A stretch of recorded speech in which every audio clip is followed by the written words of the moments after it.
Magic of Thinking Big by David Schwartz. Preface. Why this big book? Why a full-scale discussion of the magic of thinking big? Thousands of books will be published this year. Why one more? Permit me to give you just a little background. Several years ago, I witnessed an exceptionally impressive sales meeting. The vice president in charge of marketing for this company was tremendously excited. He wanted to drive home a point.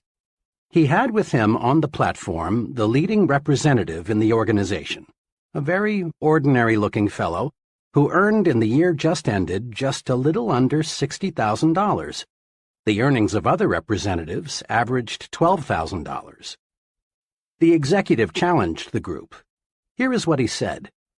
I want you to take a good look at Harry. Look at him. Now what's Harry got that the rest of you haven't? Harry earned 5 times the average, but is Harry 5 times smarter? No, not according to our personnel tests. I checked. They show he's about average in that department. And did Harry work 5 times harder than you fellows? No, not according to the reports. In fact, he took more time off than most of you. Did Harry have a better territory? Again, I've got to say no. The accounts averaged about the same. Did Harry have more education, better health? Again, no. Harry is about as average as an average guy could be, except for one thing. The difference between Harry and the rest of you, said the vice president, the difference is that Harry thought 5 times bigger. Then the executive proceeded to show that success is determined not so much by the size of one's brain as it is by the size of one's thinking. This was an intriguing thought, and it stayed with me. The more I observed, the more people I talked with, the deeper I dug into what's really behind success, the clearer was the answer. Case history after case history proved that the size of bank accounts, the size of happiness accounts, and the size of one's general satisfaction account is dependent on the size of one's thinking. There is magic in thinking big. If thinking big accomplishes so much, why doesn't everyone think that way? I've been asked that question many times. Here, I believe, is the answer. All of us, more than we recognize, are products of the thinking around us.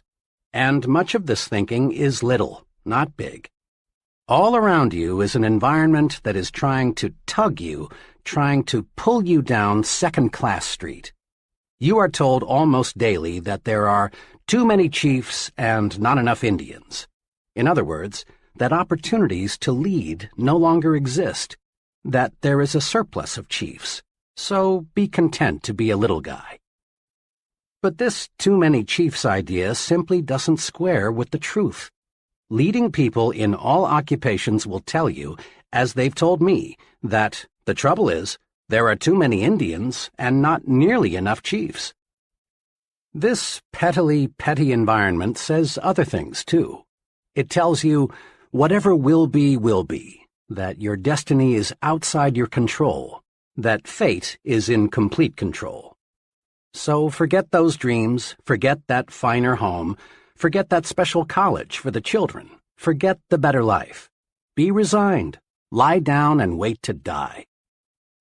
And who hasn't heard the statement that success isn't worth the price? As if you have to sell your soul, your family life, your conscience, your set of values to reach the top. But in truth, success doesn't demand a price. Every step forward pays a dividend. This environment also tells us there's too much competition for the top spots in life. But is there? A personnel selection executive told me that he receives 50 to 250 times as many applicants for jobs that pay $10,000 per year as for jobs that pay $50,000 a year. This is to say that there is at least 50 times as much competition for jobs on Second-Class Street as for jobs on First-Class Avenue. First-Class Avenue, USA, is a short, uncrowded street. There are countless vacancies waiting there for people like you who dare to think big. The basic principles and concepts supporting the magic of thinking big come from the highest pedigree sources, the very finest and biggest thinking minds yet to live on planet Earth. Minds like the prophet David, who wrote, "As one thinketh in his heart, so is he." Minds such as Emerson, who said, "Great men are those who see that thoughts rule the world." Minds like Milton, who in Paradise Lost wrote, "The mind is its own place, and in itself can make a heaven of hell or a hell of heaven."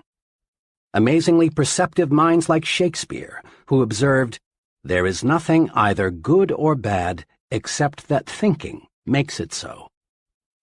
But where does the proof come from? How do we know the master thinkers were right? Fair questions. The proof comes from the lives of the select people around us who, through winning success, achievement, and happiness, prove that thinking big does work magic. The simple steps we have set down here are not untested theories. They are not one man's guesses and opinions. They are proven approaches to life's situations, and they are universally applicable steps that work, and work like magic. That you're listening to this proves you are interested in larger success. You want to fulfill your desires. You want to enjoy a fine standard of living. You want this life to deliver to you all the good things you deserve. Being interested in success is a wonderful quality.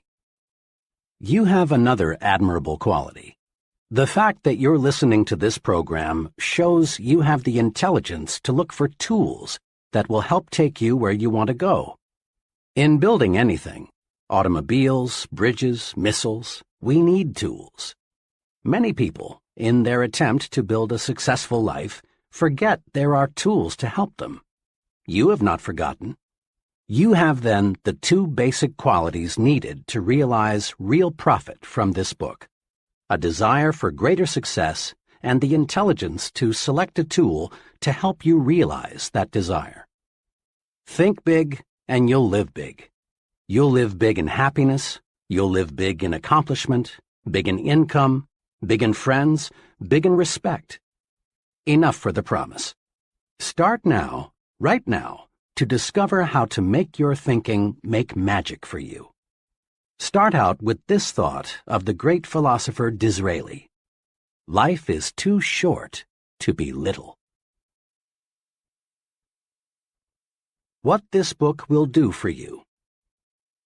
In every chapter of this book, you will find dozens of hard-headed, practical ideas, techniques, and principles that will enable you to harness the tremendous power of thinking big, so as to gain for yourself the success, happiness, and satisfaction you want so much.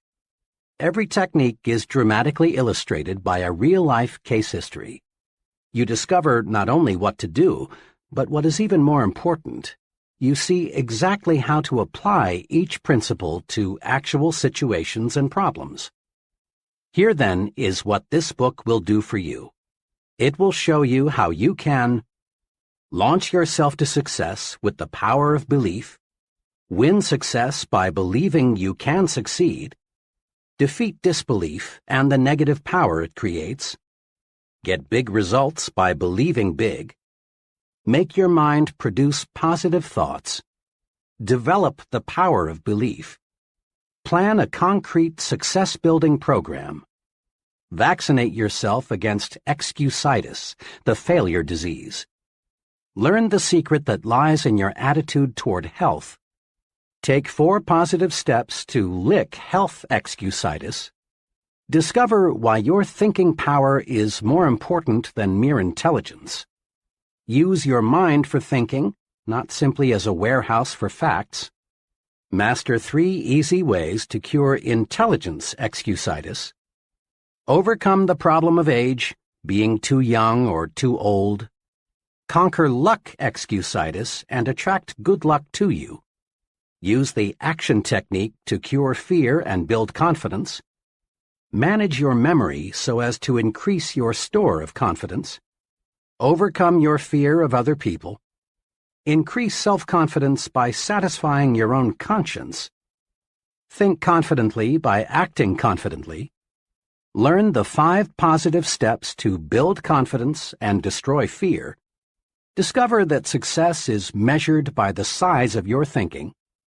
Measure your true size and find out what assets you have. Think as big as you really are.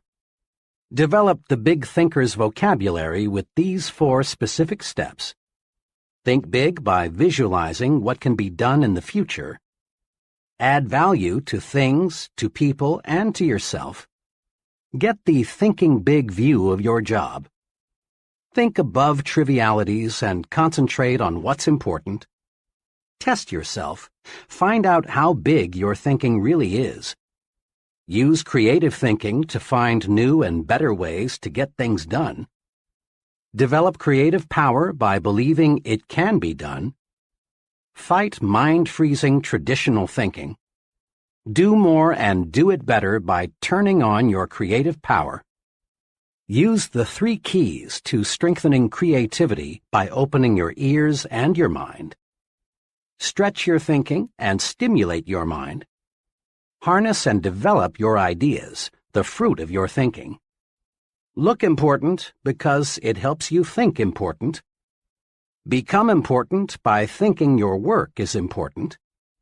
Build your own sell yourself to yourself commercial. Upgrade your thinking. Think like important people think. Make your environment work for you. Prevent small people from holding you back. Manage your work environment.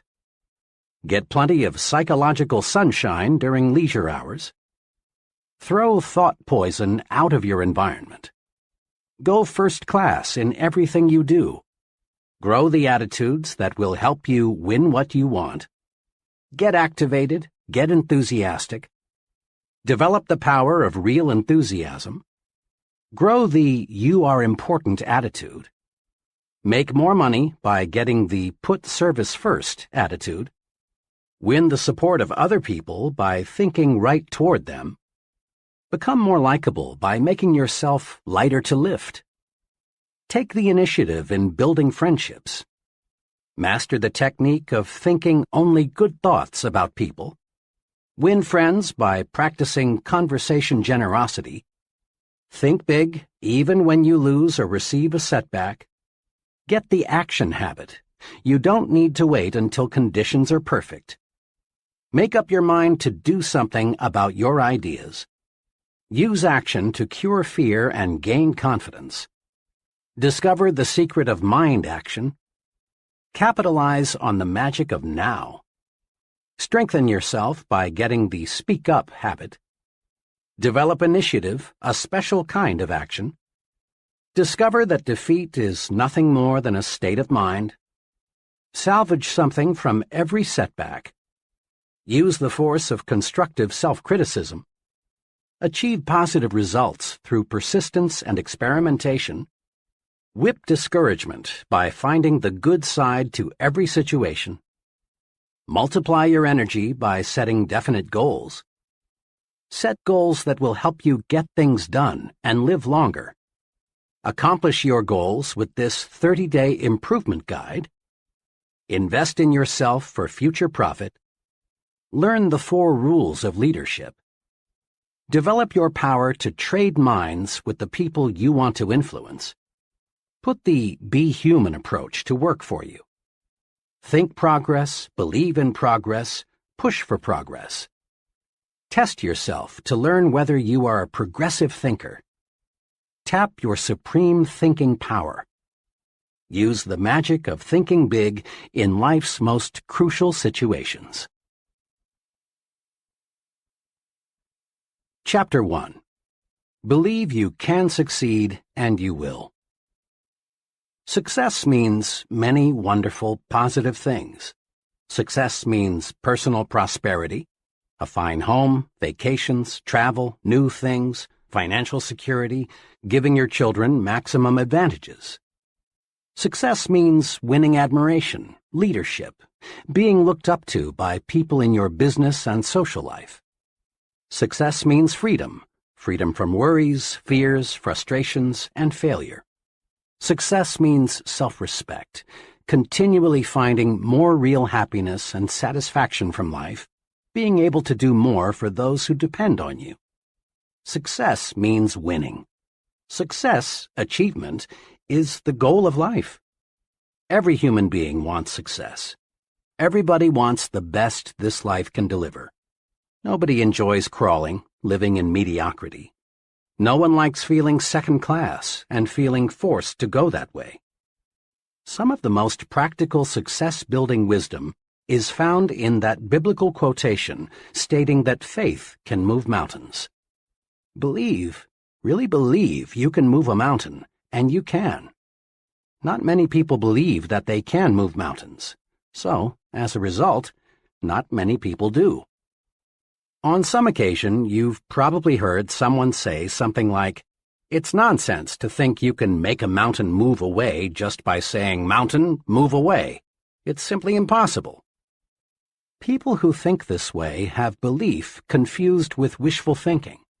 And true enough, you can't wish away a mountain. You can't wish yourself into an executive suite. Nor can you wish yourself into a 5-bedroom, 3-bath house or the high-income brackets. You can't wish yourself into a position of leadership. But you can move a mountain with belief. You can win success by believing you can succeed. There is nothing magical or mystical about the power of belief. Belief works this way. Belief, the "I'm positive I can" attitude, generates the power, skill, and energy needed to do. When you believe I can do it, the how to do it develops. Every day, all over the nation, young people start working in new jobs. Each of them wishes that someday he could enjoy the success that goes with reaching the top. But the majority of these young people simply don't have the belief that it takes to reach the top rungs. And they don't reach the top. Believing it's impossible to climb high, they do not discover the steps that lead to great heights. Their behavior remains that of the average person. But a small number of these young people really believe they will succeed. They approach their work with the "I'm going to the top" attitude, and with substantial belief they reach the top. Believing they will succeed, and that it's not impossible, these folks study and observe the behavior of senior executives. They learn how successful people approach problems and make decisions. They observe the attitudes of successful people. The how to do it always comes to the person who believes he can do it. A young woman I'm acquainted with decided 2 years ago that she was going to establish a sales agency to sell mobile homes. She was advised by many that she shouldn't and couldn't do it. She had less than $3,000 in savings and was advised that the minimum capital investment required was many times that. "Look how competitive it is," she was advised. "And besides, what practical experience have you had in selling mobile homes, let alone managing a business?" her advisors asked. But this young lady had belief in herself and her ability to succeed. She quickly admitted that she lacked capital, that the business was very competitive, and that she lacked experience. "But," she said, "all the evidence I can gather shows that the mobile home industry is going to expand. On top of that, I've studied my competition. I know I can do a better job of merchandising trailers than anybody else in this town. I expect to make some mistakes, but I'm going to be on top in a hurry." And she was. She had little trouble getting capital. Her absolutely unquestioned belief that she could succeed with this business won her the confidence of 2 investors. And armed with complete belief, she did the impossible. She got a trailer manufacturer to advance her a limited inventory with no money down. Last year, she sold over $1 million worth of trailers.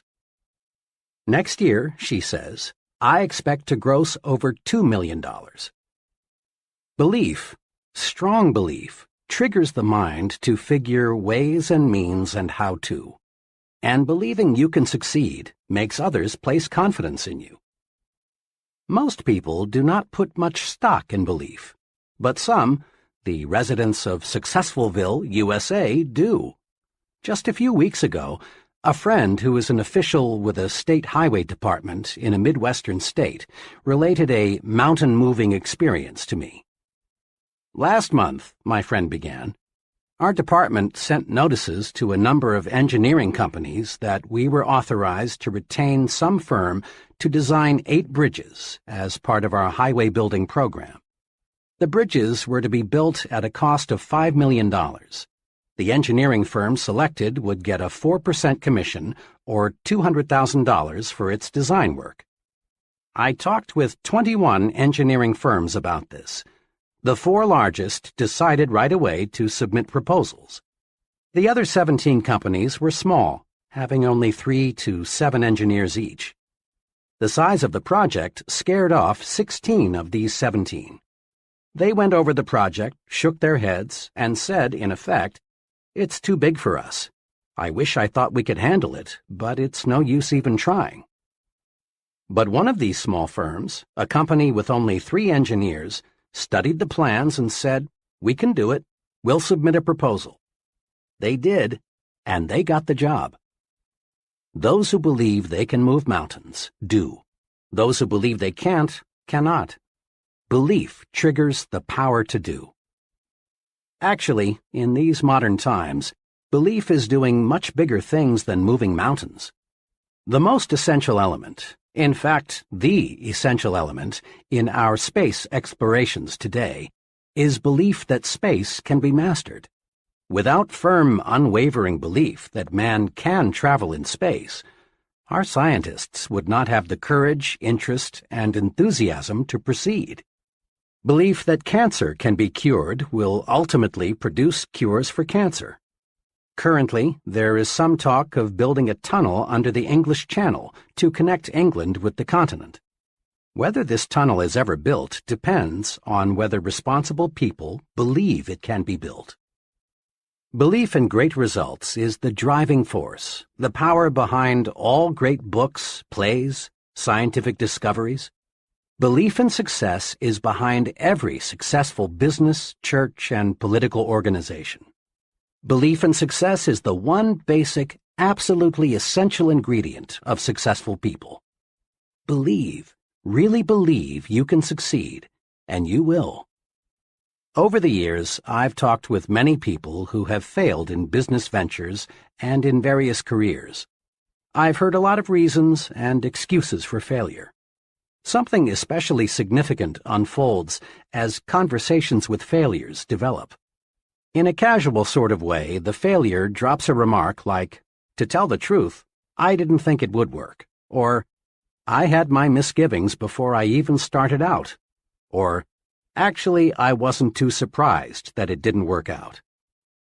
The "okay, I'll give it a try, but I don't think it will work" attitude produces failures. Disbelief is negative power.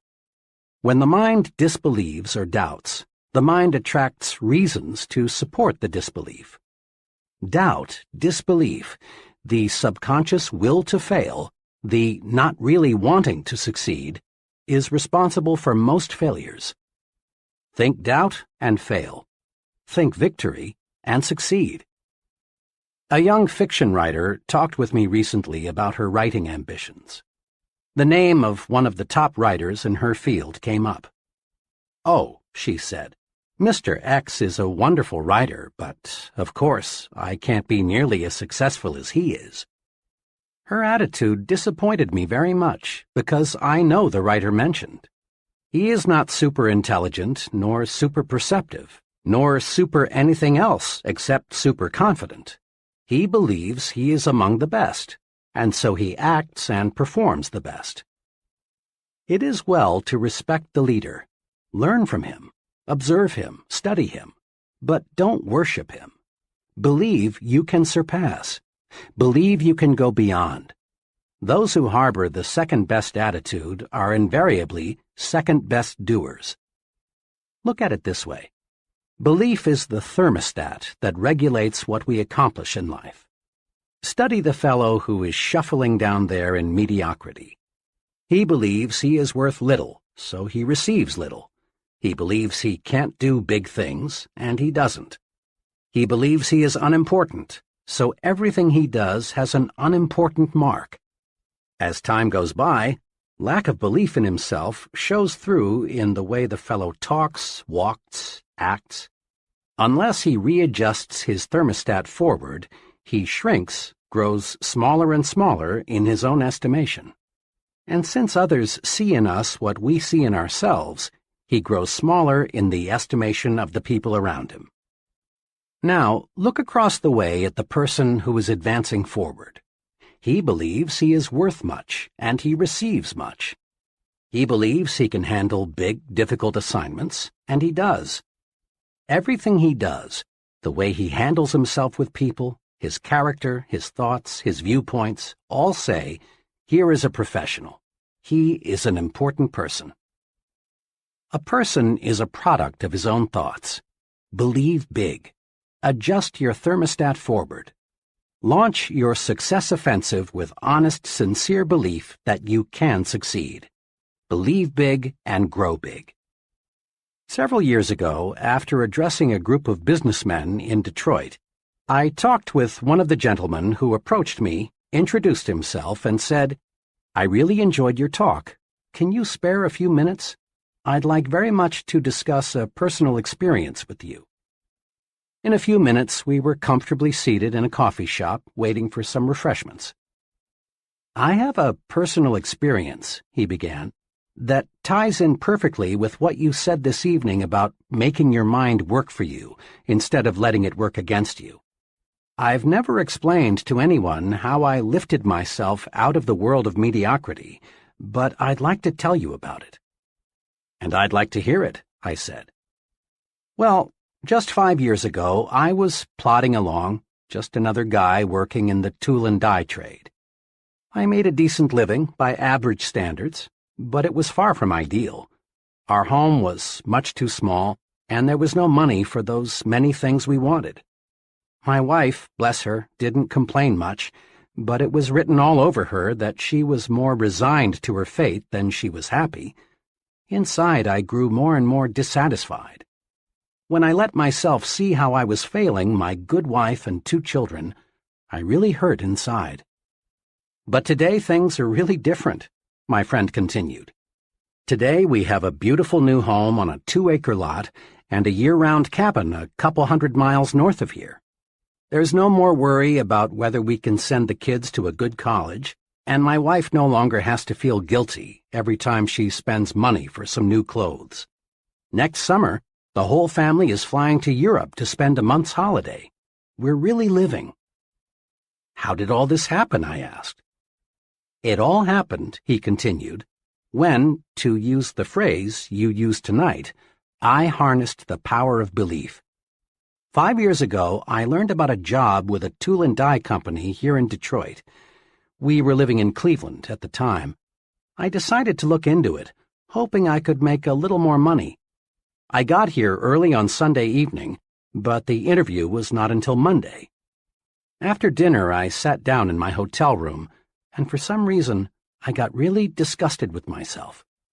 Why, I asked myself, am I just a middle-class failure?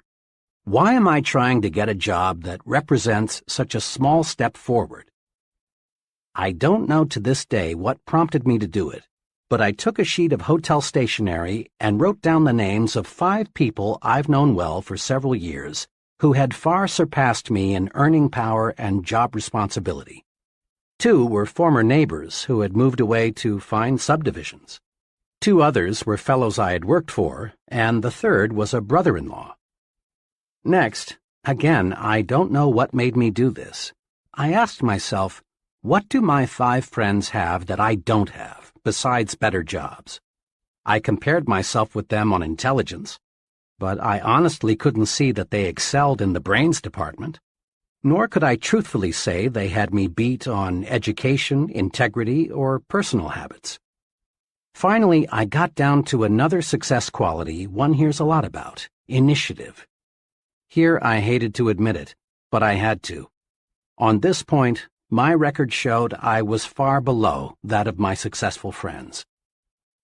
It was now about 3 a.m., but my mind was astonishingly clear. I was seeing my weak point for the first time. I discovered that I had held back. I had always carried a little stick. I dug into myself deeper and deeper, and found the reason I lacked initiative was because I didn't believe inside that I was worth very much. I sat there the rest of the night, just reviewing how lack of faith in myself had dominated me ever since I could remember, how I had used my mind to work against myself. I found I had been preaching to myself why I couldn't get ahead instead of why I could. I had been selling myself short. I found this streak of self-depreciation showed through in everything I did. Then it dawned on me that no one else was going to believe in me until I believed in myself. Right then I decided, I'm through feeling second class. From here on in, I'm not going to sell myself short. Next morning, I still had that confidence. During the job interview, I gave my newfound confidence its first test. Before coming for the interview, I'd hoped I would have the courage to ask for $750 or maybe even $1,000 more than my present job was paying. But now, after realizing I was a valuable man, I upped it to $3,500. And I got it. I sold myself because after that one long night of self-analysis, I found things in myself that made me a lot more saleable. Within 2 years after I took that job, I had established a reputation as the fellow who can get business. Then we went into a recession. This made me still more valuable because I was one of the best business getters in the industry. The company was reorganized and I was given a substantial amount of stock plus a lot more pay. Believe in yourself, and good things do start happening. Your mind is a thought factory. It's a busy factory, producing countless thoughts in one day. Production in your thought factory is under the charge of 2 foremen, one of whom we will call Mr. Triumph and the other Mr. Defeat. Mr. Triumph is in charge of manufacturing positive thoughts. He specializes in producing reasons why you can, why you're qualified, why you will. The other foreman, Mr. Defeat, produces negative, deprecating thoughts. He is your expert in developing reasons why you can't, why you're weak, why you're inadequate. His specialty is the why you will fail chain of thoughts. Both Mr. Triumph and Mr. Defeat are intensely obedient. They snap to attention immediately. All you need do to signal either foreman is to give the slightest mental beck and call. If the signal is positive, Mr. Triumph will step forward and go to work. Likewise, a negative signal brings Mr. Defeat forward. To see how these 2 foremen work for you, try this example. Tell yourself, today is a lousy day. This signals Mr. Defeat into action, and he manufactures some facts to prove you are right. He suggests to you that it's too hot or it's too cold. Business will be bad today. Sales will drop. Other people will be on edge. You may get sick. Your wife will be in a fussy mood. Mr. Defeat is tremendously efficient. In just a few moments, he's got you sold. It is a bad day. Before you know it, it is a heck of a bad day. But tell yourself, today is a fine day, and Mr. Triumph is signaled forward to act. He tells you, this is a wonderful day. The weather is refreshing. It's good to be alive. Today you can catch up on some of your work. And then it is a good day. In like fashion, Mr. Defeat can show you why you can't sell Mr. Smith. Mr. Triumph will show you that you can. Mr. Defeat will convince you that you will fail, while Mr. Triumph will demonstrate why you will succeed. Mr. Defeat will prepare a brilliant case against Tom, while Mr. Triumph will show you more reasons why you like Tom. Now, the more work you give either of these 2 foremen, the stronger he becomes. If Mr. Defeat is given more work to do, he adds personnel and takes up more space in your mind. Eventually, he will take over the entire thought manufacturing division, and virtually all thought will be of a negative nature. The only wise thing to do is fire Mr. Defeat. You don't need him. You don't want him around telling you that you can't, you're not up to it, you'll fail, and so on. Mr. Defeat won't help you get where you want to go, so boot him out. Use Mr. Triumph 100% of the time. When any thought enters your mind, ask Mr. Triumph to go to work for you. He'll show you how you can succeed. Between now and tomorrow at this time, another 11,500 new consumers will have made their grand entry into the USA. Population is growing at a record rate. In the next 10 years, the increase is conservatively estimated at 35 million. That's equal to the present combined metropolitan population of our 5 biggest cities: New York, Chicago, Los Angeles, Detroit, and Philadelphia. Imagine. New industries, new scientific breakthroughs, expanding markets, all spell opportunity. This is good news. This is a most wonderful time to be alive. All signs point to a record demand for top-level people in every field. People who have superior ability to influence others, to direct their work, to serve them in a leadership capacity. And the people who will fill these leadership positions are all adults or near adults right now. One of them is you. The guarantee of a boom is not, of course, a guarantee of personal success. Over the long pull, the United States has always been booming. But just a fast glance shows that millions and millions of people, in fact, a majority of them, struggle but don't really succeed.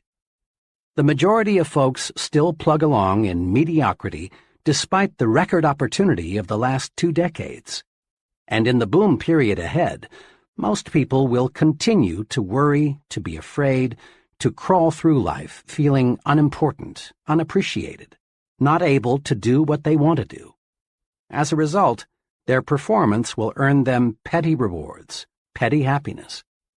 Those who convert opportunity into reward, and let me say, I sincerely believe you are one of those, else you'd rely on luck and not bother with this book, will be those wise people who learn how to think themselves to success.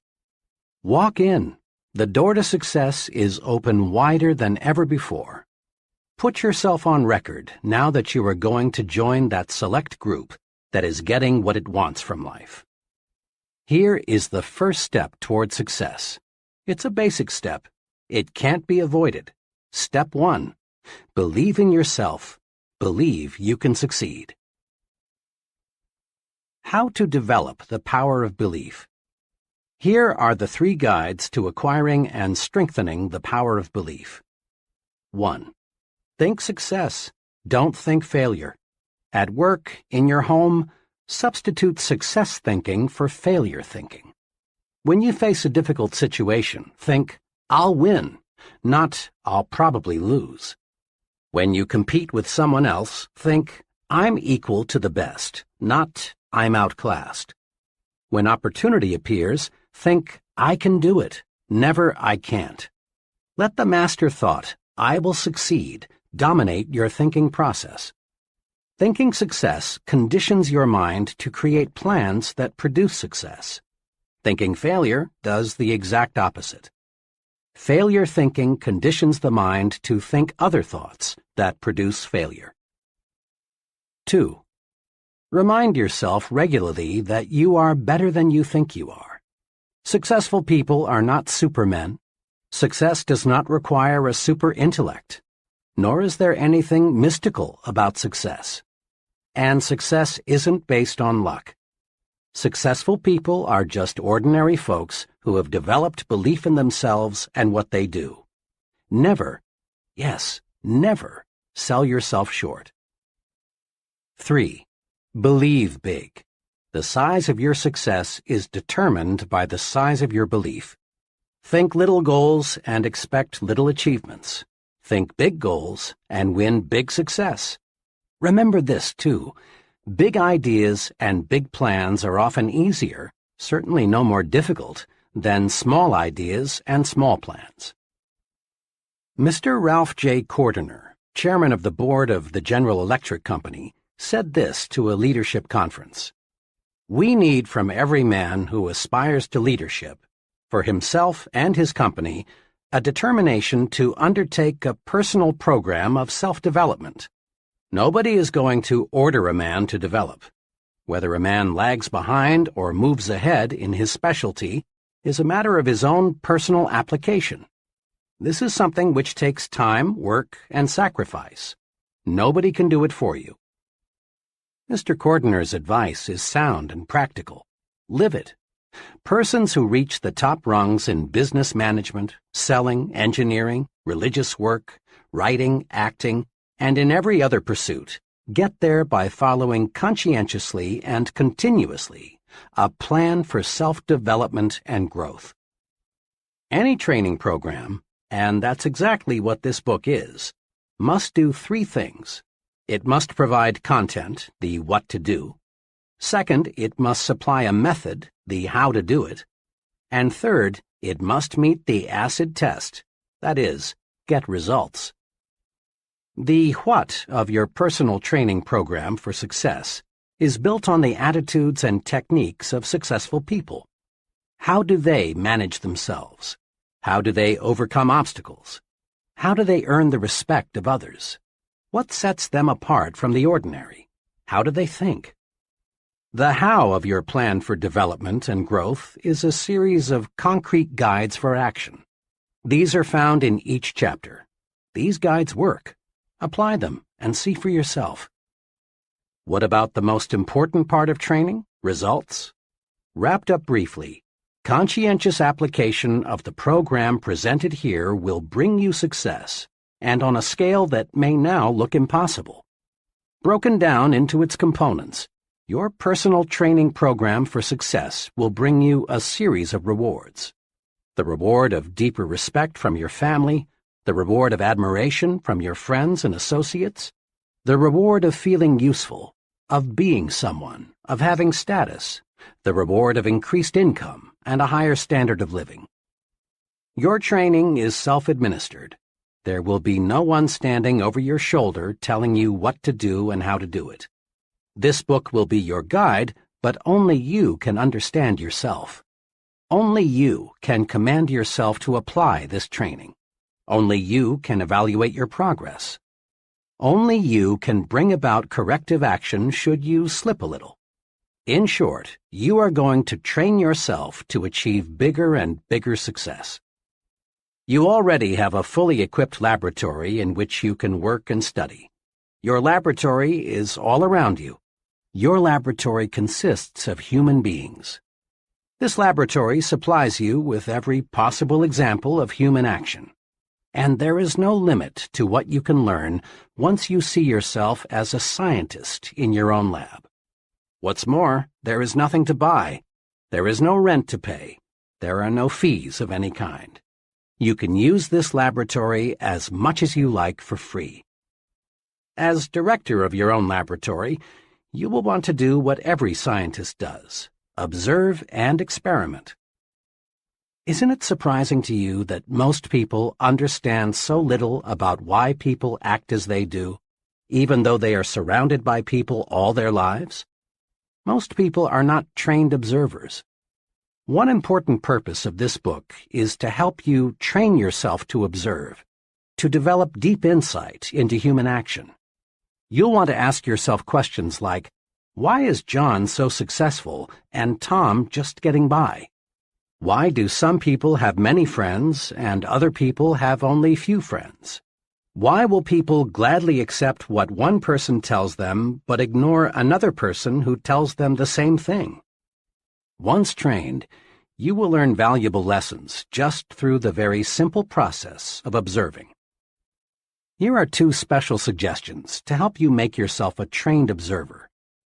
Select for special study the most successful and the most unsuccessful person you know. Then, as the book unfolds, observe how closely your successful friend adheres to the success principles.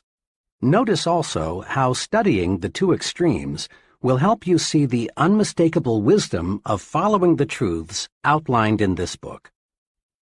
Each contact you make with another person gives you a chance to see success development principles at work. Your objective is to make successful action habitual.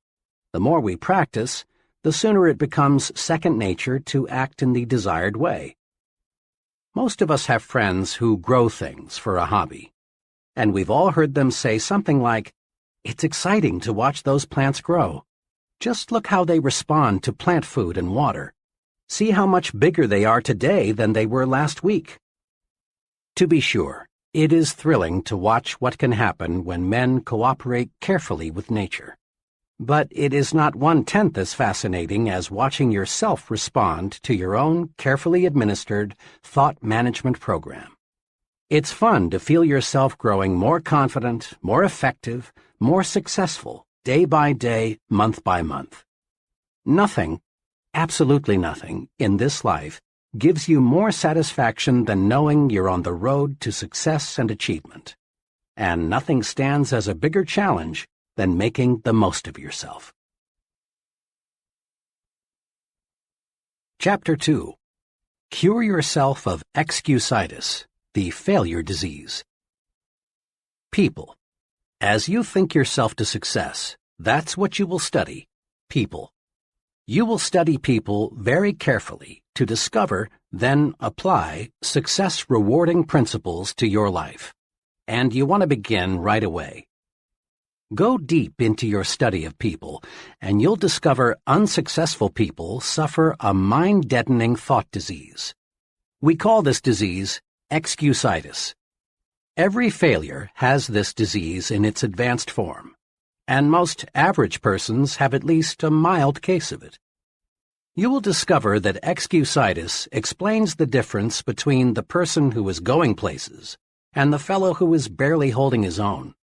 You will find that the more successful the individual, the less inclined he is to make excuses. But the fellow who has gone nowhere and has no plans for getting anywhere always has a book full of reasons to explain why. Persons with mediocre accomplishments are quick to explain why they haven't, why they don't, why they can't, and why they aren't. Study the lives of successful people and you'll discover this. All the excuses made by the mediocre fellow could be, but aren't, made by the successful person. I have never met nor heard of a highly successful business executive, military officer, salesman, professional person, or leader in any field who could not have found one or more major excuses to hide behind. Roosevelt could have hidden behind his lifeless legs. Truman could have used no college education. Kennedy could have said, "I'm too young to be president." Johnson and Eisenhower could have ducked behind heart attacks. Like any disease, excusitis gets worse if it isn't treated properly. A victim of this thought disease goes through this mental process. I'm not doing as well as I should. What can I use as an alibi that will help me save face? Let's see. Poor health, lack of education, too old, too young, bad luck, personal misfortune, wife, the way my family brought me up. Once the victim of this failure disease has selected a good excuse, he sticks with it. Then he relies on the excuse to explain to himself and others why he is not going forward. And each time the victim makes the excuse becomes embedded deeper within his subconsciousness. Thoughts, positive or negative, grow stronger when fertilized with constant repetition. At first, the victim of excusitis knows his alibi is more or less a lie. But the more frequently he repeats it, the more convinced he becomes that it is completely true, that the alibi is the real reason for his not being the success he should be. Procedure 1, then, in your individual program of thinking yourself to success, must be to vaccinate yourself against excusitis, the disease of the failures. The 4 most common forms of excusitis. Excusitis appears in a wide variety of forms, but the worst types of this disease are health excusitis, intelligence excusitis, age excusitis, and luck excusitis. Now let's see just how we can protect ourselves from these 4 common ailments. 1. But my health isn't good. Health excusitis ranges all the way from the chronic I don't feel good to the more specific I've got such and such wrong with me. Bad health, in 1,000 different forms, is used as an excuse for failing to do what a person wants to do, failing to accept greater responsibilities, failing to make more money, failing to achieve success. Millions and millions of people suffer from health excusitis. But is it in most cases a legitimate excuse? Think for a moment of all the highly successful people you know who could, but who don't, use health as an excuse. My physician and surgeon friends tell me the perfect specimen of adult life is non-existent. There is something physically wrong with everybody. Many surrender in whole or in part to health excusitis, but success-thinking people do not. 2 experiences happened to me in one afternoon that illustrate the correct and incorrect attitudes toward health. I had just finished a talk in Cleveland. Afterward, one fellow, about 30, asked to speak to me privately for a few minutes. He complimented me on the meeting, but then said, "I'm afraid your ideas can't do me much good." "You see," he continued, "I've got a bad heart, and I've got to hold myself in check." He went on to explain that he'd seen 4 doctors, but they couldn't find his trouble. He asked me what I would suggest he do. "Well," I said, "I know nothing about the heart, but as one layman to another, here are 3 things I'd do. First, I'd visit the finest heart specialist I could find and accept his diagnosis as final. You've already checked with 4 doctors, and none of them has found anything peculiar with your heart. Let the 5th doctor be your final check. It may very well be you've got a perfectly sound heart. But if you keep on worrying about it, eventually you may have a very serious heart ailment. Looking and looking and looking for an illness often actually produces illness." The second thing I'd recommend is that you read Dr. Schindler's great book, How to Live 365 Days a Year. Dr. Schindler shows in this book that 3 out of every 4 hospital beds are occupied by people who have EII, emotionally induced illness. Imagine, 3 out of 4 people who are sick right now would be well if they learned how to handle their emotions. Read Dr. Schindler's book and develop your program for emotions management.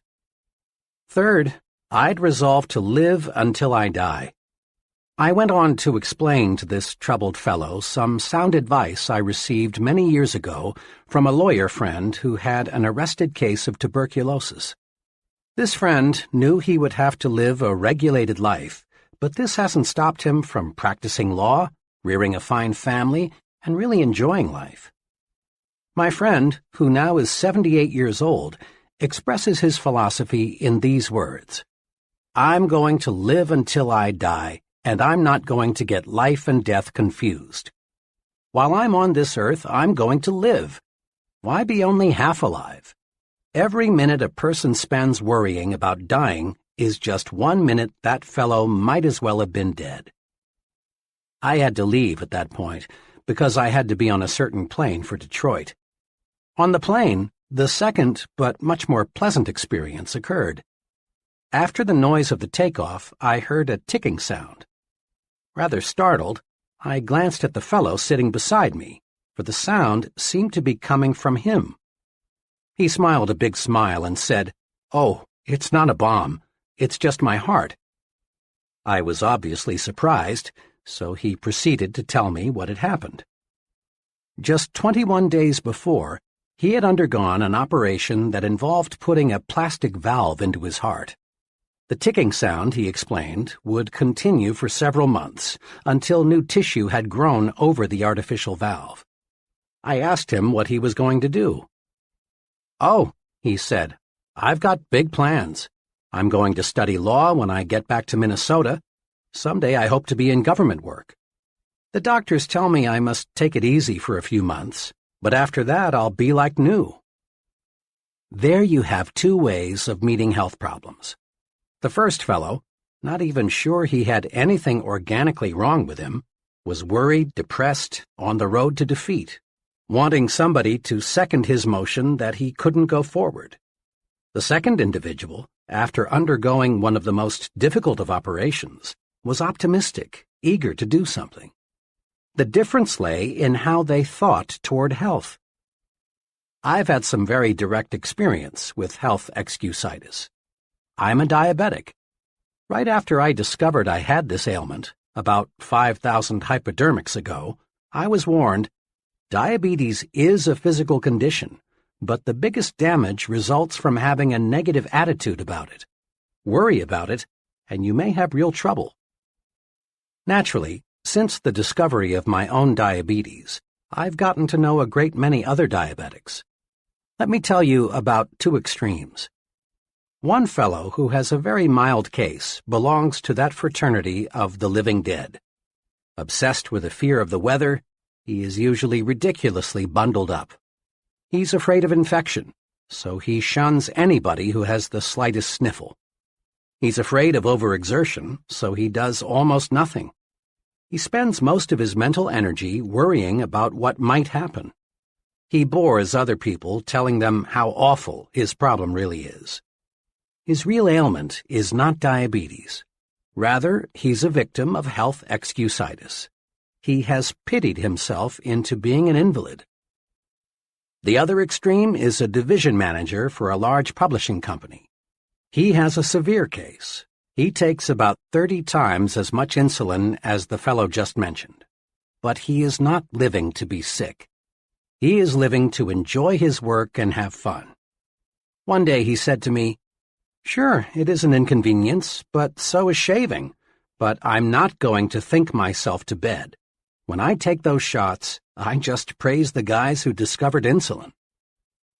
A good friend of mine, a widely known college educator, came home from Europe in 1945 minus one arm. Despite his handicap, John is always smiling, always helping others. He's about as optimistic as anyone I know. One day, he and I had a long talk about his handicap. "It's just an arm," he said. "Sure, two are better than one, but they just cut off my arm. My spirit is 100% intact. I'm really grateful for that." Another amputee friend is an excellent golfer. One day, I asked him how he had been able to develop such a near-perfect style with just one arm. I mentioned that most golfers with two arms can't do nearly as well. His reply says a lot. "Well, it's my experience," he said, "that the right attitude and one arm will beat the wrong attitude and two arms every time." The right attitude and one arm will beat the wrong attitude and two arms every time. Think about that for a while. It holds true not only on the golf course, but in every facet of life. 4 things you can do to lick health excusitis. The best vaccine against health excusitis consists of these 4 doses. 1. Refuse to talk about your health. The more you talk about an ailment, even the common cold, the worse it seems to get.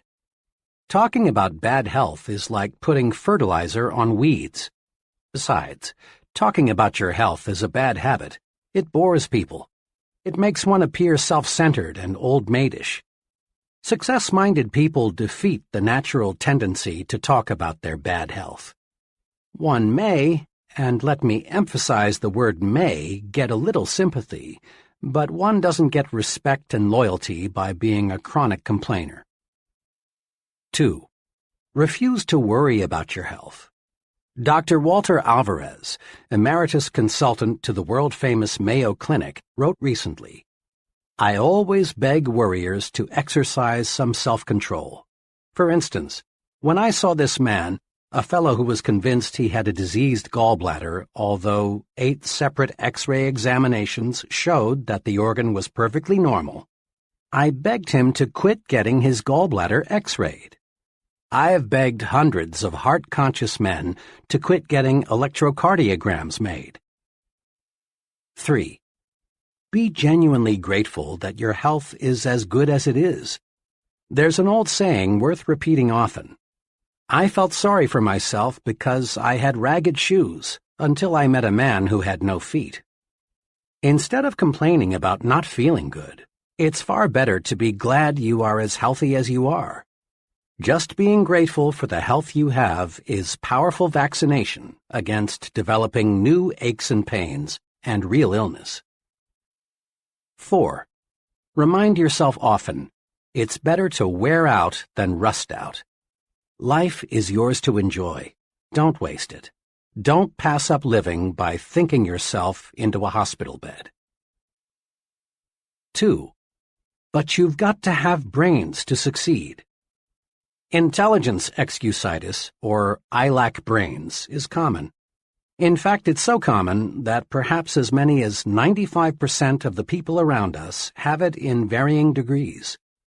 Unlike most other types of excusitis, people suffering from this particular type of the malady suffer in silence. Not many people will admit openly that they think they lack adequate intelligence. Rather, they feel it deep down inside. Most of us make two basic errors with respect to intelligence. 1. We underestimate our own brain power. 2. We overestimate the other fellow's brain power. Because of these errors, many people sell themselves short. They fail to tackle challenging situations because it takes a brain. But along comes the fellow who isn't concerned about intelligence, and he gets the job. What really matters is not how much intelligence you have, but how you use what you do have. The thinking that guides your intelligence is much more important than the quantity of your brain power. Let me repeat, for this is vitally important. The thinking that guides your intelligence is much more important than how much intelligence you may have. In answering the question, should your child be a scientist, Dr. Edward Teller, one of the nation's foremost physicists, said, "A child does not need a lightning-fast mind to be a scientist, nor does he need a miraculous memory, nor is it necessary that he get very high grades in school. The only point that counts is that the child have a high degree of interest in science." Interest, enthusiasm, is the critical factor even in science. With a positive, optimistic, and cooperative attitude, a person with an IQ of 100 will earn more money, win more respect, and achieve more success than a negative, pessimistic, uncooperative individual with an IQ of 120. Just enough sense to stick with something, a chore, task, project, until it's completed, pays off much better than idle intelligence, even if idle intelligence be of genius caliber. For stickability is 95% of ability. At a homecoming celebration last year, I met a college friend whom I had not seen for 10 years. Chuck was a very bright student and was graduated with honors. His goal when I last saw him was to own his own business in western Nebraska. I asked Chuck what kind of business he finally established. "Well," he confessed, "I didn't go into business for myself. I wouldn't have said this to anyone 5 years ago or even 1 year ago, but now I'm ready to talk about it. As I look back at my college education now, I see that I became an expert in why a business idea won't work out. I learned every conceivable pitfall, every reason why a small business will fail. You've got to have ample capital. Be sure the business cycle is right. Is there a big demand for what you will offer? Is local industry stabilized? 1,001 things to check out. The thing that hurts most is that several of my old high school friends, who never seemed to have much on the ball and didn't even go to college, now are very well established in their own businesses. But me, I'm just plodding along, auditing freight shipments. Had I been drilled a little more in why a small business can succeed, I'd be better off in every way today. The thinking that guided Chuck's intelligence was a lot more important than the amount of Chuck's intelligence. Why some brilliant people are failures. I've been close for many years to a person who qualifies as a genius, has high abstract intelligence, and is Phi Beta Kappa. Despite this very high native intelligence, he is one of the most unsuccessful people I know. He has a very mediocre job. He's afraid of responsibility. He is never married. Lots of marriages end in divorce. He has few friends. People bore him. He's never invested in property of any kind. He might lose his money. This man uses his great brain power to prove why things won't work rather than directing his mental power to searching for ways to succeed. Because of the negative thinking that guides his great reservoir of brains, this fellow contributes little and creates nothing. With a changed attitude, he could do great things indeed. He has the brains to be a tremendous success, but not the thought power. Another person I know well was inducted into the Army shortly after earning a Ph.D. degree from a leading New York university. How did he spend his 3 years in the Army? Not as an officer, not as a staff specialist. Instead, for 3 years, he drove a truck. Why? Because he was filled with negative attitudes toward fellow soldiers, I'm superior to them. Toward Army methods and procedures, they are stupid. Toward discipline, it's for others, not me. Toward everything, including himself, I'm a fool for not figuring out a way to escape this rap. This fellow earned no respect from anyone. All his vast store of knowledge lay buried. His negative attitudes turned him into a flunky. Remember, the thinking that guides your intelligence is much more important than how much intelligence you have. Not even a Ph.D. degree can override this basic success principle. Several years ago, I became a close friend of Phil F., one of the senior officers of a major advertising agency. Phil was director of marketing research for the agency, and he was doing a bang-up job. Was Phil a brain? Far from it. Phil knew next to nothing about research technique. He knew next to nothing about statistics. He was not a college graduate, though all the people working for him were, and Phil did not pretend to know the technical side of research. What then enabled Phil to command $30,000 a year, while not one of his subordinates earned $10,000? This. Phil was a human engineer. Phil was 100% positive. Phil could inspire others when they felt low. Phil was enthusiastic. He generated enthusiasm. Phil understood people, and because he could really see what made them tick, he liked them. Not Phil's brains, but how he managed those brains made him 3 times more valuable to his company than men who rated higher on the IQ scale. Out of every 100 persons who enroll in college, fewer than 50 will graduate. I was curious about this, so I asked a director of admissions at a large university for his explanation. "It's not insufficient intelligence," he said. "We don't admit them if they don't have sufficient ability. And it's not money. Anyone who wants to support himself in college today can do so. The real reason is attitudes. You would be surprised," he said, "how many young people leave because they don't like their professors, the subjects they must take, and their fellow students." The same reason, negative thinking, explains why the door to top-flight executive positions is closed to many young junior executives.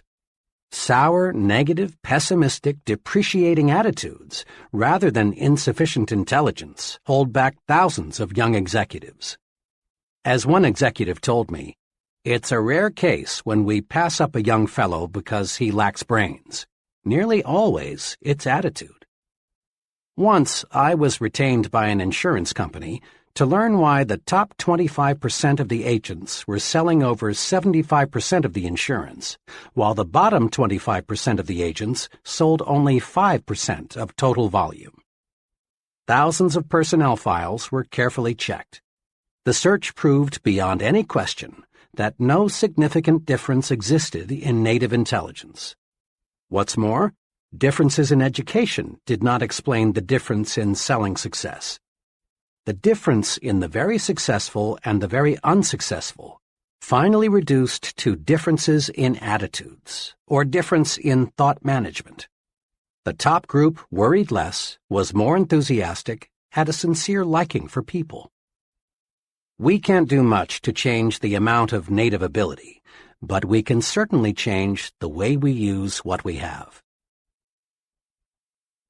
Knowledge is power, when you use it constructively.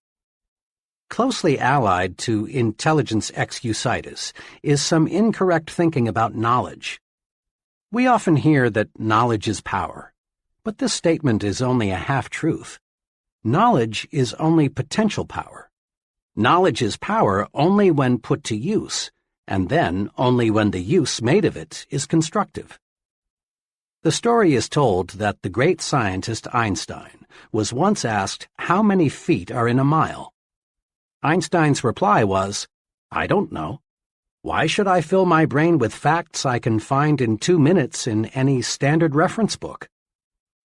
Einstein taught us a big lesson. He felt it was more important to use your mind to think than to use it as a warehouse for facts. One time, Henry Ford was involved in a libel suit with the Chicago Tribune.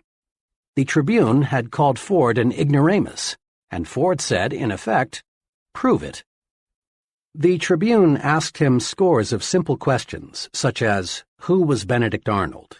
When was the Revolutionary War fought? And others, most of which Ford, who had little formal education, could not answer. Finally, he became quite exasperated and said, "I don't know the answers to those questions, but I could find a man in 5 minutes who does." Henry Ford was never interested in miscellaneous information.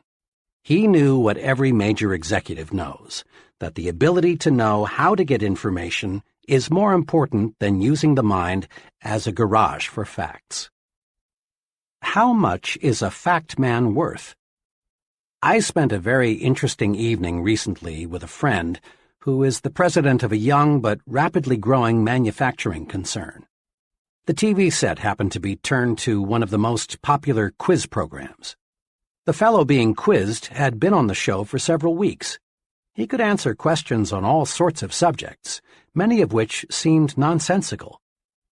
After the fellow answered a particularly odd question, something about a mountain in Argentina, my host looked at me and said, "How much do you think I'd pay that guy to work for me?" "How much?" I asked. "Not a cent over $300, not per week, not per month, but for life. I've sized him up. That expert can't think. He can only memorize. He's just a human encyclopedia, and I figure for $300 I can buy a pretty good set of encyclopedias. In fact, maybe that's too much. 90% of what that guy knows I can find in a $2 almanac. What I want around me," he continued, "are people who can solve problems, who can think up ideas, people who can dream and then develop the dream into a practical application. An idea man can make money with me. A fact man can't." 3 easy ways to cure intelligence excusitis are: Number 1, never underestimate your own intelligence, and never overestimate the intelligence of others. Don't sell yourself short.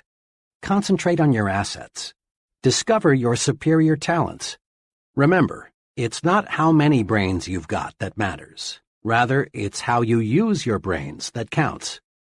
Manage your brains instead of worrying about how much IQ you've got. Number 2, remind yourself several times daily, my attitudes are more important than my intelligence. At work and at home, practice positive attitudes. See the reasons why you can do it, not the reasons why you can't. Develop an I'm winning attitude. Put your intelligence to creative, positive use. Use it to find ways to win, not to prove you will lose. Number 3, remember that the ability to think is of much greater value than the ability to memorize facts. Use your mind to create and develop ideas, to find new and better ways to do things. Ask yourself, Am I using my mental ability to make history, or am I using it merely to record history made by others? 3. It's no use. I'm too old or too young. Age excusitis, the failure disease of never being the right age, comes in two easily identifiable forms, the I'm too old variety and the I'm too young brand. You've heard hundreds of people of all ages explain their mediocre performance in life something like this. I'm too old, or too young, to break in now.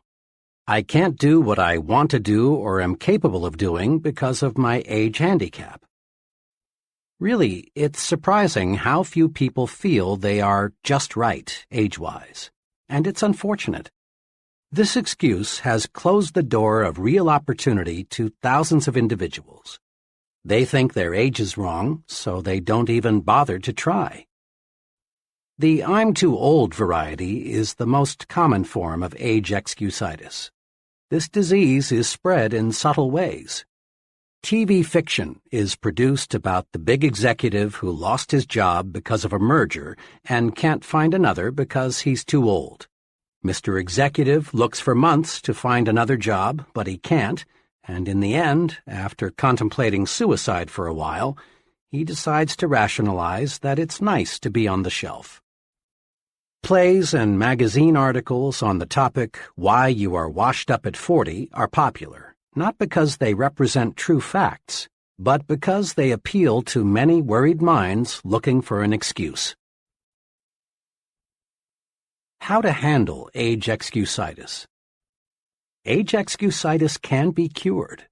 A few years ago, while I was conducting a sales training program, I discovered a good serum that both cures this disease and vaccinates you so you won't get it in the first place. In that training program, there was a trainee named Cecil. Cecil, who was 40, wanted to shift over to set himself up as a manufacturer's representative, but he thought he was too old. After all, he explained, I'd have to start from scratch, and I'm too old for that now. I'm 40. I talked with Cecil several times about his old age problem. I used the old medicine, you're only as old as you feel, but I found I was getting nowhere. Too often, people retort with, but I do feel old. Finally, I discovered a method that worked. One day, after a training session, I tried it on Cecil. I said, Cecil, when does a man's productive life begin? He thought a couple of seconds and answered, Oh, when he's about 20, I guess. Okay, I said. Now, when does a man's productive life end? Cecil answered, Well, if he stays in good shape and likes his work, I guess a man is still pretty useful when he's 70 or so. All right, I said. A lot of folks are highly productive after they reach 70, but let's agree with what you've just said. A man's productive years stretch from 20 to 70. That's 50 years in between, or half a century. Cecil, I said, you're 40. How many years of productive life have you spent? 20, he answered. And how many have you left? 30, he replied. In other words, Cecil, you haven't even reached the halfway point. You've used up only 40% of your productive years. I looked at Cecil and realized he'd gotten the point. He was cured of age excusitis. Cecil saw he still had many opportunity-filled years left. He switched from thinking, I'm already old, to I'm still young. Cecil now realized that how old we are is not important. It's one's attitude toward age that makes it a blessing or a barricade. Curing yourself of age excusitis often opens doors to opportunities that you thought were locked tight. A relative of mine spent years doing many different things, selling, operating his own business, working in a bank, but he never quite found what he really wanted to do most. Finally, he concluded that the one thing he wanted more than anything else was to be a minister. But when he thought about it, he found he was too old. After all, he was 45, had 3 young children, and little money. But fortunately, He mustered all of his strength and told himself, 45 or not, I'm going to be a minister. With tons of faith but little else, he enrolled in a 5-year ministerial training program in Wisconsin. 5 years later, he was ordained as a minister and settled down with a fine congregation in Illinois. Old? Of course not. He still has 20 years of productive life ahead of him. I talked with this man not long ago, and he said to me, "You know, if I had not made that great decision when I was 45, I would have spent the rest of my life growing old and bitter. Now I feel every bit as young as I did 25 years ago." And he almost looked it, too. When you lick age excusitis, the natural result is to gain the optimism of youth and feel of youth. When you beat down your fears of age limitations, you add years to your life as well as success. A former university colleague of mine provides an interesting angle on how age excusitis was defeated. Bill was graduated from Harvard in the 1920s. After 24 years in the stock brokerage business, during which time he made a modest fortune, Bill decided he wanted to become a college professor. Bill's friends warned him that he would overtax himself in the rugged learning program ahead. But Bill was determined to reach his goal and enrolled in the University of Illinois at the age of 51. At 55, he had earned his degree. Today, Bill is chairman of the Department of Economics at a fine liberal arts college. He's happy, too. He smiles when he says, "I've got almost a third of my good years left." Old age is a failure disease. Defeat it by refusing to let it hold you back. When is a person too young? The "I'm too young" variety of age excusitis does much damage, too. About a year ago, a 23-year-old fellow named Jerry came to me with a problem. Jerry was a fine young man. He had been a paratrooper in the service and then had gone to college. While going to college, Jerry supported his wife and son by selling for a large transfer and storage company. He had done a terrific job, both in college and for his company. But today Jerry was worried. "Dr. Schwartz," he said, "I've got a problem. My company has offered me the job of sales manager. This would make me supervisor over 8 salesmen." "Congratulations, that's wonderful news," I said. "But you seem worried." "Well," he continued, "all 8 men I'm to supervise are from 7 to 21 years older than I. What do you think I should do? Can I handle it?" "Jerry," I said, "the general manager of your company obviously thinks you're old enough or he wouldn't have offered you this job. Just remember these 3 points and everything will work out just fine. First, don't be age conscious. Back on the farm, a boy became a man when he proved he could do the work of a man. His number of birthdays had nothing to do with it, and this applies to you. When you prove you are able to handle the job of sales manager, you're automatically old enough. Second, don't take advantage of your new gold bars. Show respect for the salesman. Ask them for their suggestions. Make them feel they are working for a team captain, not a dictator. Do this, and the men will work with you, not against you. Third, get used to having older persons working for you. Leaders in all fields soon find they are younger than many of the people they supervise. So get used to having older men work for you. It will help you a lot in the coming years, when even bigger opportunities develop. And remember, Jerry, your age won't be a handicap unless you make it one. Today, Jerry's doing fine. He loves the transportation business, and now he's planning to organize his own company in a few years. Youth is a liability only when the youth thinks it is. You often hear that certain jobs require considerable physical maturity, jobs like selling securities and insurance. That you've got to have either gray hair or no hair at all in order to gain an investor's confidence is plain nonsense. What really matters is how well you know your job. If you know your job and understand people, you're sufficiently mature to handle it.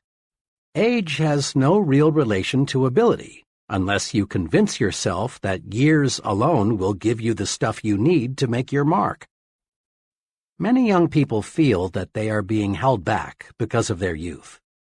Now, it is true that another person in an organization who is insecure and job-scared may try to block your way forward, using age or some other reason.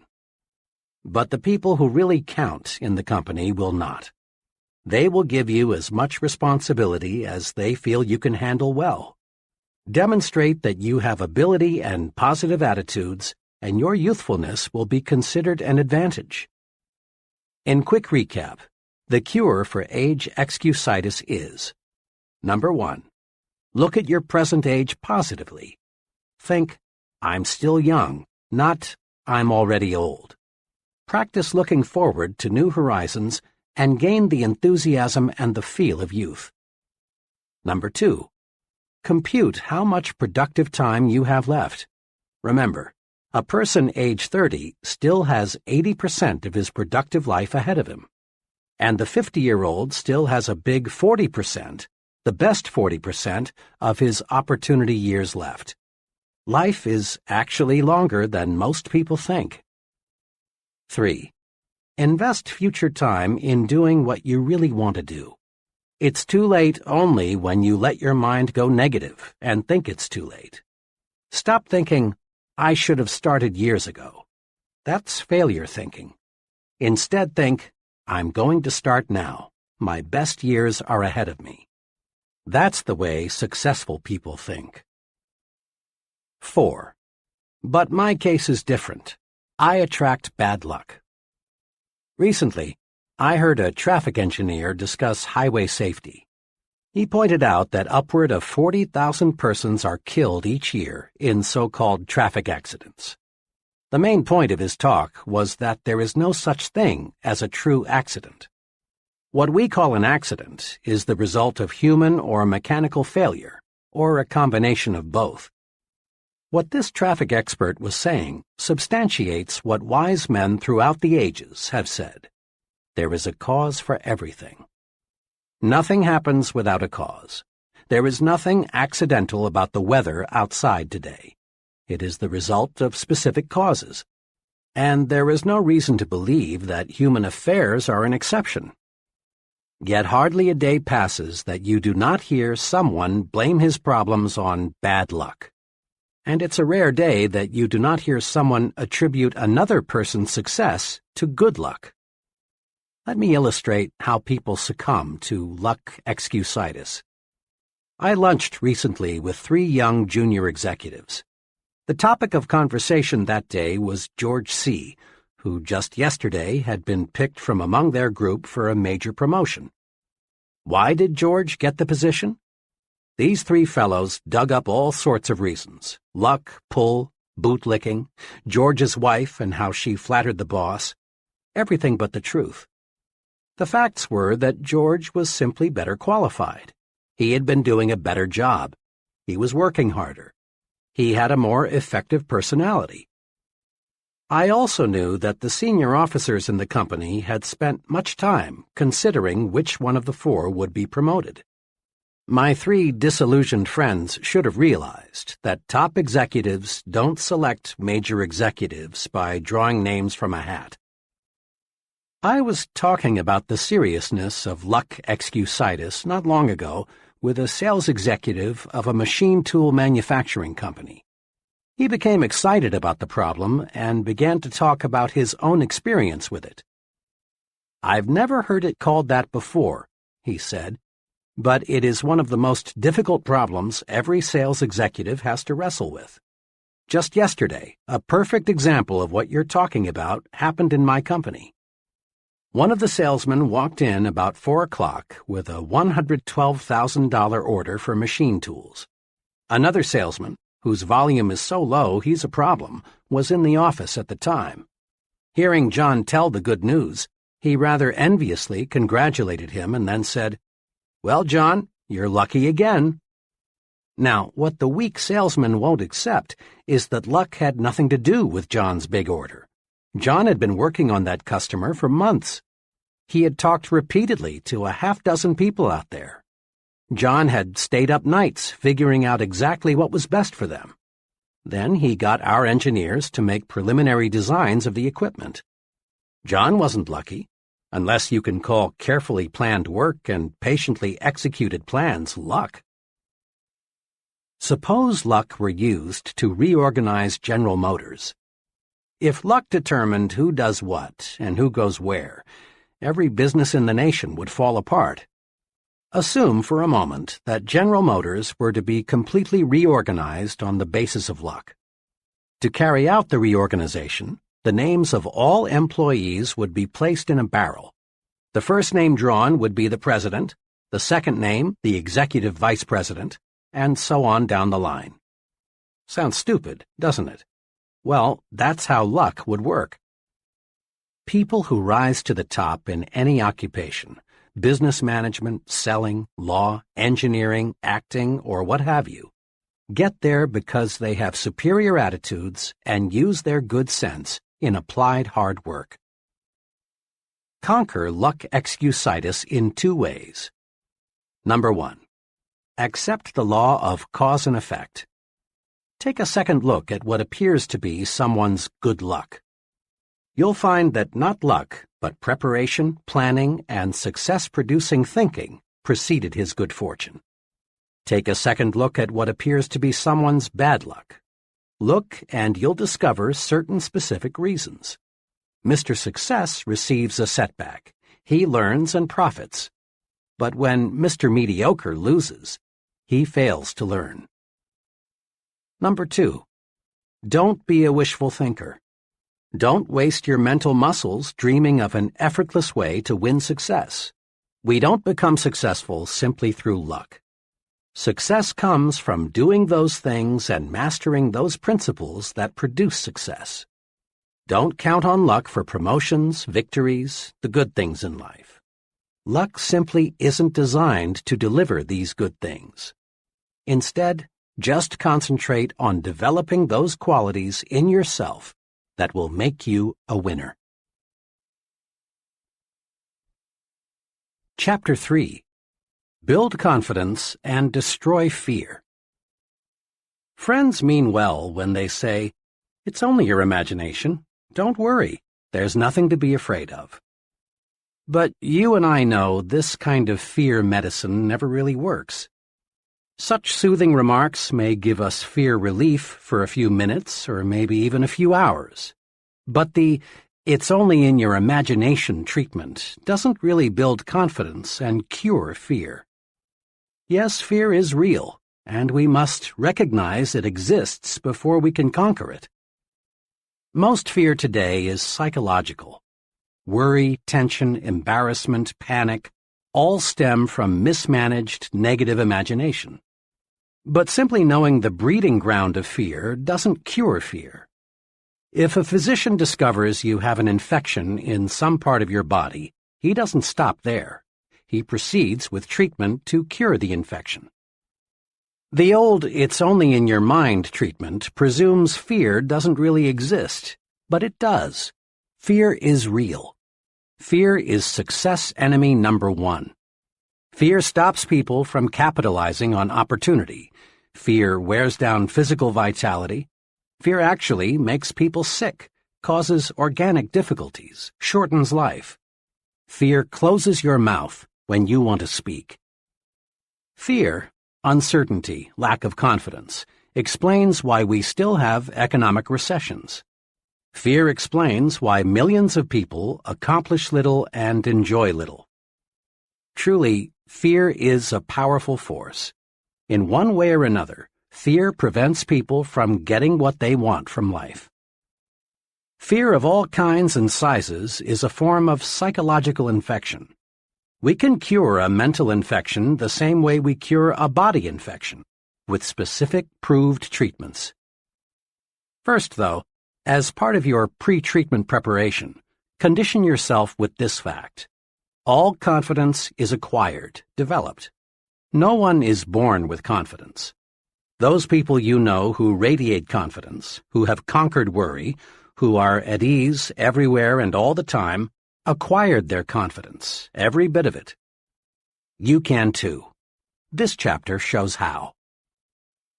During World War II, the Navy made sure that all of its new recruits either knew how to swim or learned how, the idea being, of course, that the ability to swim might someday save the sailor's life at sea. Non-swimming recruits were put into swimming classes. I watched a number of these training experiences. In a superficial sort of way, it was amusing to see young, healthy men terrified by a few feet of water. One of the exercises I recall required the new sailor to jump, not dive, from a board 6 feet in the air into 8 or more feet of water, while a half-dozen expert swimmers stood by. In a deeper sense, it was a sad sight.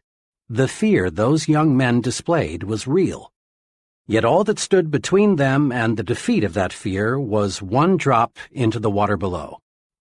On more than one occasion, I saw young men accidentally pushed off the board. The result, fear defeated. This incident, familiar to thousands of former Navy men, illustrates just one point. Action cures fear. Indecision, postponement, on the other hand, fertilize fear. Jot that down in your success rulebook right now. Action cures fear. Action does cure fear. Several months ago, a very troubled executive in his early 40s came to see me. He had a responsible job as a buyer for a large retailing organization. Worriedly, he explained, "I'm afraid of losing my job. I've got that feeling that my days are numbered." "Why?" I asked. "Well, the pattern is against me. Sales figures in my department are off 7% from a year ago. This is pretty bad, especially since the store's total sales are up 6%. I've made a couple of unwise decisions recently, and I've been singled out several times by the merchandise manager for not keeping pace with the company's progress." "I've never felt quite like this before," he continued. "I've lost my grip, and it shows. My assistant buyer senses it. The salespeople see it too. Other executives, of course, are aware that I'm slipping. One buyer even suggested at a meeting of all head buyers the other day that part of my line should be put in his department, where he said it could make money for the store. It's like drowning and having a crowd of spectators just standing there waiting for me to sink away." The executive talked on, elaborating further on his predicament. Finally, I cut in and asked, "What are you doing about it? What are you trying to do to correct the situation?" "Well," he answered, "there isn't much I can do, I guess, but hope for the best." To this comment, I asked, "Honestly now, is hope enough?" Pausing, but not giving him a chance to answer, I put another question to him. "Why not take action to support your hope?" "Go on," he said. "Well, there are two kinds of action that seem to fit your case. First, start this afternoon to move those sales figures upward. We've got to face it. There's a reason your sales are slipping. Find it. Maybe you need a special sale to clear out your slow-moving merchandise, so you'll be in a position to buy some fresh stock. Perhaps you can rearrange your display counters. Maybe your salespeople need more enthusiasm. I can't pinpoint what will turn your sales volume upward, but something will. And it would probably be wise to talk privately with your merchandise manager.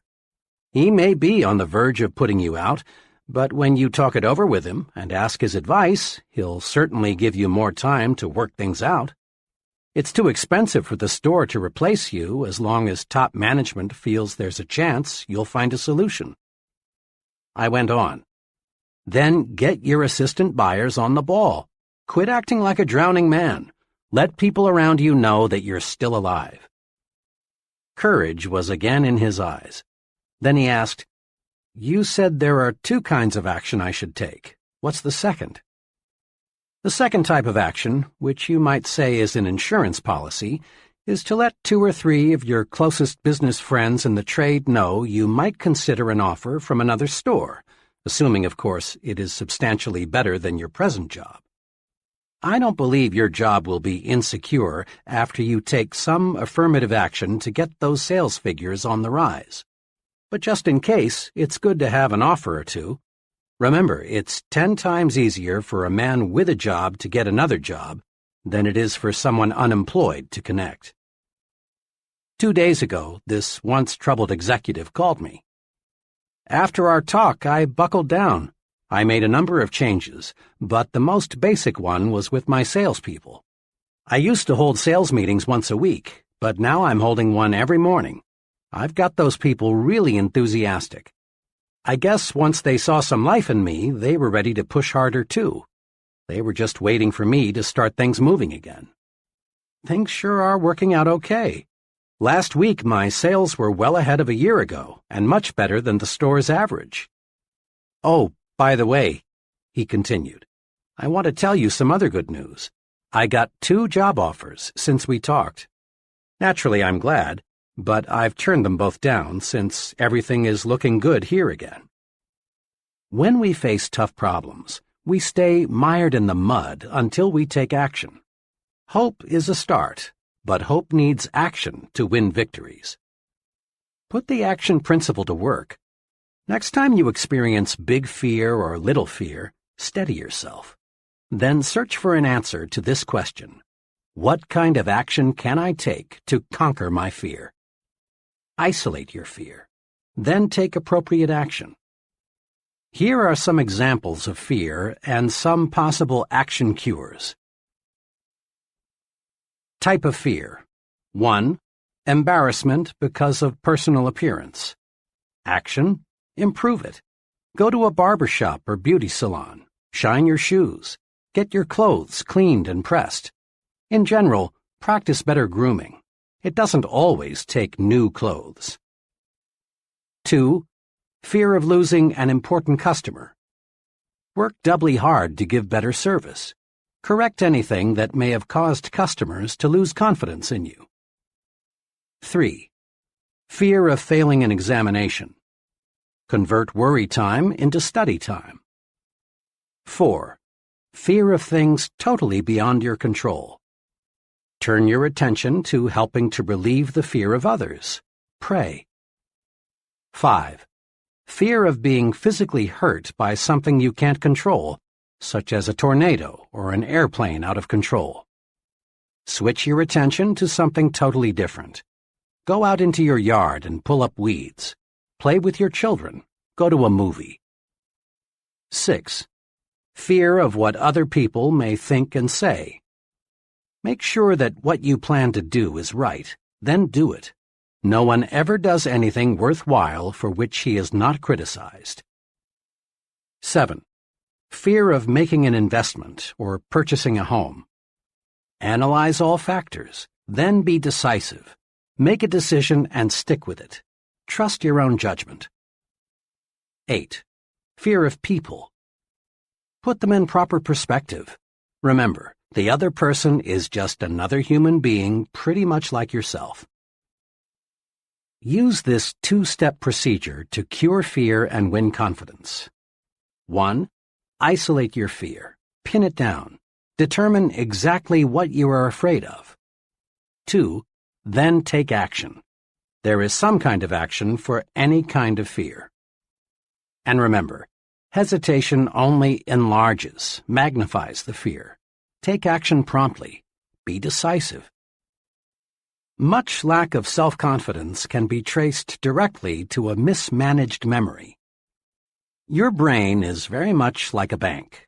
Every day you make thought deposits in your mind bank.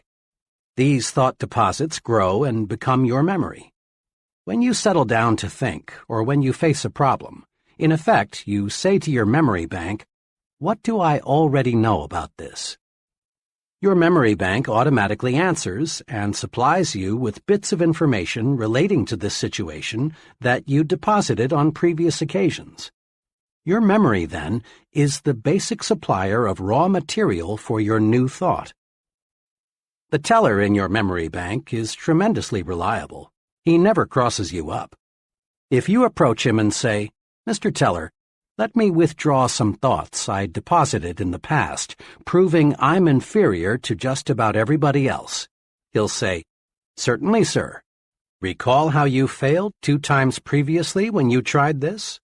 Recall what your 6th grade teacher told you about your inability to accomplish things?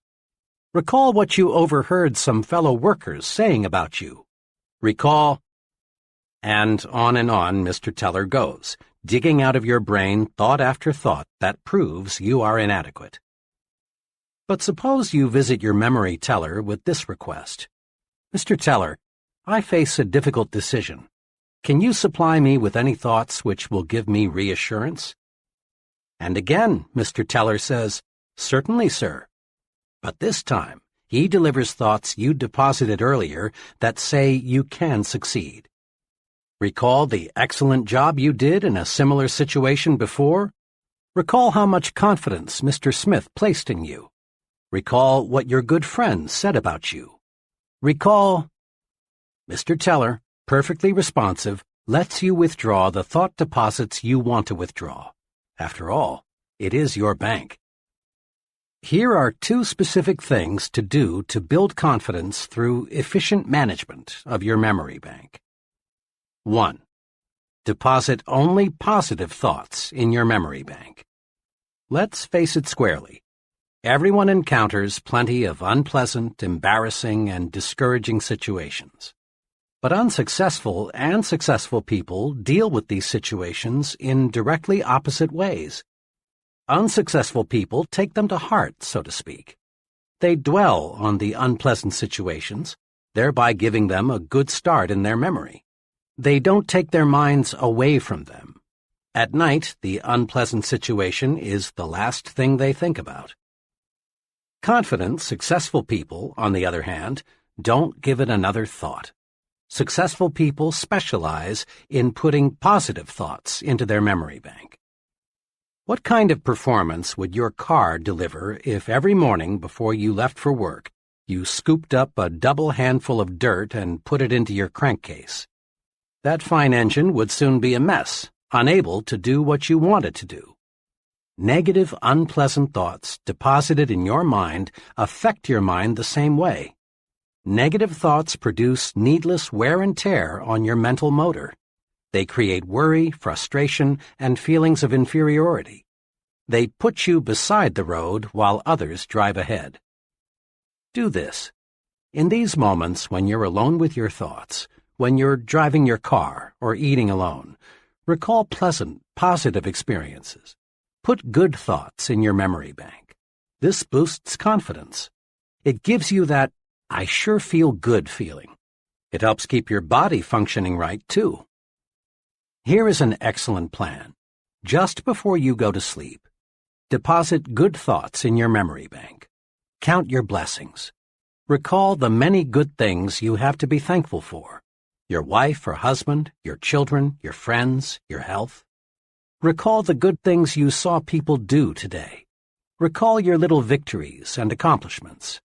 Go over the reasons why you are glad to be alive. 2. Withdraw only positive thoughts from your memory bank. I was closely associated several years ago in Chicago with a firm of psychological consultants. They handled many types of cases, but mostly marriage problems and psychological adjustment situations, all dealing with mind matters. One afternoon, as I was talking with the head of the firm about his profession and his techniques for helping the seriously maladjusted person, he made this remark: "You know, there would be no need for my services if people would do just one thing." "What's that?" I asked eagerly. "Simply this: destroy their negative thoughts before those thoughts become mental monsters. Most individuals I try to help," he continued, "are operating their own private museum of mental horror. Many marriage difficulties, for example, involve the honeymoon monster. The honeymoon wasn't as satisfactory as one or both of the marriage partners had hoped, but instead of burying the memory, they reflected on it hundreds of times until it was a giant obstacle to successful marital relationships. They come to me as much as 5 or 10 years later. Usually, of course, my clients don't see where their trouble lies. It's my job to uncover and explain the source of their difficulty to them and help them to see what a triviality it really is. A person can make a mental monster out of almost any unpleasant happening, my psychologist friend went on. A job failure, a jilted romance, a bad investment, disappointment in the behavior of a teenage child. These are common monsters I have to help troubled people destroy. It is clear that any negative thought, if fertilized with repeated recall, can develop into a real mind monster, breaking down confidence and paving the way to serious psychological difficulties. In an article in Cosmopolitan magazine, The Drive Toward Self-Destruction, Alice Mulcahy pointed out that upward of 30,000 Americans commit suicide each year and another 100,000 attempt to take their own lives. She went on to say, "There is shocking evidence that millions of other people are killing themselves by slower, less obvious methods. Still others are committing spiritual rather than physical suicide, constantly seeking out ways to humiliate, punish, and generally diminish themselves." The psychologist friend mentioned before told me how he helped one of his patients to stop committing mental and spiritual suicide. This patient, he explained, was in her late 30s and had 2 children. In lay terminology, she suffered from severe depression. She looked back on every incident of her life as being an unhappy experience. Her school days, her marriage, the bearing of her children, the places she had lived, all were thought of negatively. She volunteered that she couldn't remember ever having been truly happy. And since what one remembers from the past colors what one sees in the present, she saw nothing but pessimism and darkness. When I asked her what she saw in a picture which I showed her, she said, "It looks like there will be a terrible thunderstorm tonight." That was the gloomiest interpretation of the picture I've yet heard. The picture was a large oil painting of the sun low in the sky and a jagged rocky coastline. The painting was very cleverly done and could be construed to be either a sunrise or a sunset. The psychologist commented to me that what a person sees in the picture is a clue to his personality. Most people say it is a sunrise, but the depressed, mentally disturbed person nearly always says it's a sunset. As a psychologist, I can't change what already is in a person's memory. But I can, with the patient's cooperation, help the individual to see his past in a different light. That's the general treatment I used on this woman. I worked with her to help her see joy and pleasure in her past instead of total disappointment. After 6 months, she began to show improvement. At that point, I gave her a special assignment. Each day, I asked her to think of and write down 3 specific reasons she has to be happy. Then, at her next appointment with me on Thursdays, I'd go over her list with her. I continued this sort of treatment for 3 months. Her improvement was very satisfactory. Today, that woman is very well adjusted to her situation. She's positive and certainly as happy as most people. When this woman quit drawing negatives from her memory bank, she was headed toward recovery. Whether the psychological problem is big or little, the cure comes when one learns to quit drawing negatives from one's memory bank and withdraws positives instead. Don't build mental monsters. Refuse to withdraw the unpleasant thoughts from your memory bank. When you remember situations of any kind, concentrate on the good part of the experience. Forget the bad. Bury it. If you find yourself thinking about the negative side, turn your mind off completely. And here is something very significant and very encouraging. Your mind wants you to forget the unpleasant. If you will just cooperate, unpleasant memories will gradually shrivel and the teller in your memory bank will cancel them out. Dr. Melvin S. Hatwick, noted advertising psychologist, in commenting on our ability to remember, says, "When the feeling aroused is pleasant, the advertisement has a better chance to be remembered. When the feeling aroused is unpleasant, The reader or listener tends to forget the advertisement message. The unpleasant runs counter to what we want. We don't want to remember it. In brief, it really is easy to forget the unpleasant if we simply refuse to recall it. Withdraw only positive thoughts from your memory bank.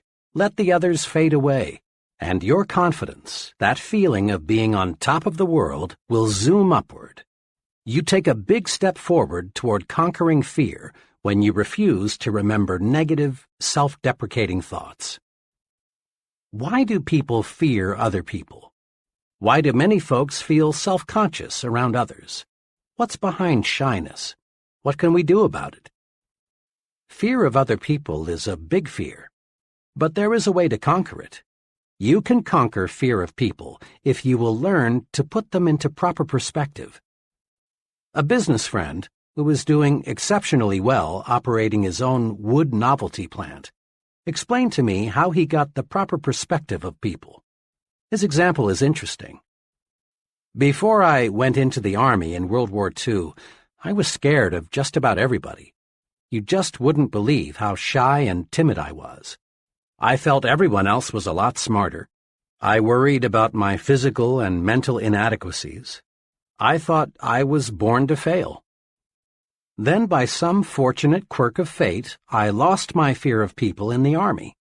During part of 1942 and 1943, when the Army was inducting men at a terrific clip, I was stationed as a medic at one of the big induction centers.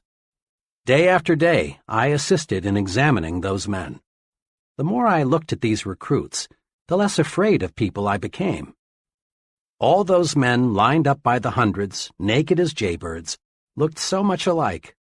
Oh, sure, there were fat ones and skinny ones, tall ones and short ones, but they all were confused, all were lonesome. Just a few days before, some of these were rising young executives. Some were farmers, some were salesmen, drifters, blue-collar workers. A few days before, they had been many things, but at the induction center, they were all alike. I figured out something pretty basic back then. I discovered people are alike in many, many more ways than they are different. I discovered the other fellow is pretty much like me. He likes good food, he misses his family and friends, he wants to get ahead, he has problems, he likes to relax. So if the other fellow is basically like me, there's no point in being afraid of him. Now, doesn't that make sense? If the other fellow is basically like me, there's no reason to be afraid of him. Here are two ways to put people in proper perspective. 1. Get a balanced view of the other fellow. Keep these 2 points in mind when dealing with people. First, the other fellow is important.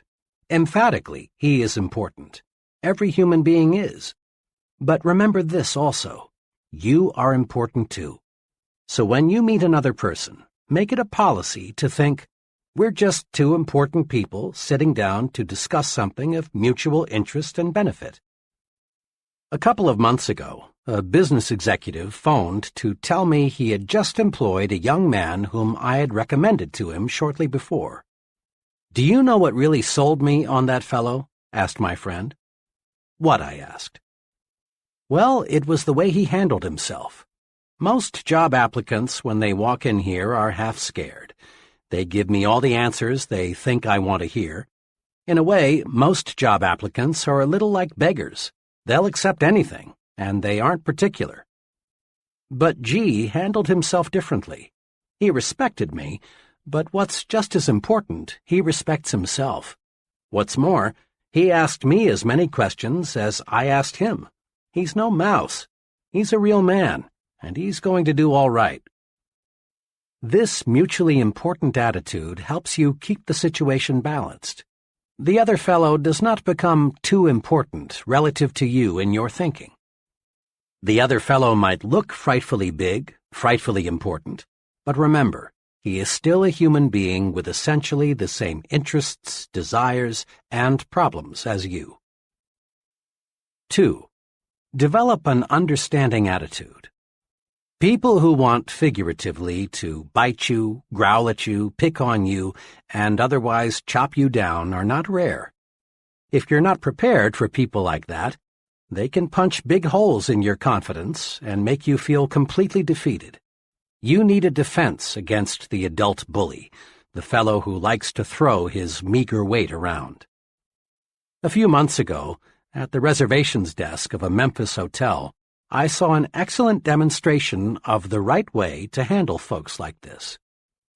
It was shortly after 5 p.m., and the hotel was busy registering new guests. The fellow ahead of me gave his name to the clerk in a commanding way.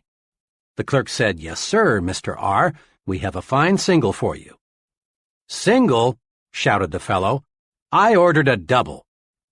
The clerk said, very politely, "Let me check, sir." He pulled the guest's reservation from the file and said, "I'm sorry, sir, your telegram specified a single. I'd be happy to put you in a double room, sir, if we had any available, but we simply do not." Then the irate customer said, "I don't care what the H that piece of paper says. I want a double." Then he started in with that "Do you know who I am?" bit, followed with, "I'll have you fired. You'll see. I'll have you fired." As best he could, under the verbal tornado, the young clerk injected, "Sir, we're terribly sorry, but we acted on your instructions." Finally, the customer, really furious now, said, "I wouldn't stay in the best suite in this blank hotel now that I know how badly managed it is," and stormed out. I stepped up to the desk, thinking the clerk, who had taken one of the worst public tongue-lashings I'd seen in some time, would be upset. Instead, he greeted me with one of the finest "good evening, sirs" I'd ever heard. As he went through the routine of processing my room, I said to him, "I certainly admire the way you handled yourself just a moment ago. You have tremendous temper control." "Well, sir," he said, "I really can't get mad at a fellow like that. You see, he really isn't mad at me. I was just the scapegoat. The poor fellow may be in bad trouble with his wife, or his business may be off, or maybe he feels inferior and this was his golden chance to feel like a wheel. I'm just the guy who gave him a chance to get something out of his system." The clerk added, "Underneath, he's probably a very nice guy. Most folks are." Walking toward the elevators, I caught myself repeating aloud, "Underneath, he's probably a very nice guy. Most folks are." Remember those two short sentences next time someone declares war on you. Hold your fire. The way to win in situations like this is to let the other fellow blow his stack and then forget it. Several years ago, while checking student examination papers, I came across one that especially disturbed me. The student who wrote the examination had demonstrated in class discussions and previous tests that he was far better qualified than his paper indicated. He was, in fact, the fellow who I thought would finish at the top of the class. Instead, his paper put him at the bottom. As was my custom in such cases, I had my secretary call the student and ask him to come by my office on an urgent matter. Paul W. appeared shortly. He looked as though he had been through a terrible experience. After he was comfortably seated, I said to him, "What happened, Paul? This just isn't the quality paper I expected you to write." Paul struggled with himself, looked in the direction of his feet, and replied, "Sir, after I saw that you had spotted me cheating, I just went to pieces. I couldn't concentrate on anything. Honest, this is the first time I've ever cheated at the university. I desperately wanted an A, so I worked up a little pony to use."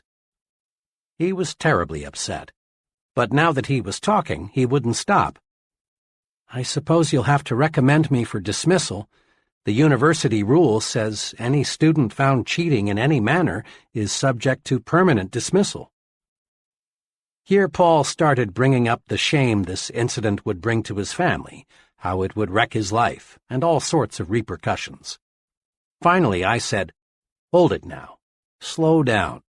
Let me explain something. I didn't see you cheat. Until you walked in and told me, I hadn't the faintest idea that was the trouble. I am sorry, Paul, that you did." Then I continued, "Paul, tell me, just what do you want to gain from your university experience?" He was a little calmer now, and after a short pause he said, "Well, Doctor, I think my overall aim is to learn how to live, but I guess I'm failing pretty badly." "We learn in different ways," I said. "I think you can learn a real success lesson from this experience. When you used your pony in there, your conscience bothered you terribly. This gave you a guilt complex that in turn broke your confidence. As you expressed it, you went to pieces. Most of the time, Paul, this matter of right and wrong is approached from a moral or religious standpoint. Now understand, I'm not here to preach to you, give you a sermon about right and wrong. But let's look at the practical side. When you do anything that goes contrary to your conscience, you feel guilty, and this guilty feeling jams your thought processes. You can't think straight because your mind is asking, "Will I get caught? Will I get caught?" "Paul," I continued, "you wanted an A so badly you did something you knew was wrong. There are many times in life when you'll want to make an A so badly you'll be tempted to do something that is contrary to your conscience. For example, someday you may want to make a sale so badly you'll think of deliberately misleading the customer to buy, and you may succeed. But here's what will happen. Your guilty feeling will grab hold of you, and the next time you see your customer, you'll be self-conscious, ill at ease. You'll be wondering, has he discovered that I put something over? Your presentation will be ineffective because you can't concentrate. Chances are you'll never make the second, third, fourth, and the many repeat sales. In the long run, making that sale using tactics that hurt your conscience will cost you a lot of income." I went on and pointed out to Paul how an occasional business or professional man loses his grip because of an intense fear that his wife will learn about a secret love affair he is having with another woman. Will she find out? Will she find out? Eats away the man's confidence until he can't do a good job at work or in the home. I reminded Paul that many criminals are captured not because any clues point to them, but because they act guilty and self-conscious. Their guilt feeling puts them on the suspect list. There is within each of us a desire to be right, think right, and act right. When we go against that desire, we put a cancer in our conscience. This cancer grows and grows by eating away at our confidence. Avoid doing anything that will cause you to ask yourself, "Will I get caught? Will they find out? Will I get away with it?" Don't try to make an A if it means violating your confidence. Paul, I'm pleased to say, got the point. He learned the practical value of doing what's right. I then proposed he sit down and retake the examination. In answer to his question, "But what about my dismissal?" I said, "I know what the regulations say about cheating, but you know, if we dismissed all students who have cheated in any way, half the professors would have to leave. And if we dismissed all students who thought about cheating, the university would have to shut down. So I'm forgetting this whole incident if you'll do me a favor." "Gladly," he said. I walked over to my bookshelf, took down my personal copy of 50 Years with the Golden Rule, and said, "Paul, read this book and return it. See how, in J.C. Penney's own words, just doing what's right made him one of America's richest men." Doing what's right keeps your conscience satisfied, and this builds self-confidence. When we do what is known to be wrong, two negative things happen. First, we feel guilt, and this guilt eats away confidence. Second, other people sooner or later find out and lose confidence in us. Do what's right and keep your confidence. That's thinking yourself to success. Here is a psychological principle that is worth listening to repeatedly until it absolutely saturates you. To think confidently, act confidently. The great psychologist, Dr. George W. Crane, said in his famous book, Applied Psychology, "Remember, motions are the precursors of emotions. You can't control the latter directly, but only through your choice of motions or actions. To avoid this all-too-common tragedy, marital difficulties and misunderstandings, become aware of the true psychological facts. Go through the proper motions each day, and you'll soon begin to feel the corresponding emotions. Just be sure you and your mate go through those motions of dates and kisses, the phrasing of sincere daily compliments, plus the many other little courtesies, and you need not worry about the emotion of love. You can't act devoted for very long without feeling devoted." Psychologists tell us we can change our attitudes by changing our physical actions. For example, you actually feel more like smiling if you make yourself smile. You feel more superior when you make yourself stand tall than when you slouch. On the negative side, frown a really bitter frown and see if you don't feel more like frowning. It is easy to prove that managed motions can change emotions. People who are shy in introducing themselves can replace this timidity with confidence just by taking 3 simple actions simultaneously. First, reach for the other person's hand and clasp it warmly. Second, look directly at the other person. And third, say, "I'm very glad to know you." These 3 simple actions automatically and instantaneously banish shyness. Confident action produces confident thinking. So, to think confidently, act confidently. Act the way you want to feel. Here are 5 confidence-building exercises. Listen to these guides carefully, then make a conscious effort to practice them and build your confidence. 1. Be a front seater. Ever notice in meetings, in church, classrooms, and other kinds of assemblies, how the back seats fill up first? Most folks scramble to sit in the back rows so they won't be too conspicuous. And the reason they are afraid to be conspicuous is that they lack confidence. Sitting up front builds confidence. Practice it. From now on, make it a rule to sit as close to the front as you can. Sure, you may be a little more conspicuous in the front, but remember, there is nothing inconspicuous about success. 2. Practice making eye contact. How a person uses his eyes tells us a lot about him. Instinctively, you ask yourself questions about the fellow who doesn't look you in the eye. What's he trying to hide? What's he afraid of? Is he trying to put something over on me? Is he holding something back? Usually, failure to make eye contact says one of 2 things. It may say, "I feel weak beside you. I feel inferior to you. I'm afraid of you." Or avoiding another person's eyes may say, "I feel guilty. I've done something or I've thought something that I don't want you to know. I'm afraid if I let my eyes connect with yours, you'll see through me." You say nothing good about yourself when you avoid making eye contact. You say, "I'm afraid. I lack confidence." Conquer this fear by making yourself look the other person in the eyes. Looking the other person in the eye tells him, "I'm honest and above board. I believe in what I'm telling you. I'm not afraid. I'm confident." Make your eyes work for you. Aim them right at the other person's eyes. It not only gives you confidence, it wins you confidence too. 3. Walk 25% faster. When I was a youngster, just going to the county seat was a big treat. After all the errands were accomplished and we were back in the car, my mother would often say, "Davy, let's just sit here a while and watch the people walk by."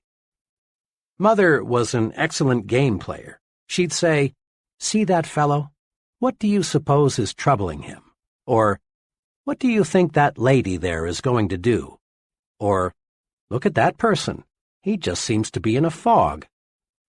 Watching people walk and move about became real fun. It was a lot cheaper than the movies. which was one of the reasons I learned later that Mother developed the game, and it was a lot more instructive. I still am a walk watcher. In corridors, lobbies, on sidewalks, I still occasionally find myself studying human behavior simply by watching people move about.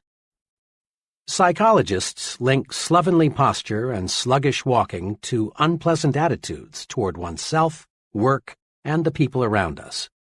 But psychologists also tell us you can actually change your attitudes by changing your posture and speed of movement. Watch, and you discover that body action is the result of mind action. The extremely beaten people, the real down-and-outers, just shuffle and stumble along. They have zero self-confidence. Average people have the average walk. Their pace is average. They have the look of, I really don't have very much pride in myself. Then there's a third group. Persons in this group show superconfidence. They walk faster than the average. There seems to be a slight sprint in the way they walk. Their walk tells the world, I've got someplace important to go, something important to do. What's more, I will succeed at what I will do 15 minutes from now. Use the walk 25% faster technique to help build self-confidence. Throw your shoulders back, lift up your head, move ahead just a little faster, and feel self-confidence grow. Just try and see. 4. Practice speaking up. In working with many kinds of groups of all sizes, I've watched many persons with keen perception and much native ability freeze and fail to participate in discussions. It isn't that these folks don't want to get in and wade with the rest. Rather, it's a simple lack of confidence. The conference clam thinks to himself, my opinion is probably worthless. If I say something, I'll probably look foolish. I'll just say nothing. Besides, the others in the group probably know more than I. I don't want the others to know how ignorant I am. Each time the conference clam fails to speak, he feels even more inadequate, more inferior. Often he makes a faint promise to himself that deep down he knows he won't keep, to speak next time. This is very important. Each time our clam fails to speak, he takes one more dose of confidence poison. He becomes less and less confident of himself. But on the positive side, the more you speak up, the more you add to your confidence, and the easier it is to speak up the next time. Speak up. It's a confidence-building vitamin. Put this confidence builder to use. Make it a rule to speak up at every open meeting you attend. Speak up. Say something voluntarily at every business conference, committee meeting, community forum you attend. Make no exception. Comment, make a suggestion, ask a question, and don't be the last to speak. Try to be the icebreaker, the first one in with a comment. And never worry about looking foolish. You won't. For each person who doesn't agree with you, odds are another person will. Quit asking yourself, I wonder if I dare speak. Instead, concentrate on getting the discussion leader's attention so you can speak. For special training and experience in speaking, consider joining your local Toastmasters Club. Thousands of conscientious people have developed confidence through a planned program to feel at ease talking with people and to people. 5. Smile big. Most folks have heard at one time or another that a smile will give them a real boost. They've been told that a smile is excellent medicine for confidence deficiency. But lots of people still don't really believe this because they've never tried smiling when they feel fear. Make this little test. Try to feel defeated and smile big at the same time. You can't. A big smile gives you confidence. A big smile beats fear, rolls away worry, defeats despondency. And a real smile does more than cure just your ill feeling. A real smile melts away the opposition of others, and instantly, too. Another person simply can't be angry with you if you give him a big, sincere smile. Just the other day, a little incident happened to me that illustrates this. I was parked at an intersection, waiting for the light to change, when bam! The driver behind me had let his foot slip the brake and put my rear bumper to a test. I looked back through my mirror and saw him getting out. I got out too, and forgetting the rule book, started preparing myself for verbal combat. I confess I was ready verbally to bite him to pieces. But fortunately, before I got the chance, he walked up to me, smiled, and said in the most earnest voice, "Friend, I really didn't mean to do that." That smile, matched with his sincere comment, melted me. I mumbled something about, "That's okay. Happens all the time." Almost in less time than it takes to wink an eye, my opposition turned into friendship. Smile big and you feel like happy days are here again. But smile big. A half-developed smile is not fully guaranteed. Smile until your teeth show. That large-size smile is fully guaranteed. I've heard many times, "Yes, but when I fear something or when I'm angry, I don't feel like smiling." Of course you don't. No one does. The trick is to tell yourself forcefully, "I'm going to smile." Then smile. Harness the power of smiling. Put these 5 procedures to work for you. 1. Action cures fear. Isolate your fear and then take constructive action. Inaction, doing nothing about a situation, strengthens fear and destroys confidence. 2. Make a supreme effort to put only positive thoughts in your memory bank. Don't let negative, self-deprecatory thoughts grow into mental monsters. Simply refuse to recall unpleasant events or situations. 3. Put people in proper perspective. Remember, people are more alike, much more alike, than they are different. Get a balanced view of the other fellow. He is just another human being. And develop an understanding attitude. Many people will bark, but it's a rare one who bites. 4. Practice doing what your conscience tells you is right. This prevents a poisonous guilt complex from developing. Doing what's right is a very practical rule for success. 5. Make everything about you say, "I'm confident, really confident." Practice these little techniques in your day-to-day activities. Be a front-seater, make eye contact, walk 25% faster, speak up, smile big. Chapter 4. How to Think Big. Recently, I chatted with a recruitment specialist for one of the nation's largest industrial organizations.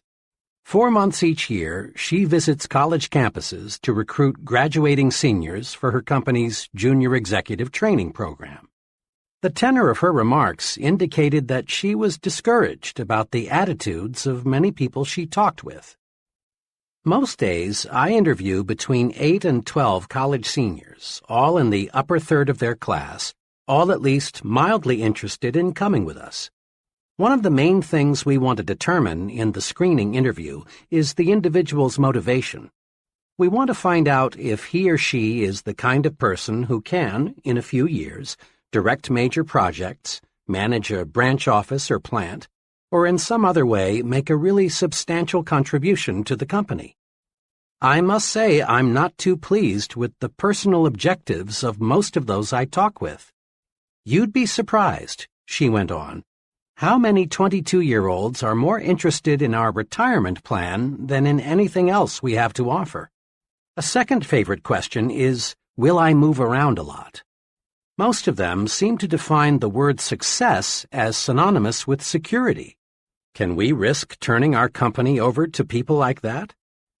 The thing I can't understand is why should young people these days be so ultra-conservative, so narrow in their view of the future? Every day there are more signs of expanding opportunity. This country is making record progress in scientific and industrial development. Our population is gaining rapidly. If there ever was a time to be bullish about America, it's now. The tendency for so many people to think small means there is less competition than you think for a very rewarding career. Where success is concerned, people are not measured in inches or pounds or college degrees or family background. They are measured by the size of their thinking. How big we think determines the size of our accomplishments. Now, let's see how we can enlarge our thinking. Ever ask yourself, what is my greatest weakness? Probably the greatest human weakness is self-deprecation, that is, selling oneself short. Self-deprecation shows through in countless ways. John sees a job advertisement in the paper. It's exactly what he would like. But he does nothing about it because he thinks, I'm not good enough for that job, so why bother? Or Jim wants a date with Joan, but he doesn't call her because he thinks he wouldn't rate with her. Tom feels Mr. Richards would be a very good prospect for his product, but Tom doesn't call. He feels Mr. Richards is too big to see him. Pete is filling out a job application form. One question asks, what beginning salary do you expect? Pete puts down a modest figure because he feels he really isn't worth the bigger sum he would like to earn. Philosophers for thousands of years have issued good advice, know thyself. But most people, it seems, interpret this suggestion to mean know only thy negative self. Most self-evaluation consists of making long mental lists of one's faults, shortcomings, inadequacies. It's well to know our inabilities, for this shows us areas in which we can improve. But if we know only our negative characteristics, we're in a mess. Our value is small. Here is an exercise to help you measure your true size. I've used it in training programs for executives and sales personnel. It works. 1. Determine your 5 chief assets. Invite some objective friend to help, possibly your wife, your superior, a professor, some intelligent person who will give you an honest opinion. Examples of assets frequently listed are education, experience, technical skills, appearance, well-adjusted home life, attitudes, personality, initiative. 2. Next, under each asset, write the names of 3 persons you know who have achieved large success but who do not have this asset to as great a degree as you. When you've completed this exercise, you will find you outrank many successful people on at least one asset. There is only one conclusion you can honestly reach. You're bigger than you think. So fit your thinking to your true size. Think as big as you really are. Never, never, never sell yourself short. The person who says adamantine when in plain talk he means immovable, or says coquette when we would understand him better if he said flirt, may have a big vocabulary. But does he have a big thinker's vocabulary? Probably not. People who use difficult, high-sounding words and phrases that most folks have to strain themselves to understand are inclined to be overbearing and stuffed shirts. And stuffed shirts are usually small thinkers. The important measure of a person's vocabulary is not the size or the number of words he uses. Rather, the thing that counts, the only thing that counts about one's vocabulary, is the effect his words and phrases have on his own and others' thinking. Here is something very basic. We do not think in words and phrases. We think only in pictures and/or images. Words are the raw materials of thought. When spoken or read, that amazing instrument, the mind, automatically converts words and phrases into mind pictures. Each word, each phrase, creates a slightly different mind picture. If someone tells you, Jim bought a new split level, you see one picture. But if you're told, Jim bought a new ranch house, you see another picture. The mind pictures we see are modified by the kinds of words we use to name things and describe things. Look at it this way. When you speak or write, you are, in a sense, a projector showing movies in the minds of others, and the pictures you create determine how you and others react. Suppose you tell a group of people, I'm sorry to report we've failed. What do these people see? They see defeat and all the disappointment and grief the word failed conveys. Now suppose you said instead, here's a new approach that I think will work. They would feel encouraged, ready to try again. Suppose you say, we face a problem. You have created a picture in the minds of others of something difficult, unpleasant to solve. Instead say, we face a challenge, and you create a mind picture of fun, sport, something pleasant to do. Or tell a group, we incurred a big expense, and people see money spent that will never return. Indeed, this is unpleasant. Instead say, we made a big investment, and people see a picture of something that will return profits later on, a very pleasant sight. The point is this. Big thinkers are specialists in creating positive, forward-looking, optimistic pictures in their own minds and in the minds of others. To think big, we must use words and phrases that produce big, positive mental images. Here are examples of phrases that create small, negative, depressing thoughts. And then, the same situation is discussed, but in a big, positive way. As you listen to these, ask yourself, what mind pictures do I see? Phrases that create small, negative mind images. 1. It's no use, we're whipped. Or, phrases that create big, positive mind images. We're not whipped yet, let's keep trying. Here's a new angle. 2. I was in that business once and failed. Never again. Or, I went broke, but it was my own fault. I'm going to try again. 3. I've tried, but the product won't sell. People don't want it. Or, so far I've not been able to sell this product, but I know it is good, and I'm going to find the formula that will put it over. 4. The market is saturated. Imagine, 75% of the potential has already been sold. Better get out. Or, imagine, 25% of the market is still not sold. Count me in. This looks big. 5. Their orders have been small. Cut them off. Or, their orders have been small. Let's map out a plan for selling them more of their needs. 6. 5 years is too long a time to spend before I'll get into the top ranks in your company. Count me out. Or, 5 years is not really a long time. Just think. That leaves me 30 years to serve at a high level. 7. The competition has all the advantage. How do you expect me to sell against them? Or, competition is strong, there's no denying that, but no one ever has all the advantages. Let's put our heads together and figure out a way to beat them at their own game. 8. Nobody will ever want that product. Or, in its present form, it may not be saleable, but let's consider some modifications. 9. Let's wait until a recession comes along, then buy stocks. Or, let's invest now. Bet on prosperity, not depression. 10. I'm too young, old, for the job.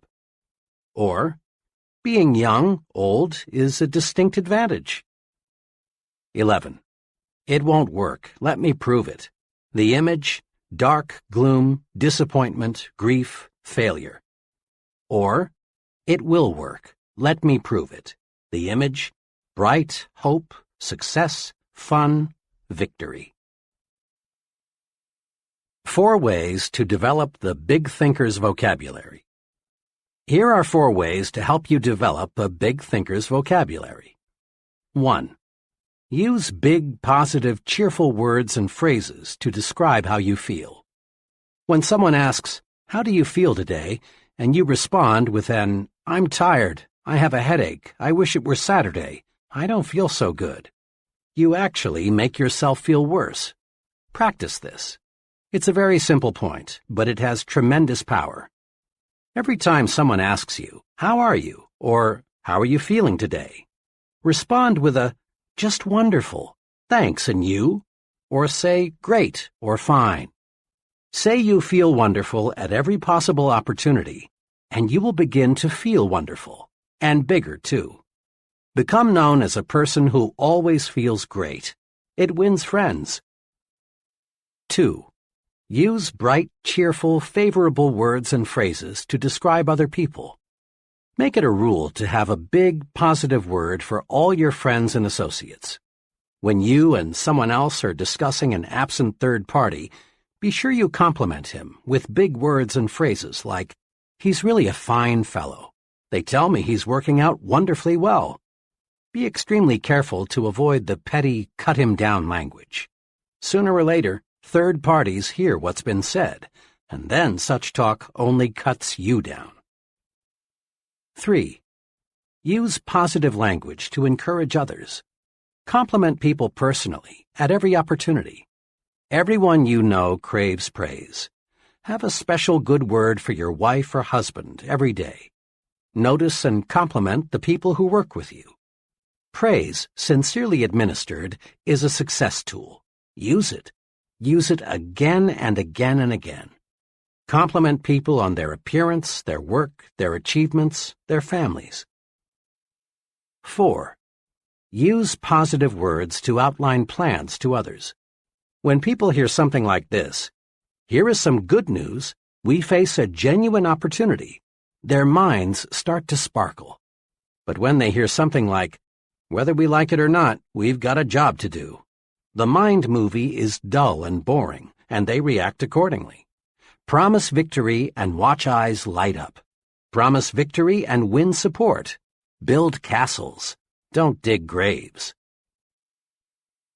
See what can be, not just what is. Big thinkers train themselves to see not just what is, but what can be. Here are 4 examples to illustrate this point. 1. What gives real estate value? A highly successful realtor who specializes in rural property shows what can be done if we train ourselves to see something where little or nothing presently exists. "Most of the rural property around here," my friend began, "is run down and not very attractive. I'm successful because I don't try to sell my prospects a farm as it is. I develop my entire sales plan around what the farm can be. Simply telling the prospect, 'The farm has XX acres of bottom land and XX acres of woods and is XX miles from town,' doesn't stir him up and make him want to buy it.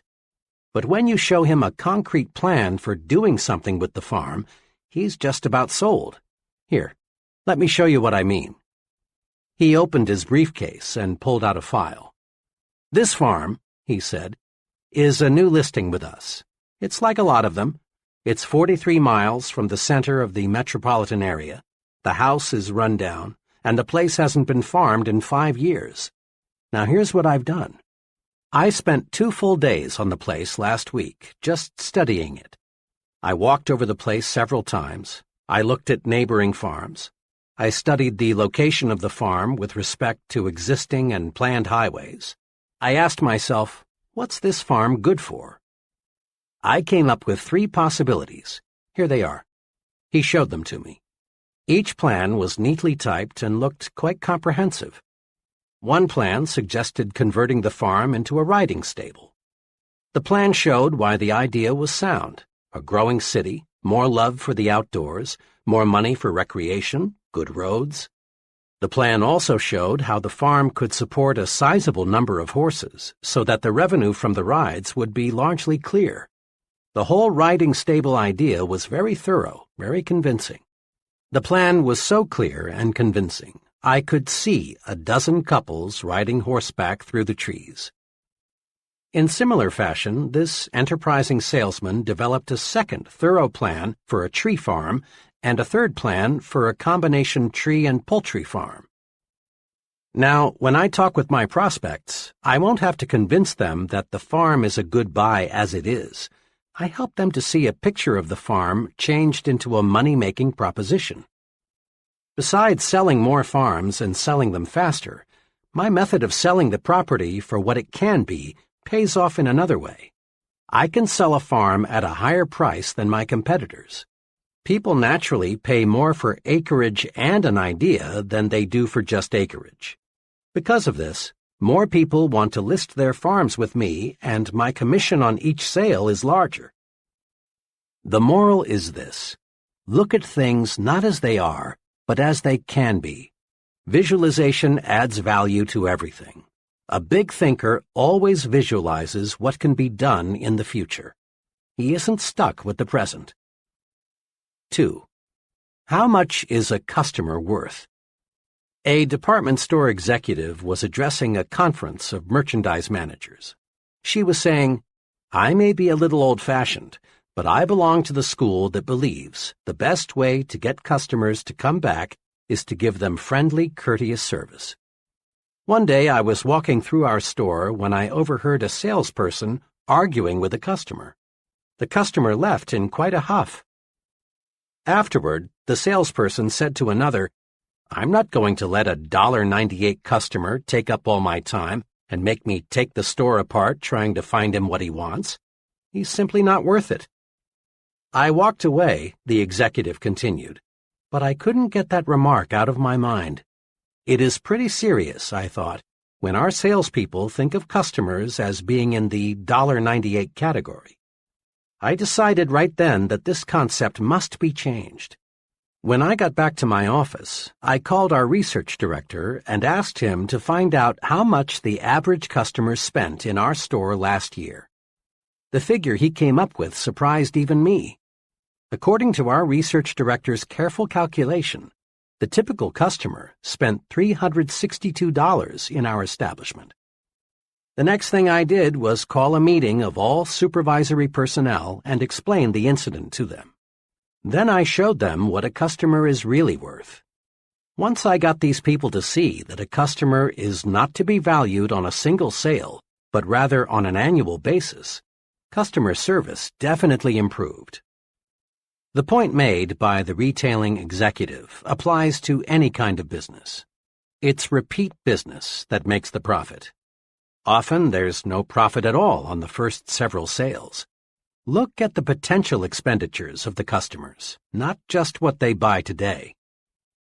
Putting a big value on customers is what converts them into big regular patrons. Attaching little value to customers sends them elsewhere. A student related this pertinent incident to me, explaining why he'll never again eat in a certain cafeteria. For lunch one day, the student began, I decided to try a new cafeteria that had just opened a couple of weeks before. Nickels and dimes are pretty important to me right now, so I watch what I buy pretty closely. Walking past the meat section, I saw some turkey and dressing that looked pretty good, and it was plainly marked 39 cents. When I got to the cash register, the checker looked at my tray and said, $1.09. I politely asked her to check it again because my tally was 99 cents. After giving me a mean glare, she recounted. The difference turned out to be the turkey. She had charged me 49 cents instead of 39 cents. Then I called her attention to the sign which read 39 cents. This really set her off. I don't care what that sign says. It's supposed to be 49 cents. See? Here's my price list for today. Somebody back there made a mistake. You'll have to pay the 49 cents. Then I tried to explain to her the only reason I selected the turkey was because it was 39 cents. If it had been marked 49 cents, I'd have taken something else. To this, her answer was, You'll just have to pay the 49 cents. I did because I didn't want to stand there and create a scene. But I decided on the spot that I'd never eat there again. I spend about $250 a year for lunches, and you can be sure they'll not get 1 penny of it. There's an example of the little view. The checker saw 1 thin dime, not the potential $250. 3. The case of the blind milkman. It's surprising how people sometimes are blind to potential. A few years ago, a young milkman came to our door to solicit our dairy business. I explained to him that we already had milk delivery service, and we were quite satisfied. Then I suggested that he stop next door and talk to the lady there. To this he replied, "I've already talked to the lady next door, but they use only 1 quart of milk every 2 days, and that's not enough to make it worthwhile for me to stop."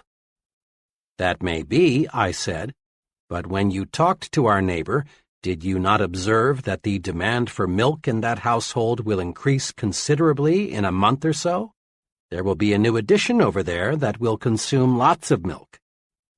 The young man looked for a moment like he had been struck, and then he said, "How blind can a guy be?" Today, that same 1 quart every 2 days family buys 7 quarts every 2 days from a milkman who had some foresight. That first youngster, a boy, now has 2 brothers and 1 sister, and I'm told there'll be another young one soon. How blind can we be? See what can be, not just what is. The schoolteacher who thinks of Jimmy only as he is, an ill-mannered, backward, uncouth brat, certainly will not aid Jimmy's development. But the teacher who sees Jimmy not as he is now, but as he can be, she'll get results. Most folks driving through Skid Row see only broken-down stumble-bums hopelessly lost to the bottle. A few devoted people see something else in the Skid Rowite. They see a reconstructed citizen, and because they see this, they succeed in many cases in doing an excellent rehabilitation job. 4. What determines how much you're worth? After a training session a few weeks ago, a young man came to see me and asked if he could talk with me for a few minutes. I knew that this young fellow, now about 26, had been a very underprivileged child. On top of this, he had experienced a mountain of misfortune in his early adult years. I also knew that he was making a real effort to prepare himself for a solid future. Over coffee, we quickly worked out his technical problem, and our discussion turned to how people who have few physical possessions should look toward the future. His comments provide a straightforward, sound answer. "I've got less than $200 in the bank. My job as a rate clerk doesn't pay much, and it doesn't carry much responsibility. My car is 4 years old, and my wife and I live in a cramped second-floor apartment.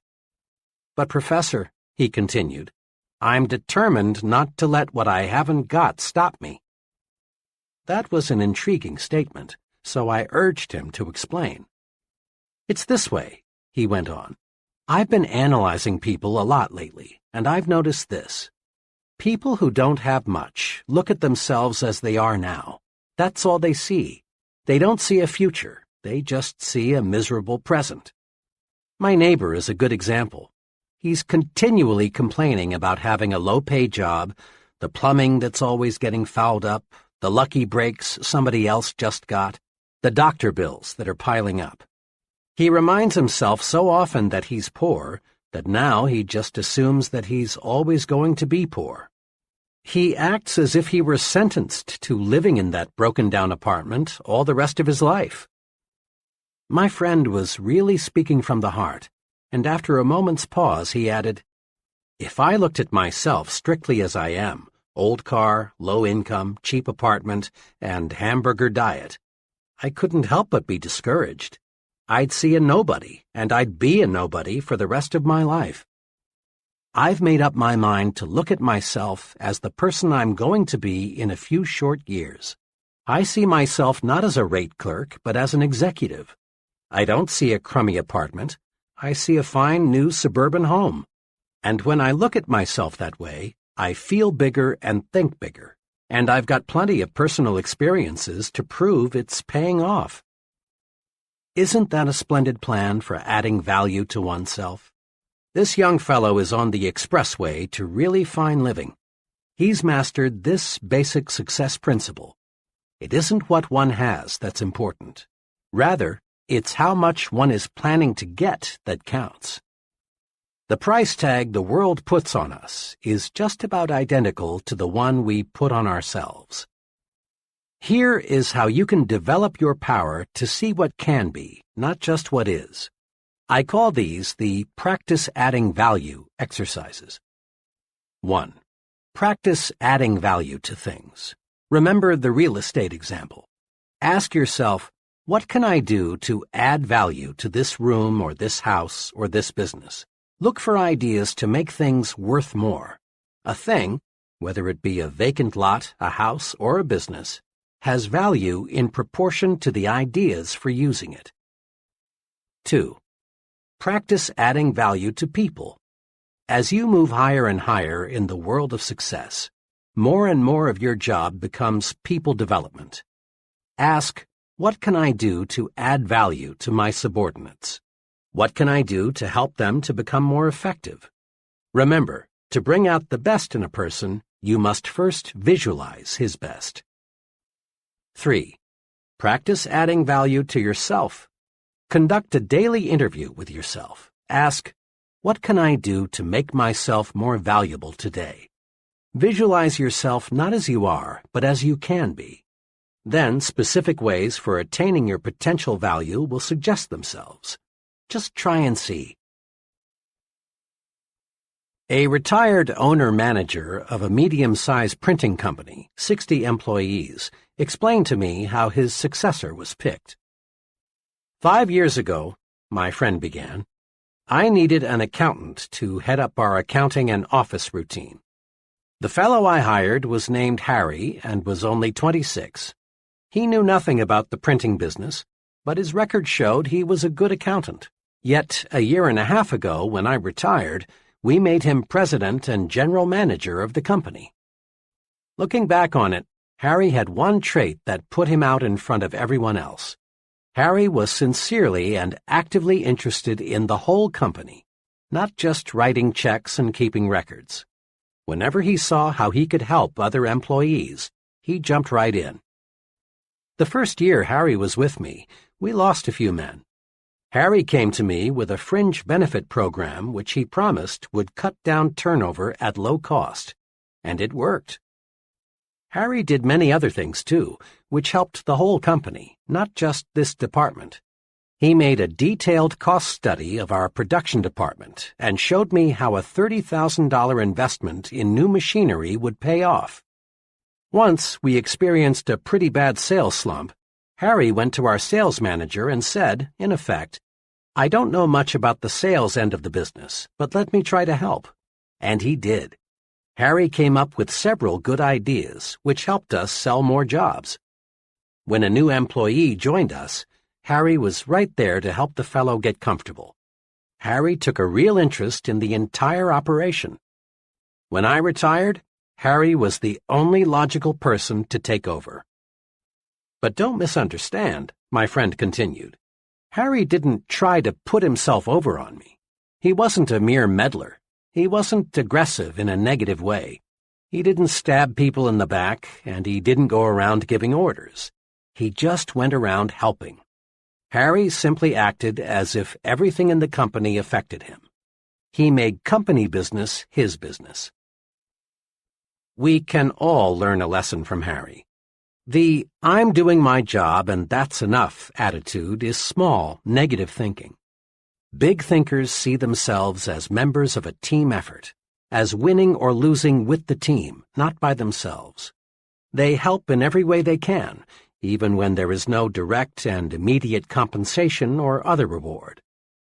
The fellow who shrugs off a problem outside his own department with the comment, well, that's no concern of mine, let them worry about it, hasn't got the attitude it takes for top leadership. Practice this. Practice being a big thinker. See the company's interest as identical with your own. Probably only a very few persons working in large companies have a sincere, unselfish interest in their company. But after all, only a relatively few persons qualify as big thinkers, and these few are the ones eventually rewarded with the most responsible, best-paying jobs. Many potentially powerful people let petty, small, insignificant things block their way to achievement. Let's look at 4 examples.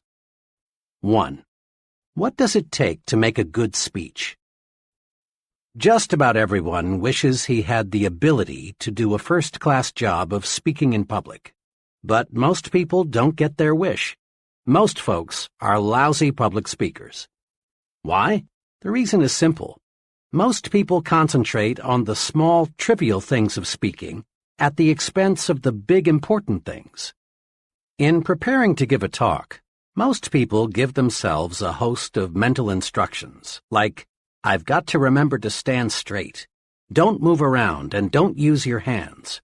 Don't let the audience see you use your notes. Remember, don't make mistakes in grammar. Especially don't say, for he and I. Say, for him and me. Be sure your tie is straight. Speak loud, but not too loud, and so on and so on. Now, what happens when the speaker gets up to speak? He's scared because he's given himself a terrific list of things not to do. He gets confused in his talk and finds himself silently asking, have I made a mistake? He is, in brief, a flop. He's a flop because he concentrated on the petty, trivial, relatively unimportant qualities of a good speaker and failed to concentrate on the big things that make a good speaker. Knowledge of what he's going to talk about and an intense desire to tell it to other people. The real test of a speaker is not did he stand straight or did he make any mistakes in grammar, but rather did the audience get the points he wanted to put across. Most of our top speakers have petty defects. Some of them even have unpleasant voices. Some of the most sought-after speakers in America would flunk a speech course taught by the old negative, don't do this and don't do that method. Yet all these successful public speakers have one thing in common. They have something to say, and they feel a burning desire for other people to hear it. Don't let concern with trivia keep you from speaking successfully in public. 2. What causes quarrels? Ever stop to ask yourself just what causes quarrels? At least 99% of the time, quarrels start over petty, unimportant matters like this. John comes home a little tired, a little on edge. Dinner doesn't exactly please him, so he turns up his nose and complains. Joan's day wasn't perfect either, so she rallies to her own defense with, well, what do you expect on my food budget? Or, maybe I could cook better if I had a new stove like everybody else. This insults John's pride, so he attacks with, now, Joan, it's not lack of money. It's simply that you don't know how to manage. And away they go. Before a truce is finally declared, all sorts of accusations are made by each party. In-laws, sex, money, premarital and postmarital promises, and other issues will be introduced. Both parties leave the battle nervous, tense.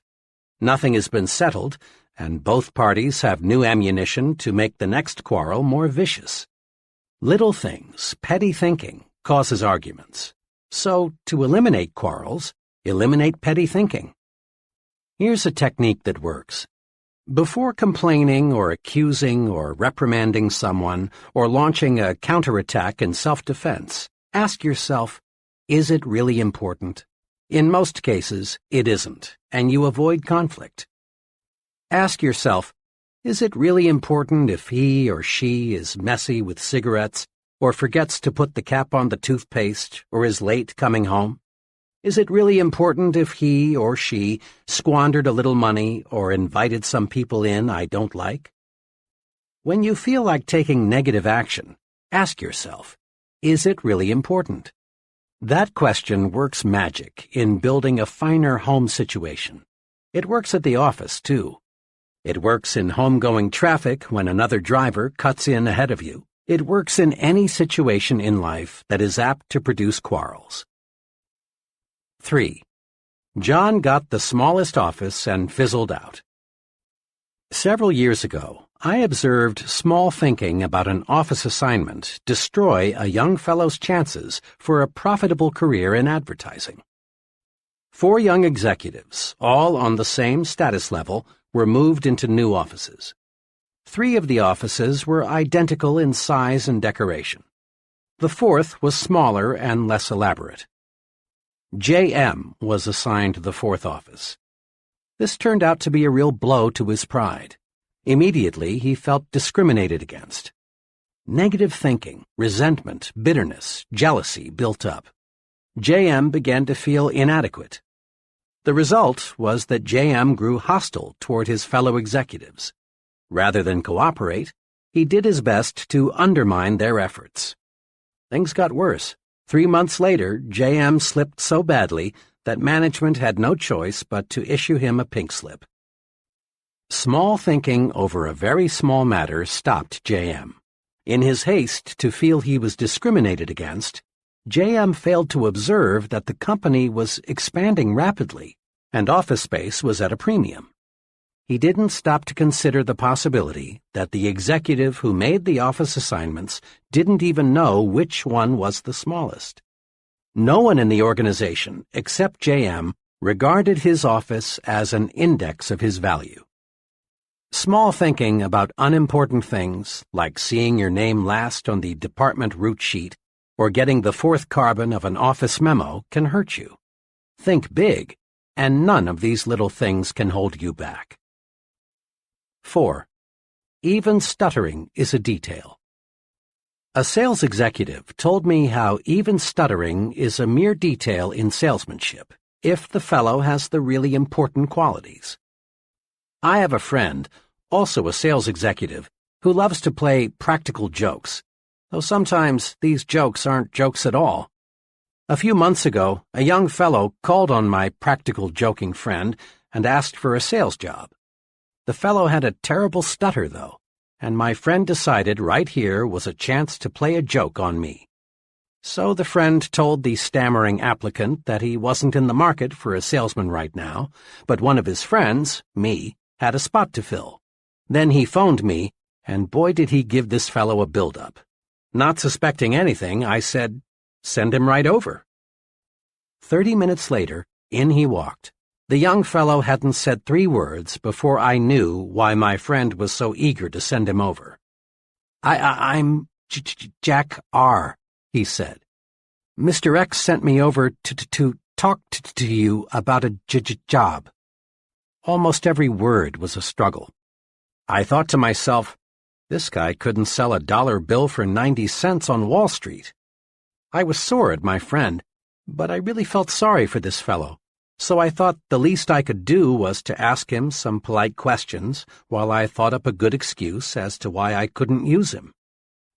As we talked on, however, I discovered this fellow was no stoop.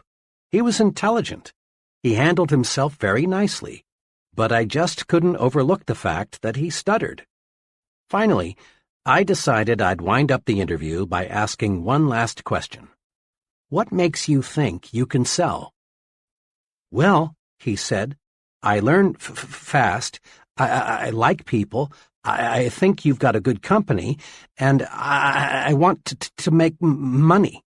Now, I do have a speech impairment, but that doesn't bother me, so why should it bother anybody else? His answer showed me he had all the really important qualifications for a salesman. I decided right then to give him a chance, and you know, he's working out very well. Even a speech impairment in a talker's profession is a triviality if the person has the big qualities. Practice these 3 procedures to help yourself think about trivialities. 1. Keep your eyes focused on the big objective. Many times, we're like the salesman who, failing to make the sale, reports to his manager, "Yes, but I sure convinced the customer he was wrong." In selling, the big objective is winning sales, not arguments.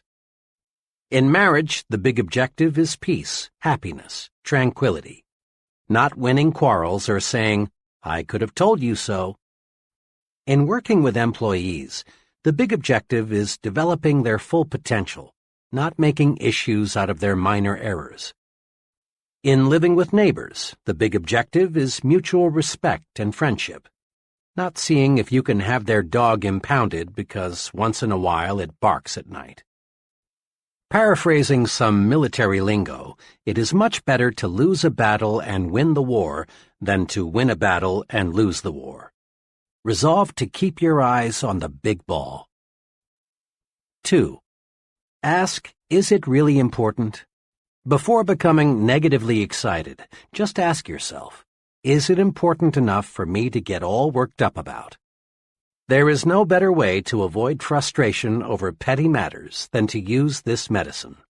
At least 90% of quarrels and feuds would never take place if we just faced troublesome situations with, is this really important? 3. Don't fall into the triviality trap. In making speeches, solving problems, counseling employees, think of those things that really matter, things that make the difference. Don't become submerged under surface issues. Concentrate on important things.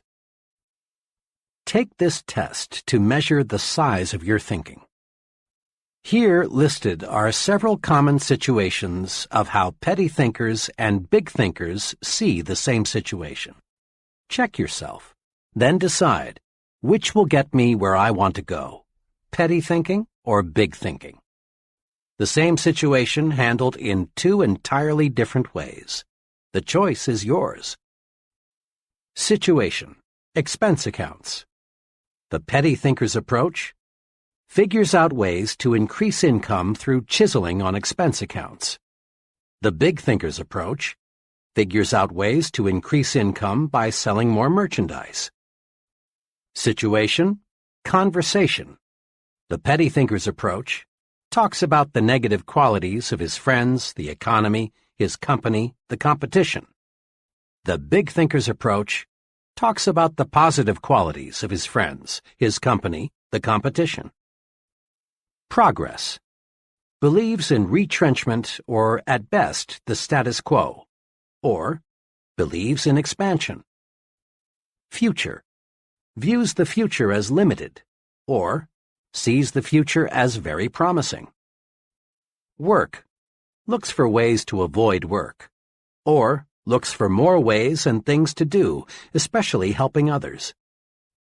Competition. Competes with the average, or competes with the best. Budget problems.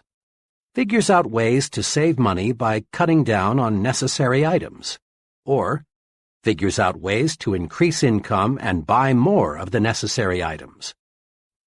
Goals. Sets goals low, or sets goals high. Goals vision. Sees only the short run, or is preoccupied with the long run. Security. Is preoccupied with security problems, or regards security as a natural companion of success. Companionship. Surrounds himself with petty thinkers, or surrounds himself with persons with large progressive ideas. Mistakes. Magnifies minor errors, turns them into big issues, or ignores errors of little consequence. Remember, it pays in every way to think big. 1. Don't sell yourself short. Conquer the crime of self-deprecation. Concentrate on your assets. You're better than you think you are. 2. Use the big thinker's vocabulary. Use big, bright, cheerful words. Use words that promise victory, hope, happiness, pleasure. Avoid words that create unpleasant images of failure, defeat, grief. 3. Stretch your vision. See what can be, not just what is. Practice adding value to things, to people, and to yourself. 4. Get the big view of your job. Really think your present job is important. That next promotion depends mostly on how you think toward your present job. 5.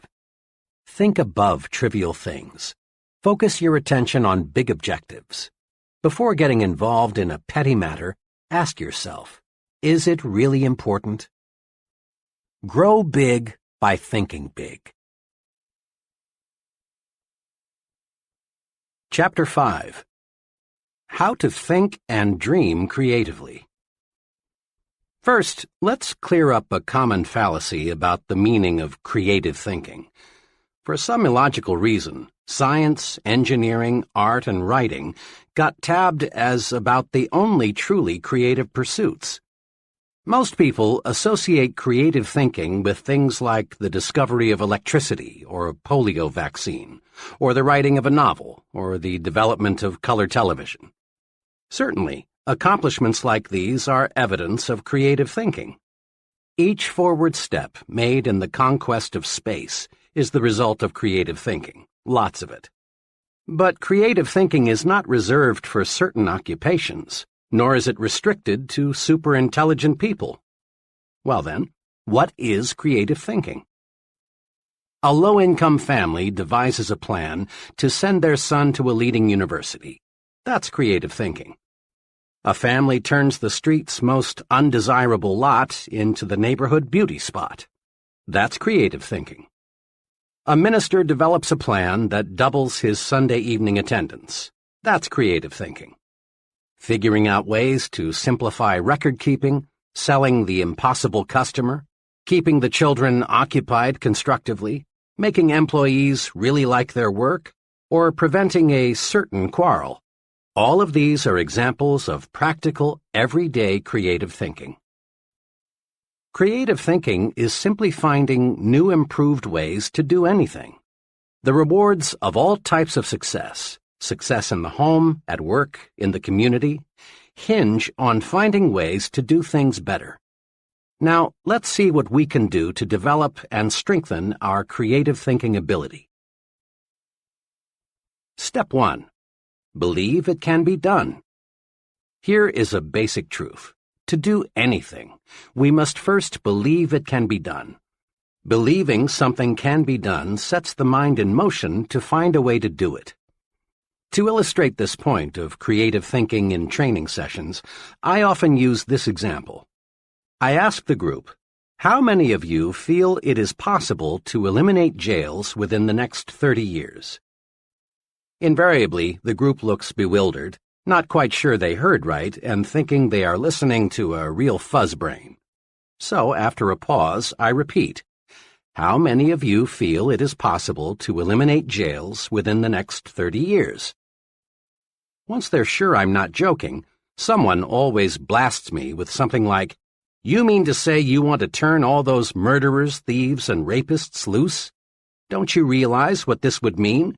Why, none of us would be safe. We have to have jails. Then the others cut loose. All order would break down if we didn't have jails. Some people are born criminals. If anything, we need more jails. Did you read in this morning's paper about that murder? And the group goes on, telling me all sorts of good reasons why we must have jails. One fellow even suggested we've got to have jails so the police and prison guards can have jobs. After about 10 minutes of letting the group prove why we can't eliminate the need for jails, I say to them, now, let me mention here that this question of eliminating jails is used to make a point. Each of you has come up with reasons why we can't eliminate the need for jails. Will you do me a favor? Will you try extra hard for a few minutes to believe we can eliminate jails? Joining in the spirit of the experiment, the group says, in effect, oh well, but just for kicks. Then I ask, now, assuming we can eliminate jails, how could we begin? Suggestions come slowly at first. Someone hesitantly says something like, well, you might cut down crime if you established more youth centers. Before long, the group, which 10 minutes ago was solidly against the idea, now begins to work up real enthusiasm. Work to eliminate poverty. Most crime stems from the low income levels. Conduct research to spot potential criminals before they commit a crime. Develop surgical procedures to cure some kinds of criminals. Educate law enforcement personnel in positive methods of reform. These are just samples of the 78 specific ideas I've tabulated that could help accomplish the goal of eliminating jails. When you believe, your mind finds ways to do. This experiment has just one point. When you believe something is impossible, your mind goes to work for you to prove why. But when you believe, really believe, something can be done, your mind goes to work for you and helps you find the ways to do it. Believing something can be done paves the way for creative solutions. Believing something can't be done is destructive thinking. This point applies to all situations, little and big. The political leaders who do not genuinely believe permanent world peace can be established will fail because their minds are closed to creative ways to bring about peace. The economists who believe business depressions are inevitable will not develop creative ways to beat the business cycle. In a similar fashion, you can find ways to like a person if you believe you can. You can discover solutions to personal problems if you believe you can. You can find a way to purchase that new, larger home if you believe you can. Belief releases creative powers. Disbelief puts the brakes on. Believe, and you'll start thinking constructively. Your mind will create a way if you let it. A little over 2 years ago, a young man asked me to help him find a job with more future. He was employed as a clerk in the credit department of a mail-order company and felt that he was getting nowhere. We talked about his past record and what he wanted to do. After knowing something about him, I said, "I admire you very much for wanting to move up the ladder to a better job and more responsibility. But getting a start in the kind of job you want requires a college degree these days. I notice you finished 3 semesters. May I suggest you finish college? Going summers, you can do it in 2 years. Then I'm sure you can land the job you want, with the company you want to work for." "I realize," he answered, "that a college education would help, but it's impossible for me to go back to school." "Impossible? Why?" I asked. "Well, for one thing," he began, "I'm 24. On top of that, my wife and I are expecting our second child in a couple of months. We barely get by now on what I make. I wouldn't have time to study since I'd have to keep my job. It's just impossible, that's all." This young man really had himself convinced that finishing college was impossible. Then I said to him, "If you believe it is impossible to finish school, then it is. But by the same token, if you'll just believe it is possible to return to the university, a solution will come. Now here's what I would like you to do. Make up your mind you are going to go back to school. Let that one thought dominate your thinking. Then think, really think about how you can do it and still support your family. Come back in a couple of weeks and let me know what ideas you've come up with." My young friend returned 2 weeks later. "I thought a lot about what you said," he began. "I've decided I must go back to school. I haven't figured out all the angles yet, but I'll find a solution." And he did. He managed to get a scholarship provided by a trade association, which paid his tuition, books, and incidentals. He rearranged his work schedule so he could attend classes. His enthusiasm and the promise of a better life won him his wife's full support. Together, they creatively found ways to budget money and time more effectively. Last month, he received his degree one day and went to work the next as a management trainee for a large corporation. Where there's a will, there is a way. Believe it can be done.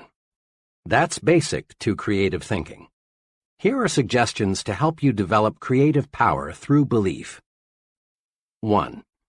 Eliminate the word impossible from your thinking and speaking vocabularies. Impossible is a failure word. The thought, "it's impossible," sets off a chain reaction of other thoughts to prove you're right. 2.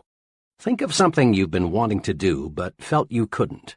Now, make a list of reasons why you can do it.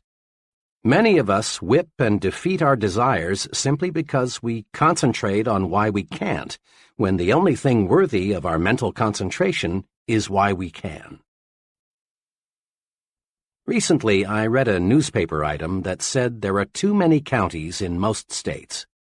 The article pointed out that most county boundaries were established decades before the first automobile was built, and while the horse and buggy was the chief mode of travel. But today, with fast automobiles and good roads, there is no reason why 3 or 4 counties could not be combined. This would cut down greatly on duplicated services so that taxpayers would actually get better service for less money. The writer of this article said he thought he had stumbled across a really live idea, so he interviewed 30 people at random to get their reactions. The result? Not one person thought the idea had merit, even though it would provide them with better local government at less cost. That's an example of traditional thinking. The traditional thinker's mind is paralyzed. He reasons, it's been this way for 100 years, therefore it must be good and must stay this way. Why risk a change? Average people have always resented progress. Many voiced a protest toward the automobile on the grounds that nature meant for us to walk or use horses. The airplane seemed drastic to many. Man had no right to enter the province reserved for birds. A lot of status quoers still insist that man has no business in space. One top missile expert recently gave an answer to this kind of thinking. Man belongs, says Dr. von Braun, where man wants to go. Around 1900, a sales executive discovered a scientific principle of sales management. It received a lot of publicity and even found its way into textbooks. The principle was this: there is one best way to sell a product. Find the best way, then never deviate from it. Fortunately for this man's company, new leadership came in time to save the organization from financial ruin. Contrast that experience with the philosophy of Crawford H. Greenwald, president of one of the nation's largest business organizations, E.I. DuPont de Nemours. In a talk at Columbia University, Mr. Greenwald said, "There are many ways in which a good job can be done, as many ways, in fact, as there are men to whom the task is given. In truth, there is no one best way to do anything. There is no one best way to decorate an apartment, landscape a lawn, make a sale, rear a child, or cook a steak. There are as many best ways as there are creative minds. Nothing grows in ice. If we let tradition freeze our minds, new ideas can't sprout. Make this test sometime soon. Propose one of these ideas to someone and then watch his behavior. 1. The postal system, long a government monopoly, should be turned over to private enterprise. 2. Presidential elections should be held every 2 or 6 years instead of 4. 3. Regular hours for retail stores should be 1 p.m. to 8 p.m. instead of 9 a.m. to 5:30 p.m. 4. The retirement age should be raised to 70. Whether these ideas are sound or practical is not the point. What is significant is how a person handles propositions like these.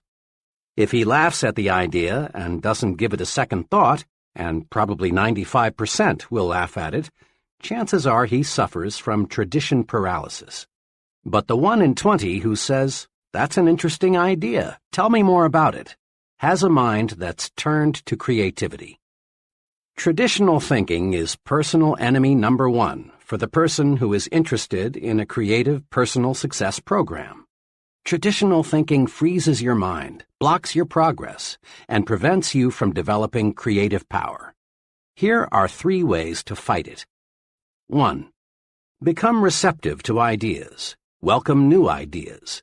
Destroy these thought repellents. Won't work. Can't be done. It's useless. And it's stupid. A very successful friend of mine who holds a major position with an insurance company said to me, "I don't pretend to be the smartest guy in the business, but I think I am the best sponge in the insurance industry. I make it a point to soak up all the good ideas I can." 2. Be an experimental person. Break up fixed routines. Expose yourself to new restaurants, new books, new theaters, new friends. Take a different route to work someday. Take a different vacation this year. Do something new and different this weekend.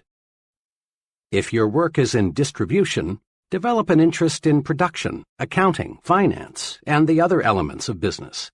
This gives you breadth and prepares you for larger responsibilities. 3. Be progressive, not regressive. Not, that's the way we did it where I used to work, so we ought to do it that way here, but how can we do it better than we did it where I used to work? Not backward, regressive thinking, but forward, progressive thinking. Because you got up at 5:30 a.m. to deliver papers or milk the cows when you were a youngster doesn't necessarily mean it's a good idea for you to require your children to do the same. Imagine what would happen to the Ford Motor Company if its management allowed itself to think, "This year we've built the ultimate in automobiles. Further improvement is impossible. Therefore, all experimental engineering and designing activities are hereby permanently terminated." Even the mammoth Ford Motor Company would shrivel fast with this attitude. Successful people, like successful businesses, live with these questions. How can I improve the quality of my performance? How can I do better? Absolute perfection in all human undertakings, from building missiles to rearing children, is unattainable. This means there is endless room for improvement. Successful people know this, and they are always searching for a better way. Note, the successful person doesn't ask, "Can I do it better?" He knows he can. So he phrases the question, "How can I do it better?" A few months ago, a former student of mine, in business for just 4 years, opened her 4th hardware store. This was quite a feat, considering the young lady's small initial capital investment of only $3,500, strong competition from other stores, and the relatively short time she had been in business. I visited her new store shortly after it opened to congratulate her on the fine progress she had made. In an indirect way, I asked her how she was able to make a success of 3 stores and open a 4th one, when most merchants had to struggle to make a success of just 1 store. "Naturally," she answered, "I worked hard, but just getting up early and working late isn't responsible for the 4 stores. Most people in my business work hard.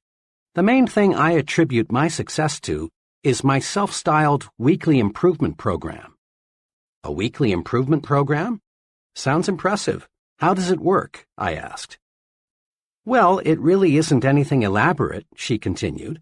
"It's just a plan to help me do a better job as each week rolls around. To keep my forward thinking on the track, I've divided my job into 4 elements: customers, employees, merchandise, and promotion. All during the week, I make notes and jot down ideas as to how I can improve my business. Then, every Monday evening, I set aside 4 hours to review the ideas I've jotted down and figure out how to put the solid ones to use in the business. In this 4-hour period, I force myself to take a hard look at my operation. I don't simply wish more customers would shop in my store. Instead, I ask myself, what can I do to attract more customers? How can I develop regular, loyal customers? She went on describing numerous little innovations that made her first 3 stores so successful. Things like the way she arranged the merchandise within her stores, her suggestion selling technique that sold 2 out of 3 customers merchandise they had not planned to buy when they entered her stores, the credit plan she devised when many of her customers were out of work because of a strike, the contest she developed that boosted sales during a slack season. I ask myself, what can I do to improve my merchandise offerings? And I get ideas. Let me cite just one case. 4 weeks ago, it occurred to me that I should do something to get more youngsters into the store. I reasoned if I had something here to draw the kids to the store, I'd also draw more of the parents. I kept thinking about it, and then this idea came. Put in a line of small carded toys for children in the 4 to 8 age bracket. It's working. The toys take little space, and I make a nice profit on them. But most important, the toys have increased store traffic. Believe me, she went on, my weekly improvement plan works. Just by conscientiously asking myself, how can I do a better job, I find the answers. It's a rare Monday night that I don't come up with some plan or technique that makes that profit and loss statement look better. And I've learned something else, too, about successful merchandising. Something that I think every person going into business for himself should know. What's that? I asked. Just this. It isn't so much what you know when you start that matters. It's what you learn and put to use after you open your doors that counts most. Big success calls for persons who continually set higher standards for themselves and others. Persons who are searching for ways to increase efficiency, to get more output at lower cost, do more with less effort. Top success is reserved for the I can do it better kind of person. General Electric uses the slogan, progress is our most important product. Why not make progress your most important product? The I can do better philosophy works magic. When you ask yourself, how can I do better? Your creative power is switched on, and ways for doing things better suggest themselves. Here is a daily exercise that will help you discover and develop the power of the I can do better attitude. Each day before you begin work, devote 10 minutes to thinking, how can I do a better job today? Ask, what can I do today to encourage my employees? What special favor can I do for my customers? How can I increase my personal efficiency? This exercise is simple, but it works. Try it, and you'll find unlimited creative ways to win greater success. Just about every time my wife and I would get together with a certain couple, the conversation would turn to working wives. Mrs. S. had worked several years before her marriage, and she had genuinely liked it. But now, she'd say, I've got 2 youngsters in school, a home to manage, and meals to prepare. I simply haven't got time. Then, one Sunday evening, Mr. and Mrs. S. and their children were in an automobile accident. Mrs. S. and the youngsters escaped serious injury, but Mr. S. received a back injury that left him permanently disabled. Now, Mrs. S. had no choice but to go to work. When we saw her several months after the accident, we were amazed to find how well she had adjusted to her new responsibilities. You know, she said, 6 months ago I never dreamed I could possibly manage the house and work full-time. But after the accident, I just made up my mind that I had to find the time. Believe me, my efficiency has gone up 100%. I discovered a lot of things I was doing didn't need to be done at all. Then I discovered that the children could and wanted to help. I found dozens of ways to conserve time. Fewer trips to the store, less TV, less telephoning, less of those time killers. This experience teaches us a lesson. Capacity is a state of mind. How much we can do depends on how much we think we can do. When you really believe you can do more, your mind thinks creatively and shows you the way. A young bank executive related this personal experience about work capacity. One of the other executives in our bank left us with very short notice. This put our department on the spot. The fellow leaving had filled an important job, and his work couldn't be postponed or left undone. The day after he left, the vice president in charge of my department called me in. He explained to me that he had already talked individually to the 2 others in my group, asking them if they could divide the work of the man who had just left until a replacement could be found. Neither of them flatly refused, said the vice president, but each stated that he is up to his neck now with his own pressing work. I'm wondering if you could handle some of the overload temporarily? Throughout my working career, I've learned that it never pays to turn down what looks like an opportunity. So I agreed and promised to do my very best to handle all the vacated job as well as keep up with my own work. The vice president was pleased at this. I walked out of his office knowing I had taken on a big job. I was just as busy as the two others in my department who had wiggled out of this extra duty, but I was determined to find a way to handle both jobs. I finished up my work that afternoon, and when the offices were closed, I sat down to figure out how I could increase my personal efficiency. I got a pencil and started writing down every idea I could think of. And I came up with some good ones, like working out an arrangement with my secretary to channel all routine telephone calls to me during a certain hour each day, placing all outgoing calls during a certain hour, cutting my usual conference periods from 15 minutes to 10, giving all my dictation at one time each day. I also discovered my secretary could and was eager to take over a number of little time-consuming details for me. I had been handling my present job for over 2 years, and frankly, I was amazed to discover how much inefficiency I had let creep in. Within a week's time, I was dictating twice as many letters, handling 50% more phone calls, attending half again as many meetings, all with no strain. A couple more weeks passed. The vice president called me in. He complimented me on doing a fine job. He went on to say that he had looked over a number of people from both inside and outside the bank, but he had not yet found the right man. Then he confessed that he had already cleared with the bank's executive committee, and they had authorized him to combine the two jobs, put them both in my charge, and give me a substantial increase in salary.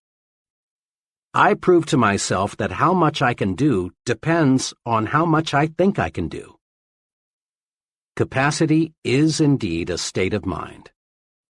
Every day, it seems, this takes place in the fast-moving world of business. The boss calls in an employee and explains that a special task must be accomplished. Then he says, "I know you got a lot of work to do, but can you handle this?" Too often the employee replies, "I'm awfully sorry, but I'm all loaded down now.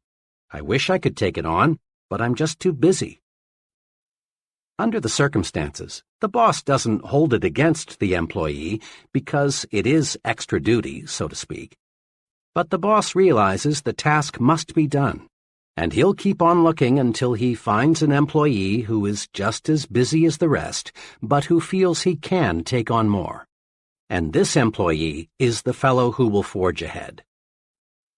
In business, in the home, in the community, the success combination is do what you do better, improve the quality of your output, and do more of what you do, increase the quantity of your output. Convinced it pays to do more and better? Then try this two-step procedure. 1. Eagerly accept the opportunity to do more. It's a compliment to be asked to take on a new responsibility. Accepting greater responsibility on the job makes you stand out and shows that you're more valuable. When your neighbors ask you to represent them on a civic matter, accept. It helps you to become a community leader. 2. Next, concentrate on how can I do more. Creative answers will come. Some of these answers may be better planning and organization of your present work, or taking intelligent shortcuts in your routine activities, or possibly dropping non-essential activities altogether. But, let me repeat, the solution for doing more will appear. As a personal policy, I have accepted fully the concept, if you want it done, give it to a busy man. I refuse to work on important projects with persons who have lots of free time. I have learned from painful, expensive experience that the fellow who has plenty of time makes an ineffective work partner. All the successful, competent people I know are busy. When I start something, some project with them, I know it will be satisfactorily completed. I have learned in dozens of instances that I can count on a busy man to deliver. But I have often been disappointed in working with people who have all the time in the world. Progressive business management constantly asks, what can we do to expand output? Why not ask yourself, what can I do to expand my output? Your mind will creatively show you how.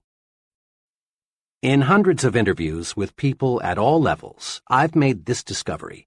The bigger the person, the more apt he is to encourage you to talk. The smaller the person, the more apt he is to preach to you. Big people monopolize the listening.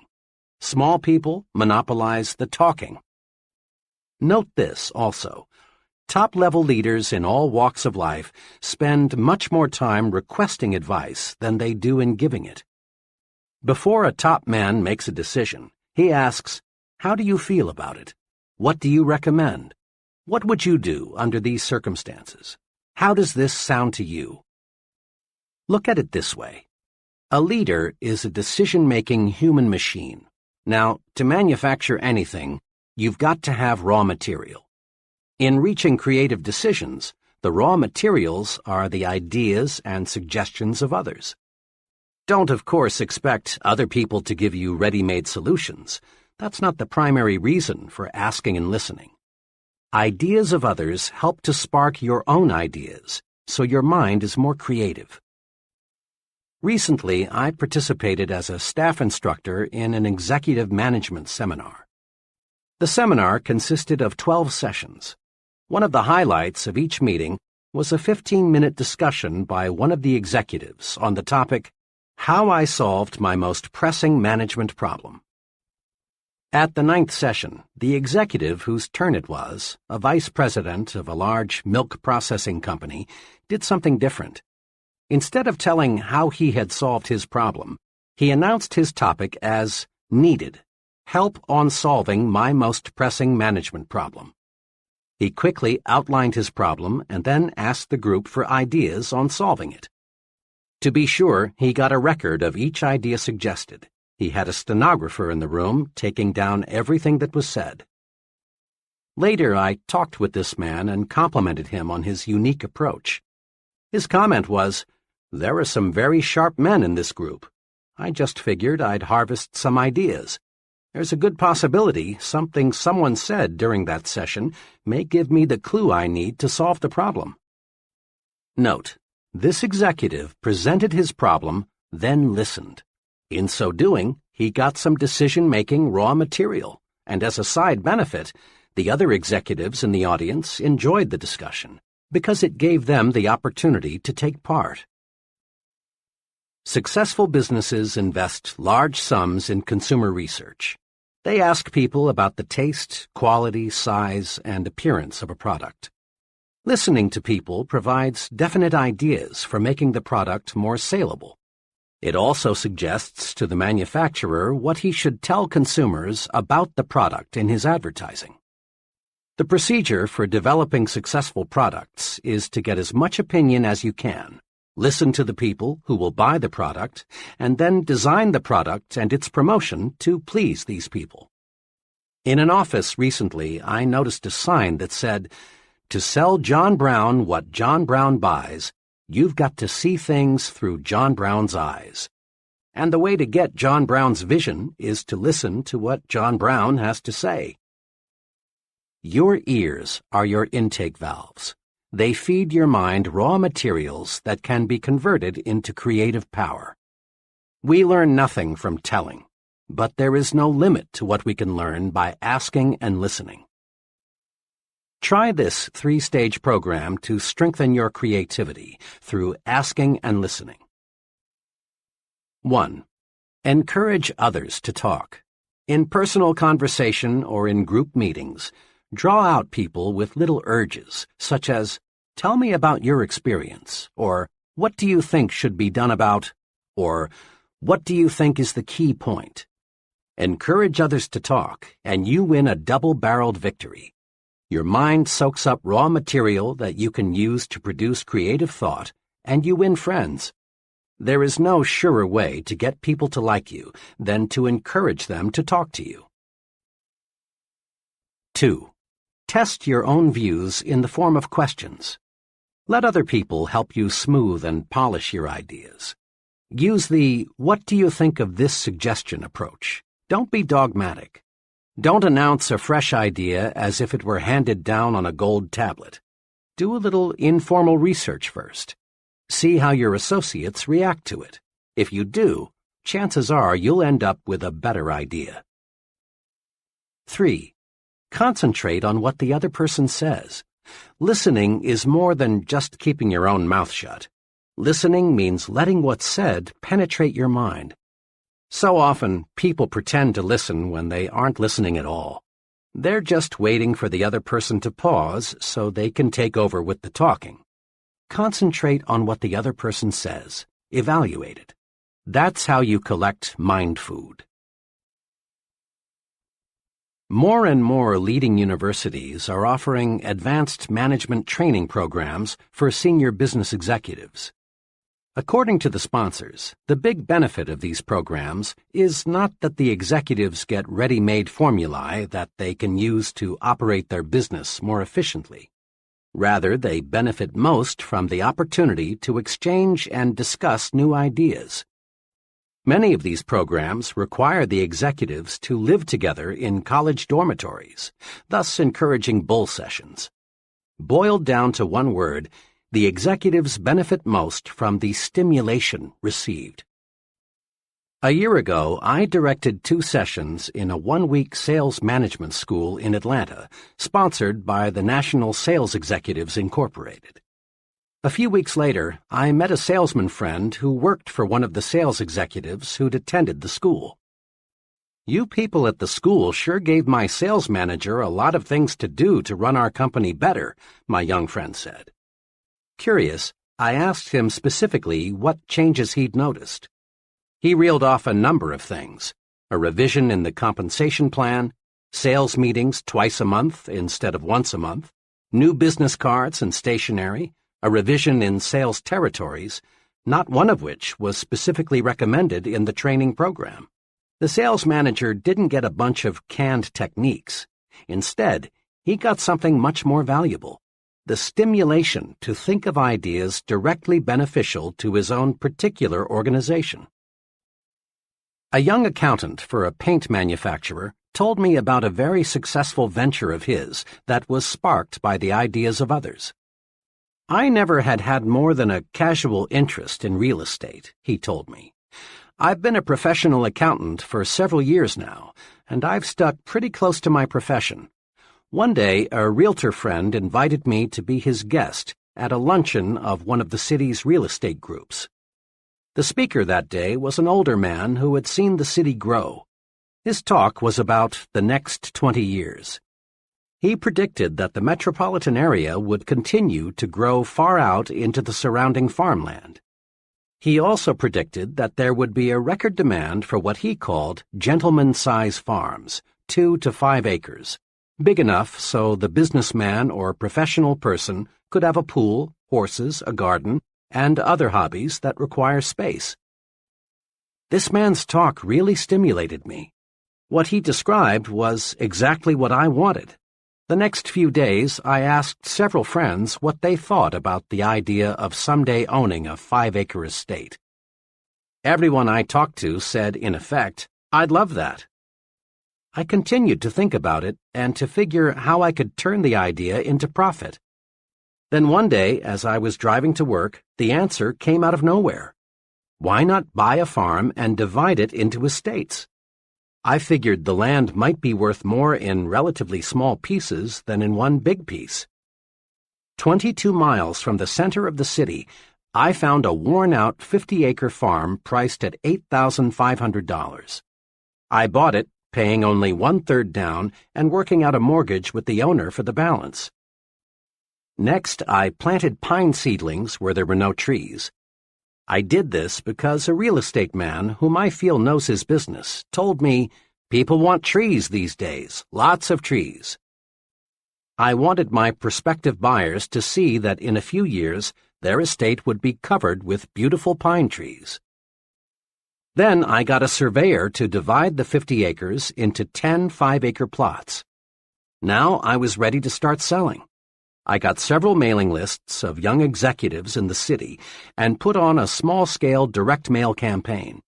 I pointed out how for only $3,000, the price of a small city lot, they could buy an estate.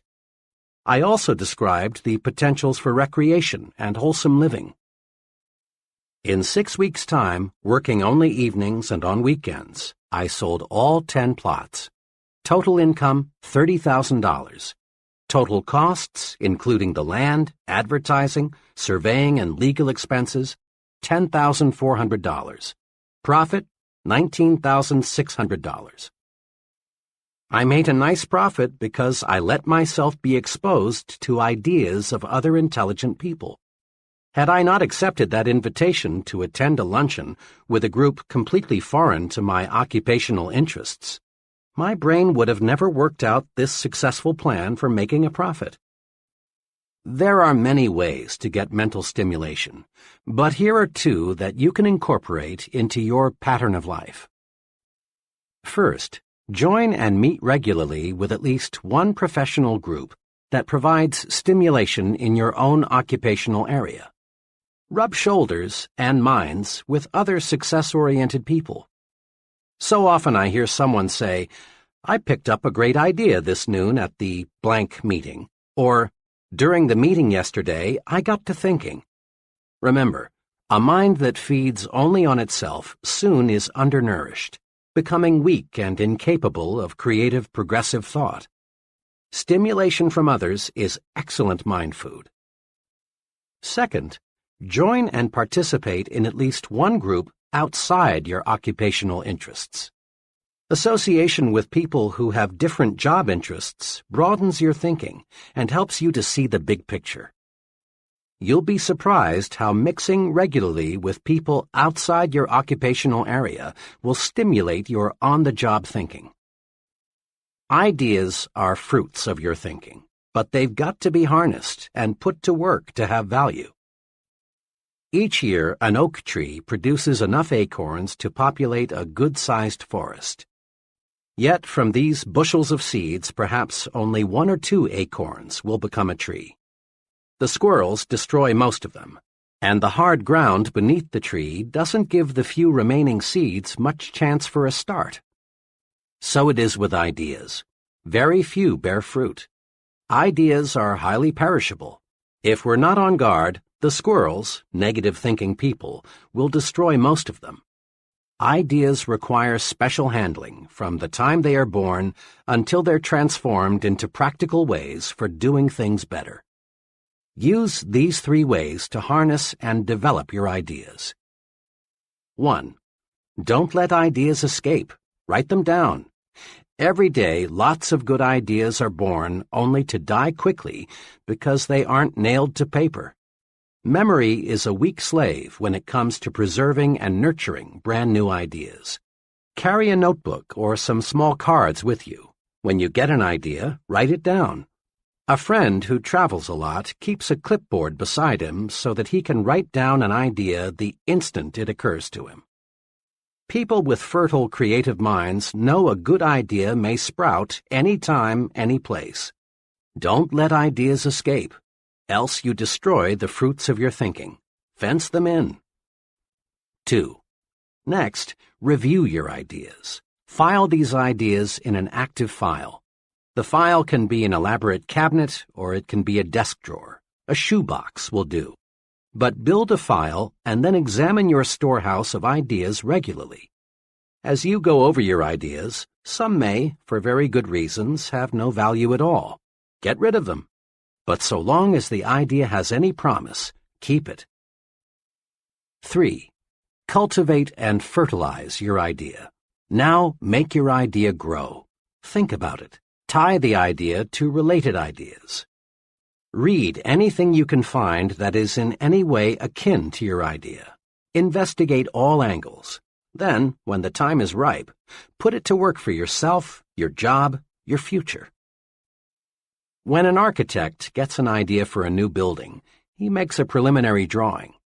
When a creative advertising person gets an idea for a new TV commercial, he puts it into storyboard form, a series of drawings that suggest what the idea will look like in finished form. Writers with idea prepare a first draft. Note: shape up the idea on paper. There are 2 excellent reasons for this. When the idea takes tangible form, you can literally look at it, see the loopholes, see what it needs in the way of polish. Then, too, ideas have to be sold to someone.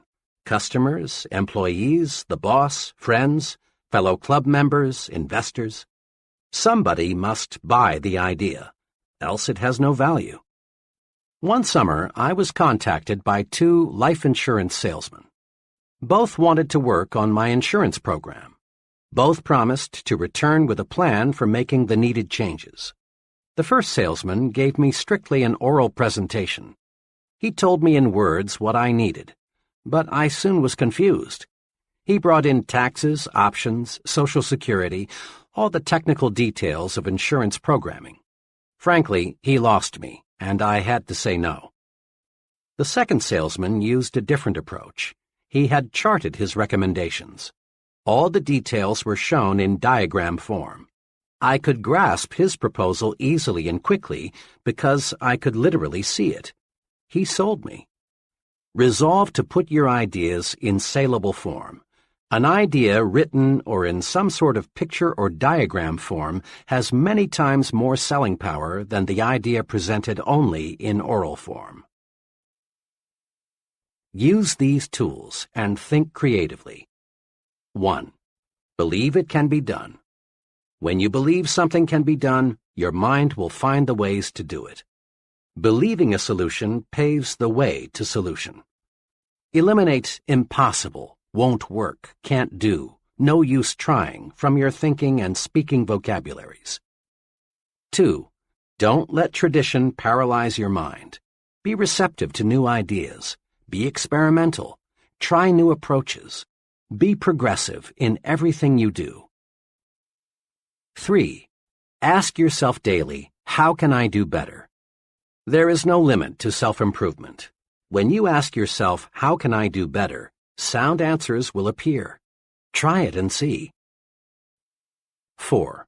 Ask yourself, how can I do more? Capacity is a state of mind. Asking yourself this question puts your mind to work to find intelligent shortcuts. The success combination in business is do what you do better, improve the quality of your output, and do more of what you do, increase the quantity of your output. 5.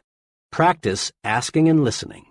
Ask and listen, and you'll obtain raw material for reaching sound decisions. Remember, big people monopolize the listening. Small people monopolize the talking. 6. Stretch your mind. Get stimulated. Associate with people who can help you think of new ideas, new ways of doing things. Mix with people of different occupational and social interests. Chapter 6. You are what you think you are. It's obvious. Much human behavior is puzzling. Have you ever wondered why a salesperson will greet one customer with an alert, "Yes, sir, may I serve you?" but virtually ignore another? Or why a man will open a door for one woman but not for another? Or why an employee will consistently carry out the instructions of one superior but only grudgingly do what another superior requests? Or why we will pay close attention to what one person says but not to another? Look around you. You'll observe some people receiving the "Hey, Mac" or "Hey, buddy" treatment, while others receive the sincere and important "Yes, sir" treatment. Watch. You'll observe that some people command confidence, loyalty, and admiration, while others do not. Look closer still, and you'll also observe that those persons who command the most respect are also the most successful. What is the explanation? It can be distilled into one word: thinking. Thinking does make it so. Others see in us what we see in ourselves. We receive the kind of treatment we think we deserve. Thinking does make it so. The fellow who thinks he is inferior, regardless of what his real qualifications may be, is inferior. For thinking regulates actions. If a man feels inferior, he acts that way, and no veneer of cover-up or bluff will hide this basic feeling for long. The person who feels he isn't important isn't. On the other side, A fellow who really thinks he is equal to the task is. To be important, we must think we are important, really think so. Then others will think so too. Here again is the logic. How you think determines how you act. How you act, in turn, determines how others react to you. Like other phases of your personal program for success, winning respect is fundamentally simple. To gain the respect of others, you must first think you deserve respect. And the more respect you have for yourself, the more respect others will have for you. Test this principle. Do you have much respect for the fellow on Skid Row? Of course not. Why? Because the poor fellow doesn't respect himself. He's letting himself rot away from lack of self-respect. Self-respect shows through in everything we do. Let's focus our attention now on some of the specific ways we can increase self-respect and thereby earn more respect from others. Look important. It helps you think important. Rule. Remember, your appearance talks. Be sure it says positive things about you. Never leave home without feeling certain you look like the kind of person you want to be. The most honest advertisement ever appearing in print is the "Dress Right, You Can't Afford Not To" slogan, sponsored by the American Institute of Men's and Boys' Wear. This slogan deserves to be framed in every office, restroom, bedroom, and schoolroom in America. In one ad, a policeman speaks. He says, "You can usually spot a wrong kid just by the way he looks. Sure, it's unfair, but it's a fact. People today judge a youngster by appearance, and once they've tabbed a boy, it's tough to change their minds about him, their attitude toward him. Look at your boy. Look at him through his teacher's eyes, your neighbor's eyes. Could the way he looks, the clothes he wears, give them the wrong impression? Are you making sure he looks right, dresses right, everywhere he goes?" This advertisement, of course, refers primarily to children, but it can be applied to adults as well.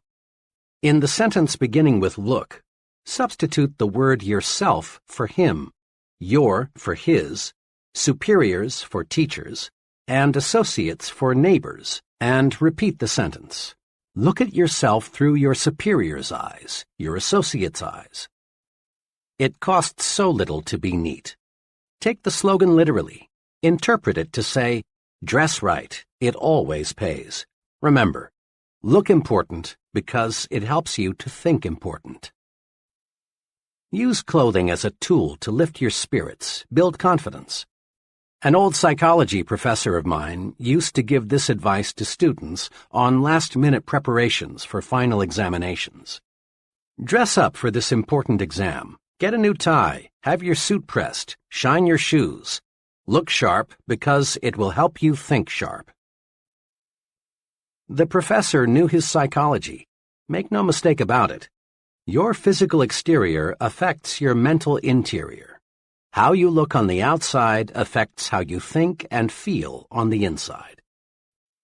All boys, I'm told, go through the hat stage. That is, they use hats to identify themselves with the person or character they want to be. I will always remember a hat incident with my own son, Davy. One day, he was dead set on being the Lone Ranger, but he had no Lone Ranger hat. I tried to persuade him to substitute another. His protest was, "But Dad, I can't think like the Lone Ranger without a Lone Ranger hat." I gave in finally and bought him the hat he needed.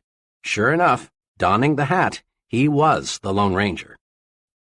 I often recall that incident because it says so much about the effect of appearance on thinking. Anyone who has ever served in the Army knows a soldier feels and thinks like a soldier when he is in uniform. A woman feels more like going to a party when she is dressed for a party. By the same token, an executive feels more like an executive when he is dressed like one. A salesman expressed it to me this way: "I can't feel prosperous, and I have to if I'm going to make big sales, unless I know I look that way." Your appearance talks to you, but it also talks to others. It helps determine what others think of you. In theory, it's pleasant to hear that people should look at a man's intellect, not his clothes. But don't be misled. People do evaluate you on the basis of your appearance. Your appearance is the first basis for evaluation other people have, and first impressions last, out of all proportion to the time it takes to form them. In a supermarket one day, I noticed one table of seedless grapes marked 15 cents a pound. On another table were what appeared to be identical grapes, this time packaged in polyethylene bags and marked 2 pounds for 35 cents. I asked the young fellow at the weighing station, "What's the difference between the grapes priced at 15 cents a pound and those priced at 2 pounds for 35 cents? "The difference," he answered, "is polyethylene. We sell about twice as many of the grapes in the polyethylene bags. They look better that way." Think about the grape example the next time you're selling yourself. Properly packaged, you have a better chance to make the sale, and at a higher price. The point is, the better you are packaged, the more public acceptance you will receive. Tomorrow, watch who is shown the most respect and courtesy in restaurants, on buses, in crowded lobbies, in stores, and at work. People look at another person, make a quick and often subconscious appraisal, and then treat them accordingly. We look at some people and respond with the "Hey, Mac" attitude. We look at others and respond with the "Yes, sir" feeling. Yes, a person's appearance definitely talks. The well-dressed person's appearance says positive things. It tells people, here is an important person, intelligent, prosperous, and dependable. This man can be looked up to, admired, trusted. He respects himself, and I respect him. The shabby-looking fellow's appearance says negative things. It says, here is a person who isn't doing well. He's careless, inefficient, unimportant. He's just an average person. He deserves no special consideration. He's used to being pushed around. When I stress respect your appearance in training programs, almost always I am asked the question, I'm sold, appearance is important, but how do you expect me to afford the kind of clothing that really makes me feel right and that causes others to look up to me? That question puzzles many people. It plagued me for a long time. But the answer is really a simple one. Pay twice as much and buy half as many. Commit this answer to memory, then practice it. Apply it to hats, suits, shoes, socks, coats, everything you wear. Insofar as appearance is concerned, quality is far more important than quantity. When you practice this principle, you'll find that both your respect for yourself and the respect of others for you will zoom upward. And you'll find you're actually ahead money-wise when you pay twice as much and buy half as many, because 1.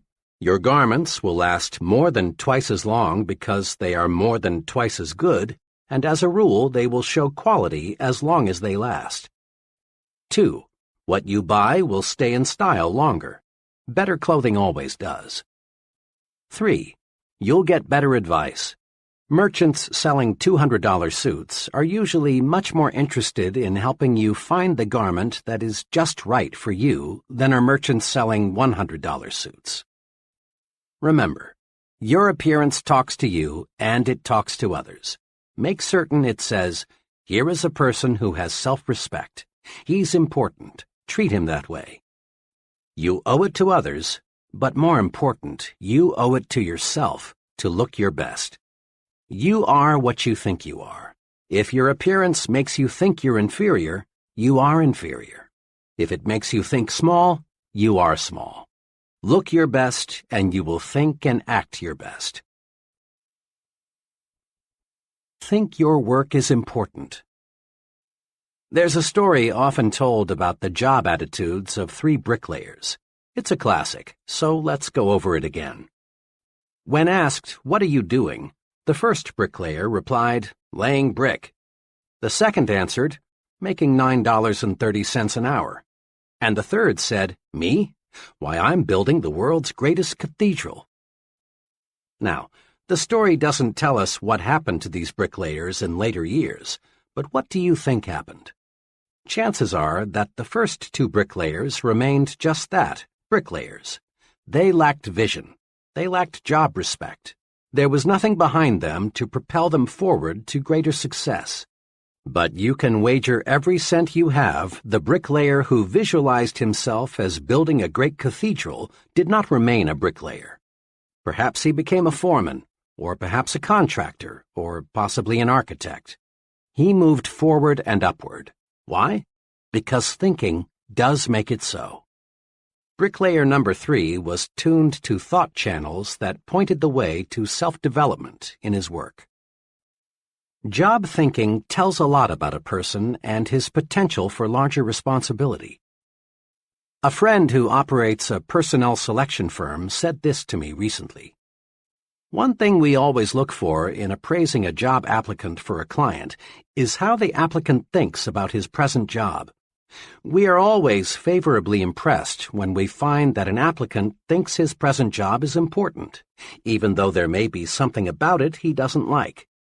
Why? Simply this. If the applicant feels his present job is important, odds are that he will take pride in his next job too.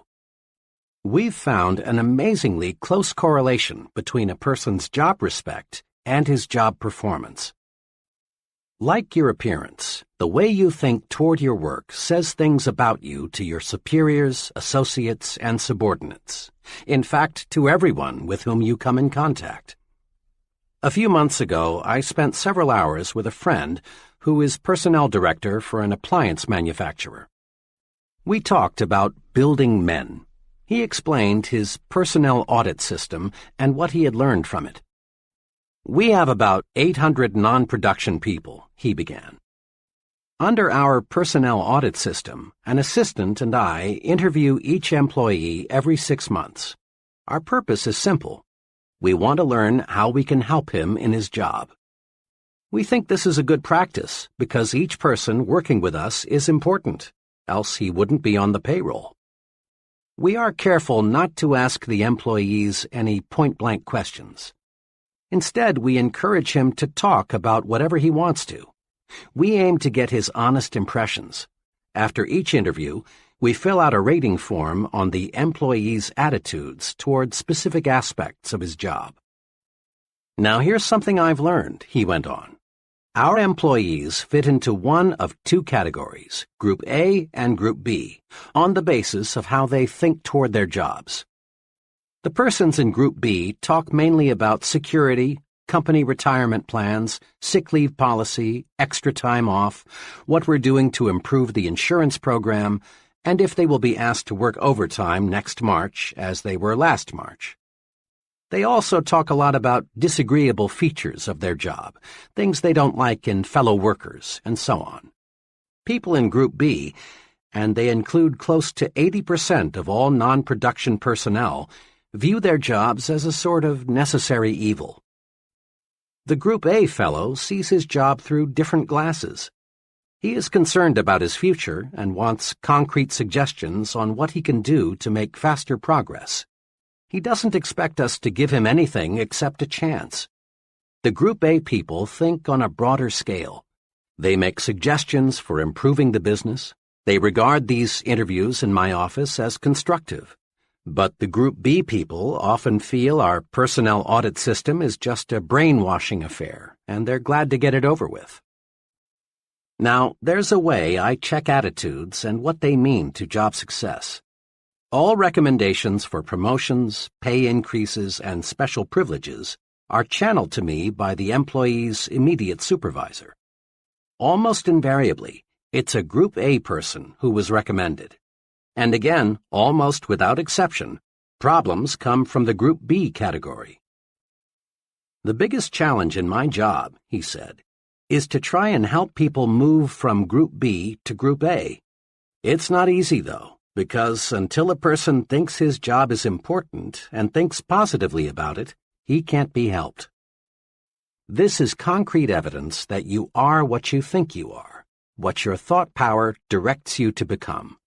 Think you're weak, think you lack what it takes, think you will lose, think you are second class. Think this way, and you are doomed to mediocrity. But think instead, I am important. I do have what it takes. I am a first-class performer. My work is important. Think this way, and you're headed straight to success. The key to winning what you want lies in thinking positively toward yourself. The only real basis other people have for judging your abilities is your actions, and your actions are controlled by your thoughts. You are what you think you are. Wear the shoes of a supervisor for a few moments and ask yourself which person you would recommend for a raise or a promotion. 1. The secretary who, when the executive is out of the office, spends her time reading magazines, or the secretary who uses such time to do the many little things that help the executive to accomplish more when he returns. 2. The employee who says, "Oh well, I can always get another job. If they don't like the way I do my work, I'll just quit." Or the employee who views criticism constructively and sincerely tries to do higher quality work. 3. The salesman who tells a customer, "Oh, I just do what they tell me to do. They said come out and see if you need anything." Or the salesman who says, "Mr. Brown, I'm here to help you." 4. The foreman who says to an employee, "To tell you the truth, I don't like my job much. Those guys up top give me a pain in the neck. I don't know what they're talking about half the time." Or the supervisor who says, "You've got to expect some unpleasantness on any job. But let me assure you, the men in the front office are on the ball. They'll do right by us." Isn't it obvious why many people stay at one level all their lives? Their thinking alone keeps them there. An advertising executive once told me about his agency's informal training to break in new, inexperienced men. "As company policy," he said, "we feel the best initial training is to start the young fellow, who incidentally is usually a college graduate, as a mailboy. We don't do this, of course, because we feel a fellow needs 4 years of college to take mail from one office to another. Our purpose is to give the new fellow maximum exposure to the many varied things which must be done in agency work. After he knows his way around, we give him an assignment. Now, occasionally, even after we've carefully explained why we're starting him out in the mailroom, a young fellow feels that carrying the mail is belittling and unimportant. When this is the case, we know we've picked the wrong man. If he doesn't have the vision to see that being a mailboy is a necessary, practical step to important assignments, then he has no future in the agency business. Remember, executives answer the question, "What would he do on that specific level?" by first answering the question, "What kind of job is he doing where he is now?" Here is some logic, sound, straight, and easy. Listen to it a few times before you continue. A person who thinks his job is important receives mental signals on how to do his job better. And a better job means more promotions, more money, more prestige, more happiness. We've all noticed how children quickly pick up the attitudes, habits, fears, and preferences of their parents. Whether it be food preferences, mannerisms, religious and political views, or any other type of behavior, the child is a living reflection of how his parents or guardians think, for he learns through imitation. And so do adults. People continue to imitate others throughout life, and they imitate their leaders and supervisors. Their thoughts and actions are influenced by these people.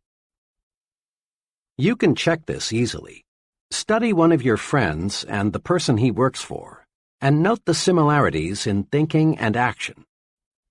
Here are some of the ways your friend may imitate his boss or other associate: slang and word choice, the way he smokes cigarettes, some facial expressions and mannerisms, choice of clothing, and automobile preferences. There are many, many more, of course. Another way to note the power of imitation is to observe the attitudes of employees and compare them with those of the chief.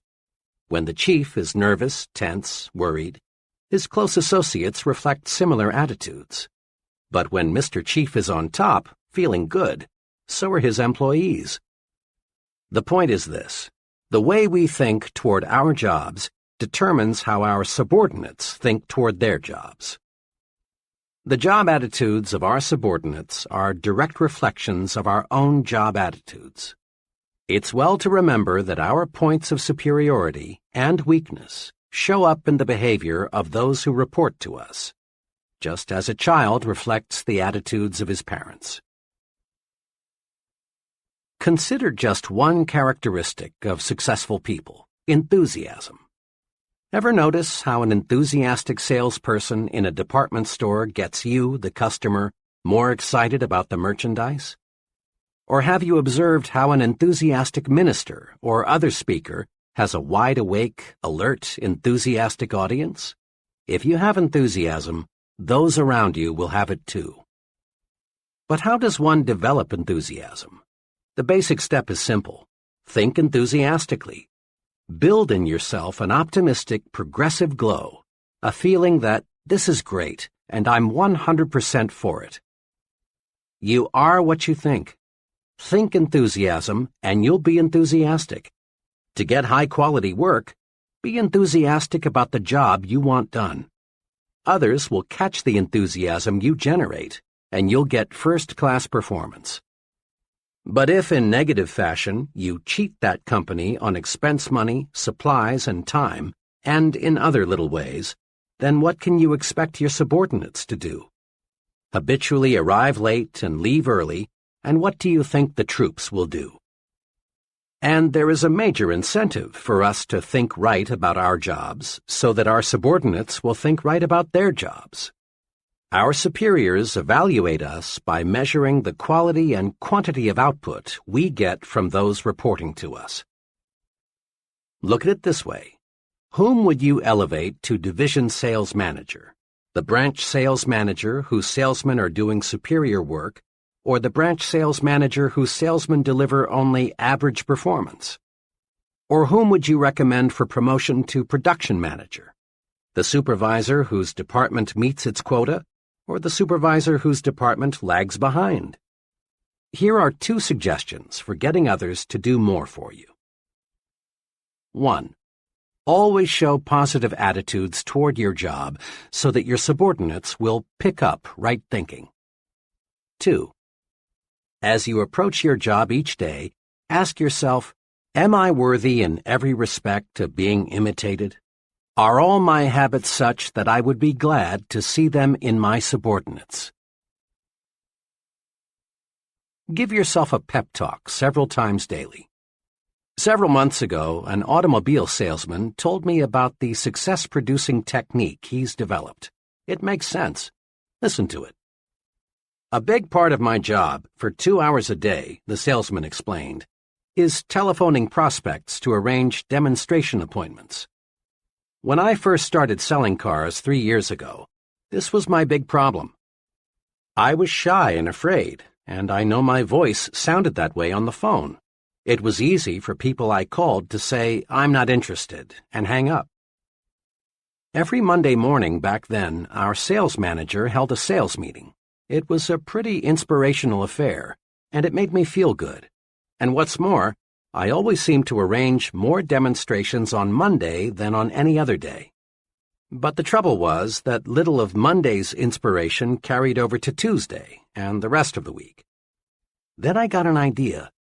If the sales manager can pep me up, why can't I pep myself up? Why not give myself a pep talk just before I start making those phone calls? That day, I decided to try it. Without telling anyone, I walked out on the lot and found a vacant car. Then, for several minutes, I talked to myself. I told myself, I'm a good car salesman, and I'm going to be the best. I sell good cars, and I give good deals. The people I'm phoning need those cars, and I'm going to sell them. Well, from the very beginning, this self-supercharging paid off. I felt so good, I didn't dread making those calls. I wanted to make them. I no longer go out on the lot and sit in a car to give myself a pep talk, but I still use the technique. Before I dial a number, I silently remind myself that I'm a top-notch salesman and I'm going to get results, and I do. That's a pretty good idea, isn't it? To be on top, you've got to feel like you're on top. Give yourself a pep talk and discover how much bigger and stronger you feel.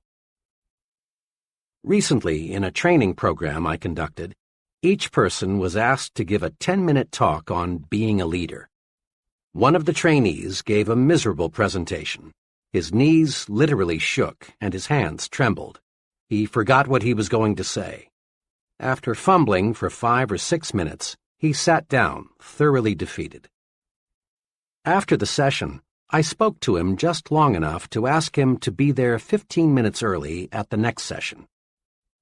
As promised, he was there 15 minutes ahead of time for the next session.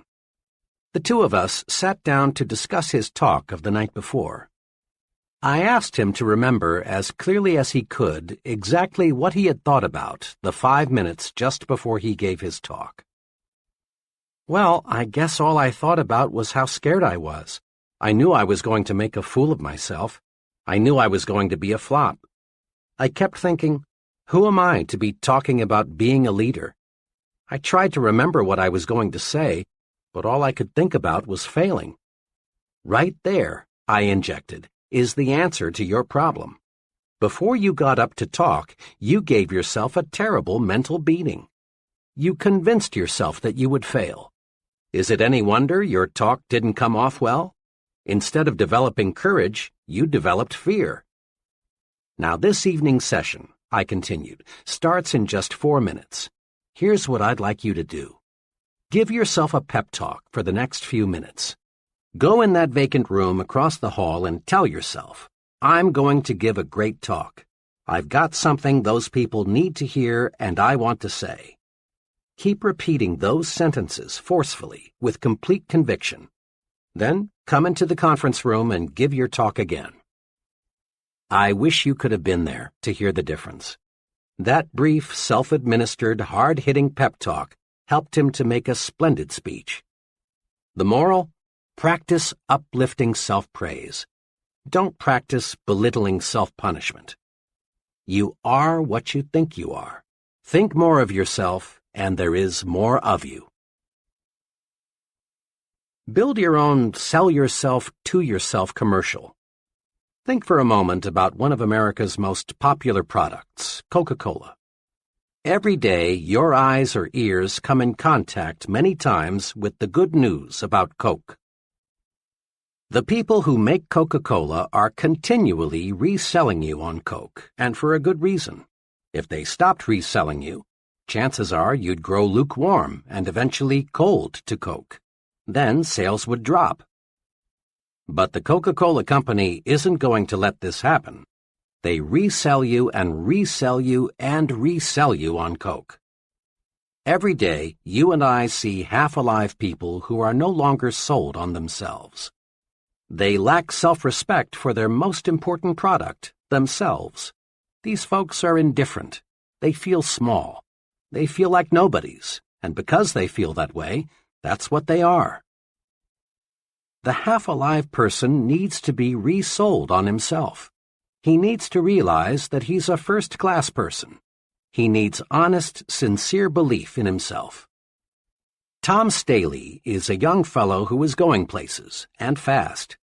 Tom regularly resells himself on himself 3 times every day, with what he calls Tom Staley's 60-second commercial. He carries his personalized commercial in his billfold at all times. Here is exactly what it says. Tom Staley, meet Tom Staley, a really important person. Tom, you're a big thinker, so think big. Think big about everything. You've got plenty of ability to do a first-class job, so do a first-class job.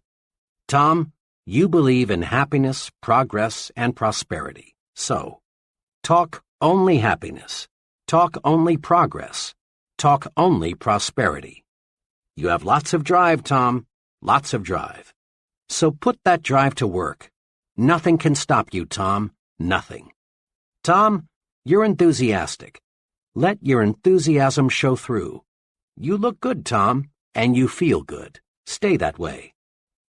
Tom Staley, you were a great fellow yesterday, and you're going to be an even greater fellow today. Now go to it, Tom. Go forward. Tom credits his commercial with helping him become a more successful, dynamic person. Before I started selling myself to myself, says Tom, I thought I was inferior to just about anybody and everybody.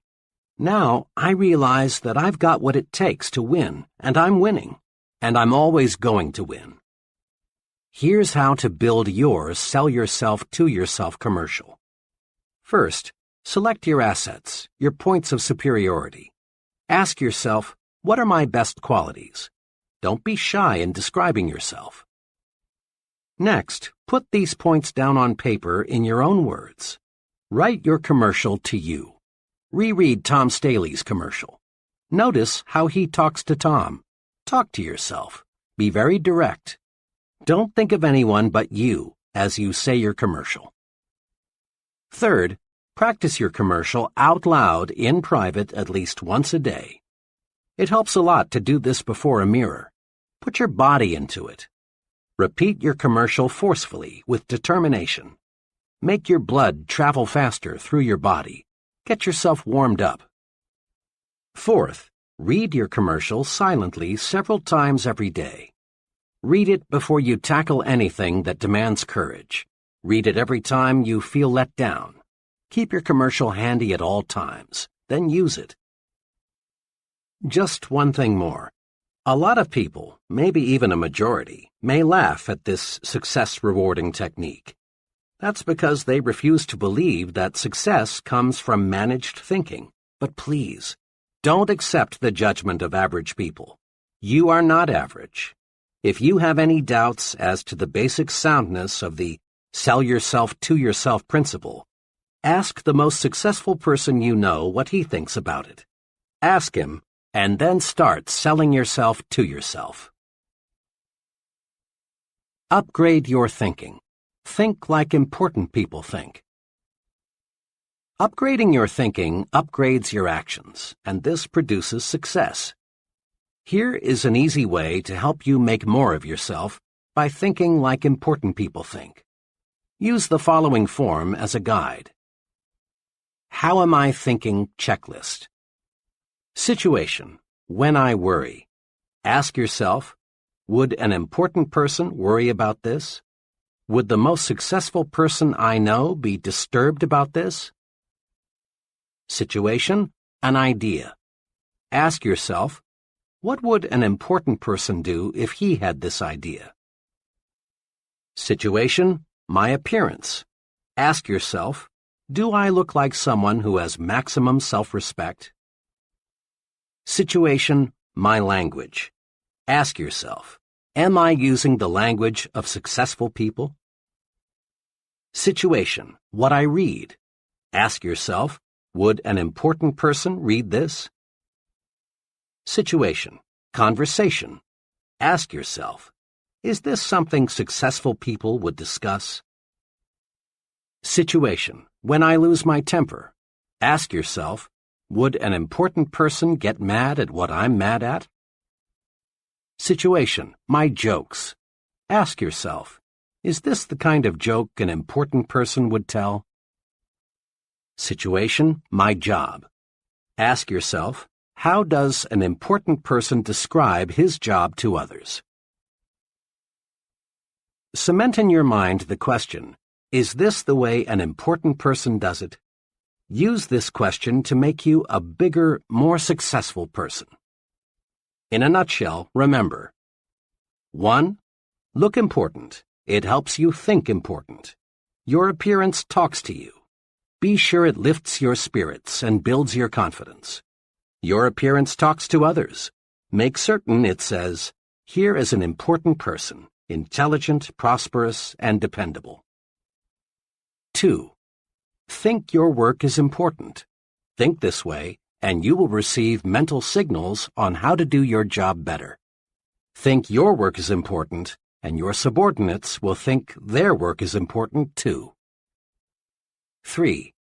Give yourself a pep talk several times daily.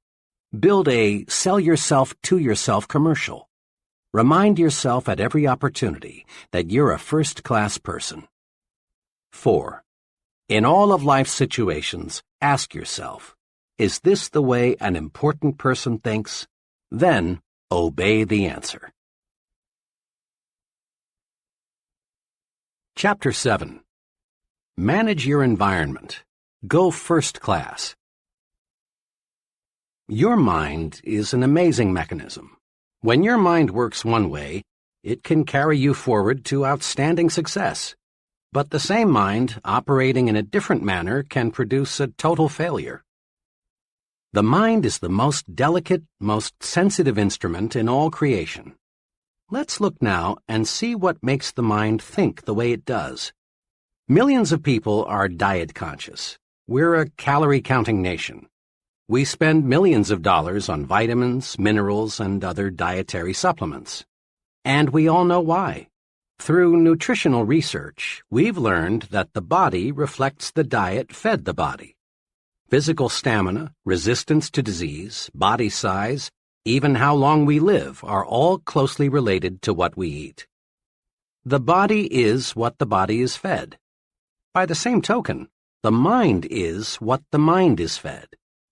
Mind food, of course, doesn't come in packages, and you can't buy it at the store.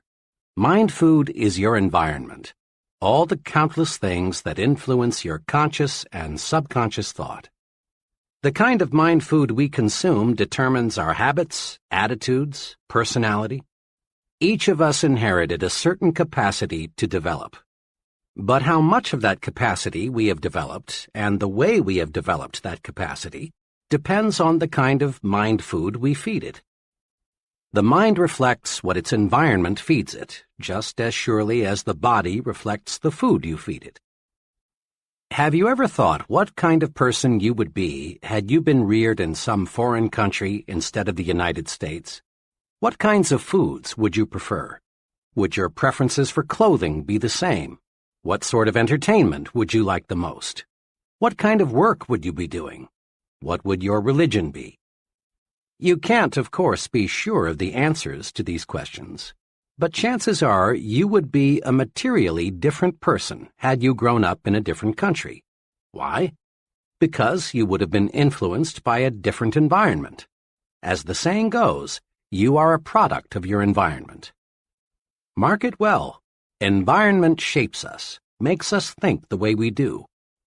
Try to name just one habit or one mannerism you have that you did not pick up from other people. Relatively minor things, like the way we walk, cough, hold a cup. Our preferences for music, literature, entertainment, clothing, all stem in very large part from environment. More important, the size of your thinking, your goals, your attitudes, your very personality is formed by your environment. Prolonged association with negative people makes us think negatively. Close contact with petty individuals develops petty habits in us. On the bright side, companionship with people with big ideas raises the level of our thinking. Close contact with ambitious people gives us ambition. Experts agree that the person you are today, your personality, ambitions, present status in life, are largely the result of your psychological environment. And experts agree also that the person you will be 1, 5, 10, 20 years from now depends almost entirely on your future environment. You will change over the months and years, this we know. But how you will change depends on your future environment, the mind food you feed yourself. Let's look now at what we can do to make our future environment pay off in satisfaction and prosperity. Recondition yourself for success. The number one obstacle on the road to high-level success is the feeling that major accomplishment is beyond reach. This attitude stems from many, many suppressive forces, that direct our thinking toward mediocre levels. To understand these suppressive forces, let's go back to the time we were children. As children, all of us set high goals. At a surprisingly young age, we made plans to conquer the unknown, to be leaders, to attain positions of high importance, to do exciting and stimulating things, to become wealthy and famous. In short, to be first, biggest, and best. And in our blessed ignorance, we saw our way clear to accomplish these goals. But what happened? Long before we reached the age when we could begin to work toward our great objectives, a multitude of suppressive influences went to work. From all sides we heard, it's foolish to be a dreamer, and that our ideas were impractical, stupid, naive, or foolish, that you have got to have money to go places, that luck determines who gets ahead, or you've got to have important friends, or you're too old or too young. As a result of being bombarded with the "you can't get ahead, so don't bother to try" propaganda, most people you know can be classified into 3 groups. First group, those who surrendered completely. The majority of people are convinced deep down inside that they haven't got what it takes, that real success, real accomplishment, is for others who are lucky or fortunate in some special respect. You can easily spot these people because they go to great lengths to rationalize their status and explain how happy they really are. A very intelligent man, age 32, who has dead-ended himself in a safe but mediocre position, recently spent hours telling me why he was so satisfied with his job. He did a good job of rationalizing, but he was only kidding himself, and he knew it. What he really wanted was to work in a challenging situation where he could grow and develop. But that multitude of suppressive influences had convinced him that he was inadequate for big things. This group is, in reality, just the other extreme of the discontented job switcher searching for opportunity. Rationalizing yourself into a rut, which, incidentally, has been described as a grave with both ends open, can be as bad as wandering aimlessly, hoping opportunity will somehow, someday, hit you in the face. Second group, those who surrendered partially. A second but much smaller group enters adult life with considerable hope for success. These people prepare themselves, they work, they plan, but after a decade or so, resistance begins to build up. Competition for top-level jobs looks rugged. This group then decides that greater success is not worth the effort. They rationalize, we're earning more than the average, and we live better than the average. Why should we knock ourselves out? Actually, this group has developed a set of fears: fear of failure, fear of social disapproval, fear of insecurity, fear of losing what they already have. These people aren't satisfied because deep down they know they have surrendered. This group includes many talented, intelligent people who elect to crawl through life because they are afraid to stand up and run. Third group, those who never surrender. This group, maybe 2 or 3% of the total, doesn't let pessimism dictate, doesn't believe in surrendering to suppressive forces, doesn't believe in crawling. Instead, these people live and breathe success. This group is the happiest because it accomplishes the most. These people become top salesmen, top executives, top leaders in their respective fields. These people find life stimulating, rewarding, worthwhile. These people look forward to each new day, each new encounter with other people, as adventures to be lived fully. Let's be honest. All of us would like to be in the third group, the one that finds greater success each year, the one that does things and gets results. To get and stay in this group, however, we must fight off the suppressive influences of our environment. To understand how persons in the first and second groups will unwittingly try to hold you back, study this example. Suppose you tell several of your average friends with the greatest sincerity, Someday, I'm going to be vice president of this company. What will happen? Your friends will probably think you are joking. And if they should believe you mean it, chances are they will say, "You poor guy, you sure have a lot to learn." Behind your back, they may even question whether you have all your marbles. Now, assume you repeat the same statement with equal sincerity to the president of your company. How will he react? One thing is certain, he will not laugh. He will look at you intently and ask himself, "Does this fellow really mean this?" But he will not, we repeat, laugh. Because big men do not laugh at big ideas. Or suppose you tell some average people you plan to own an expensive home, and they may laugh at you because they think it's impossible. But tell your plan to a person already living in an expensive home, and he won't be surprised. He knows it isn't impossible because he's already done it. Remember, people who tell you it cannot be done almost always are unsuccessful people, are strictly average or mediocre at best in terms of accomplishment.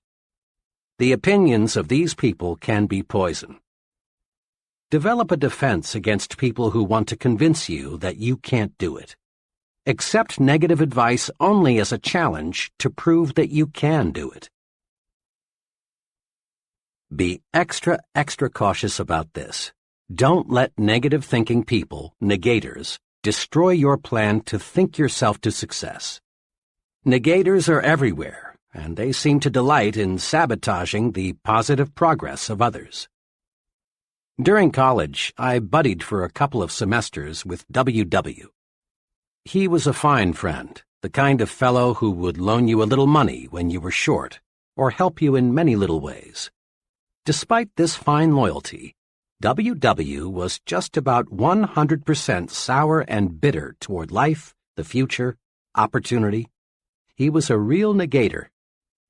During that period, I was an enthusiastic reader of a certain newspaper columnist who stressed hope, the positive approach, opportunity. When W.W. would find me reading this columnist, or when her column was mentioned, he'd swing verbally and say, "Oh, for Pete's sake, Dave, read the front page. That's where you learn about life. You ought to know that columnist is just making a quick buck, dishing out sweet sauce for the weak." When our discussions turned to getting ahead in life, W.W. was right there with his money-making formula. In his own words, it went like this. "Dave, there are just 3 ways to make money these days. 1, marry a rich woman. 2, steal in a nice, clean, legal way. Or 3, get to know the right people, somebody with plenty of pull." W.W. was always prepared to defend his formula with examples. Sticking to the front page, he was quick to cite that one labor leader in 1,000 who had siphoned off a pile of money from the union till and got away with it.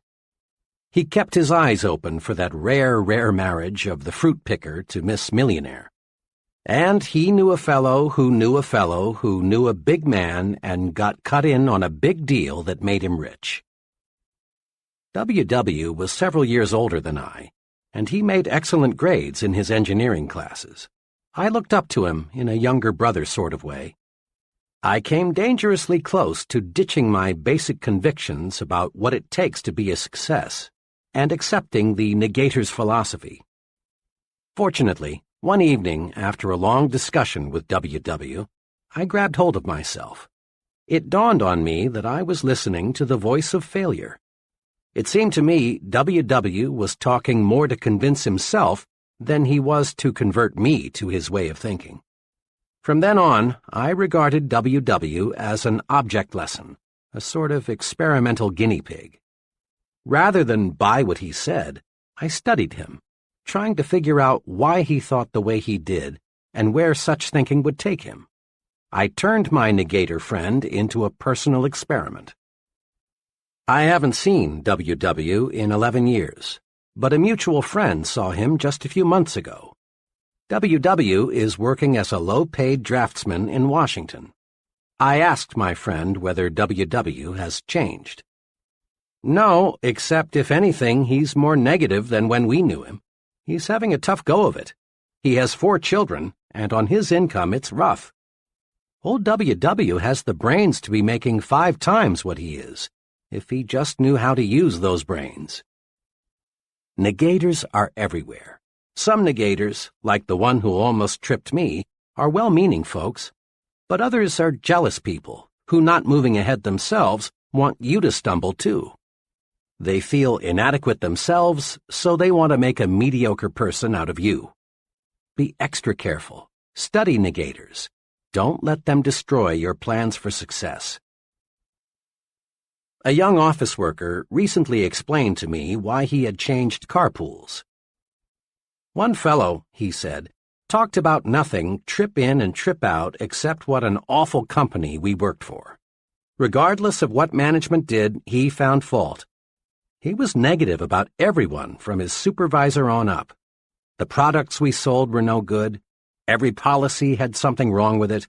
As he saw it, absolutely everything had something wrong with it. Each morning I arrived at work tense and wound up tight. And each night, after hearing him preach and rant for 45 minutes about all the things that went wrong that day, I got home discouraged and depressed. Finally, I got sense enough to get in another carpool. It's made a world of difference, for now I'm with a group of fellows who can see 2 sides to a question. That young fellow changed his environment.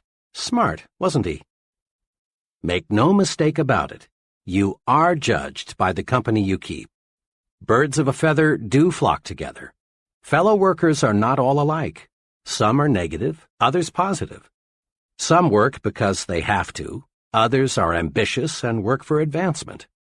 Some associates belittle everything the boss says or does. Others are much more objective and realize they must be good followers before they can be good leaders. How we think is directly affected by the group we're in. Be sure you're in the flock that thinks right. There are pitfalls to watch in your work environment. In every group, there are persons who, secretly aware of their own inadequacies, want to stand in your way and prevent you from making progress. Many ambitious fellows have been laughed at, even threatened, because they tried to be more efficient and produce more. Let's face it, some folks, being jealous, want to make you feel embarrassed because you want to move upward. This often happens in factories, where fellow workers sometimes resent the fellow who wants to speed up production. It happens in the military service when a clique of negative-minded individuals poke fun at and try to humiliate the young soldier who wants to go to officer's school. It happens in business, too, when a few individuals not qualified to advance try to block the way for someone else. You've seen it happen time and again in high schools when a group of lunkheads deride a classmate who has the good sense to make the most of his educational opportunities and come out with high grades. Sometimes, and all too sadly often, the bright student is jeered at until he reaches the conclusion that it isn't smart to be intelligent. Ignore such negative thinkers in your midst. For often, the remarks made in your direction aren't so personal as you might at first think. They are merely a projection of the speaker's own feeling of failure and discouragement. Don't let negative thinkers pull you down to their level. Let them slide by, like the water from the proverbial duck's back. Cling to people who think progressively. Move upward with them. You can do it simply by thinking right. A special word of caution. Be careful about your source of advice. In most organizations, you will encounter freelance advisors who know the ropes and are tremendously eager to clue you in. One time, I overheard a freelance advisor explaining the facts of office life to a bright young man just starting in. Said the advisor, "The best way to get along here is just stay out of everybody's way. If they ever get to know you, all they'll do is pile more work on you. Be especially careful to stay away from Mr. Z, the department manager. If he thinks you haven't got enough to do, he'll really load you down." This freelance advisor had been with the company for almost 30 years and was still bottom man on the totem pole. What a consultant for a young man who wants to move upward in the business. Make it a rule to seek advice from people who know. There's a lot of incorrect thinking that successful people are inaccessible. The plain truth is that they are not. As a rule, it's the more successful people who are the most humble and ready to help. Since they are sincerely interested in their work and success, they are eager to see that the work lives on and that somebody capable succeeds them when they retire. It's the would-be big people who are most often the most abrupt and hard to get to know. An executive made this clear. I'm a busy woman, but there's no do not disturb sign on my office door. Counseling people is one of my key functions. We give standardized training of one kind or another to everybody in the company. But personal counseling, or tutoring, as I like to call it, is available for the asking. I stand ready to help the fellow who comes in here with either a company or a personal problem. The fellow who displays curiosity and exhibits a real desire to know more about his job and how it relates to other jobs is the individual I like most to help. But, she said, for obvious reasons, I can't spend time offering advice to anybody who isn't sincere in seeking it. Go first class when you have questions. Seeking advice from a failure is like consulting a quack on how to cure cancer. Many executives today never employ persons for key jobs without first interviewing the fellow's wife. One sales executive explained to me, I want to be sure the prospective salesman has his family behind him, a cooperative family that won't object to travel, irregular hours, and other inconveniences which are part of selling, a family that will help the salesman over those inevitable rough spots. Executives today realize that what happens on weekends and between 6 p.m. and 9 a.m. directly affects a person's performance from 9 a.m. to 6 p.m.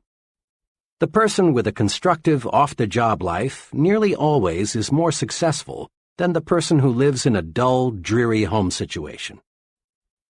Let's look in on the traditional way two co-workers, John and Milton, spend their weekends. Let's look, too, at the ultimate results. John's psychological diet on weekends is something like this. Usually, one evening is spent with some carefully selected, interesting friends. Another evening is generally spent out, perhaps at a movie, a civic or community project, or some friend's house. John devotes Saturday morning to Boy Scout work. Saturday afternoon he does errands and chores around the house. Often he works on some special project. Currently, it's building a patio in the backyard. On Sundays, John and his family do something special. One Sunday recently, they climbed a mountain. Another Sunday, they visited a museum. Occasionally, they drive into the nearby countryside, for John wants to buy some country property in the not-too-distant future. Sunday evening is spent quietly. John usually reads a book and catches up on the news. Wrapped up, John's weekends are planned. His many refreshing activities keep boredom locked out. John gets plenty of psychological sunshine. Milton's psychological diet is much less well-balanced than John's. His weekends are unplanned. Milton is usually pretty tired on Friday night, but he goes through the motions of asking his wife, "Want to do anything tonight?" But the plan dies there. Rarely do Milton and his wife entertain, and rarely are they invited out. Milton sleeps late on Saturday morning, and the rest of the day is taken up with chores of one kind or another. Saturday night, Milton and his family usually go to a movie or watch TV. What else is there to do? Milton spends most of Sunday morning in bed. Sunday afternoon, they drive over to Bill and Mary's, or Bill and Mary drive over to see them. Bill and Mary are the only couple Milton and his wife visit regularly. Milton's entire weekend is marked by boredom. By the time Sunday evening rolls around, the whole family is on each other's nerves as a result of cabin fever. There are no knockdown, drag-out fights, but there are hours of psychological warfare. Milton's weekend is dull, dreary, boring. Milton gets no psychological sunshine. Now, What's the effect of these two home environments on John and Milton? Over a period of a week or two, there probably is no perceptible effect. But over a period of months and years, the effect is tremendous. John's environmental pattern leaves him refreshed, gives him ideas, tunes up his thinking. He's like an athlete being fed steak. Milton's environmental pattern leaves him psychologically starved. His thinking mechanism is impaired. He's like an athlete being fed candy and beer. John and Milton may be on the same level today, but there will gradually be a wide gap between them in the months ahead, with John in the lead position. Casual observers will say, well, I guess John has more on the ball than Milton. But those of us who know will explain that much of the difference in job performance is the result of the difference in the mind food consumed by the two fellows. Every farmer in the Corn Belt knows that if he puts plenty of fertilizer with his corn, he's going to get a bigger yield. Thinking, too, must be given additional nourishment if we want to get better results.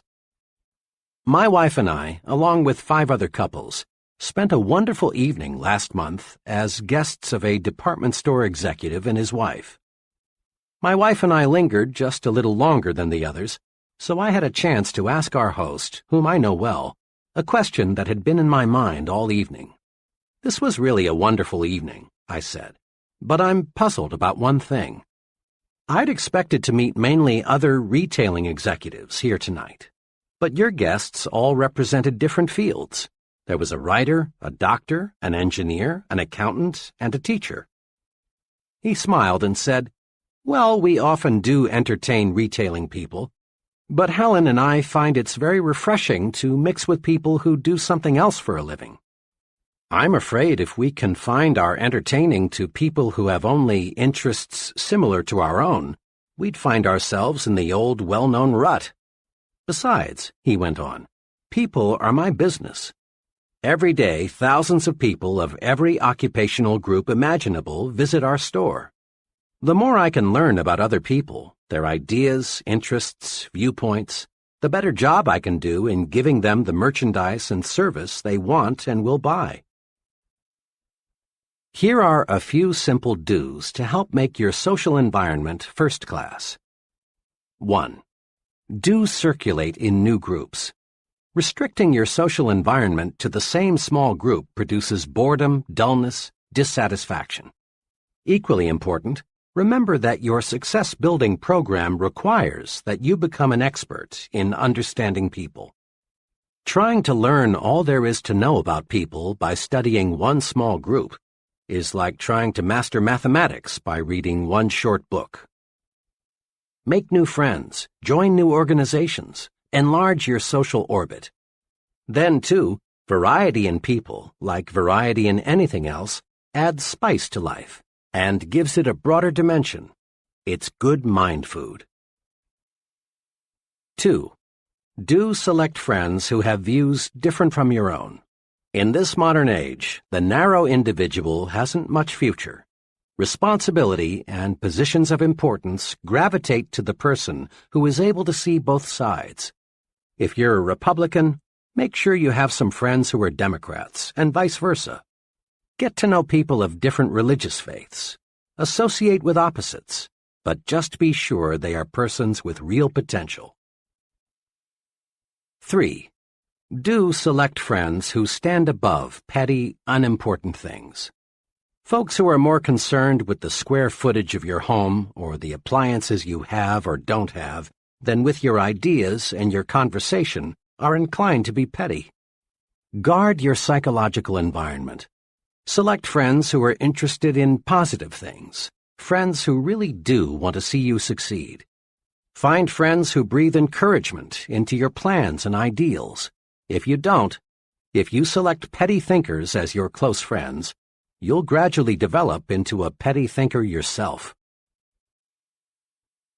We're a poison-conscious nation. Body poison, that is. Every restaurateur is on guard against food poisoning. Just a couple of cases of it, and his patrons won't come near his place. We've got tons of laws to protect the public against hundreds of body poisons. We put, or should put, poisons on the top shelves so the kids can't reach them. We go to any extreme to avoid body poison, and it's good that we do. But there's another type of poison, perhaps a little more insidious, thought poison, commonly called gossip. Thought poison differs from body poison in two ways. It affects the mind, not the body, and is more subtle. The person being poisoned usually doesn't know it. Thought poison is subtle, but it accomplishes big things. It reduces the size of our thinking by forcing us to concentrate on petty, unimportant things. It warps and twists our thinking about people because it is based on a distortion of facts, and it creates a guilt feeling in us that shows through when we meet the person we've gossiped about. Thought poison is 0% right thinking. It is 100% wrong thinking. And contrary to lots of opinion, women have no exclusive franchise on gossip. Every day, many men, too, live in a partially poisoned environment. Every day, thousands of gossip fests staged by men take place on such topics as the boss's marital or financial problems, Bill's politicking to get ahead in business, the probability of John being transferred, the reasons for special favors being awarded Tom, and why they brought in that new man. Gossiping goes something like this. Say, I just heard. No, why? Well, it doesn't surprise me. He had it coming to him. Of course, this is confidential. Conversation is a big part of our psychological environment. Some conversation is healthy. It encourages you. It makes you feel like you're taking a walk in the warm sunshine of a spring day. Some conversation makes you feel like a winner. But other conversation is more like walking through a poisonous, radioactive cloud. It chokes you. It makes you feel ill. It turns you into a loser. Gossip is just negative conversation about people, and the victim of thought poison begins to think he enjoys it. He seems to get a form of poisoned joy from talking negatively about others, not knowing that to successful people, he is becoming increasingly unlikable and unreliable. One of these thought poison addicts walked into a conversation some friends and I were having about Benjamin Franklin. As soon as Mr. Killjoy learned the topic of our chat, he came through with choice bits about Franklin's personal life in a negative way. Perhaps it's true that Franklin was a character in some ways, and he might have made the scandal magazines had they been around in the 18th century. But the point is, Benjamin Franklin's personal life had no bearing on the discussion at hand, and I couldn't help being glad that we weren't discussing somebody whom we knew intimately. Talk about people? Yes, but stay on the positive side. Let's make one point clear. Not all conversation is gossip. Bull sessions, shop talk, and just batting the breeze are necessary at times. They serve a good purpose when they are constructive. You can test your proneness to be a gossiper by taking this test. 1. Do I spread rumors about other people? 2. Do I always have good things to say about others? 3. Do I like to hear reports of a scandal? 4. Do I judge others only on the basis of facts? 5. Do I encourage others to bring their rumors to me? 6. Do I precede my conversations with, "Don't tell anybody"? 7. Do I keep confidential information confidential? 8. Do I feel guilty about what I say concerning other people? The right answers are obvious. Meditate on this thought for just a moment. Taking an axe and chopping your neighbor's furniture to pieces won't make your furniture look one bit better. And using verbal axes and grenades on another person doesn't do one thing to make you a better you or me a better me. Go first class. That is an excellent rule to follow in everything you do, including the goods and services you buy. Once, To prove the unconditional truth of the go first class thinking, I asked a group of trainees to give one example of how they had been penny-wise and pound-foolish. Here are some sample replies. I bought a low-priced suit from an offbeat retailer. Thought I got a bargain, but the suit was simply no good. My car needed a new automatic transmission. Took it to an alley garage that agreed to do the job for $25 less than an authorized dealer. The new transmission lasted 1,800 miles, and the garage wouldn't make it right. For months, I ate at a real greasy spoon trying to save money. The place wasn't clean, the food wasn't good, the service, well, you couldn't call it that, and the clientele was a bunch of down-at-heelers. One day, a friend persuaded me to join him for lunch at one of the best restaurants in town. He ordered the businessman's lunch, so I did too. I was amazed at what I got. Good food, good service, good atmosphere, and for just a little more than I had been paying at the Greasy Spoon. I learned a big lesson. There were many other replies. One fellow reported that he got in trouble with the Bureau of Internal Revenue because he used a bargain accountant. Another went to a cut-rate doctor and later learned he had received a completely wrong diagnosis. Others related the costs of going second class in home repairs, hotels, and other goods and services. Of course, I've heard the argument many times, but I can't afford to go first class. The simplest answer is, you cannot afford to go any other way. Certainly in the long run, going first class actually costs you less than going second class. Then, too, it's better to have fewer things and have quality than to have many things and have junk. It's better, for example, to have one really good pair of shoes than to have 3 pairs of second-class shoes. People rate you for quality, often subconsciously, perhaps. Develop an instinct for quality. It pays, and it costs no more, often costs less, than second class. Make your environment make you successful. 1. Be environment conscious. Just as body diet makes the body, mind diet makes the mind. 2. Make your environment work for you, not against you. Don't let suppressive forces, the negative, you can't do it people, make you think defeat. 3. Don't let small-thinking people hold you back. Jealous people want to see you stumble. Don't give them that satisfaction. 4. Get your advice from successful people. Your future is important. Never risk it with freelance advisors who are living failures. 5. Get plenty of psychological sunshine. Circulate in new groups. Discover new and stimulating things to do. 6. Throw thought poison out of your environment. Avoid gossip. Talk about people, but stay on the positive side. 7. Go first class in everything you do. You can't afford to go any other way. Chapter 8. Make your attitudes your allies. Can you read minds?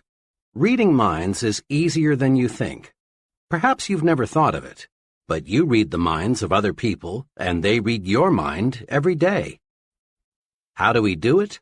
We do it automatically, through attitude appraisals. Remember the song, "You Don't Need to Know the Language to Say You're in Love"? Bing Crosby made it famous some years ago. There's a whole book full of applied psychology packed into those simple lyrics. You don't need to know the language to say you're in love. Anyone who's ever been in love knows that. And you don't need to know any language to say, I like you, or I despise you, or I think you're important, or unimportant, or I envy you. You don't need to know words or to use words to say, I like my job, or I'm bored, or I'm hungry. People speak without a sound. How we think shows through in how we act. Attitudes are mirrors of the mind. They reflect thinking. You can read the mind of the fellow sitting at a desk. You sense, by observing his expressions and mannerisms, how he feels toward his job. You can read the minds of salesmen, students, husbands, and wives. You not only can, you do. The expert actors, those in demand in movies and television year after year, in a sense are not actors at all. They don't play their roles. Instead, they lose their own identity and actually think and feel like the character they are playing. They've got to. Else they'd look like phonies, and their ratings would plunge. Attitudes do more than show through. They sound through, too. A secretary does more than identify an office when she says, "Good morning, Mr. Shoemaker's office." In just 5 words, one secretary says, "I like you. I'm glad you're calling. I think you are important. I like my job." But another secretary, saying exactly the same words, tells you, "You bothered me. I wish you hadn't called. I'm bored with my job, and I don't like people who bother me." We read attitudes through expressions and voice tones and inflections. Here's why. In the long, long history of humankind, a speaking language, even remotely resembling what we use today, is a very recent invention. So recent, you might say, in terms of the great clock of time, that we developed a language only this morning. For millions and millions of years, people got by with little more than moans and groans and grunts and growls. So for millions of years, people communicated with other people by body and facial expressions and sounds, not words. And we still communicate our attitudes, our feelings toward people and things, the same way. Aside from direct body contact, body movements, facial expressions, and sound are the only ways we have to communicate with infants. And those young ones show an uncanny ability to spot the phony. Professor Irwin H. Schell, one of America's most respected authorities on leadership, says, "Obviously, there is something more than facilities and competence that makes for accomplishment. I have come to believe that this linkage factor, this catalyst, if you will, can be defined in a single word: attitude. When our attitude is right, our abilities reach a maximum of effectiveness, and good results inevitably follow." Attitudes do make the difference. Salesmen with the right attitude beat their quotas. Students with the right attitude make A's. Right attitudes pave the way to really happy married life. Right attitudes make you effective in dealing with people, enable you to develop as a leader. Right attitudes win for you in every situation. Grow these 3 attitudes. Make them your allies in everything you do. 1. Grow the attitude of, "I'm activated." 2.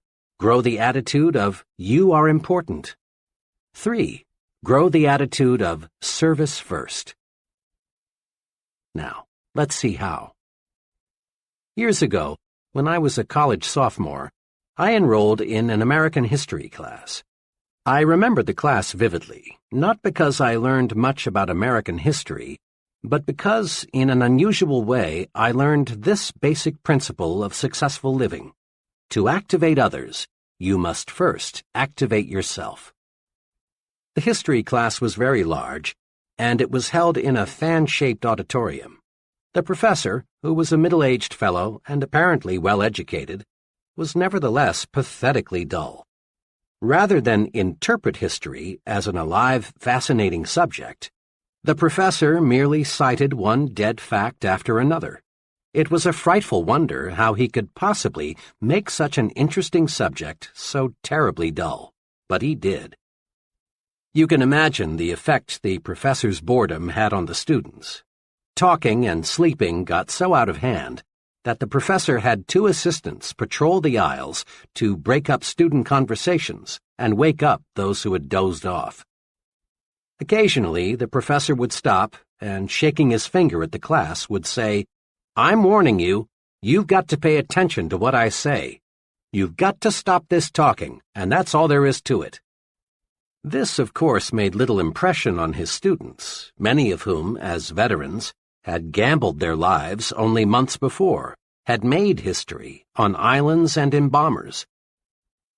As I sat there watching this potentially great, wonderful experience turn into a disgusting farce, I found myself wrestling with the question, why are the students ignoring what the professor has to say? The answer came. The students had no interest in what the professor was saying because the professor himself had no interest. He was bored with history, and it showed through. To activate others, to get them to be enthusiastic, you must first be enthusiastic yourself. Over the years, I've tested this principle in hundreds of different situations. It always holds true.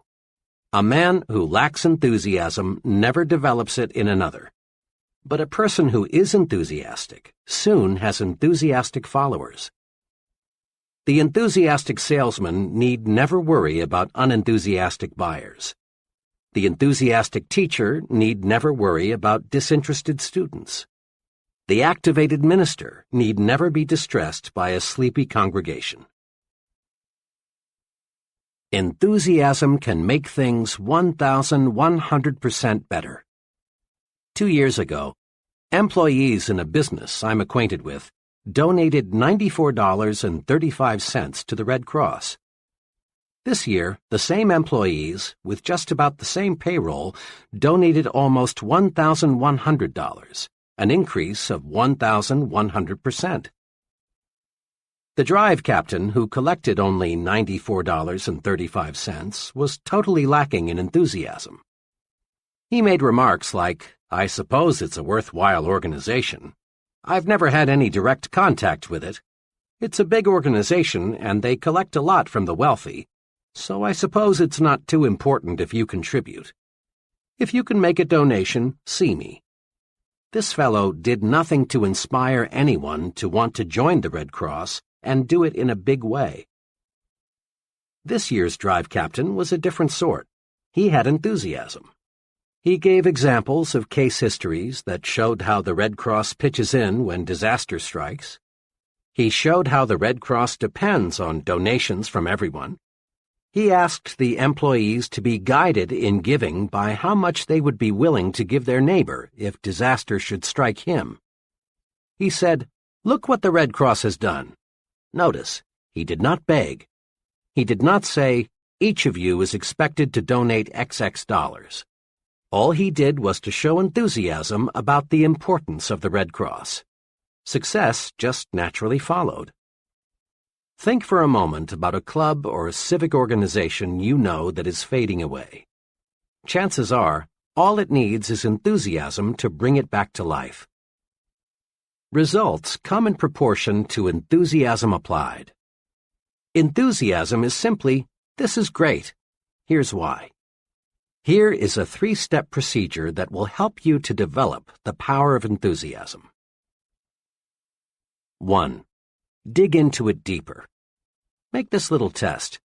Think of 2 things in which you have little or no interest, maybe cards, certain kinds of music, a sport.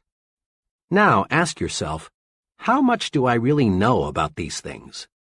Odds are 100 to 1 that your answer is not much. I confess that for years I had absolutely no interest in modern art. It was just so many botched-up lines, until I let a friend who knows and loves modern art explain it to me. Really, now that I've dug into it, I find it fascinating. That exercise supplies one important key for building enthusiasm.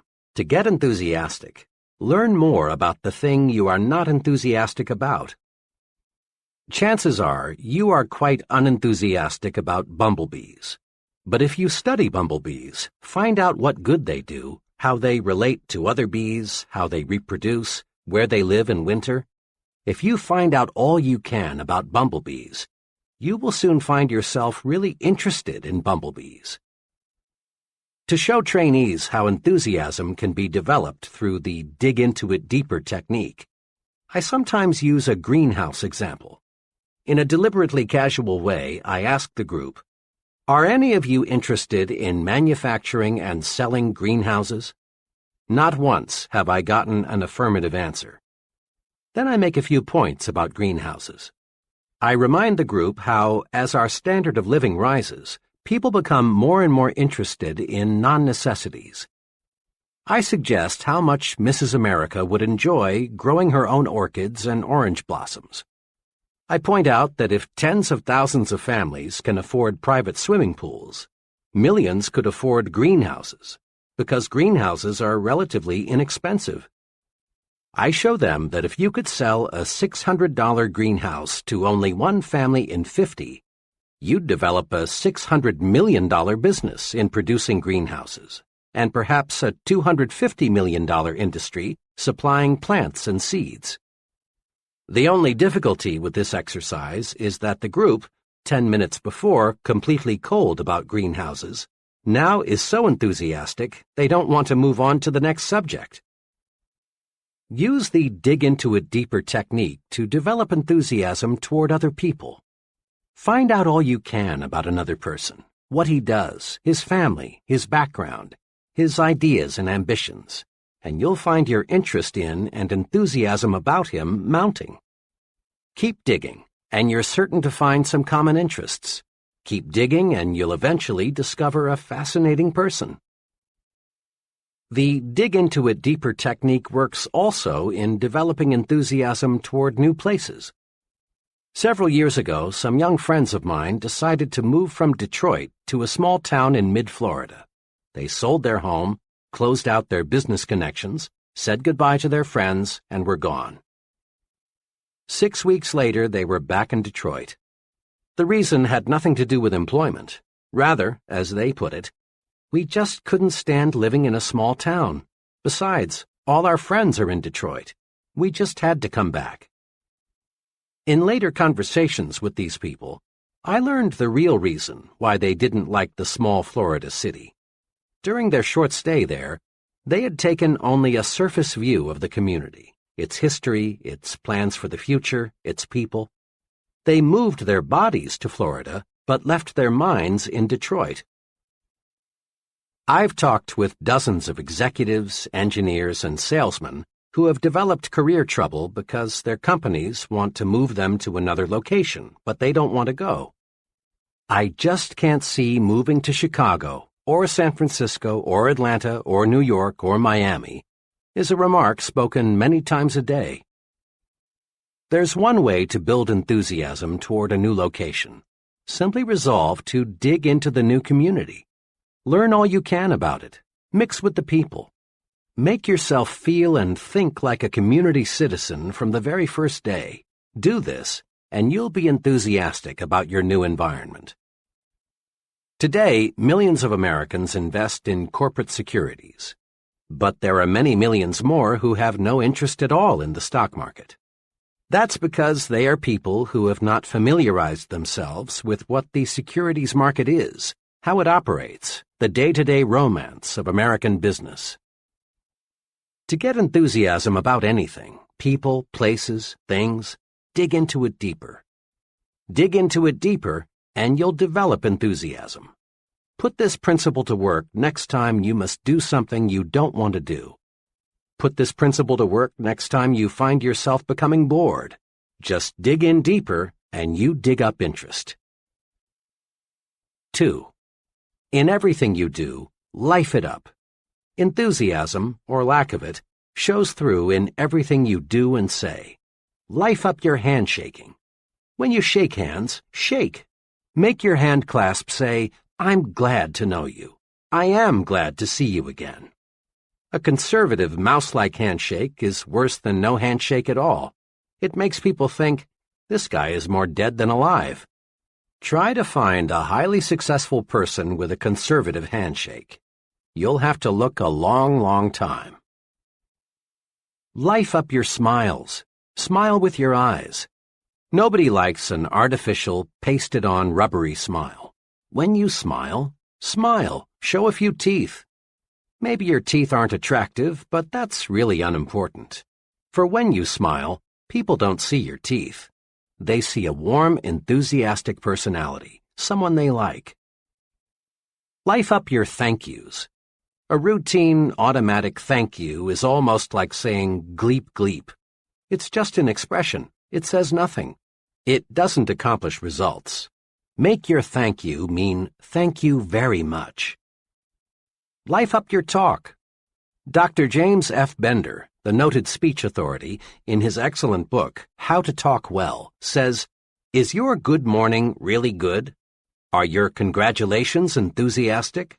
Does your how are you sound interested? When you make a habit of coloring your words with sincere feelings, you'll notice a great uptake in your ability to hold attention." People go along with the fellow who believes what he says. Say it with life. Put vitality into your speaking. Whether you are talking to a garden club, a prospect, or your children, put enthusiasm behind what you say. A sermon delivered enthusiastically may be remembered for months, even years. But a sermon delivered without enthusiasm will be mostly forgotten 167 hours before next Sunday rolls around. And when you put life in your talk, you automatically put more life in you. Just try this right now. Say out loud with force and vigor, "I feel great today." Now, don't you actually feel better than you did before you said it? Make yourself alive all over. Life it up. Be sure everything you do and say tells people, "That fellow is alive. He means it. He's going places." 3. Broadcast good news. You and I have been in many situations when someone burst in and said, "I've got good news." Immediately, this person gets 100% attention from everyone present. Good news does more than get attention. Good news pleases people. Good news develops enthusiasm. Good news even promotes good digestion. Just because there are more broadcasters of bad news than there are broadcasters of good news, don't be misled. No one ever won a friend, no one ever made money, no one ever accomplished anything by broadcasting bad news. Transmit good news to your family. Tell them the good that happened today. Recall the amusing, pleasant things you experienced, and let the unpleasant things stay buried. Spread good news. It's pointless to pass on the bad. It only makes your family worry, makes them nervous. Bring home some sunlight every day. Ever notice how seldom children complain about the weather? They take hot weather in stride until the negative news corps educate them to be conscious of unpleasant temperatures. Make it a habit always to speak favorably about the weather, regardless of what the weather actually is. Complaining about the weather makes you more miserable, and it spreads misery to others. Broadcast good news about how you feel. Be an "I feel great" person. Just say, "I feel great" at every possible opportunity, and you will feel better. By the same token, tell people, "I feel awful, just awful," and you will feel worse. How we feel is in large part determined by how we think we feel. Remember, too, that other people want to be around alive, enthusiastic people. Being around complainers and half-dead people is uncomfortable. Transmit good news to the people you work with. Give them encouragement. Compliment them at every opportunity. Tell them about the positive things the company is doing. Listen to their problems. Be helpful. Encourage people and win their support. Pat them on the back for the job they're doing. Give them hope. Let them know you believe they can succeed, that you have faith in them. Practice relieving worriers. Make this little test regularly to keep you on the right track. Whenever you leave a person, ask yourself, does that person honestly feel better because he has talked with me? This self-training device works. Apply it when talking with employees, associates, your family, customers, even with casual acquaintances. A salesman friend is a real good news broadcaster. He calls on his customers every month and always makes it a rule to have some good news to pass along. Examples. I met one of your good friends last week. He said to tell you hello. Since I was here last, big things have happened. Over 350,000 new babies were born last month. And more babies means more business for both of us. Usually, we think of bank presidents as overly reserved, unemotional people who never really warm up. Not so with one bank president. His favorite way to answer the phone is to say, "Good morning, it's a wonderful world. May I sell you some money?" Improper for a banker? Some might say so, but let me point out that the banker who uses this greeting is Mills Lane, Jr., president of the Citizens and Southern Bank, the largest in the entire Southeast. Good news gets good results. Broadcast it. The president of a brush manufacturing company I visited recently had this maxim neatly framed on his desk facing the visitor's chair. "Give me a good word or none at all." I complimented him, saying that I thought the maxim was a clever way to encourage people to be optimistic. He smiled and said, "It is an effective reminder, but from where I sit, this is even more important." He turned the frame around so I could see it from his side of the desk. It said, "Give them a good word, or none at all." Broadcasting good news activates you, makes you feel better. Broadcasting good news makes other people feel better too. Grow the "you are important" attitude. This is a fact of paramount significance. Each human being, whether he lives in India or Indianapolis, whether he's ignorant or brilliant, civilized or uncivilized, young or old, has this desire. He wants to feel important. Ponder on that. Everyone, yes, everyone, your neighbor, you, your wife, your boss, has a natural desire to feel he is somebody. The desire to be important is man's strongest, most compelling non-biological hunger. Successful advertisers know that people crave prestige, distinction, recognition. Headlines that produce sales read like this: "For smart young homemakers, persons with distinctive tastes use, you want only the best. Be the envy of everyone. For women who want to be envied by women and admired by men." These headlines, in effect, tell people, buy this product and you put yourself in the important class. Satisfying the craving, the hunger, to be important carries you forward to success. It is basic equipment in your success tool chest. Yet, even though displaying the attitude "you are important" gets results, and even though it costs nothing, few persons use it. A little fill-in is needed here to show why. On the philosophical side, our religions, our laws, our entire culture are based on the belief of the importance of the individual. Suppose, for example, you were flying your own plane and were forced down in an isolated mountain region. As soon as your accident was known, a large-scale search for you would begin. No one would ask, "Is that fellow important?"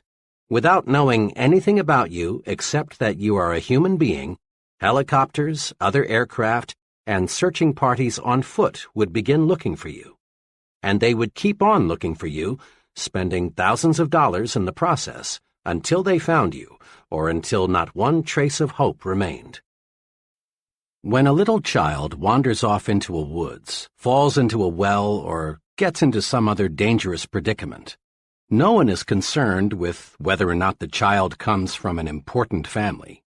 Every effort is made to rescue the child because every child is important.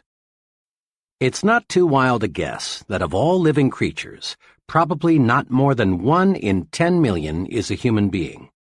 A person is a biological rarity. He is important in God's scheme of things. Now, let's look at the practical side. When most people shift their thinking from philosophical discussions to everyday situations, they tend to forget, unfortunately, their ivory tower concepts of the importance of individuals. Tomorrow, take a good look at how most people exhibit an attitude that seems to say, "You are a nobody, you count for nothing, you mean nothing, absolutely nothing to me." There is a reason why the "you are unimportant" attitude prevails. Most folks look at another person and think, "He can't do anything for me, therefore he's not important." But right there is where people make a basic blunder. The other person, regardless of his status or his income, is important to you, and for two giant dollars and cents reasons. First, people do more for you when you make them feel important. Years ago, in Detroit, I rode a certain bus to work each morning. The driver was an old grump. Dozens, maybe hundreds of times, I saw this driver pull away from the curb when a wildly waving, shouting, and running passenger was just a second or two from the door. Over a period of several months, I saw this driver show special courtesy to only one passenger, and this passenger was shown special courtesy many times. The driver would wait for this passenger. And why? Because this passenger went out of his way to make the driver feel important. Every morning he greeted the driver with a personalized, sincere, "Good morning, sir." Sometimes this passenger would sit near the driver and make little comments like, "You sure have a lot of responsibility. It must take nerves of steel to drive through traffic like this every day. You sure keep this thing on schedule." That passenger made the driver feel as important as if he were piloting a 180-passenger jet airliner, and the driver, in return, showed special courtesy to the passenger. It pays to make little people feel like big people. Today, in thousands of offices all over America, secretaries are helping salesmen make sales or lose sales, depending on how the salesman has treated them. Make someone feel important and he cares about you. And when he cares about you, he does more for you.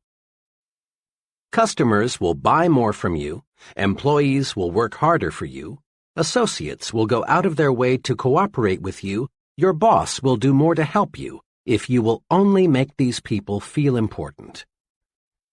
It pays to make big people feel even bigger. The big thinker always adds value to people by visualizing them at their best. Because he thinks big about people, he gets their best out of them. Here's the second giant reason for making others feel important. When you help others feel important, you help yourself feel important too. One of the elevator operators who carried me up and down for several months had the look of complete unimportance written all over. She was 50-ish, unattractive, and certainly uninspired in her work. It was obvious that her longing to be important was completely unfulfilled. She was one of the millions of people who live for months at a time without ever being given a reason to believe that someone notices them or cares about them. One morning, shortly after I became one of her regular uppers and downers, I noticed that she had had her hair redone. It was nothing fancy. It was obviously a homemade job. But it had been cut, and it did look better. So I said, "Miss S." Note, I had learned her name. "I do like what you've done to your hair. It really looks fine." She blushed, said, "Thank you, sir," and nearly missed her next stop. She appreciated the compliment. Next morning, lo and behold, when I stepped into the elevator, I heard, "Good morning, Dr. Schwartz." Not one time before had I heard this operator address anyone by name. And in the remaining months that I had an office in the building, I never heard anyone called by name except me. I had made the operator feel important. I had sincerely complimented her and called her by name. I had made her feel important. Now she was repaying me by making me feel important. Let's not kid ourselves. People who do not have a deep-down feeling of self-importance are slated for mediocrity. Again and again, this point must be driven home. You must feel important to succeed. Helping others to feel important rewards you because it makes you feel more important. Try it and see. Here's how to do it. 1. Practice appreciation. Make it a rule to let others know you appreciate what they do for you. Never, never let anyone feel he is taken for granted. Practice appreciation with a warm, sincere smile. A smile lets others know you notice them and feel kindly toward them. Practice appreciation by letting others know how you depend on them.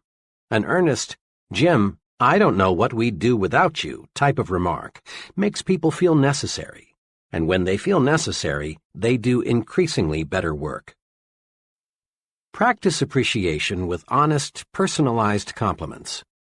People thrive on compliments, whether 2 or 20, 9 or 90. A person craves praise. He wants to be assured that he's doing a good job, that he is important. Don't feel that you should hand out praise only for big accomplishments. Compliment people on little things: their appearance, the way they do their routine work, their ideas, their loyal efforts. Praise by writing personal notes, complimenting people you know on their achievements. Make a special phone call or a special trip to see them. Don't waste time or mental energy trying to classify people as very important persons, or unimportant persons. Make no exceptions. A person, whether he is garbage collector or company vice president, is important to you. Treating someone as second class never gets you first-class results. 2. Practice calling people by their names. Every year, shrewd manufacturers sell more briefcases, pencils, Bibles, and hundreds of other items just by putting the buyer's name on the product. People like to be called by name. It gives everyone a boost to be addressed by name. 2 special things you must remember: pronounce the name correctly and spell it correctly. If you mispronounce or misspell someone's name, that person feels that you feel he is unimportant.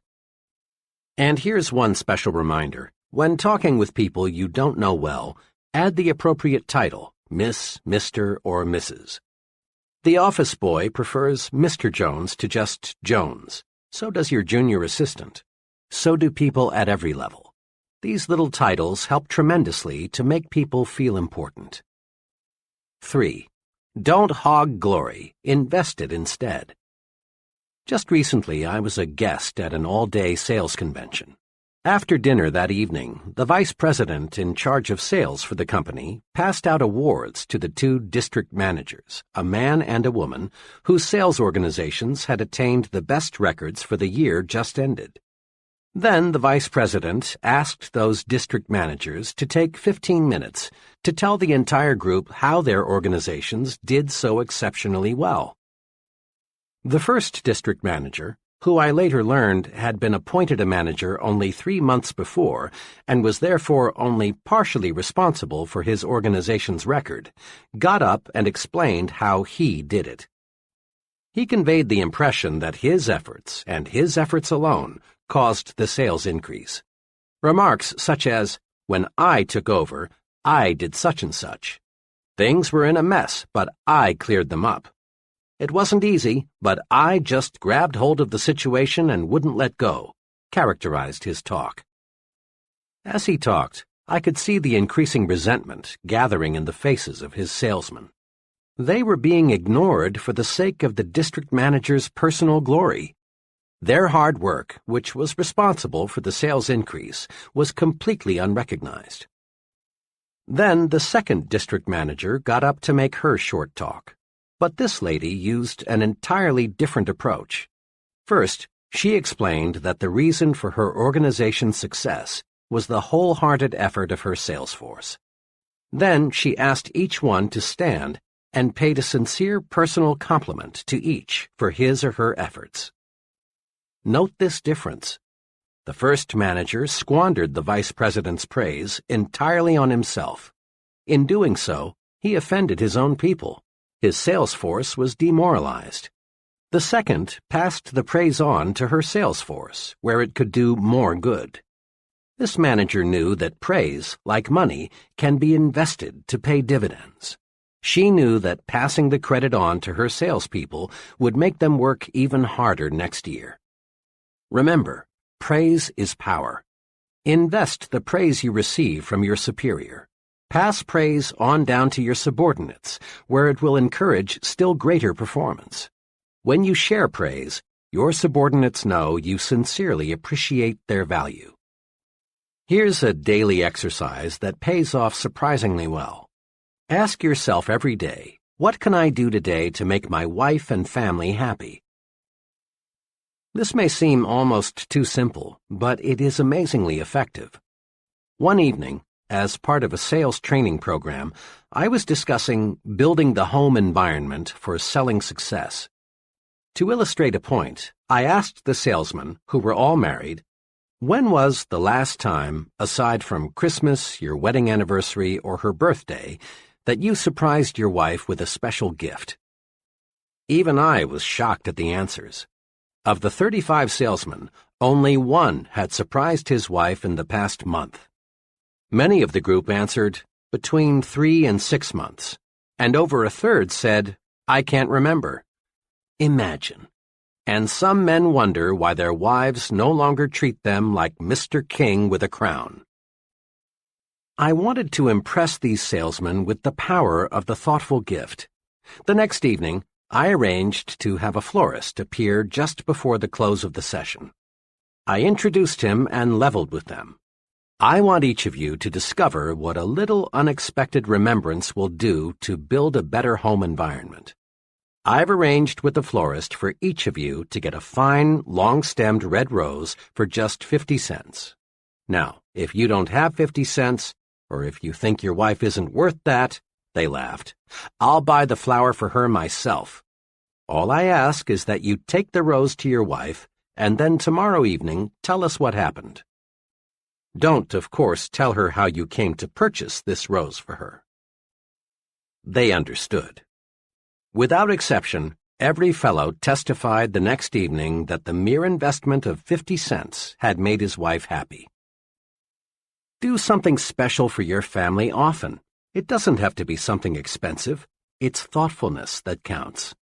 Anything that shows that you put your family's interests first will do the trick. Get the family on your team. Give them planned attention. In this busy age, a lot of people never seem able to find time for their families.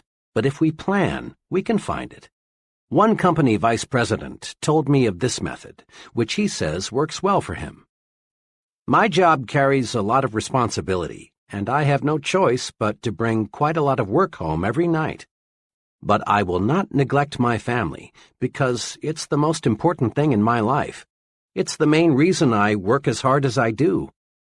I've worked out a schedule that enables me to give attention to my family as well as to my work. From 7:30 to 8:30 every evening, I devote my time to my 2 young children. I play games with them, read them stories, draw, answer questions, anything they want me to do. After an hour with those kids of mine, they're not only satisfied, but I'm 100% fresher. At 8:30, they trot off to bed, and I settle down to work for 2 hours. At 10:30, I quit working and spend the next hour with my wife. We talk about the kids, her various activities, our plans for the future. This hour, undisturbed by anything, is a wonderful way to cap off the day. I also reserve Sundays for my family. The whole day is theirs. I find my organized program for giving my family the attention it deserves is good not only for them, but also good for me. It gives me new energy. Want to make money? Then get the put service first attitude. It's perfectly natural, in fact, it's highly desirable, to want to make money and accumulate wealth. Money is power to give your family and yourself the standard of living they deserve. Money is power to help the unfortunate. Money is one of the means to living life fully. Once criticized for urging people to make money, the great minister Russell H. Conwell, author of Acres of Diamonds, said, "Money printed your Bible, money builds your churches, money sends your missionaries, and money pays your preachers, and you would not have many of them either if you did not pay them." The person who says he wants to be poor usually suffers from a guilt complex or a feeling of inadequacy. He's like the youngster who feels he can't make A's in school or make the football team, so he pretends he doesn't want to make A's or play football. Money, then, is a desirable objective. What's puzzling about money is the backward approach so many people use in trying to make it. Everywhere you see people with a money-first attitude. Yet these same people always have little money. Why? Simply this. People with a money-first attitude become so money-conscious that they forget money can't be harvested unless they plant the seeds that grow the money. And the seed of money is service. That's why put service first is an attitude that creates wealth. Put service first, and money takes care of itself. One summer evening, I was traveling by car through Cincinnati. It was time for a gas-up. I stopped at an ordinary-looking but surprisingly busy service station. 4 minutes later, I knew why this particular service station was so popular. After filling my car with gasoline, checking under the hood, and cleaning the outside of my windshield, the attendant walked around to my side of the car and said, "Pardon me, sir, it's been a dusty day. Let me clean the inside of your windshield." Quickly and efficiently, he did a thorough job of cleaning the inside of my windshield, something not one service station attendant in 100 ever does. This little special service did more than improve my night visibility, and it improved a lot. It made me remember this station. It so happened that I made 8 trips through Cincinnati during the next 3 months. Each time, of course, I stopped at this station, and each time I got more service than I expected to get. Interesting, too, was the fact that each time I stopped, once it was 4 a.m., there were other automobiles filling up also. In all, I probably purchased about 100 gallons of gasoline from this station. The first time I stopped, the attendant could have thought to himself, "This guy is from out of state. Odds are 20 to 1 that he'll never be back. Why do more than give him the routine treatment? He's only a one-time customer." But the attendants in that station didn't think that way. They put service first, and that's why they were busy pumping gasoline while other stations looked almost deserted. If the gasoline was any better than a dozen other brands, I didn't notice it, and the price was competitive. The difference was service, and it was obvious that service was paying off in profits. When the attendant on my first visit cleaned the inside of my windshield, he planted a money seed. Put service first, and money takes care of itself, always. The put service first attitude pays off in all situations. In one of my first jobs, I worked closely with another young fellow, whom I'll call F.H. F.H. was like many persons you know. He was preoccupied with why he needed more money instead of being preoccupied with ways to make money. Each week, F.H. spent hours of company time working on his personal budget problems. His favorite topic of conversation was, "I'm the most underpaid man here. Let me tell you why." F.H. had the not uncommon attitude of, "This is a big company, it's netting millions, it's paying a lot of people big salaries, so it ought to pay me more too." F.H. had been passed over several times for pay increases. Finally, one day he decided that it was high time he went in there and demanded more money. About 30 minutes later, F.H. was back, all heated up. His expression made it obvious that next month's check would look exactly like this month's check. Immediately, F.H. began to let go. Boy, am I mad. What do you suppose the old man said when I told him I wanted more money? He had the gall to ask me, "Why do you believe you are justified in asking for an increase?" I gave him plenty of reasons, F.H. went on. I told him I'd been passed over when others around here were getting pay raises. I told him my bills are getting larger and my paycheck isn't. And I told him that I do everything around here they ask me to do. Can you beat that? I need a raise, but instead of paying me more, they give out raises to other guys around here who don't need it half as much as I do. Why, the way he acted, F.H. continued, you'd think I was asking for charity. All he would say is, "When your record shows that you deserve more money, you'll get more money." Sure, I could do a better job if they paid me for it, but only a fool does something he isn't paid for. F.H. is an example of the breed that is blind to the how of making money. His last remark sums up his mistake. In effect, FH wanted the company to pay him more and then he would produce more. But this is not how the system works. You don't get a raise on the promise of better performance. You get a raise only by demonstrating better performance. You can't harvest money unless you plant the seeds that grow money. And the seed of money is service. Put service first, and money takes care of itself. Consider which producers make the money from movies. The get-rich-quick producer proceeds to make a picture. Putting money ahead of entertainment, service, he cuts corners everywhere. He buys a poorly written script and employs second-rate writers to adapt it. In employing actors, arranging sets, even recording sound, he puts money first. This producer thinks the moviegoer is a sucker, someone who can't tell good from bad. But the get-rich-quick producer seldom does get rich quick. There never is a bandwagon movement to buy anything second class, especially when it is given a first-class price. The producer who enjoys the largest profits from pictures puts entertainment ahead of money. Rather than chisel the moviegoer, he does everything possible to give people more and better entertainment than they expect to get. The result? People like the movie. It gets talked about, it gets good reviews, and it makes money. Again, put service first, and money takes care of itself. The waitress who concentrates on giving the best possible service needn't worry about tips. They'll be there. But her counterpart who overlooks the empty coffee cups, why refill them? They don't look like tippers. Won't find any gratuities. The secretary who resolves to make those letters look better than the boss expects will do all right on future paychecks. But the secretary who thinks, why worry about a few smudges? What do they expect for $65 a week?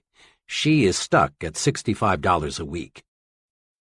The salesman who gives full service to an account need harbor no fears he'll lose the account. Here is a simple but powerful rule that will help you to develop the put service first attitude. Always give people more than they expect to get. Each little extra something you do for others is a money seed. Volunteering to work late and get the department out of a tight spot is a money seed.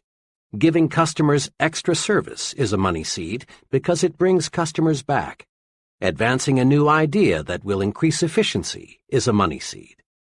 Money seeds, of course, grow money. Plant service and harvest money. Spend some time each day answering this question. How can I give more than is expected of me? Then apply the answers. Put service first, and money takes care of itself. In quick recap, grow attitudes that will carry you forward to success. 1. Grow the I'm activated attitude. Results come in proportion to the enthusiasm invested. 3 things to do to activate yourself are: dig into it deeper. When you find yourself uninterested in something, dig in and learn more about it. This sets off enthusiasm. Life up everything about you. Your smile, your handshake, your talk, even your walk. Act alive. Broadcast good news.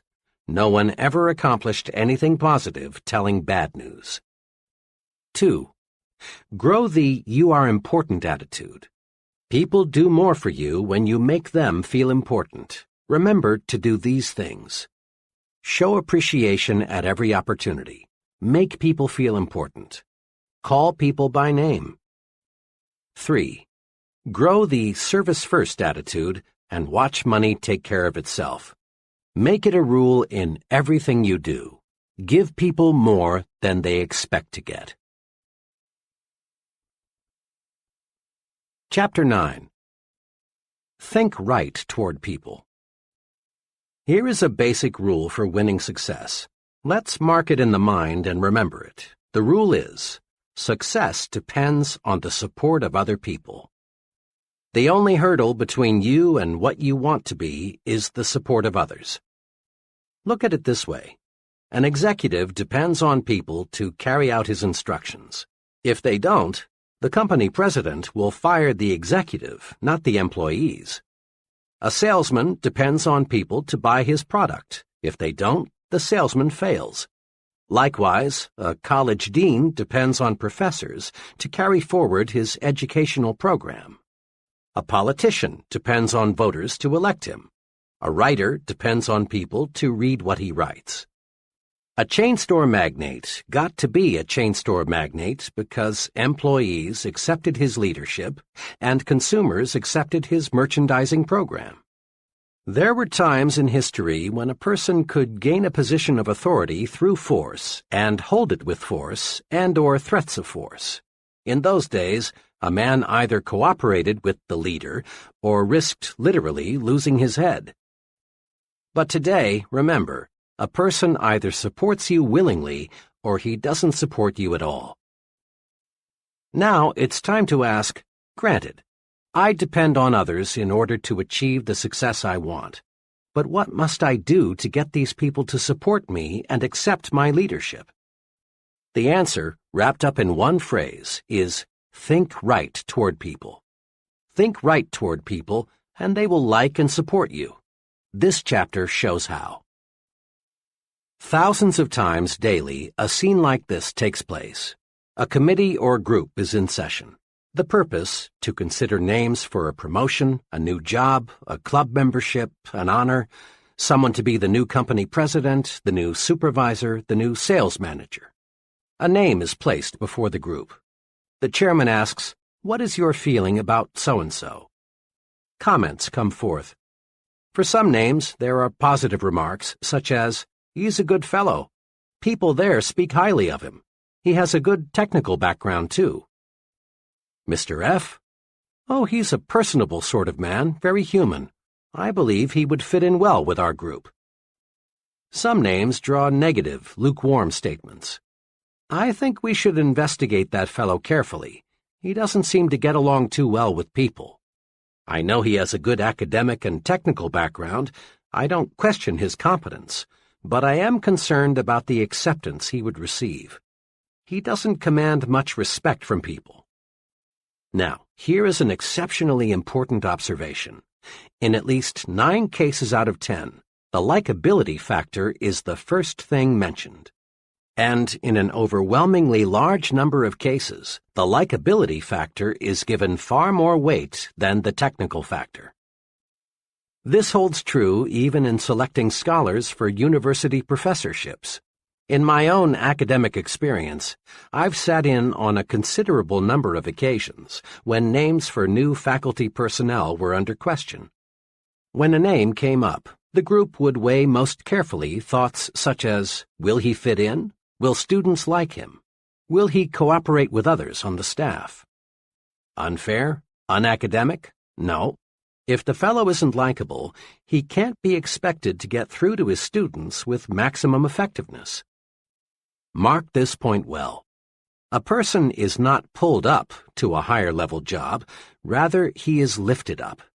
In this day and age, nobody has time or patience to pull another up the job ladder, degree by painful degree.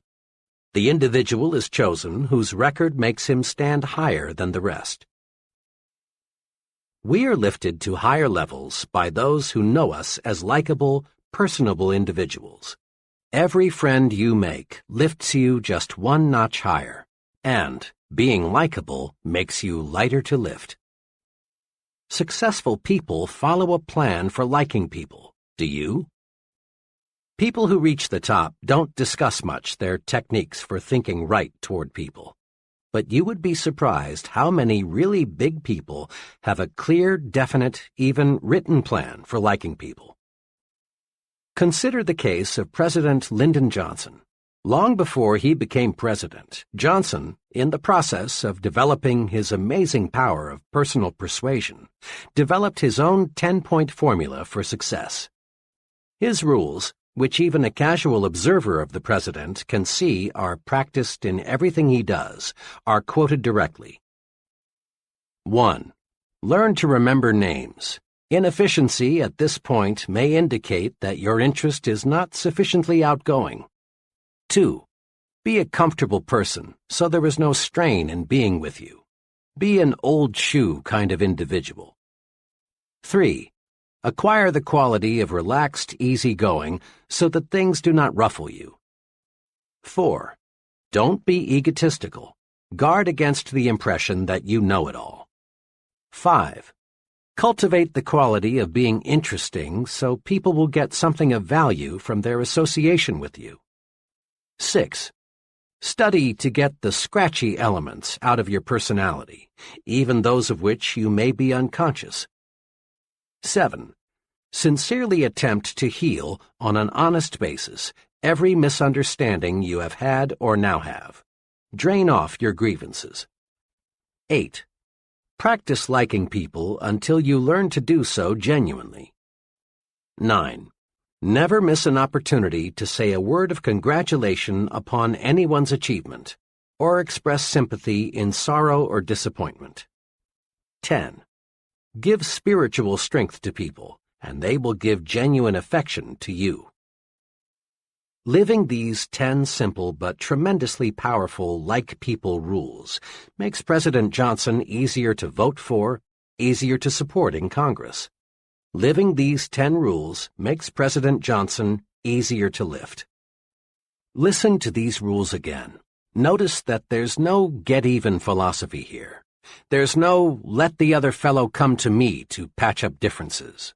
There's no I know it all, other people are stupid. Big people, those on top in industry, the arts, sciences, and politics, are human, warm. They specialize in being likable. But don't try to buy friendship. It's not for sale. Giving gifts is a wonderful practice if the gift is backed up with genuine sincerity, a liking to give, and liking for the person to whom it is given. But without real sincerity, the gift is often regarded as nothing more than a payoff or a bribe. Last year, just a few days before Christmas, I was in the office of the president of a medium-sized trucking firm. Just as I was about to leave, in marched a delivery man with a gift of liquid refreshment from a local tire recapping firm. My friend was obviously provoked, and with a certain amount of chill in his voice, asked the delivery man to return the gift to its sender.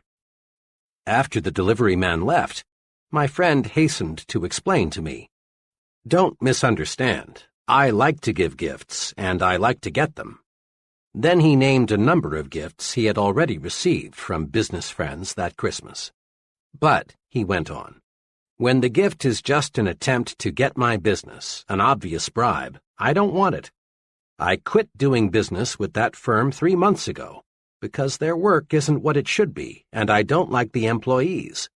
But their salesman keeps on calling. What burns me," he continued, "is that last week that same blank salesman was in here and had the gall to say, 'I sure would like to get your business back. I'm going to tell Santa to be real good to you this year.' If I hadn't sent their booze back, the first thing that so-and-so would have said to me next time he's in is, 'I'll bet you enjoyed our gift, didn't you?'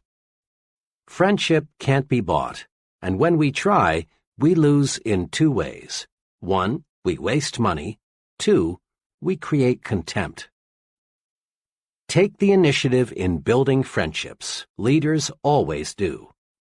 It's easy and natural for us to tell ourselves, let him make the first move. Let them call us. Let her speak first. It's easy, too, virtually, to ignore other people. Yes, it's easy and natural, but it isn't right thinking toward people. If you follow the rule of letting the other person build the foundation for friendship, you may not have many friends. Actually, it's a mark of real leadership to take the lead in getting to know people. Next time you are in a large group, observe something very significant. The most important person present is the one person most active in introducing himself. It's always a big person who walks up to you, offers his hand, and says, "Hello, I'm Jack R." Digest this observation for a moment, and you'll discover the reason the fellow is important is that he works at building friendships. Think right toward people. As a friend of mine expresses it, I may not be very important to him, but he's important to me. That's why I've got to get to know him. Have you ever noticed how people freeze while waiting for elevators? Unless they are with someone they know, most folks never say anything to the person standing beside them. One day, I resolved to do a little experimenting. I resolved to say something to the stranger who was waiting as I was. I kept track of his reaction 25 consecutive times, and 25 times I got back a positive, friendly response. Now, talking to strangers may not be very urbane, but most people like it nevertheless. And here is the big payoff. When you make a pleasant remark to a stranger, you make him feel 1 degree better. This makes you feel better and helps you relax. Every time you say something pleasant to another person, you compensate yourself. It's like warming up your automobile on a cold morning. Here are 6 ways to win friends by exercising just a little initiative. 1. Introduce yourself to others at every possible opportunity, at parties, meetings, on airplanes, at work, everywhere. 2. Be sure the other person gets your name straight. 3. Be sure you can pronounce the other person's name the way he pronounces it. 4. Write down the other person's name, and be mighty sure you have it spelled correctly. People have a fetish about the correct spelling of their own names. If possible, get his address and phone number also. 5. Drop a personal note or make a phone call to the new friends you feel you want to know better. This is an important point. Most successful people follow through on new friends with a letter or a phone call. 6. And last but not least, say pleasant things to strangers. It warms you up and gets you ready for the task ahead. Putting these 6 rules to work is really thinking right about people. To be sure, it is not the way the average person thinks. Mr. Average never takes the initiative in making introductions. He waits for the other person to introduce himself first. Take the initiative. Be like the successful. Go out of your way to meet people. And don't be timid. Don't be afraid to be unusual. Find out who the other person is and be sure he knows who you are. Recently, an associate and I were retained to do a preliminary screening of an applicant for an industrial sales job. We found the applicant, whom we'll call Ted, to have some good qualifications. He was exceptionally intelligent, made a fine appearance, and seemed to have a lot of ambition. But we found something that forced us to disqualify him, at least temporarily. Ted's big limitation was this: he expected perfection in other people. Ted was annoyed by many little things, like mistakes in grammar, people who were messy with cigarettes, people who had bad taste in clothes, and so on. Ted was surprised to learn this fact about himself, but he was eager to get into higher-paying work, and he asked whether there was anything we could tell him to help overcome his weakness. We made 3 suggestions. 1. Recognize the fact that no person is perfect. Some people are more nearly perfect than others, but no man is absolutely perfect. The most human quality about human beings is that they make mistakes, all kinds of them. 2. Recognize the fact that the other fellow has a right to be different. Never play God about anything. Never dislike people because their habits are different from your own, or because they prefer different clothes, religion, parties, or automobiles. You don't have to approve of what another fellow does, but you must not dislike him for doing it. 3. Don't be a reformer. Put a little more live and let live into your philosophy. Most people intensely dislike being told you're wrong. You have a right to your own opinion, but sometimes it's better to keep it to yourself. Ted conscientiously applied these suggestions. A few months later, he had a fresh outlook. He now accepts people for what they are, neither 100% good nor 100% bad. Besides, he says, the things that used to annoy the heck out of me I now find amusing. It finally dawned on me what a dull world this would be if people were all alike and everybody was perfect. Note this simple but key fact. No person is all good and no person is all bad. The perfect person just doesn't exist. Now, if we let our thinking go uncontrolled, we can find much to dislike in almost anyone. By the same token, if we manage our thinking properly, if we think right toward people, we can find many qualities to like and admire in the same person. View it this way. Your mind is a mental broadcasting station. This broadcasting system transmits messages to you on two equally powerful channels, Channel P, positive, and Channel N, negative. Let's see how your broadcasting system works. Suppose that today your business superior, we'll call him Mr. Jacobs, called you into his office and reviewed your work with you. He complimented you on your work, but he also made some specific suggestions on how you can do it better. Tonight, it's only natural for you to recall the incident and do some thinking about it. If you tune in Channel N, the announcer will be saying something like this. Watch out! Jacobs is out to get you. He's a crab. You don't need any of his advice. To heck with it. Remember what Joe told you about Jacobs? He was right. Jacobs wants to grind you down like he did Joe. Resist him. Next time he calls you in, fight back. Better still, don't wait. Tomorrow, go in and ask him just what he really meant by his criticism. But tune in Channel P, and the announcer will say something along these lines. You know, Mr. Jacobs is a pretty good fellow. Those suggestions he made to me seem pretty sound. If I put them to use, I can probably do a better job and position myself for an increase. The old boy did me a favor. Tomorrow I'll go in and thank him for his constructive help. Bill was right. Jacobs is a good man to work with. In this specific case, if you listen to Channel N, you're almost certain to make some bad, perhaps fatal mistake in your relations with your superior.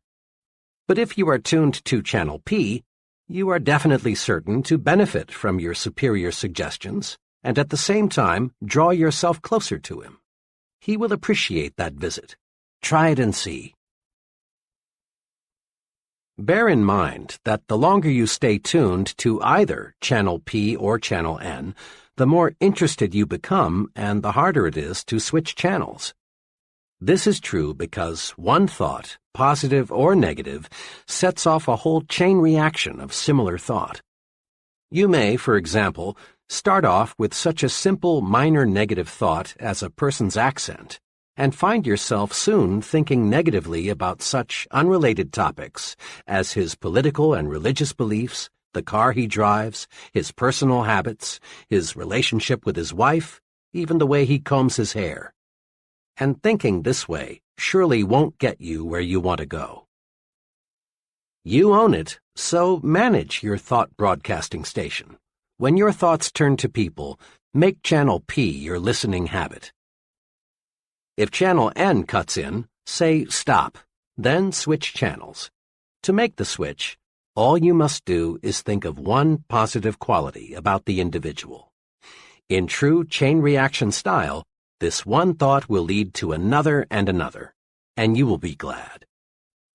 When you are alone, you and only you can decide whether you will listen to Channel P or Channel N. But when you are talking with someone else, that person has a measure of control over how you think. We must remember that most people do not understand the concepts of thinking right toward people. So it's a very common experience for people to come rushing to you, just aching to say something negative about a person you both know. A coworker wants to tell you about the objectionable qualities of another employee. A neighbor wants to let you know the domestic problems of another neighbor. Or a customer wants to itemize the faults of his competitor, whom you will call on next. Thoughts breed like thoughts. There is real danger that if you listen to negative comments about another person, you too will go negative toward that person. In fact, if you are not on guard, you may actually find yourself adding fuel to the fire with, "Yes, and that's not all. Did you hear?" type of comment. These things backfire, boomerang. There are two ways to prevent others from switching us from channel P to channel N. One way is to switch topics as quickly and quietly as possible with some remark like, "Pardon me, John, but while I think of it, I've been meaning to ask you." A second way is to excuse yourself with a, "Sorry, John, I'm late now," or, "I've a deadline to meet. Will you excuse me?" Make a forceful promise to yourself. Refuse to let others prejudice your thinking. Stay tuned to Channel P. Once you've mastered the technique of thinking only good thoughts about people, greater success is guaranteed. Let me tell you what an unusually successful insurance salesman told me about how thinking good thoughts about people pays off for him. "When I first got in the insurance business," he began, "the going was tough, believe me. At first, it seemed there were about as many competing agents as there were prospects. And I soon learned what all insurance men know, that 9 prospects out of 10 firmly believe they don't need any more insurance.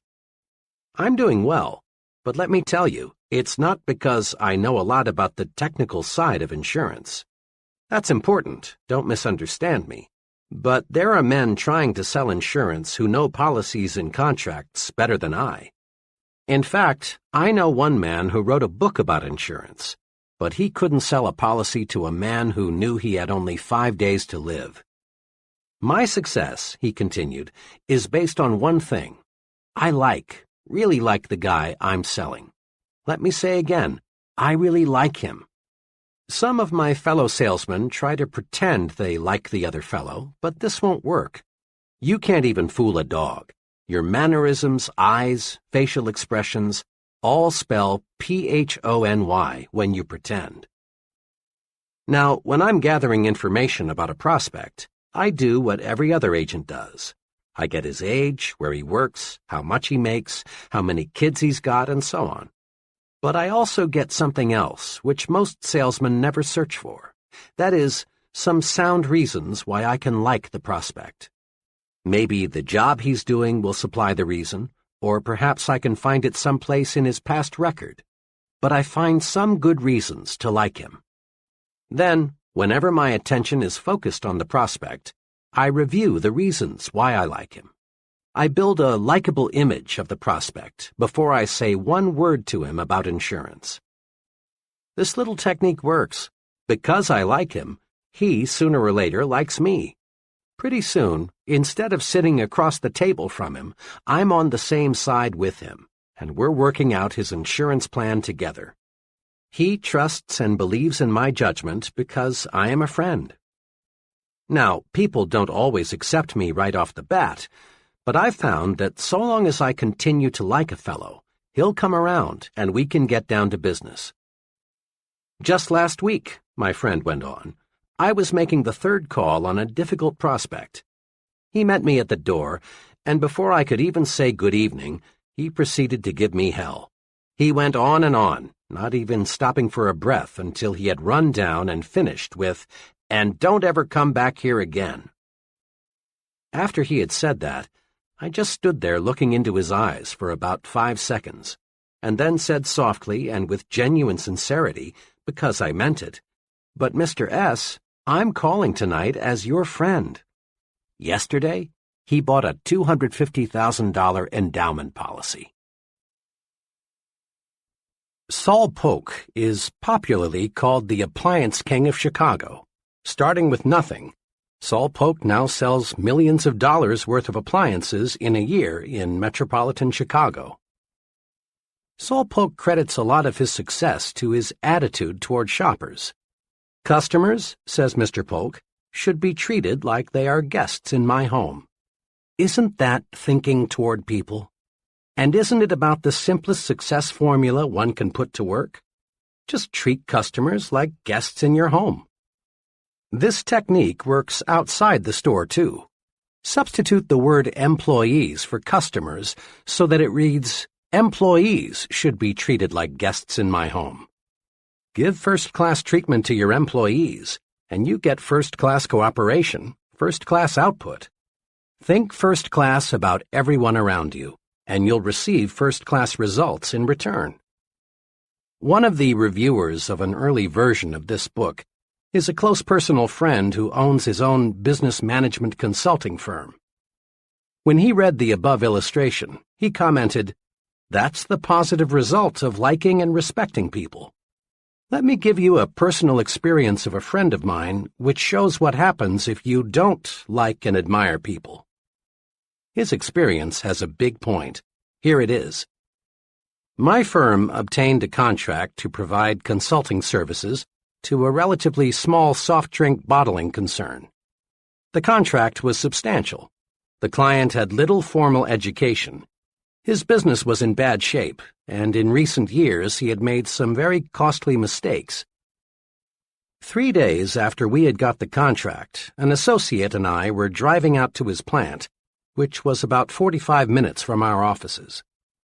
To this day, I don't know how it started, but somehow we began talking about the negative qualities of our client.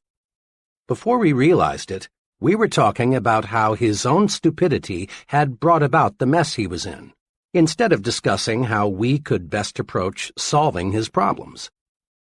I remember one remark I made which I thought particularly clever. "The only thing holding up Mr. F is fat."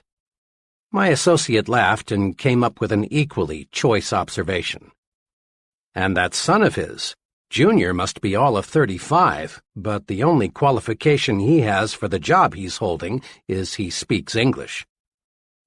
The whole drive out, we talked about nothing else but what a weak-minded numbskull we had as a client.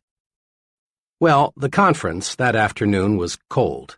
Looking back, I think our client sensed somehow the way we felt toward him.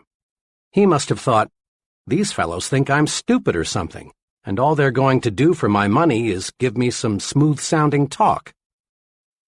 2 days later, I got a 2-sentence letter from this client. It said, "I've decided to cancel our contract for your consulting services. If there is a charge for your services to date, please bill me." Printing ourselves with negative thoughts for only 40 minutes cost us a contract. What made it even more painful was learning about a month later that this former client had contracted with an out-of-town firm for the professional assistance he needed. We would never have lost him had we concentrated on his many fine qualities, and he has them. Most people do. Here's how you can have some fun and discover a basic success principle at the same time. For the next 2 days, listen in on as many conversations as you can. Note 2 things. Which person in the conversation does the most talking, and which person is the more successful. Hundreds of my own little experiments have revealed this. The person who does the most talking and the person who is the most successful are rarely the same person.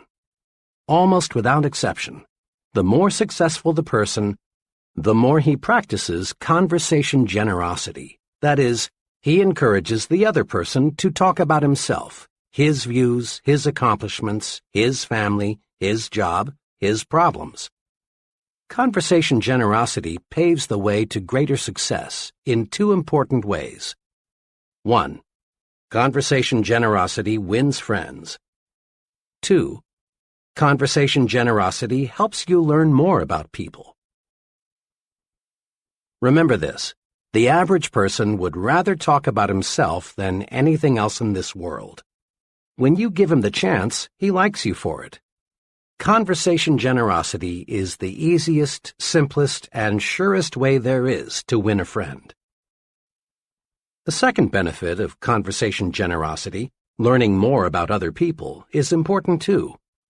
As we said in Chapter 1, people are what we study in our success lab. The more we can learn from them, their thought processes, their strong and weak points, why they do what and as they do, the better equipped we are to influence them effectively in the way that we want. Let me illustrate. A large New York advertising agency, like all advertising agencies, specializes, of course, in telling the public why it should buy the products it advertises. But this agency does something else, too. It requires its copywriters to spend 1 week each year behind counters so they can listen to what the people say about the products they promote.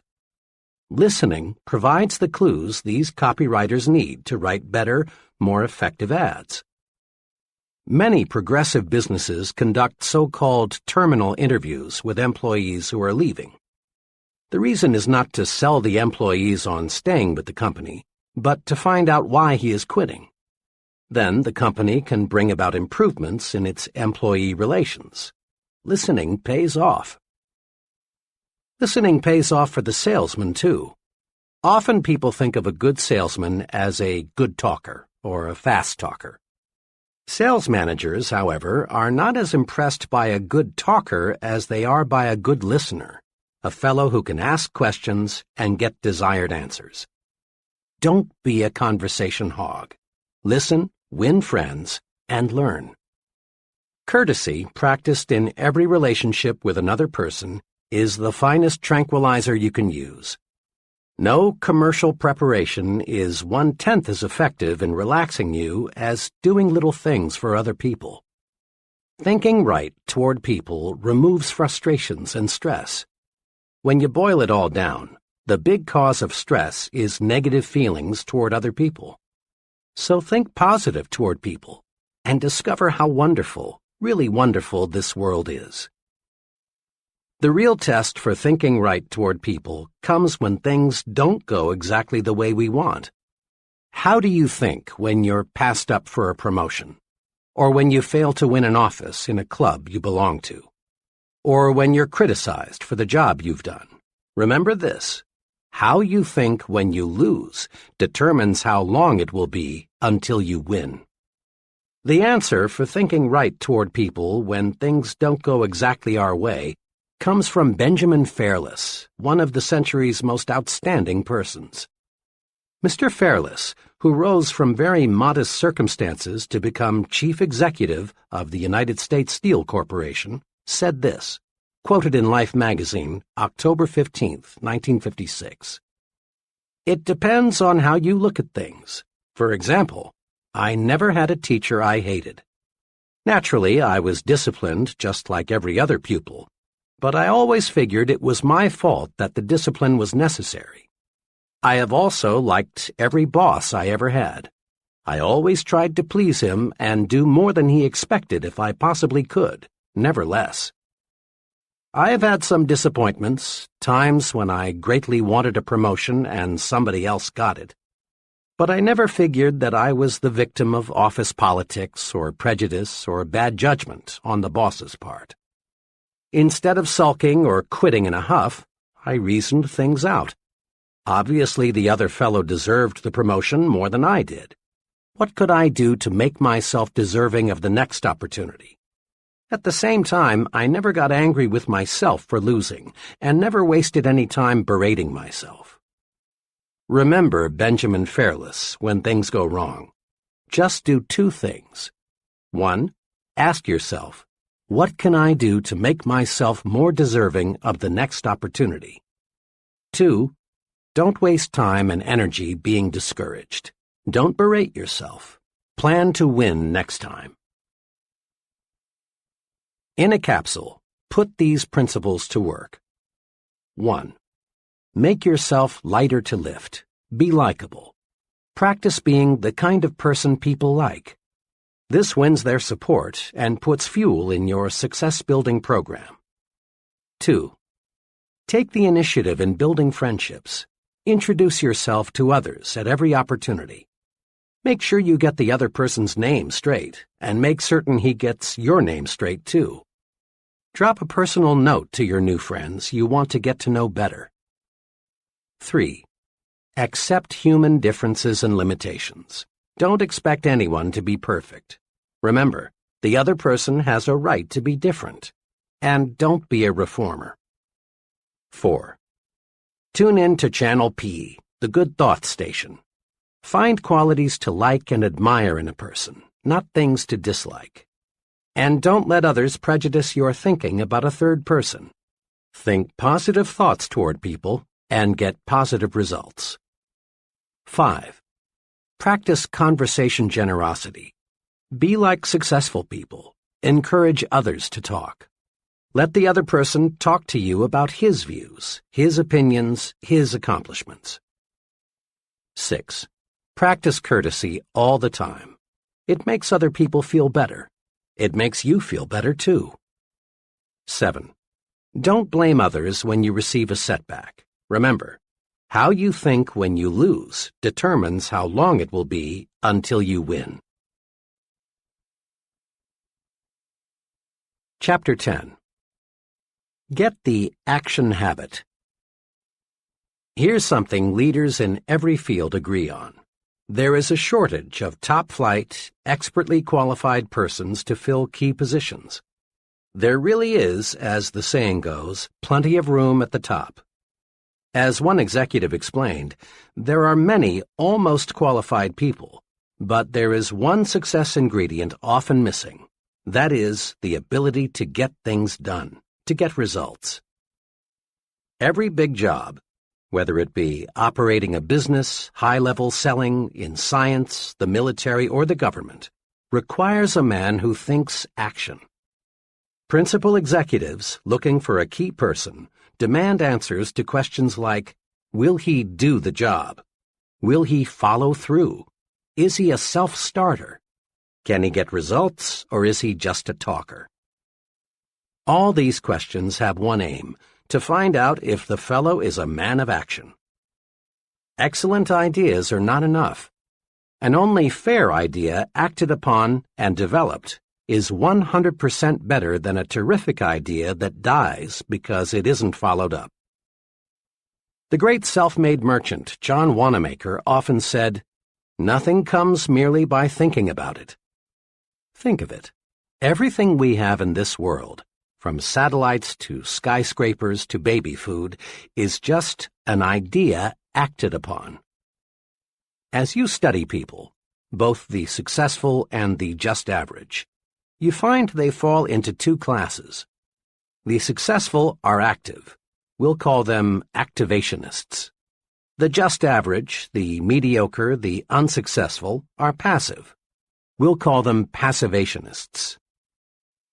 We can discover a success principle by studying both groups. Mr. Activationist is a doer. He takes action, gets things done, follows through on ideas and plans. Mr. Passivationist is a don'ter.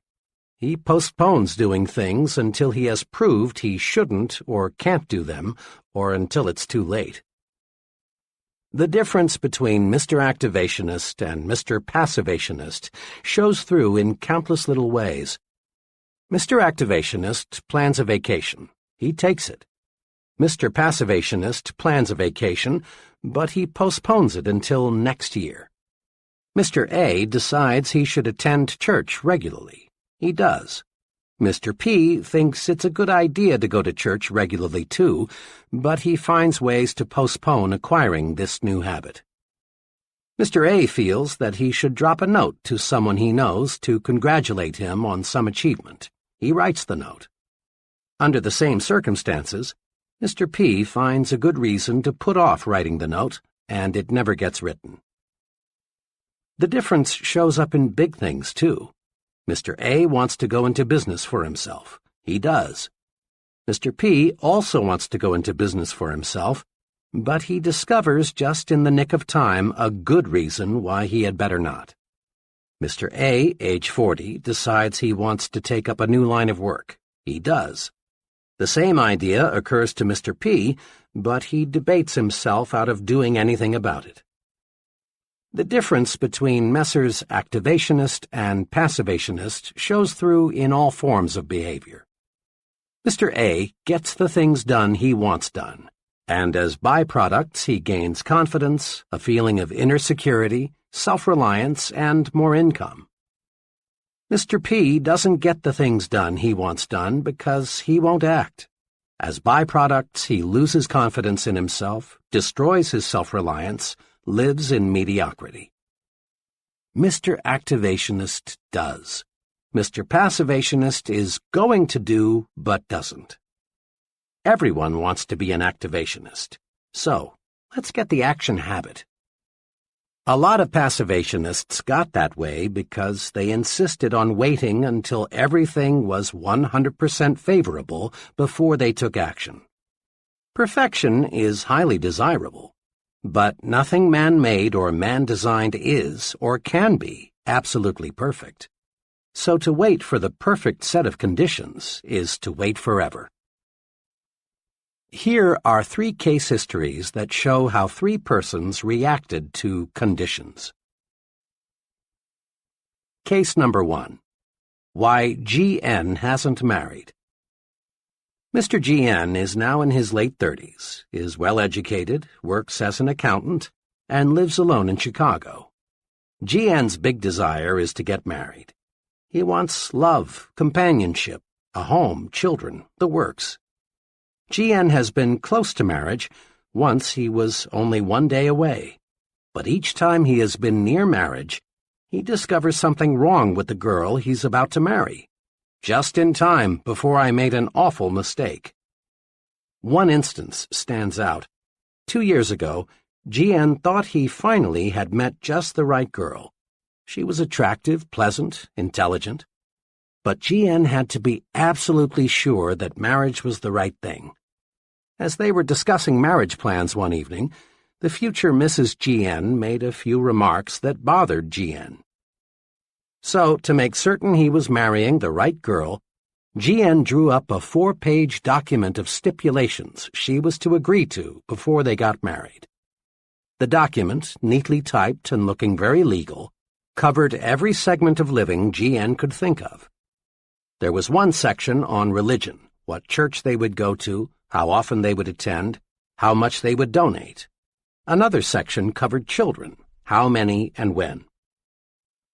In detail, G.N. outlined the kind of friends they would have, his future wife's employment status, where they would live, how their income would be spent. To finish the document, G.N. devoted half a page to listing specific habits the girl must break or must acquire. This covered such habits as smoking, drinking, makeup, entertainment, and so on. When G.N.'s prospective bride reviewed his ultimatum, she did what you would expect. She sent it back with a note saying, "The usual marriage clause, for better or for worse, is good enough for everyone else, and it's good enough for me. The whole thing is off."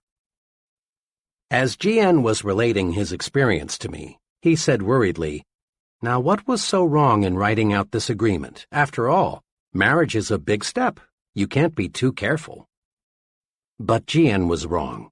You can be too careful, too cautious, not only in planning a marriage, but in planning anything in the world where things get done. The standards can be too high. G.N.'s approach to marriage was very much like his approach to his work, his savings, his friendships, everything else.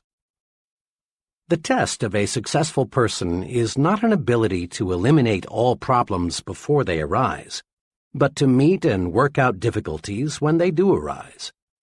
We must be willing to make an intelligent compromise with perfection, lest we wait forever before taking action. It's still good advice to cross bridges as we come to them. Case number 2. Why J.M. lives in a new home. In every big decision, the mind battles with itself, to act or not to act, to do or not to do. Here's how one young fellow elected to act and reaped big rewards. J.M.'s situation is similar to that of a million other young men. He is in his 20s, has a wife and child, and still has only a modest income. Mr. and Mrs. J.M. lived in a small apartment. Both wanted a new home. They wanted the advantage of more space, cleaner surroundings, a place for the youngster to play, and a chance to build up equity in their own property. But there was a hitch to buying a new home, the down payment. One day, as J.M. was writing next month's rent check, he became very disgusted with himself. He observed that the rent payment was as much as monthly payments on a new home.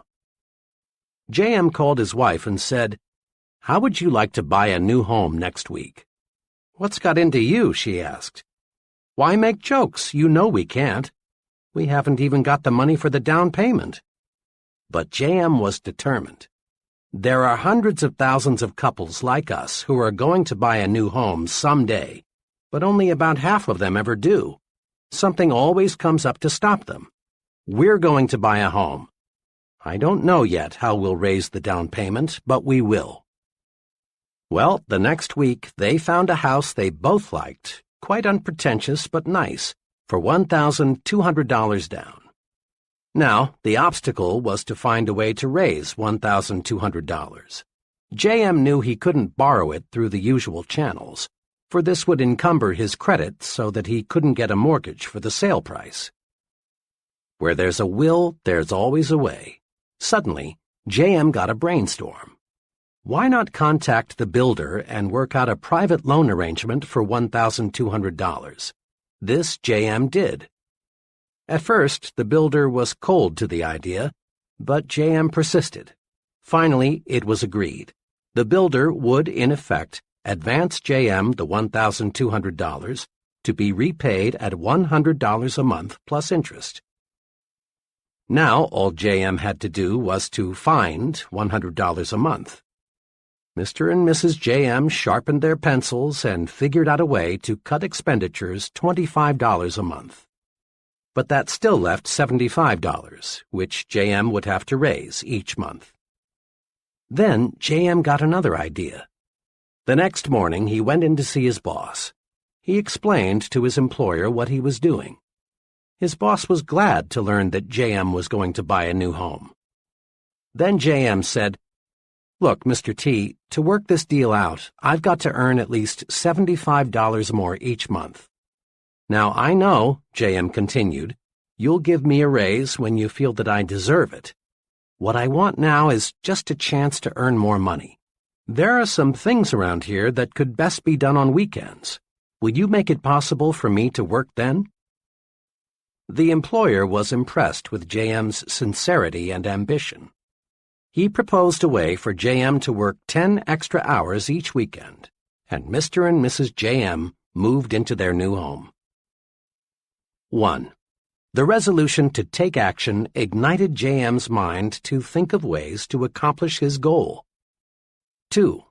J.M. gained tremendously in new confidence. It will be much easier for him to take action in other major situations. 3. J.M. provided his wife and child the living standard they deserved. Had he waited, postponed buying the house until conditions were perfect, there is a real possibility they never would have owned a home of their own. Case number 3. C.D. wanted to start his own business, but Mr. C.D. represents another case of what happens to big ideas when one waits until conditions are perfect before taking action on those ideas. Shortly after World War II, C.D. got a job with the Customs Division of the U.S. Post Office Department. He liked his work, but after 5 years he became dissatisfied with the confinement, regular hours, low pay, and the seniority system with its relatively narrow chances for advancement. Then he got an idea. He had learned a great deal about what it takes to be a successful importer. Why not set himself up in the business of importing low-cost gift items and toys? C.D. knew many successful importers who didn't have his knowledge of the ins and outs of this business. It's been 10 years now since C.D. decided he wanted to go into business for himself. But today, he's still working for the customs office. Why? Well, every time C.D. was just about ready to cut loose on his own, something happened that stopped him from taking action. Lack of money, economic recession, new baby, need for temporary security, trade restrictions, and more excuses all served as reasons for waiting, for postponing. The real truth is that C.D. let himself develop into a passivationist. He wanted conditions to be perfect before he took action. Since conditions were never perfect, C.D. never took action. Here are 2 things to do to help you avoid the costly mistake of waiting until conditions are perfect before you act. 1. Expect future obstacles and difficulties. Every venture presents risks, problems, and uncertainties. Let's suppose you wanted to drive your car from Chicago to Los Angeles, but you insisted on waiting until you had absolute assurance that there would be no detours, no motor trouble, no bad weather, no drunken drivers, no risk of any kind. When would you start? Never. In planning your trip to Los Angeles, it makes sense to map your route, check your car, in other ways to eliminate as much risk as possible before you start. But you can't eliminate all risks. 2. Meet problems and obstacles as they arise.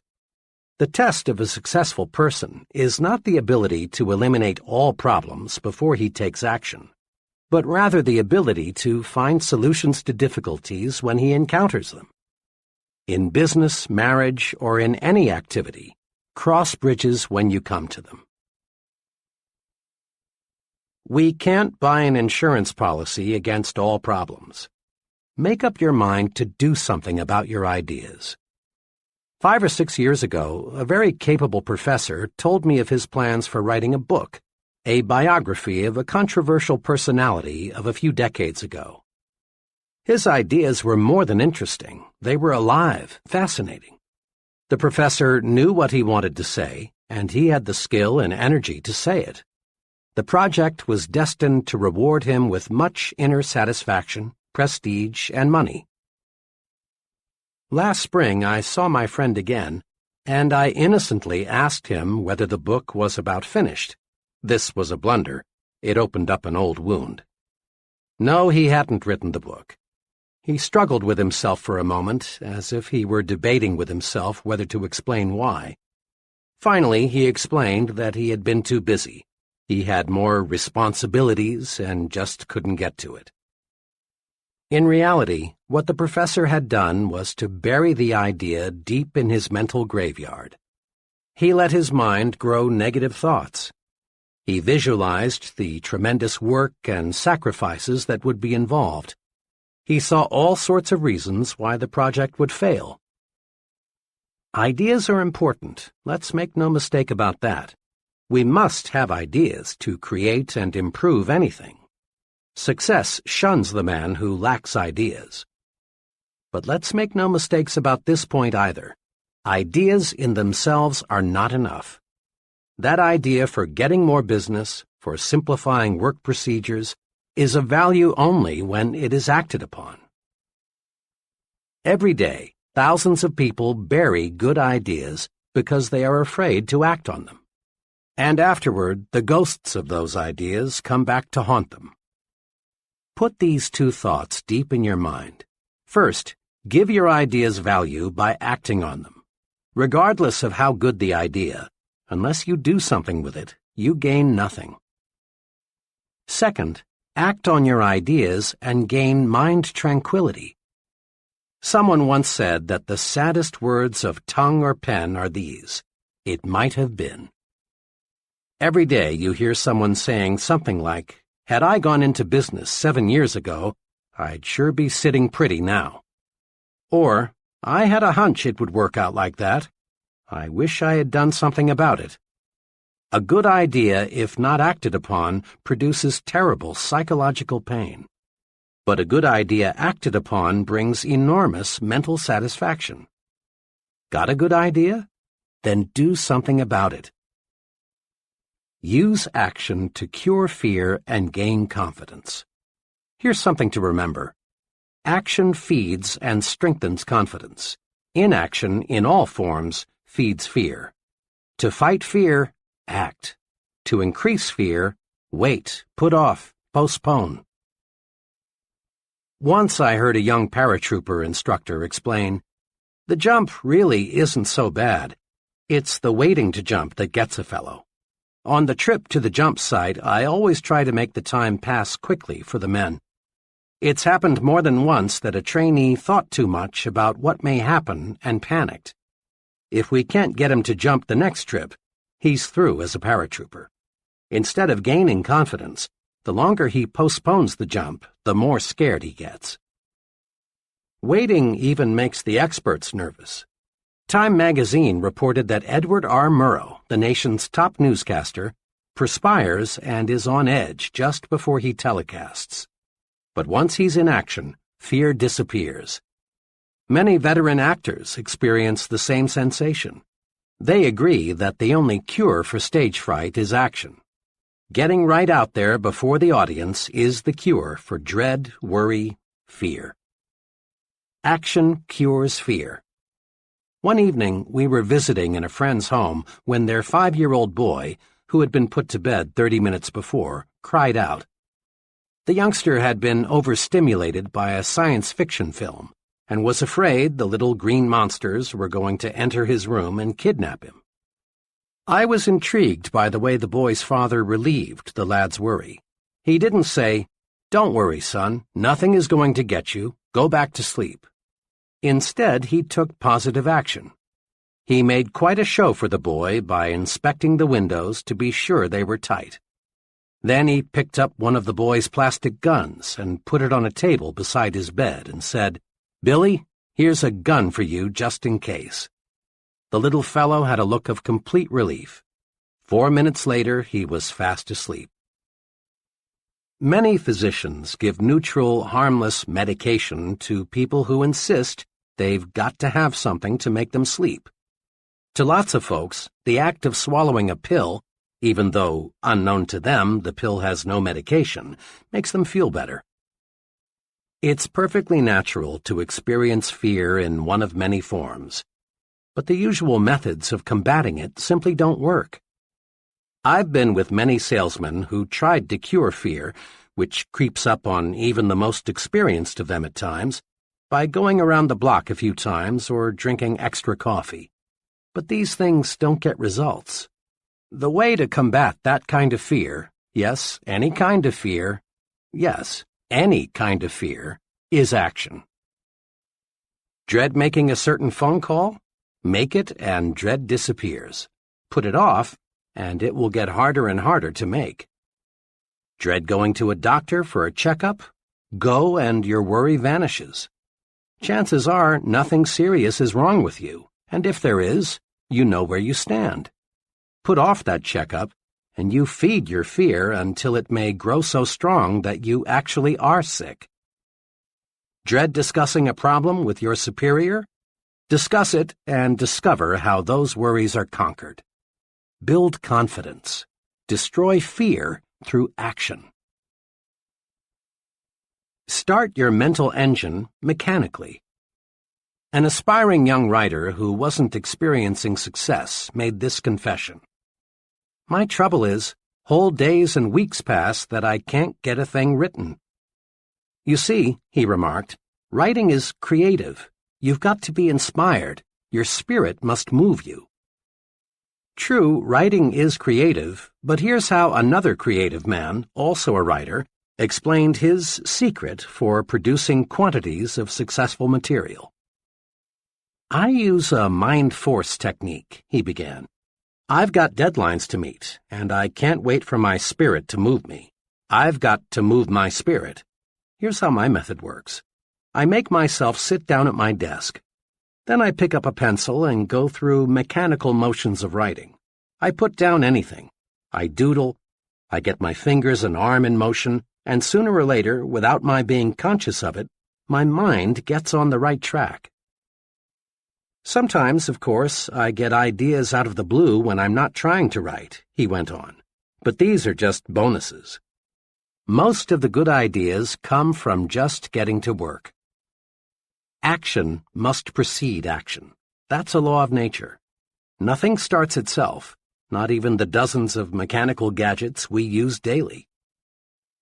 Your home is heated automatically, but you must select, take action, the temperature you want. Your car shifts gears automatically only after you have set the right lever. The same principle applies to mind action. You get your mind in gear to make it produce for you. A young branch sales manager for a door-to-door sales organization explained how he trained his sales force the mechanical way to start each day earlier and more successfully. There's a tremendous resistance to the door-to-door salesman, as anyone who has ever sold house-to-house knows, he commented. And it's hard, even for the veteran salesman, to make that first call in the morning. He knows the odds are pretty good that he'll get some pretty rough treatment before the day is over. So it's natural for him to put off getting started in the morning. He'll drink a couple of extra cups of coffee, maybe cruise around the neighborhood a while, or do a dozen little things to postpone that first call. I train each new man this way. I explain to him that the only way to start is to start. Don't deliberate. Don't postpone getting started. Do this. Just park your car, get your sample case, walk to the door, ring the bell, smile, say good morning, and make your presentation, all mechanically, without a lot of conscious thought. Start making calls this way and you break the ice. By the second or third call, your mind is sharp and your presentations become effective. A humorist once said the most difficult problem in life was getting out of a warm bed into a cold room, and he had a point. The longer you lie there and think how unpleasant it will be to get up, the more difficult it becomes. Even in such a simple operation as this, mechanical action, just throwing off the covers and putting your feet on the floor, defeats dread. The point is clear. People who get things done in this world don't wait for the spirit to move them. They move the spirit. Try these two exercises. 1. Use the mechanical way to accomplish simple but sometimes unpleasant business and household chores. Rather than think about the unpleasant features of the task, jump right in and get going without a lot of deliberation. Perhaps the most unpleasant household task to most women is washing dishes. My mother is no exception.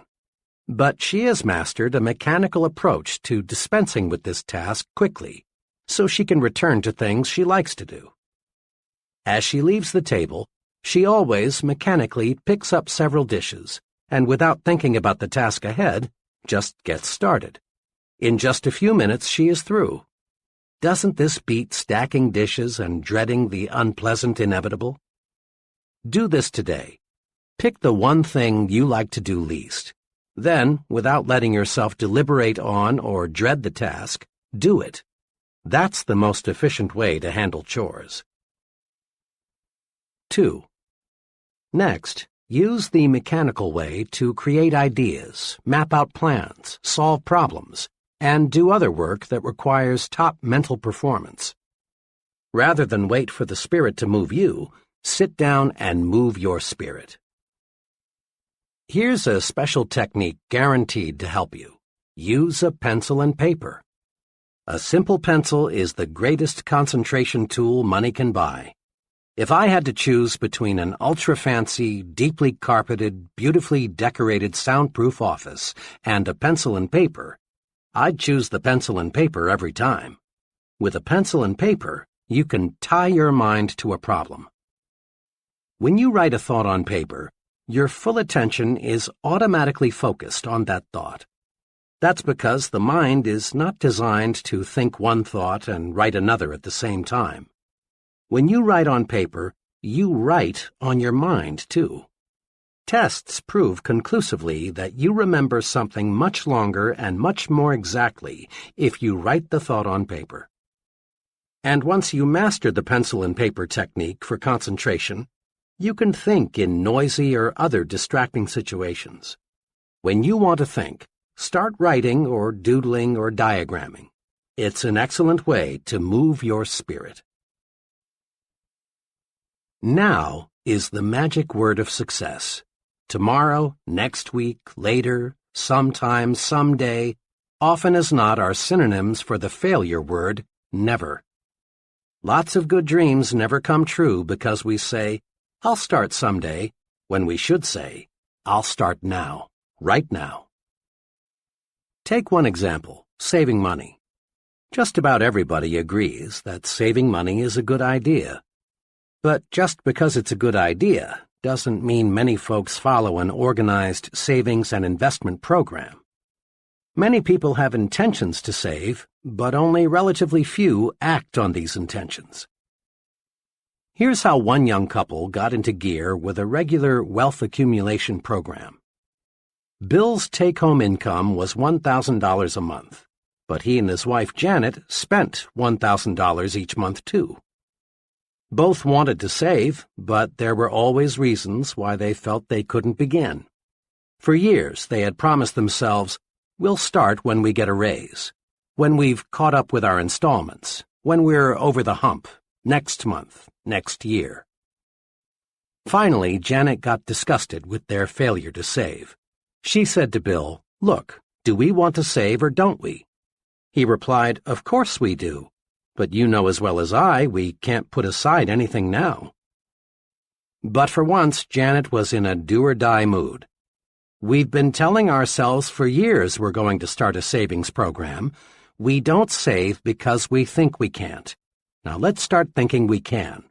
I saw an ad today that shows if we'd save just $100 a month, in 15 years we'd have $18,000 plus $6,600 accumulated interest." The ad also said it's easier to spend what's left over after savings than it is to save what's left over after spending. If you're game, let's start with 10% of your pay and let's save off the top. We may eat crackers and milk before the month's up, but if we have to, we will. Bill and Janet were cramped for a few months, but soon they were adjusted to their new budget. Now they feel it's just as much fun to spend money on savings as it is to spend it on something else. Want to write a note to a friend? Do it now. Got an idea you think would help your business? Present it now. Live the advice of Benjamin Franklin. Don't put off until tomorrow what you can do today. Remember, thinking in terms of now gets things accomplished. But thinking in terms of someday or sometime usually means failure. One day, I stopped in to see an old business friend. She had just returned from a conference with several of her executives. The moment I looked at her, I could tell there was something she wanted to get off her chest. She had the look of a woman who had suffered real disappointment. "You know," she said, "I called that conference this morning because I wanted some help on a proposed policy change. But what kind of help did I get? I had 6 men in there, and only one of them had anything to contribute. 2 others talked, but what they said was just an echo of what I had said. It was like talking with a bunch of vegetables.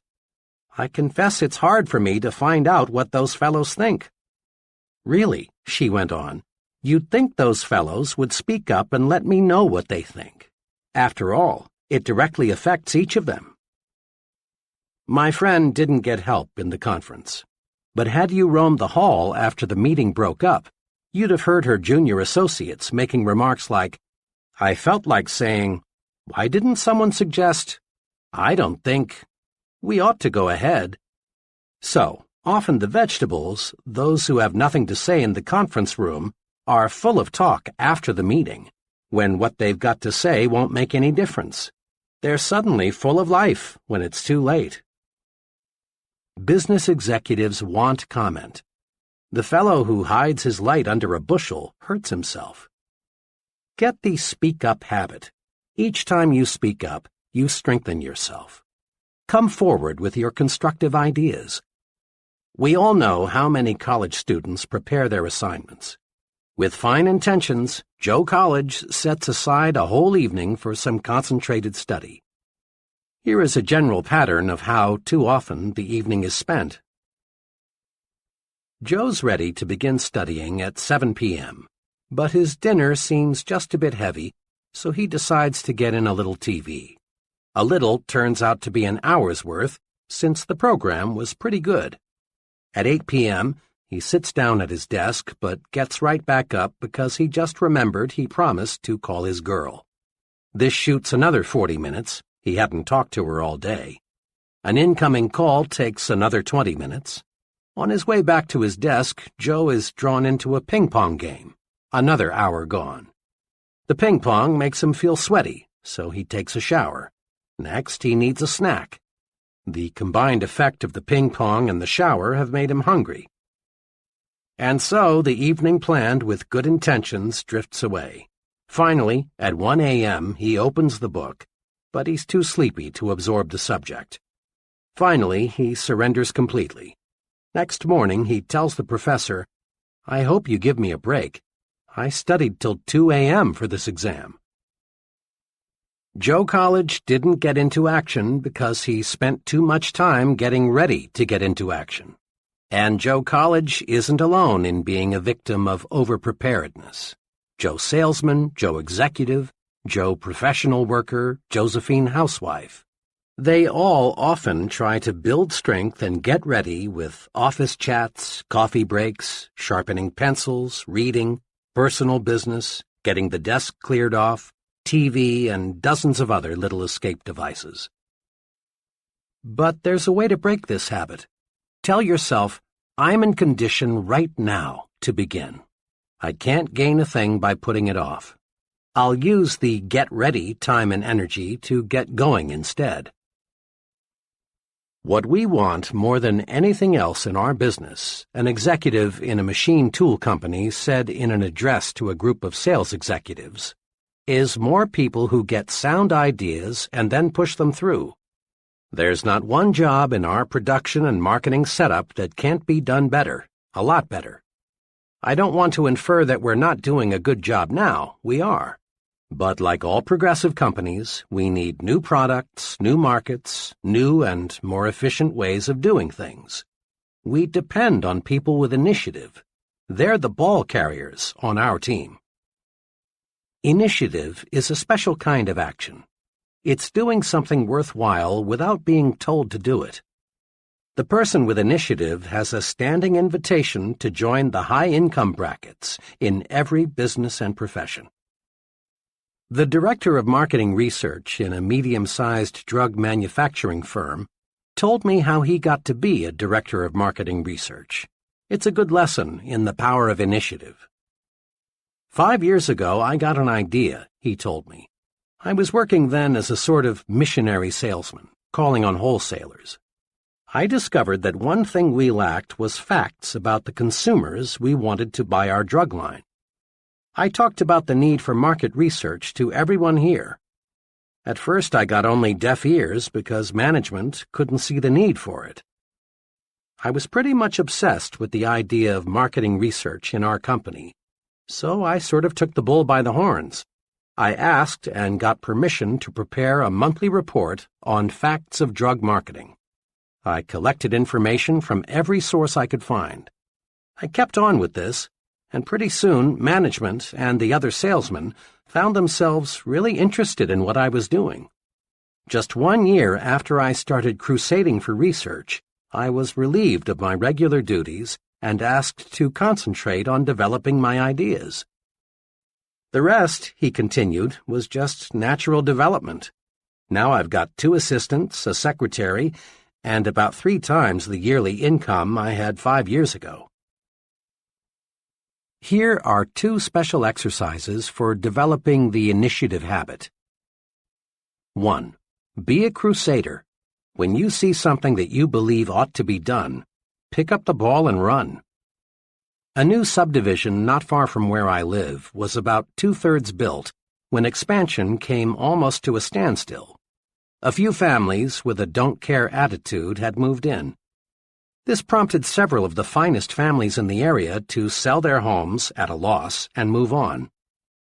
As so often happens, the do-care families caught the don't-care attitude from their don't-care neighbors.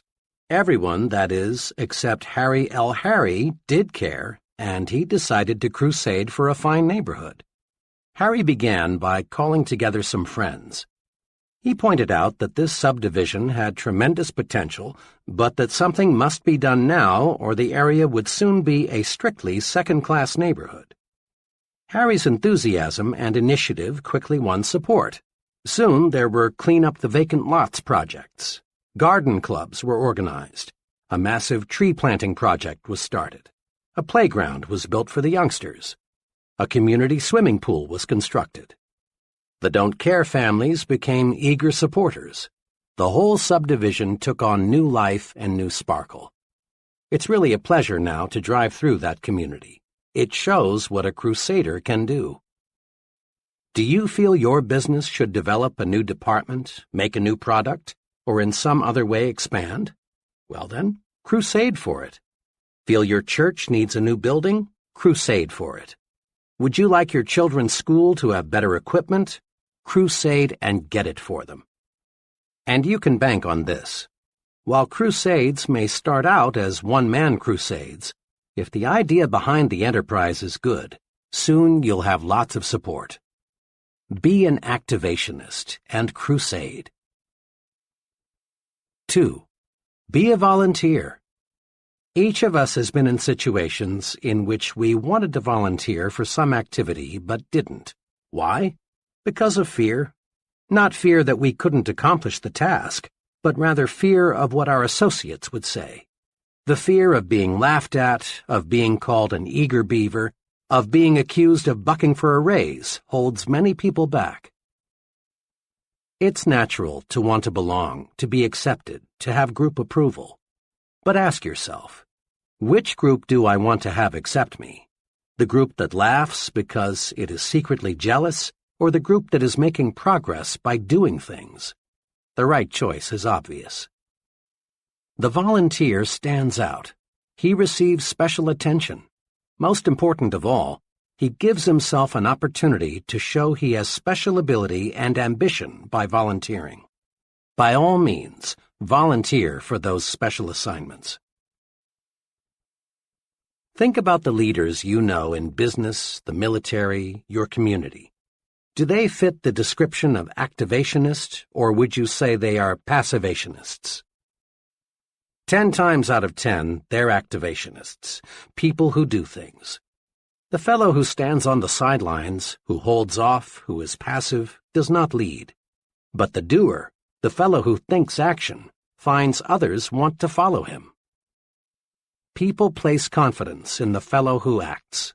They naturally assume he knows what he is doing. I've never heard anyone complimented and praised because he doesn't disturb anyone, he doesn't take action, or he waits until he's told what to do. Have you? Grow the action habit.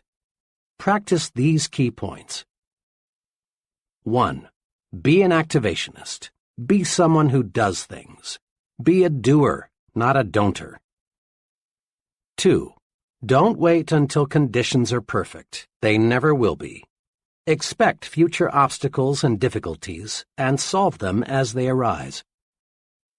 3. Remember, ideas alone won't bring success. Ideas have value only when you act upon them. 4. Use action to cure fear and gain confidence. Do what you fear, and fear disappears. Just try it and see. 5.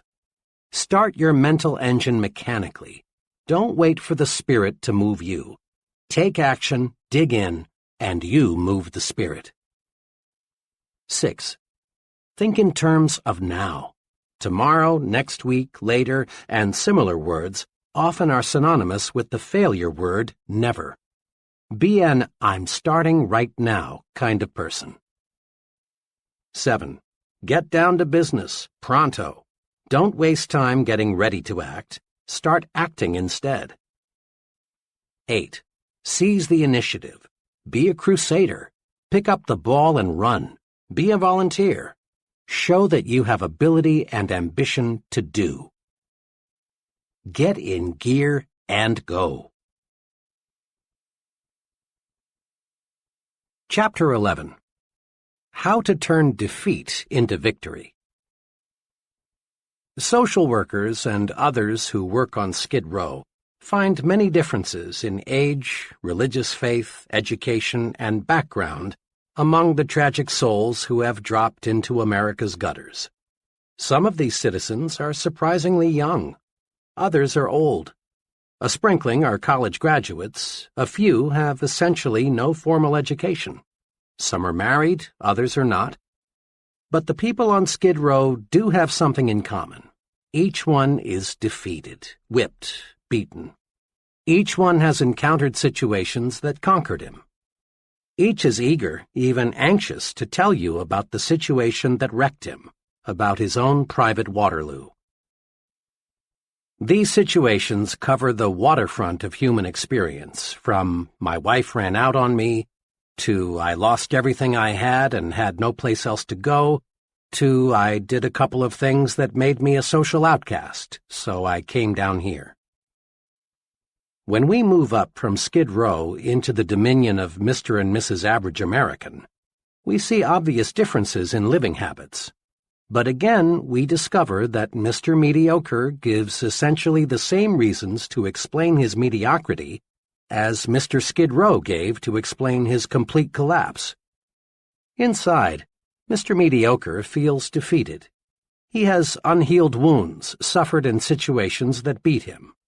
Now he is super cautious. He plods along, ducking the thrill of living victoriously, discontented with himself.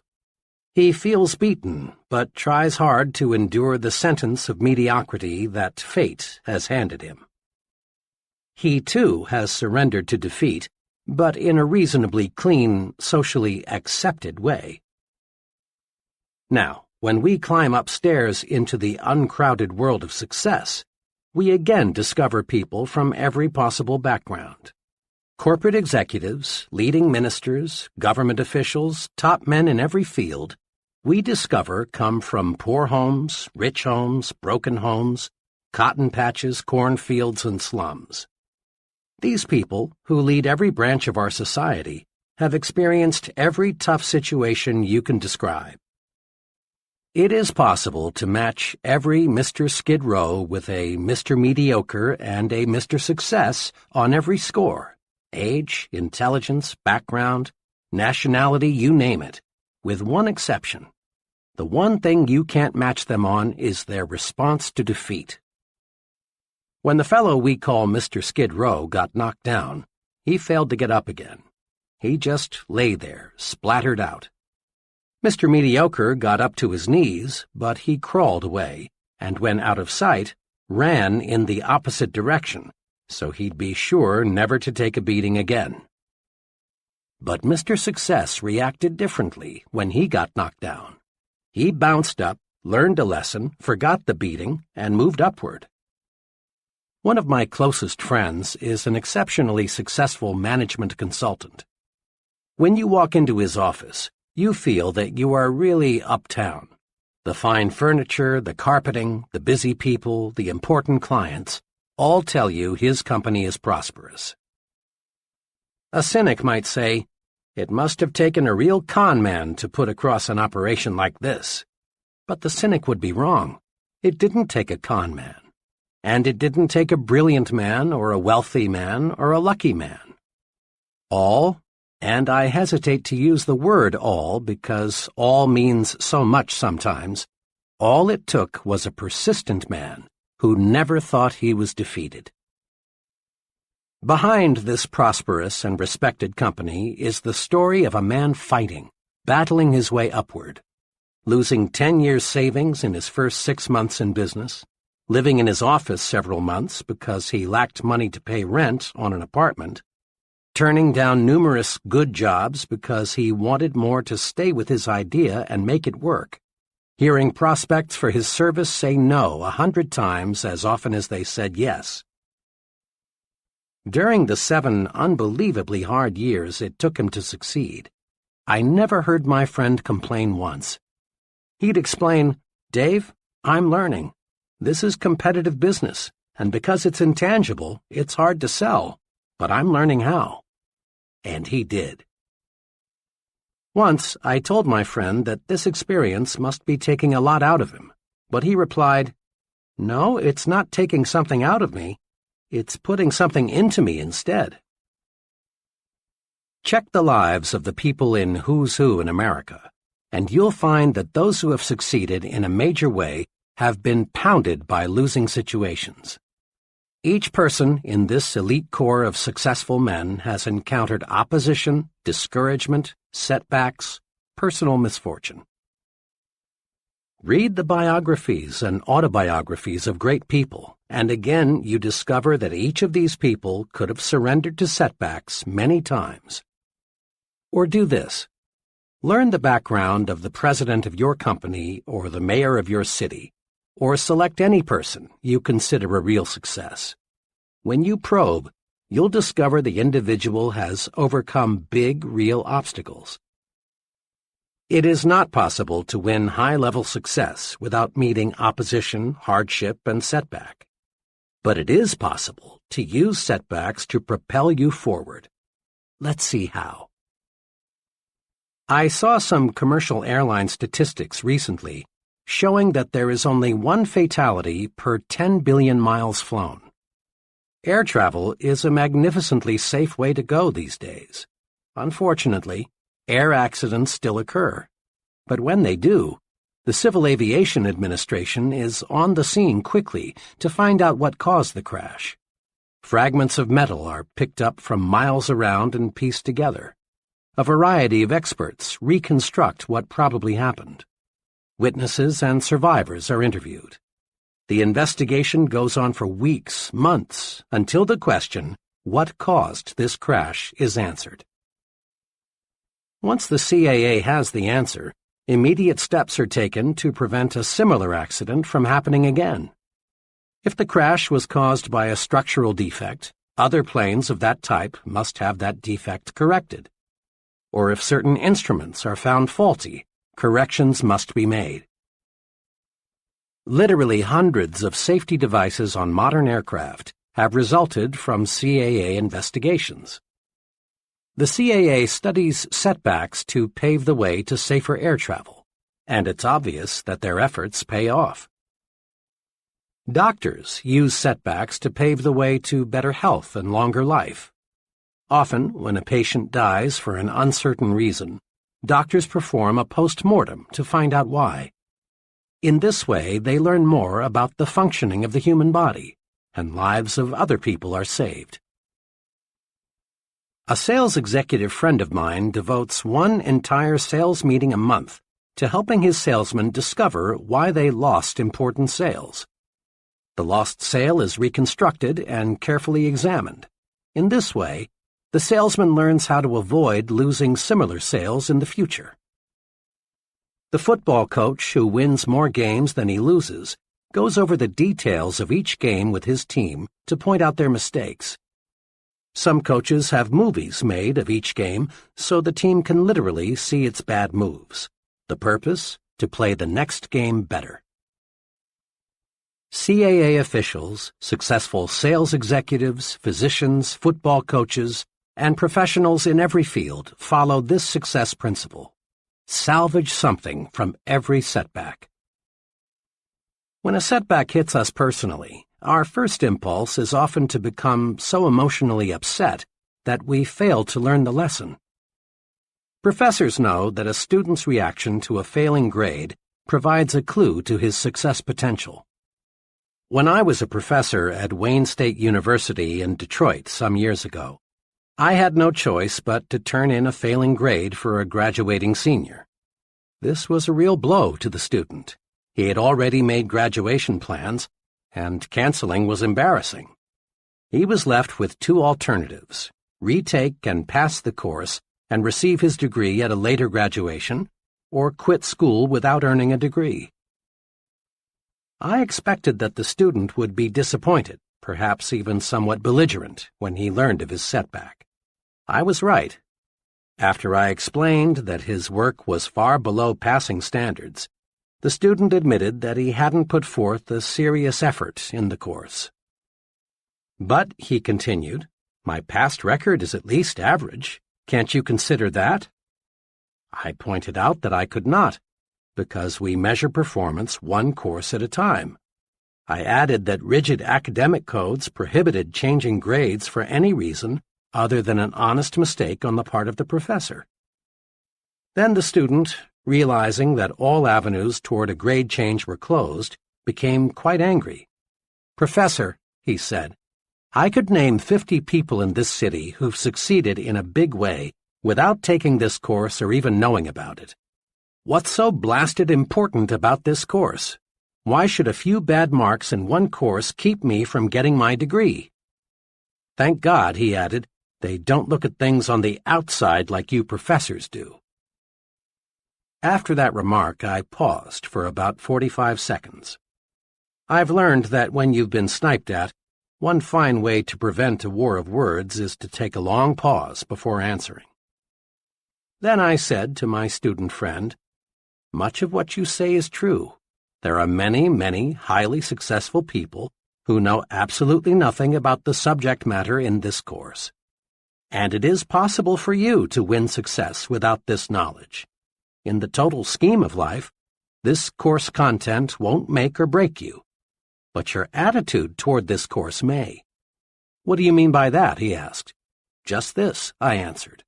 "Outside, they grade you just as we grade you. What counts there, just as what counts here, is doing the job. Outside, they won't promote you or pay you more for doing second-class work." I paused again to make certain the point got through. Then I said, "May I make a suggestion? You're highly disappointed now. I can appreciate how you feel. And I don't think any less of you if you're a little sore at me. But look at this experience positively. There's a tremendously important lesson here. If you don't produce, you don't get where you want to go. Learn this lesson, and 5 years from now you'll regard it as one of the most profitable lessons you learned in all the time you invested here."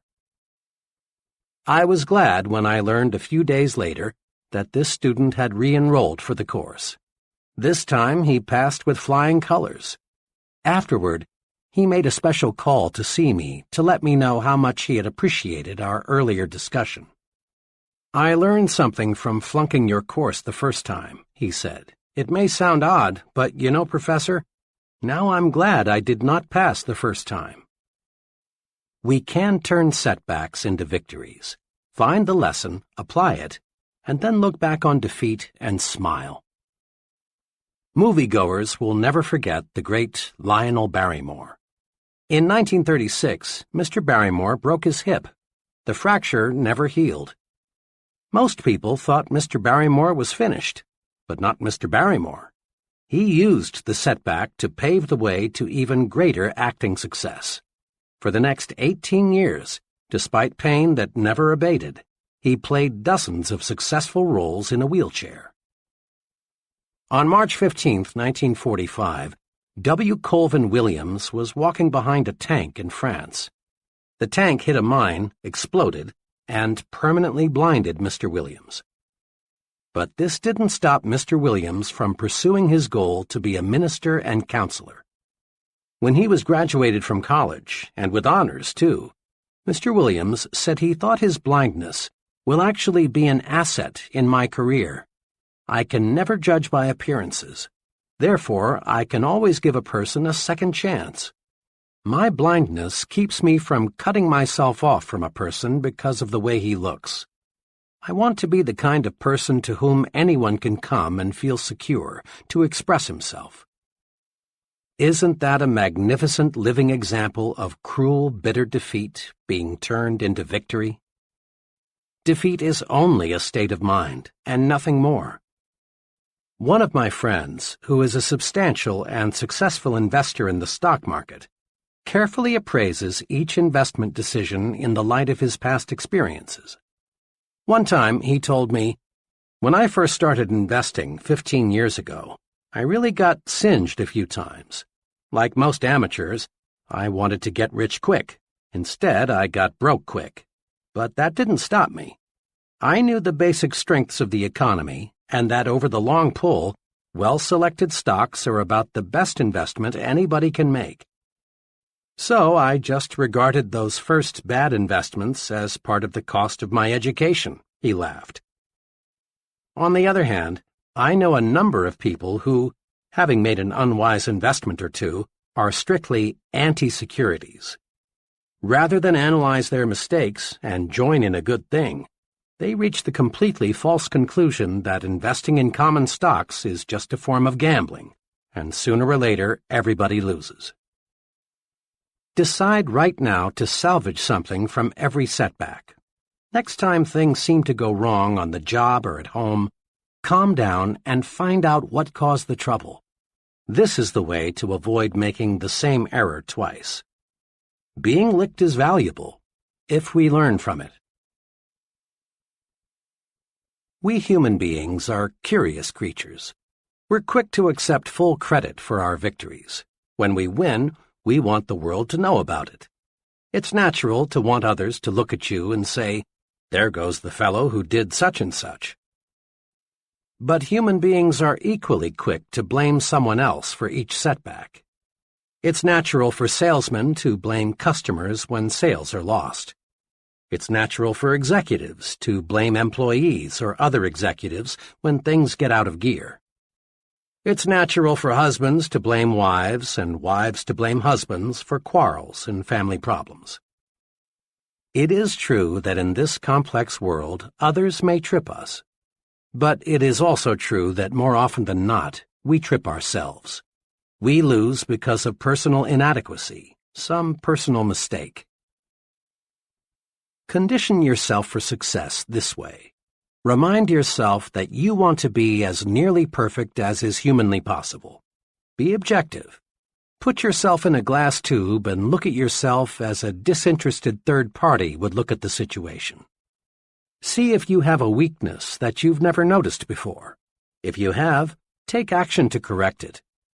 Many people become so accustomed to themselves that they fail to see ways for improvement.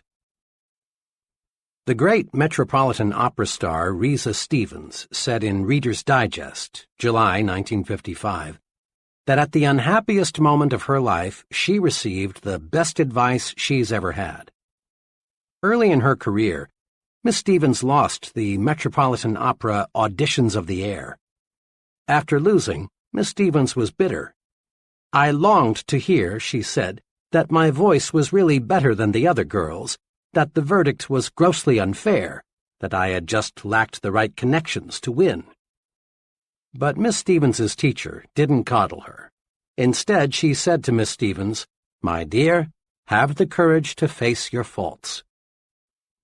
Much as I wanted to fall back on self-pity, continued Miss Stevens, those words, kept coming back to me.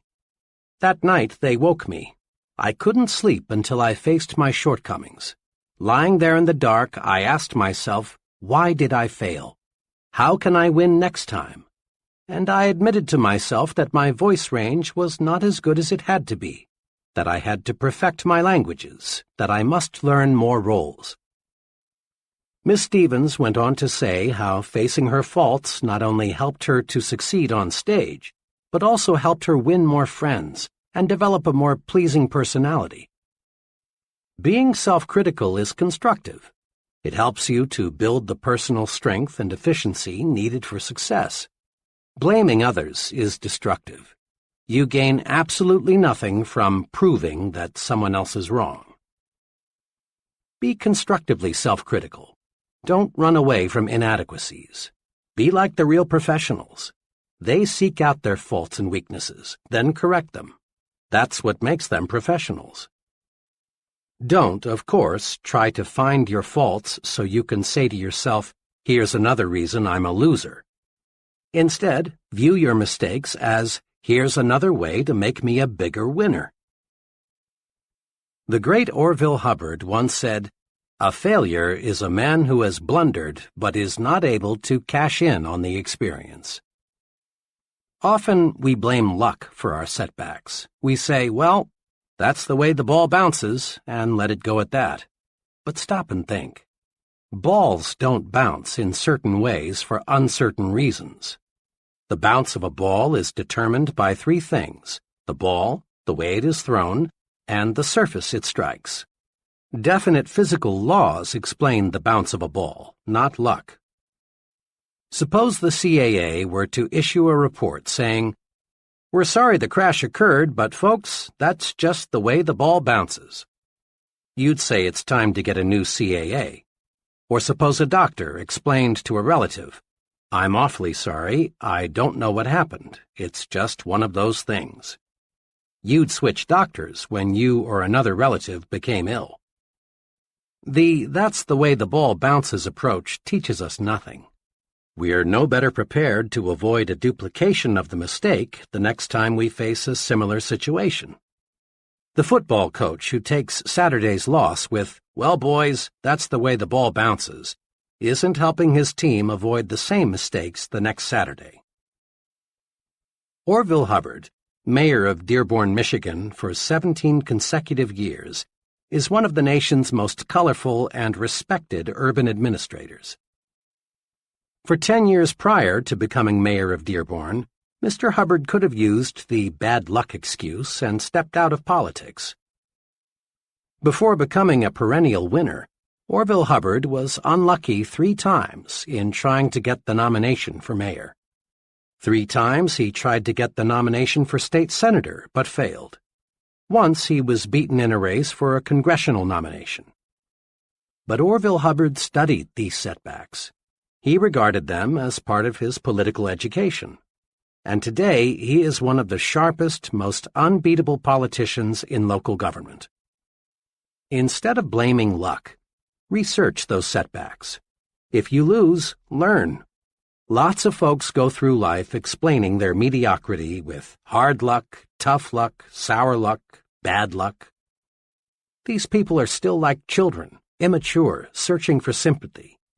Without realizing it, they fail to see opportunities to grow bigger, stronger, more self-reliant. Stop blaming luck. Blaming luck never got anyone where he wanted to go. A friend, who is a literary consultant, writer, and critic, chatted with me recently about what it takes to be a successful writer. A lot of would-be writers, he explained, simply aren't serious about wanting to write. They try for a little while, but give it up when they discover there is real work involved. I haven't much patience with these people because they're looking for a shortcut, and there just isn't one. But, he went on, I don't want to imply that pure persistence is enough. The plain truth is, often it isn't. Just now, I'm working with a fellow who's written 62 short fiction pieces but hasn't sold one. Obviously, he is persistent in his goal to become a writer. But this fellow's problem is that he uses the same basic approach in everything he writes. He's developed a hard format for his stories. He has never experimented with his material, his plots and characters, and perhaps even style. What I'm trying to do now is to get this client to try some new approaches and some new techniques. He has ability, and if he'll do some experimenting, I'm sure he'll sell much of what he writes. But until he does, he'll just go on receiving one rejection slip after another. The advice of the literary consultant is good. We must have persistence. But persistence is only one of the ingredients of victory. We can try and try and try and try and try again and still fail unless we combine persistence with experimentation. Edison is credited with being one of America's most persistent scientists. It's reported that he conducted thousands of experiments before he invented the electric light bulb. But note, Edison conducted experiments. He persisted in his goal to develop a light bulb. But he made that persistence pay off by blending it with experimentation. Persisting in one way is not a guarantee of victory. But persistence blended with experimentation does guarantee success. Recently, I noticed an article about the continuous search for oil. It said that oil companies study the rock formations carefully before they drill a well. Yet, despite their scientific analysis, 7 out of 8 wells drilled turn out to be dry holes. Oil companies are persistent in their search for oil, not by digging one hole to ridiculous depths, but rather by experimenting with a new well when good judgment says the first well won't produce. Many ambitious people go through life with admirable persistence and show of ambition, but they fail to succeed because they don't experiment with new approaches. Stay with your goal. Don't waver an inch from it.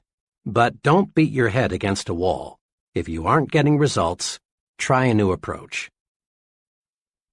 People who have bulldog persistence, who can grab something and not let go, have an essential success quality.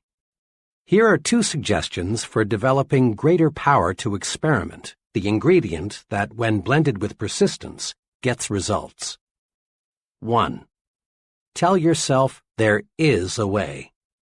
All thoughts are magnetic. As soon as you tell yourself, I'm beaten, there's no way to conquer this problem, negative thoughts are attracted, and each of these helps convince you that you are right, that you are whipped. Believe instead, there is a way to solve this problem, and positive thoughts rush into your mind to help you find a solution. It's believing there is a way that is important.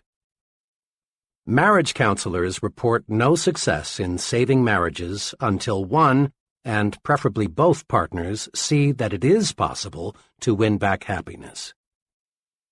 Psychologists and social workers say an alcoholic is doomed to alcoholism until he believes he can beat his thirst. This year, thousands of new businesses are being formed. 5 years from now, only a small portion will be still in operation. Most of those who fail will say, "Competition was just too much. We had no choice but to quit."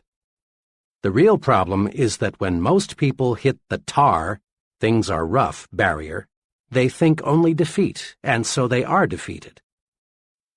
When you believe there is a way, you automatically convert negative energy, let's quit, let's go back, into positive energy, let's keep going, let's move ahead. A problem, a difficulty, becomes unsolvable only when you think it is unsolvable. Attract solutions by believing solutions are possible. Refuse, simply refuse to even let yourself say or think that it's impossible. 2. Back off and start afresh. Often we stay so close to a problem for so long that we can't see new solutions or new approaches. An engineer friend was retained a few weeks ago to design a distinctly new aluminum structure. In fact, nothing even resembling it had even been developed or designed before. I saw him just a few days ago, and I asked him how his new building was coming along. "Not too well," he replied. "I guess I haven't spent enough time with my garden this summer. When I live with tough design problems for a long stretch, I've got to get away and let some new ideas soak in." "You'd be surprised," he continued, "to know how many engineering ideas come to me when I'm just sitting beside a tree holding a water hose on the grass." President Eisenhower once was asked at a news conference why he took so many weekend vacations. His answer is good advice for everybody who wants to maximize his creative ability. Mr. Eisenhower said, "I do not believe that any individual, whether he is running General Motors or the United States of America, can do the best job just by sitting at a desk and putting his face in a bunch of papers. Actually, the president ought to be trying to keep his mind free of inconsequential details and doing his own thinking on the basic principles and factors, so that he can make clear and better judgments." A former business associate of mine takes a 72-hour out-of-town vacation with his wife once each month. He found this backing off and starting afresh increased his mental efficiency, thereby making him more valuable to his clients. When you hit a snag, don't throw up the whole project. Instead, back off, get mentally refreshed. Try something as simple as playing some music or taking a walk or a short nap. Then, when you tackle it again, the solution often comes almost before you know it. Seeing the good side pays off in big situations, too. A young man told me how he concentrated on seeing the good side when he lost his job. He explained it this way. "I was working for a large credit reporting company. One day I was given short notice to leave. There was an economy wave on, and they dismissed the employees who were least valuable to the company. The job didn't pay too well, but by the standards I grew up with, it was pretty good. I really felt terrible for a few hours, but then I decided to look at being bounced as a blessing in disguise. I really didn't like the job much, and had I stayed there, I'd never have gone far. Now I had a chance to find something I really liked to do. It wasn't long until I found a job that I liked a lot better that paid more money, too. Being fired from that credit company was the best thing that ever happened to me. Remember, you see in any situation what you expect to see. See the good side and conquer defeat. All things do work together for good if you'll just develop clear vision. In quick review, the difference between success and failure is found in one's attitudes towards setbacks, handicaps, discouragements, and other disappointing situations. 5 guideposts to help you turn defeat into victory are: 1. Study setbacks to pave your way to success. When you lose, learn, and then go on to win next time. 2. Have the courage to be your own constructive critic. Seek out your faults and weaknesses, and then correct them. This makes you a professional. 3. Stop blaming luck. Research every setback. Find out what went wrong. Remember, blaming luck never got anyone where he wanted to go. 4. Blend persistence with experimentation. Stay with your goal, but don't beat your head against a stone wall. Try new approaches. Experiment. 5. Remember, there is a good side in every situation. Find it. See the good side and whip discouragement. Chapter 12. Use goals to help you grow. Every bit of human progress, our inventions, big and little, our medical discoveries, our engineering triumphs, our business successes, were first visualized before they became realities. Baby moons circle the Earth not because of accidental discoveries, but because scientists set conquer space as a goal. A goal is an objective, a purpose. A goal is more than a dream. It's a dream being acted upon. A goal is more than a hazy, "Oh, I wish I could." A goal is a clear, "This is what I'm working toward." Nothing happens, no forward steps are taken until a goal is established. Without goals, individuals just wander through life. They stumble along, never knowing where they are going, so they never get anywhere. Goals are as essential to success as air is to life. No one ever stumbles into success without a goal. No one ever lives without air. Get a clear fix on where you want to go. Dave Mahoney rose from a low-paying job in the mailroom of an advertising agency to an agency vice president at 27 and president of the Good Humor Company at 33. This is what he says about goals. The important thing is not where you were or where you are, but where you want to get. The Progressive Corporation plans company goals 10 to 15 years ahead. Executives who manage leading businesses must ask, where do we want our company to be 10 years from now? Then they gauge their efforts accordingly. New plant capacity is built not for today's needs, but rather for needs 5 to 10 years in the future. Research is undertaken to develop products that won't appear for a decade or longer. The modern corporation does not leave its future to chance, should you? Each of us can learn a precious lesson from the forward-looking business. We can and should plan at least 10 years ahead. You must form an image now of the person you want to be 10 years from now, if you are to become that image. This is a critical thought. Just as the business that neglects to plan ahead will be just another business, if it even survives, the individual who fails to set long-range goals will most certainly be just another person lost in life's shuffle. Without goals, we cannot grow. Let me share with you an example of why we must have long-run goals to achieve real success. Just last week, a young man, let me call him FB, came to me with a career problem. FB looked well-mannered and intelligent. He was single and had finished college 4 years ago. We talked for a while about what he was doing now, his education, his aptitudes, and general background. Then I said to him, "You came to see me for help on making a job change. What kind of job are you looking for?" "Well," he said, "that's what I came to see you about.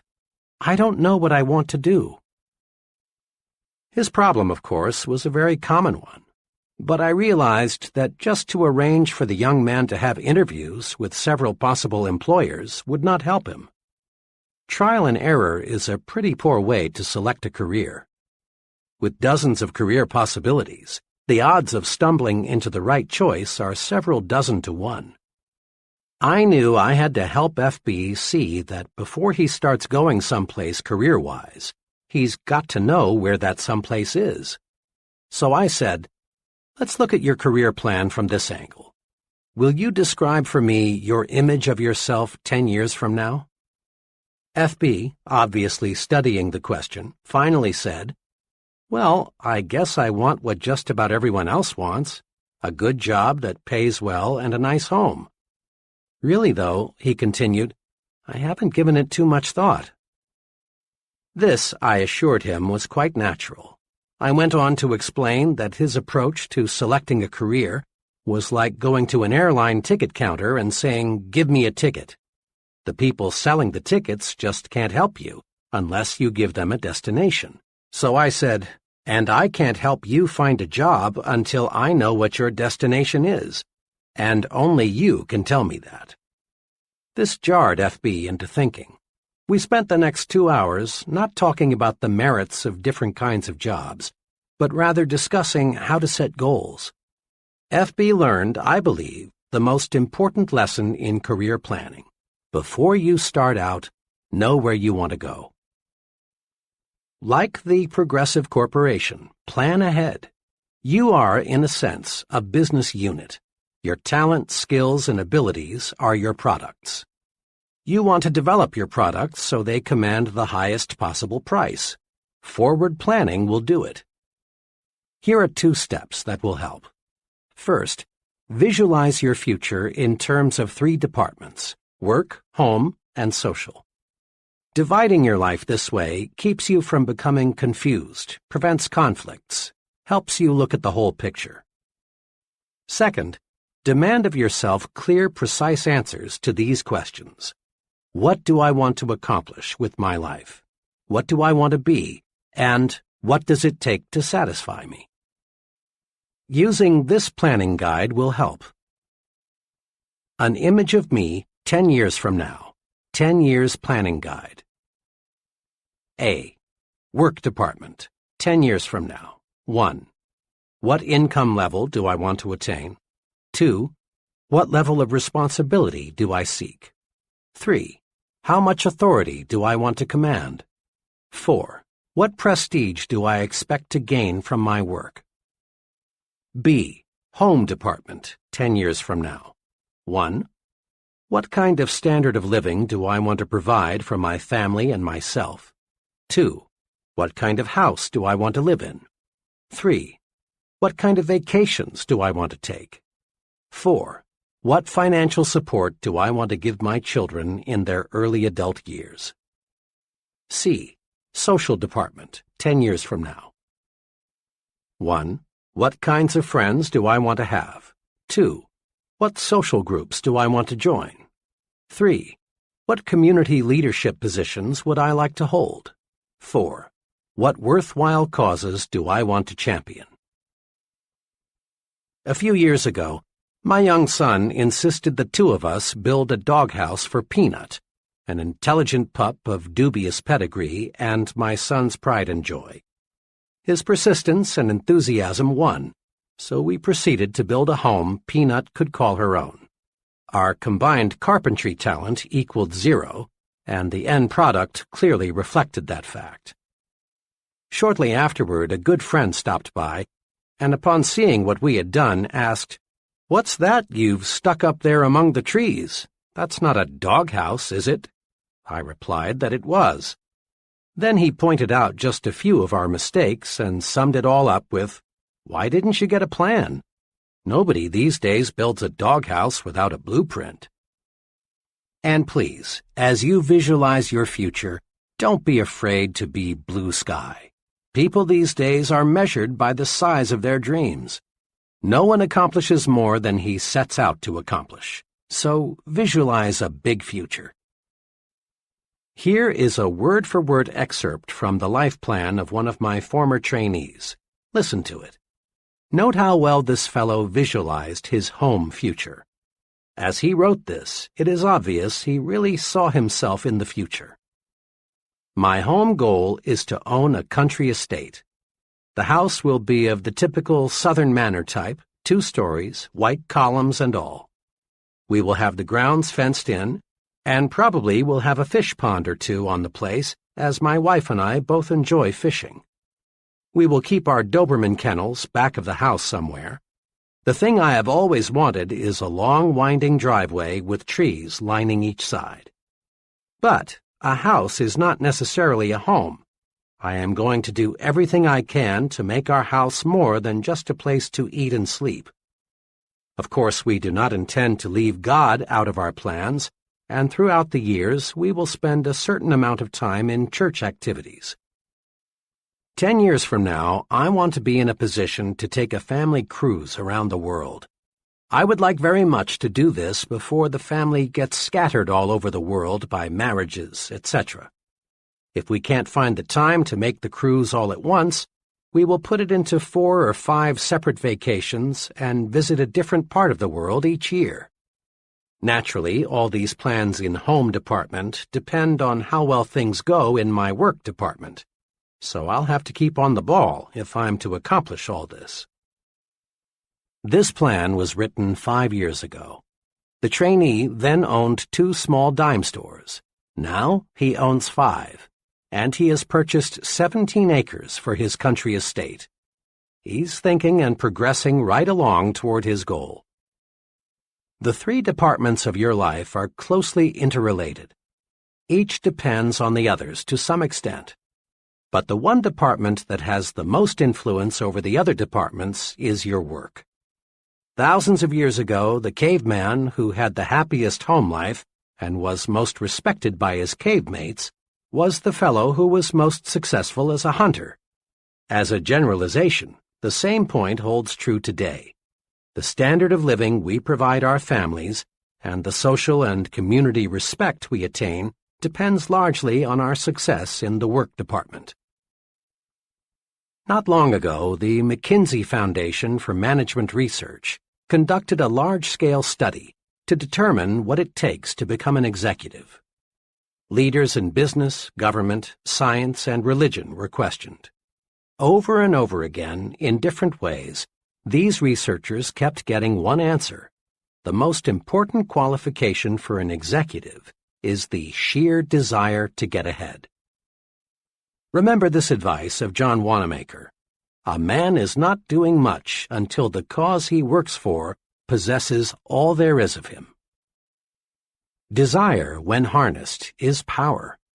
Failure to follow desire, to do what you want to do most, paves the way to mediocrity. I recall a conversation with a very promising young writer on a college newspaper. This fellow had ability. If anyone showed promise for a career in journalism, it was he. Shortly before his graduation, I asked him, "Well, Dan, what are you going to do? Get into some form of journalism?" Dan looked at me and said, "Heck no. I like writing and reporting very much, and I've had a lot of fun working on the college paper. But journalists are a dime a dozen, and I don't want to starve." I didn't see or hear from Dan for 5 years. Then one evening I chanced to meet him in New Orleans.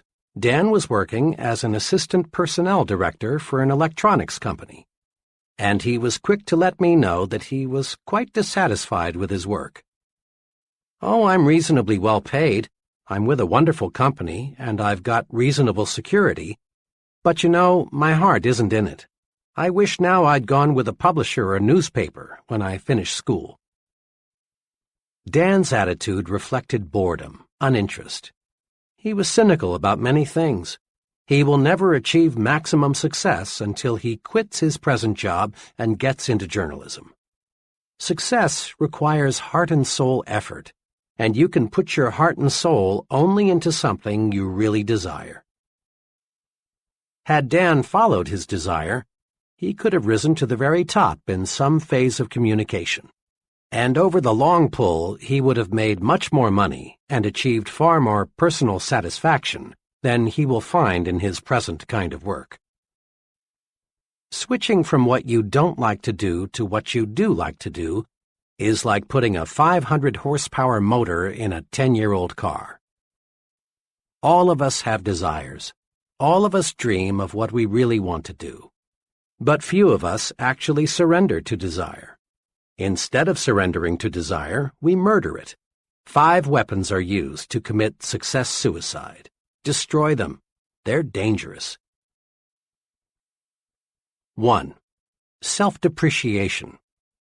You have heard dozens of people say, "I would like to be a doctor, or an executive, or a commercial artist, or in business for myself, but I can't do it. I lack brains. I'd fail if I tried. I lack the education and/or experience." Many young folks destroy desire with the old negative self-depreciation. 2. Security-itis. Persons who say, "I've got security where I am," use the security weapons to murder their dreams. 3. Competition. The field is already overcrowded. People in that field are standing on top of each other, are remarks which kill desire fast. 4. Parental dictation. I've heard hundreds of young people explain their career choice with, "I'd really like to prepare for something else, but my parents want me to do this, so I must." Most parents, I believe, do not intentionally dictate to their children what they must do. What all intelligent parents want is to see their children live successfully. If the young person will patiently explain why he or she prefers a different career, and if the parent will listen, there will be no friction. The objectives of both the parent and the young person for the young person's career are identical: success. 5. Family responsibility. The attitude of, "It would have been wise for me to change over 5 years ago, but now I've got a family and I can't change," illustrates this kind of desire murder weapon. Throw away those murder weapons. Remember, the only way to get full power, to develop full go force, is to do what you want to do. Surrender to desire and gain energy, enthusiasm, mental zip, and even better health. And it's never too late to let desire take over. The overwhelming majority of really successful people work much longer than 40 hours a week, and you don't hear them complain of overwork. Successful people have their eyes focused on a goal, and this provides energy. The point is this: energy increases, multiplies, when you set a desired goal and resolve to work toward that goal. Many people, millions of them, can find new energy by selecting a goal and giving all they've got to accomplish that goal. Goals cure boredom. Goals even cure many chronic ailments. Let's probe a little deeper into the power of goals. When you surrender yourself to your desires, when you let yourself become obsessed with a goal, you receive the physical power, energy, and enthusiasm needed to accomplish your goal. But you receive something else, something equally valuable. You receive the automatic instrumentation needed to keep you going straight to your objective. The most amazing thing about a deeply entrenched goal is that it keeps you on course to reach your target. This isn't double talk.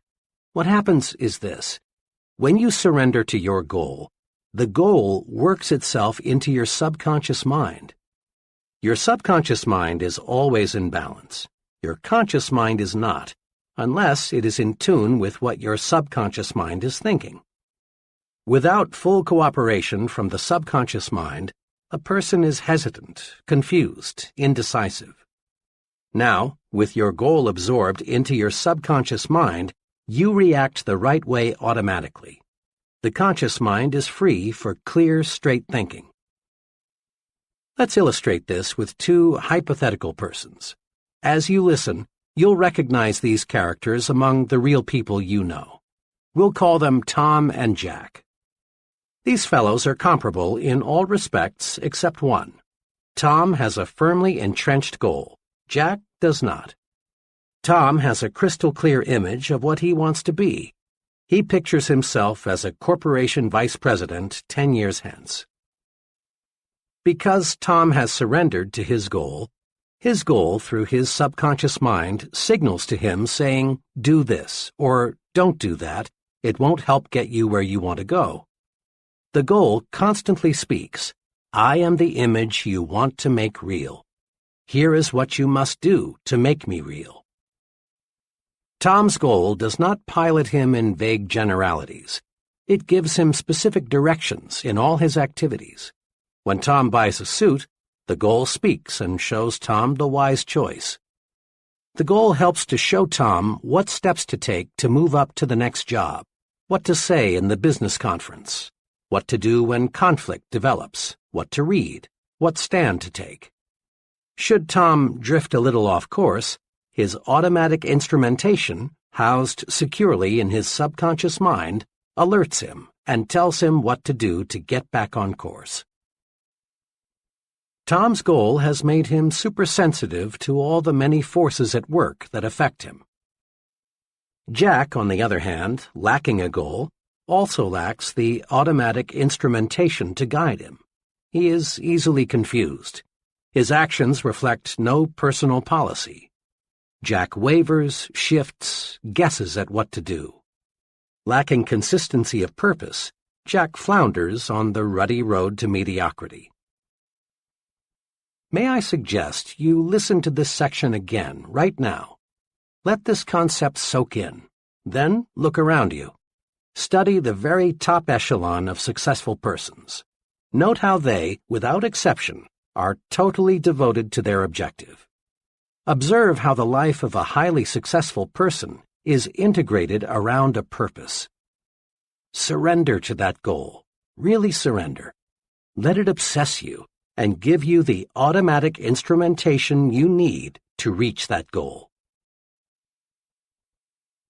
On occasion, all of us have waked up on Saturday morning with no plans, no agenda, either mental or written, that spells out what we're going to do. On days like that, we accomplish next to nothing. We aimlessly drift through the day, glad when it's finally over. But when we face the day with a plan, we get things done. This common experience provides an important lesson.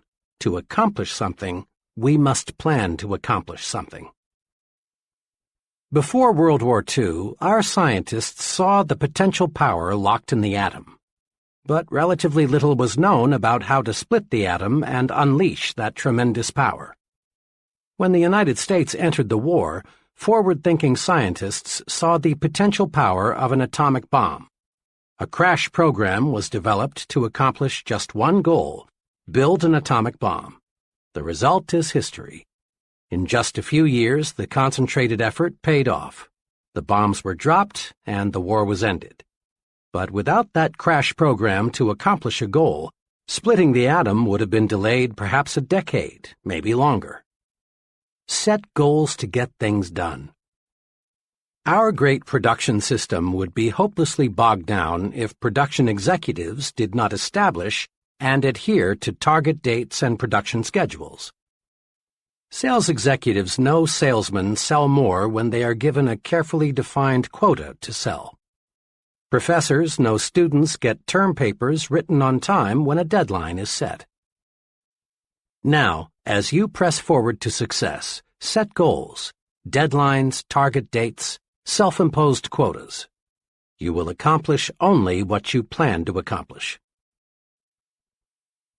According to Dr. George E. Birch of the Tulane University School of Medicine, an expert in the study of human longevity, many things determine how long you will live: weight, heredity, diet, psychic tension, personal habits.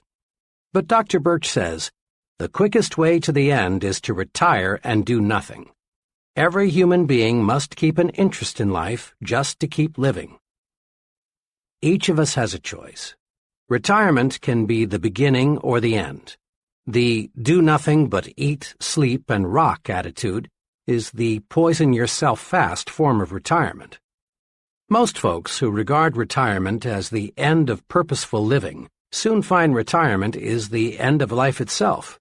With nothing to live for, no goals, people waste away fast. The other extreme, the sensible way to retire, is the I'm going to pitch right in and start fast method. One of my finest friends, Lou Gordon, has chosen this way to retire. Lou's retirement several years ago as a vice president of Atlanta's biggest bank was really commencement day for him. He established himself as a business consultant, and his pace is amazing. Now in his 60s, he serves numerous clients and is in national demand as a speaker. One of his special projects is helping to build Pi Sigma Epsilon, a young but fast-growing fraternity for professional salesmen and sales executives.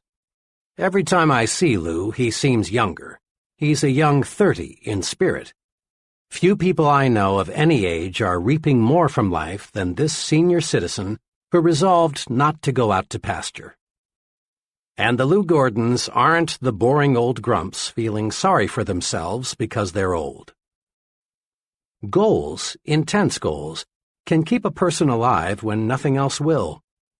Mrs. D, the mother of a college friend of mine, contracted cancer when her son was only 2.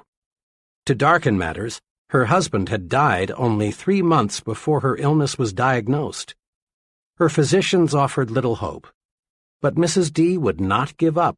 She was determined that she would see her 2-year-old son through college by operating a small retail store left her by her husband. There were numerous surgical operations. Each time the doctors would say, just a few more months.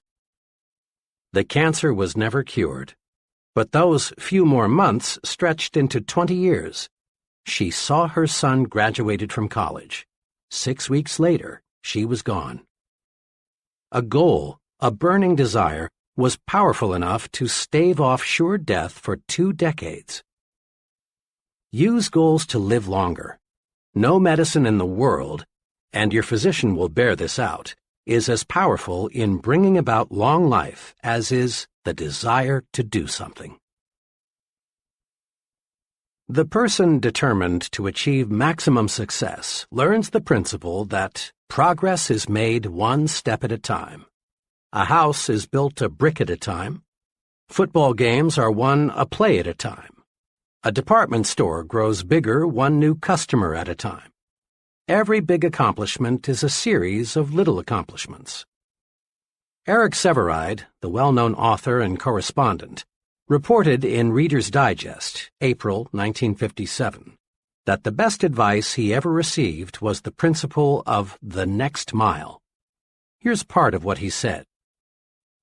During World War II, I and several others had to parachute from a crippled Army transport plane into the mountainous jungle on the Burma-India border. It was several weeks before an armed relief expedition could reach us, and then we began a painful, plodding march out to civilized India. We were faced by a 140-mile trek over mountains in August heat and monsoon rains. In the first hour of the march, I rammed a boot nail deep into one foot. By evening, I had bleeding blisters the size of a 50-cent piece on both feet. Could I hobble 140 miles? Could the others, some in worse shape than I, complete such a distance? We were convinced we could not, but we could hobble to that ridge, we could make the next friendly village for the night, and that, of course, was all we had to do. When I relinquished my job and income to undertake a book of 250,000 words, I could not bear to let my mind dwell on the whole scope of the project. I would surely have abandoned what has become my deepest source of professional pride. I tried to think only of the next paragraph, not the next page, and certainly not the next chapter. Thus, for 6 solid months, I never did anything but set down one paragraph after another. The book wrote itself. Years ago, I took on a daily writing and broadcasting chore that has totaled, now, more than 2,000 scripts. Had I been asked at the time to sign a contract to write 2,000 scripts, I would have refused in despair at the enormousness of such an undertaking. But I was only asked to write one, the next one, and that is all I have ever done. The principle of the next mile works for Eric Sevareid, and it will work for you. The step-by-step method is the only intelligent way to attain any objective. The best formula I have heard for quitting smoking, the one that has worked for more of my friends than any other, I call the hour-by-hour method. Instead of trying to reach the ultimate goal, freedom from the habit, just by resolving never to smoke again, the person resolves not to smoke for another hour. When the hour is up, the smoker simply renews his resolution not to smoke for another hour. Later, as desire diminishes, the period is extended to 2 hours, later to a day. Eventually, the goal is won. The person who wants freedom from the habit all at once fails because the psychological pain is more than he can stand. An hour is easy. Forever is difficult. Winning any objective requires a step-by-step method. To the junior executive, each assignment, however insignificant it may appear, should be viewed as an opportunity to take one step forward. A salesman qualifies for management responsibilities one sale at a time. To the minister, each sermon; to the professor, each lecture; to the scientist, each experiment; to the business executive, each conference is an opportunity to take one step forward toward the large goal. Sometimes it appears that someone achieves success all at once. But if you check the past histories of people who seemed to arrive at the top suddenly, you'll discover a lot of solid groundwork was previously laid. And those successful people who lose fame as fast as they found it simply were phonies who had not built a solid foundation. Just as a beautiful building is created from pieces of stone, each of which in itself appears insignificant, in like manner the successful life is constructed. Do this. Start marching toward your ultimate goal by making the next task you perform, regardless of how unimportant it may seem, a step in the right direction. Commit this question to memory and use it to evaluate everything you do. Will this help take me where I want to go? If the answer is no, back off. If yes, press ahead. It's clear we do not make one big jump to success. We get there one step at a time. An excellent plan is to set monthly quotas for accomplishment. Here is a guide to help achieve these goals. Examine yourself. Decide what specific things you should do to make yourself more effective. Then, when the 30-day period is up, check your progress and build a new 30-day goal. Always keep working on the little things to get you in shape for the big things. 30-Day Improvement Guide. Between now and the next 30 days, I will A. Break these habits. Suggestions. 1. Putting off things. 2. Negative language. 3. Watching TV more than 60 minutes per day. 4. Gossip. B. Acquire these habits. Suggestions. 1. A rigid morning examination of my appearance. 2. Plan each day's work the night before. 3. Compliment people at every possible opportunity. C. Increase my value to my employer in these ways. Suggestions. 1. Do a better job of developing my subordinates. 2. Learn more about my company, what it does, and the customers it serves. 3. Make 3 specific suggestions to help my company become more efficient. D. Increase my value to my home in these ways. Suggestions. 1. Show more appreciation for the little things my wife does that I've been taking for granted. 2. Once each week, do something special with my whole family. 3. Give 1 hour each day of my undivided attention to my family. E. Sharpen my mind in these ways. Suggestions. 1. Invest 2 hours each week in reading professional magazines in my field. 2. Read 1 self-help book. 3. Make 4 new friends. 4. Spend 30 minutes daily in quiet, undisturbed thinking. Next time you see a particularly well-poised, well-groomed, clear-thinking, effective person, remind yourself that he wasn't born that way. Lots of conscious effort, invested day by day, made the person what he is. Building new positive habits and destroying old negative habits is a day-by-day process. Create your first 30-day improvement guide right now. Often, when I discuss setting goals, someone comments along these lines. I see that working toward a purpose is important, but so often things happen that upset my plans. It's true that many factors outside your control do affect your destination.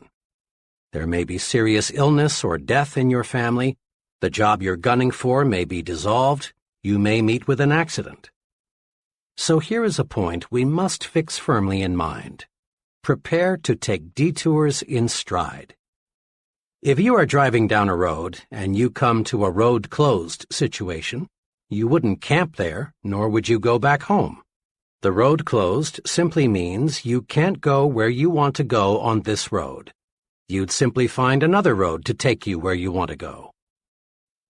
Observe what military leaders do. When they develop a master plan to take an objective, they also map out alternative plans. If something unforeseen happens that rules out Plan A, they switch to Plan B. You rest easy in an airplane even though the airport where you plan to land is closed in because you know the fellow up there driving the plane has alternative landing fields and a reserve fuel supply. It's a rare person who has achieved high-level success who has not had to take detours, many of them. When we detour, we don't have to change our goals, we just travel a different route. You've probably heard many persons say something like, "Oh, how I wish I had bought XX stock back in 19 blank. I'd have a pile of money today." Normally, people think of investing in terms of stocks or bonds, real estate, or some other type of property. But the biggest and most rewarding kind of investment is self-investment, purchasing things that build mental power and proficiency. The progressive business knows that how strong it will be 5 years from now depends not on what it does 5 years in the future, but rather on what it does, invests, this year. Profit comes from only one source, investment. There's a lesson for each of us. To profit, to get the extra reward above a normal income in the years ahead, we must invest in ourselves. We must invest to achieve our goals. Here are 2 sound self-investments that will pay handsome profits in the years ahead. 1. Invest in education. True education is the soundest investment you can make in yourself. But let's be sure we understand what education really is. Some folks measure education by the number of years spent in school or the number of diplomas, certificates, and degrees earned. But this quantitative approach to education doesn't necessarily produce a successful person. Ralph J. Cordiner, chairman of General Electric, expressed the attitude of top business management toward education this way. 2 of our most outstanding presidents, Mr. Wilson and Mr. Coffin, never had an opportunity to attend college. Although some of our present officers have doctor's degrees, 12 out of 41 have no college degrees. We are interested in competency, not diplomas. A diploma or degree may help you get a job, but it will not guarantee your progress on the job. Business is interested in competency, not diplomas. To others, education means the quantity of information a person has stashed away in his brain. But the soak-up-facts method of education won't get you where you want to go. More and more we depend on books, files, and machines to warehouse information. If we can do only what a machine can do, we're in a real fix. Real education, the kind worth investing in, is that which develops and cultivates your mind. How well educated a person is measured by how well his mind is developed, in brief, by how well he thinks. Anything that improves thinking ability is education, and you can obtain education in many ways. But the most efficient sources of education for most people are nearby colleges and universities. Education is their business. If you haven't been to college lately, you're in for some wonderful surprises. You'll be pleased at the wide course offerings available. You'll be even more pleased to discover who goes to school after work. Not the phonies, but rather really promising persons, many of whom already hold very responsible positions. In one evening class of 25 persons I conducted recently, there were an owner of a retail chain of 12 stores, 2 buyers for a national food chain, 4 graduate engineers, an Air Force colonel, and several others of similar status. Many people earn degrees in evening programs these days, but the degree, which in the final analysis is only a piece of paper, is not their primary motivation. They are going to school to build their minds, which is a sure way to invest in a better future. And make no mistake about this, education is a real bargain. A moderate investment will keep you in school one night each week for a full year. Compute the cost as a percentage of your gross income, and then ask yourself, isn't my future worth this small investment? Why not make an investment decision right now? Call it school, one night a week for life. It will keep you progressive, young, alert. It will keep you abreast of your areas of interest, and it will surround you with other people who also are going places. 2. Invest in idea starters. Education helps you mold your mind, stretch it, train it to meet new situations and solve problems. Idea starters serve a related purpose. They feed your mind, give you constructive material to think about. Where are the best sources of idea starters? There are many, but to get a steady supply of high-quality idea material, why not do this? Resolve to purchase at least one stimulating book each month and subscribe to 2 magazines or journals that stress ideas. For only a minor sum and a minimum of time, you can be tuned in to some of the best thinkers available anywhere. At a luncheon one day, I overheard one fellow say, "But it costs too much. I can't afford to take the Wall Street Journal." His companion, obviously a much more success-minded person, replied, "Well, I've found that I can't afford not to take it." Again, take your cue from the successful people. Invest in yourself. Let's take action. Now, in a quick recap, put these success-building principles to work. 1. Get a clear fix on where you want to go. Create an image of yourself 10 years from now. 2. Write out your 10-year plan. Your life is too important to be left to chance. Put down on paper what you want to accomplish in your work, your home, and your social departments. 3. Surrender yourself to your desires. Set goals to get more energy. Set goals to get things done. Set goals and discover the real enjoyment of living. 4. Let your major goal be your automatic pilot. When you let your goal absorb you, you'll find yourself making the right decisions to reach your goal. 5. Achieve your goal one step at a time. Regard each task you perform, regardless of how small it may seem, as a step toward your goal. 6. Build 30-day goals. Day-by-day effort pays off. 7. Take detours in stride. A detour simply means another route. It should never mean surrendering the goal. 8. Invest in yourself. Purchase those things that build mental power and efficiency. Invest in education. Invest in idea starters. Chapter 13. How to Think Like a Leader. Remind yourself once again that you are not pulled to high levels of success. Rather, you are lifted there by those working beside and below you. Achieving high-level success requires the support and the cooperation of others. And gaining this support and cooperation of others requires leadership ability. Success and the ability to lead others, that is, getting them to do things they wouldn't do if they were not led, go hand in hand.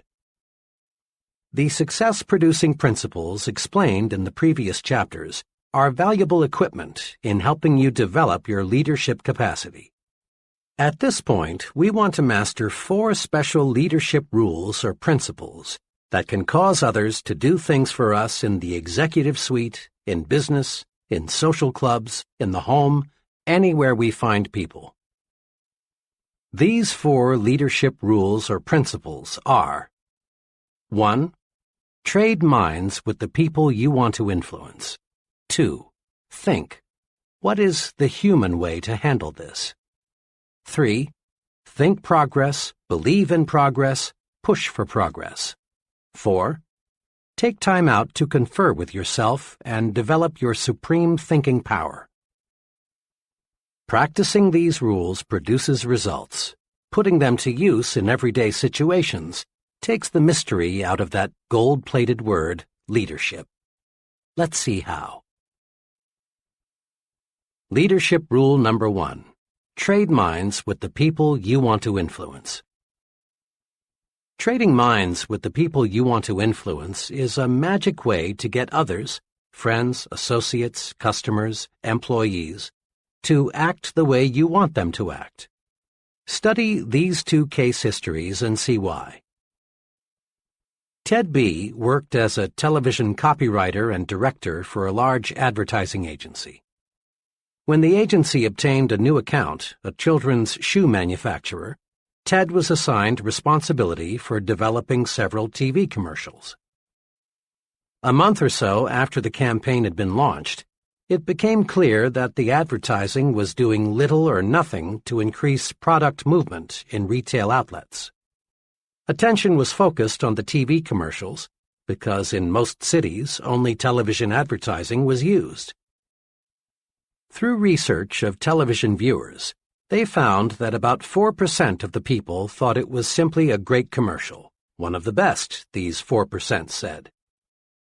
The remaining 96% were either indifferent to the commercials or, in plain language, thought they smelled. Hundreds of comments like these were volunteered. It's wacky. The rhythm sounds like a New Orleans band at 3 a.m. My kids like to watch most TV commercials, but when that shoe thing comes on, they go to the bathroom or refrigerator. I think it's too uppity up. Seems to me someone's trying to be too clever. Something especially interesting turned up when all the interviews were put together and analyzed. The 4% who liked the commercial were people pretty much like Ted in terms of income, education, sophistication, and interests. The remaining 96% were definitely in a different socioeconomic class. Ted's commercials, which cost a lot of money, flopped because Ted thought only of his own interests. He had prepared the commercials thinking of the way he buys shoes, not the way the great majority buys shoes. He developed commercials that pleased him personally, not commercials that pleased the great bulk of the people. The results would have been much different had Ted projected himself into the minds of the masses of ordinary people and asked himself 2 questions. If I were a parent, what kind of a commercial would make me want to buy those shoes? If I were a child, what kind of a commercial would make me go tell my mom or dad that I want those shoes? Why Joan failed in retailing. Joan is an intelligent, well-educated, attractive girl of 24. Fresh from college, Joan got a job as an assistant buyer in ready-to-wear goods at a low to medium-priced department store. She came highly recommended. Joan has ambition, talent, and enthusiasm, one letter read. She is certain to succeed in a big way. But Joan did not succeed in a big way.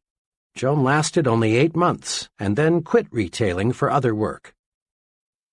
I knew her buyer well, and one day I asked him what happened. "Joan is a fine girl, and she has many fine qualities," he said. "But she had one major limitation." "What was that?" I asked. "Well, Joan was forever buying merchandise that she liked, but most of our customers didn't. She selected styles, colors, materials, and prices she liked without putting herself in the shoes of the people who shop here. When I'd suggest to her that maybe a certain line wasn't right for us, she'd say, 'Oh, they'll love this. I do. I think this will move fast.' Joan had been brought up in a well-to-do home. She had been educated to want quality. Price was not important to her. Joan just couldn't see clothing through the eyes of low to middle-income people. So the merchandise she bought just wasn't suitable. The point is this. To get others to do what you want them to do, you must see things through their eyes. When you trade minds, the secret of how to influence other people effectively shows up. A very successful salesman friend told me he spends a lot of time anticipating how prospects will react to his presentation before he gives it. Trading minds with the audience helps the speaker design a more interesting, harder-hitting talk. Trading minds with employees helps the supervisor provide more effective, better received instructions. A young credit executive explained to me how this technique worked for him. When I was brought into this store, a medium-sized clothing store, as assistant credit manager, I was assigned the job of handling all collection correspondence. The collection letters the store had been using greatly disappointed me. They were strong, insulting, and threatening. I read them and thought, "Brother, I'd be mad as hell if somebody sent me letters like these. I never would pay." So I just got to work and started writing the kind of letter that would move me to pay an overdue bill if I received it. It worked. By putting myself in the shoes of the overdue customer, so to speak, collections climbed to a record high. Numerous political candidates lose elections because they fail to look at themselves through the minds of the typical voters. One political candidate for a national office, apparently fully as qualified as his opponent, lost by a tremendous margin for one single reason. He used a vocabulary that only a small percentage of the voters could understand. His opponent, on the other hand, thought in terms of the voters' interests. When he talked to farmers, he used their language. When he spoke to factory workers, he used words they were easily familiar with.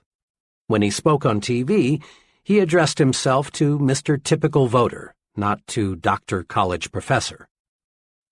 Keep this question in mind. What would I think of this if I exchanged places with the other person? It paves the way to more successful action. Thinking of the interests of the people we want to influence is an excellent thought rule in every situation. A few years ago, a small electronics manufacturer developed a fuse that would never blow out. The manufacturer priced the product to sell for $1.25 and then retained an advertising agency to promote it. The account executive placed in charge of the advertising immediately became intensely enthusiastic. His plan was to blanket the country with mass advertising on TV, radio, and newspapers. "This is it," he said. "We'll sell 10 million the first year."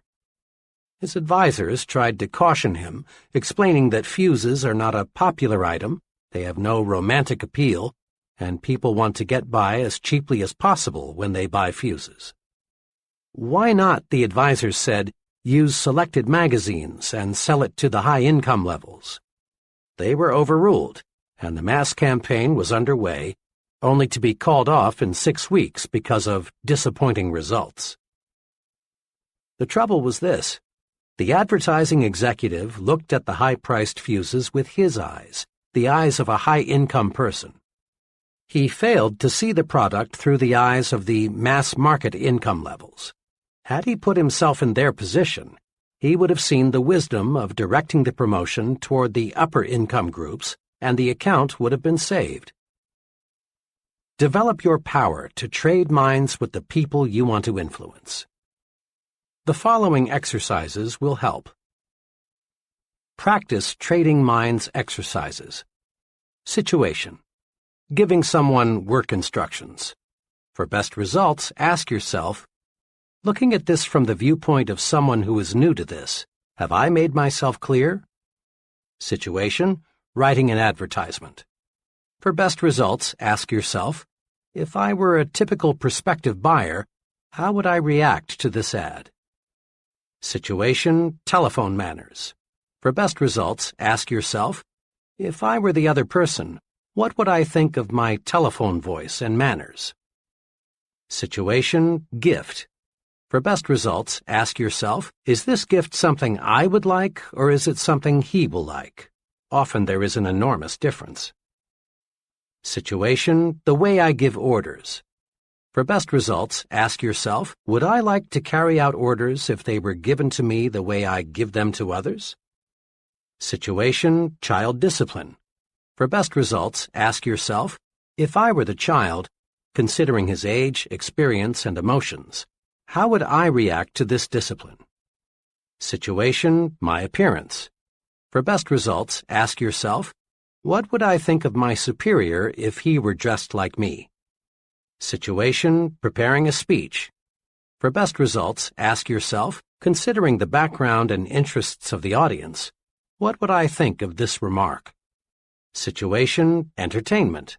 For best results, ask yourself, if I were my guests, what kinds of food, music, and entertainment would I like best? Put the trading minds principle to work for you. 1. Consider the other person's situation. Put yourself in his shoes, so to speak. Remember, his interests, income, intelligence, and background may differ considerably from yours. 2. Now ask yourself, if I were in his situation, how would I react to this? Whatever it is you want him to do. 3. Then take the action that would move you if you were the other person. Leadership rule number 2. Think, what is the human way to handle this? People use different approaches to leadership situations. One approach is to assume the position of a dictator. The dictator makes all decisions without consulting those affected. He refuses to hear his subordinate's side of a question because, deep down perhaps, he's afraid the subordinate might be right, and this would cause him to lose face. Dictators don't last long. Employees may fake loyalty for a while, but unrest soon develops. Some of the best employees leave, and those remaining get together and plot against the tyrant. The result is that the organization ceases to function smoothly. This puts the dictator in a bad light with his superior. A second leadership technique is the cold, mechanical, I'm a rule-book operator approach. The fellow using this approach handles everything exactly according to the book. He doesn't recognize that every rule or policy or plan is only a guide for the usual cases. This would-be leader treats human beings as machines, and of all things people don't like, perhaps the most disliked is being treated like a machine. The cold, impersonal efficiency expert is not an ideal. The machines that work for him develop only part of their energy. Persons who rise to tremendous leadership heights use a third approach that we call being human. Several years ago, I worked closely with John S., who is an executive in the engineering development section of a large aluminum manufacturer. John had mastered the be human approach and was enjoying its rewards. In dozens of little ways, John made his actions say, "You are a human being. I respect you. I'm here to help you in every way I can." When an individual from another city joined his department, John went to considerable personal inconvenience to help him find suitable housing. Working through his secretary and 2 other women employees, he set up office birthday parties for each member of the staff. The 30 minutes or so required for this was not a cost. Rather, it was an investment in getting loyalty and output. When he learned that one of his staff members belonged to a minority faith, John called him in and explained that he would arrange for him to observe his religious holidays that don't coincide with the more common holidays. When an employee or someone in the employee's family was ill, John remembered. He took time to compliment his staff individually for their off-the-job accomplishments. But the largest evidence of John's Be Human philosophy showed up in the way he handled a dismissal problem. One of the employees who had been hired by John's predecessor simply lacked the aptitude and interest for the work involved. John handled the problem magnificently. He did not use the conventional procedure of calling the employee into his office and giving him first the bad news and then second 15 or 30 days to move out. Instead, he did 2 unusual things. First, he explained why it would be to the employee's personal advantage to find a new situation where his aptitudes and interests would be more useful. He worked with the employee and put him in touch with a reputable vocational guidance consultant. Next, he did something else above and beyond the call of duty. He helped the employee find a new job by setting up interviews with executives in other companies where the employee's skills were needed. In just 18 days after the dismissal conference, the employee was relocated in a very promising situation. This dismissal procedure intrigued me, so I asked John to explain his thinking behind it. He explained it this way. "There's an old maxim I've formed and held in my mind," he began. "Whoever is under a man's power is under his protection, too. We never should have hired this man in the first place, because he's not cut out for this kind of work. But since we did, the least I could do was help him to relocate." Anybody, John continued, can hire a man, but the test of leadership is how one handles the dismissal. By helping that employee relocate before he left us, built up a feeling of job security in everyone in my department. I let them know by example that no one gets dumped on the street as long as I'm here. Make no mistake, John's Be Human brand of leadership paid off. There were no secret gossip sessions about John. He received unquestioned loyalty and support. He had maximum job security because he gave maximum job security to his subordinates. For about 15 years, I've been close to a fellow I'll call Bob W. Bob is in his late 50s. He came up the hard way. With a hit-or-miss education and no money, Bob found himself out of work in 1931. But he's always been a scrambler. Not one to be idle, Bob started an upholstery shop in his garage. Thanks to his untiring efforts, the business grew, and today it's a modern furniture manufacturing plant with over 300 employees. Today, Bob is a millionaire. Money and material things have ceased to be a concern. But Bob is rich in other ways, too. He's a millionaire in friends, contentment, and satisfaction. Of Bob's many fine qualities, his tremendous desire to help other people stands out. Bob is human, and he's a specialist in treating others the way human beings want to be treated. One day, Bob and I were discussing the matter of criticizing people. Bob's human way of doing it is a master formula. Here's the way he put it. "I don't think you could find anybody who would say I'm a softy or a weakling. I run a business. When something isn't going right, I fix it. But it's the way I fix it that's important. If employees are doing something wrong or are making a mistake, I am doubly careful not to hurt their feelings and make them feel small or embarrassed. I just use 4 simple steps. First, I talk to them privately. Second, I praise them for what they are doing well. Third, I point out the one thing at the moment that they could do better, and I help them find the way. Fourth, I praise them again on their good points. And this 4-step formula works. When I do it this way, people thank me because I've found that's exactly the way they like it. When they walk out of this office, they have been reminded that they are not only pretty good, they can be even better. I've been betting on people all my life, Bob says, and the better I treat them, the more good things happen to me. I honestly don't plan it that way. That's just the way it works out. Let me give you an example. Back about, 5 or 6 years ago, one of the production men came to work drunk. Pretty soon there was a commotion in the plant. It seems this fellow had taken a 5-gallon can of lacquer and was splashing it all over the place. Well, the other workmen took the lacquer away from him, and the plant superintendent escorted him out. I walked outside and found him sitting against the building in a kind of stupor. I helped him up, put him in my car, and took him to his home. His wife was frantic. I tried to reassure her that everything would be all right. "Oh, but you don't understand," she said. "Mr. W, me, doesn't stand for anyone being drunk on the job. Jim's lost his job, and now what will we do?" I told her Jim wouldn't be dismissed. She asked how I knew.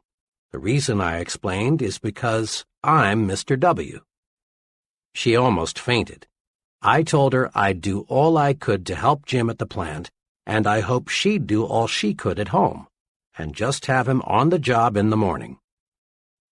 When I got back to the plant, I went down to Jim's department and spoke to Jim's coworkers. I told them, "You've seen something unpleasant here today, but I want you to forget it. Jim will be back tomorrow. Be kind to him. He's been a good worker for a long time, and we owe it to him to give him another chance." Jim got back on the ball, and his drinking was never again a problem. I soon forgot about the incident. But Jim didn't. 2 years ago, the headquarters of the local union sent some men here to negotiate the contract for the local. They had some staggering, simply unrealistic demands. Jim, quiet, meek Jim, suddenly became a leader.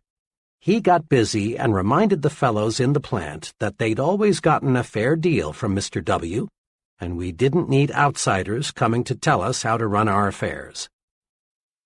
The outsiders left, and as usual, we negotiated our contract like friends, thanks to Jim. Here are 2 ways to use the Be Human approach to make you a better leader. First, each time you face a difficult matter involving people, ask yourself, what is the human way to handle this? Ponder over this question when there is a disagreement among your subordinates, or when an employee creates a problem. Remember Bob W.'s formula for helping others correct their mistakes. Avoid sarcasm. Avoid being cynical. Avoid taking people down a peg or two. Avoid putting others in their place. Ask, what is the human way to deal with people? It always pays. Sometimes sooner, sometimes later, but it always pays. A second way to profit from the Be Human rule is to let your actions show you put people first. Show interest in your subordinates' off-the-job accomplishments. Treat everyone with dignity. Remind yourself that the primary purpose in life is to enjoy it. As a general rule, the more interest you show in a person, the more he will produce for you. And his production is what carries you forward to greater and greater success. Praise your subordinates to your supervisor by putting in plugs for them at every opportunity. It's an old American custom to admire the fellow who's on the side of the little man.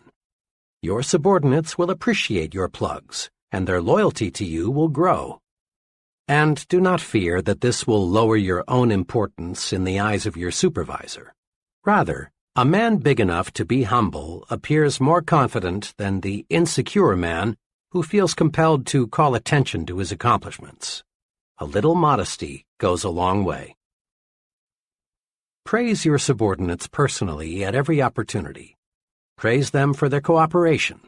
Praise them for every extra effort they put forth. Praise is the greatest single incentive you can give people, and it costs you nothing. Besides, a write-in vote has often overthrown a powerful known candidate. You never know when your subordinates can do you a turn by coming to your defense. Practice praising people. Rub people the right way. Be human.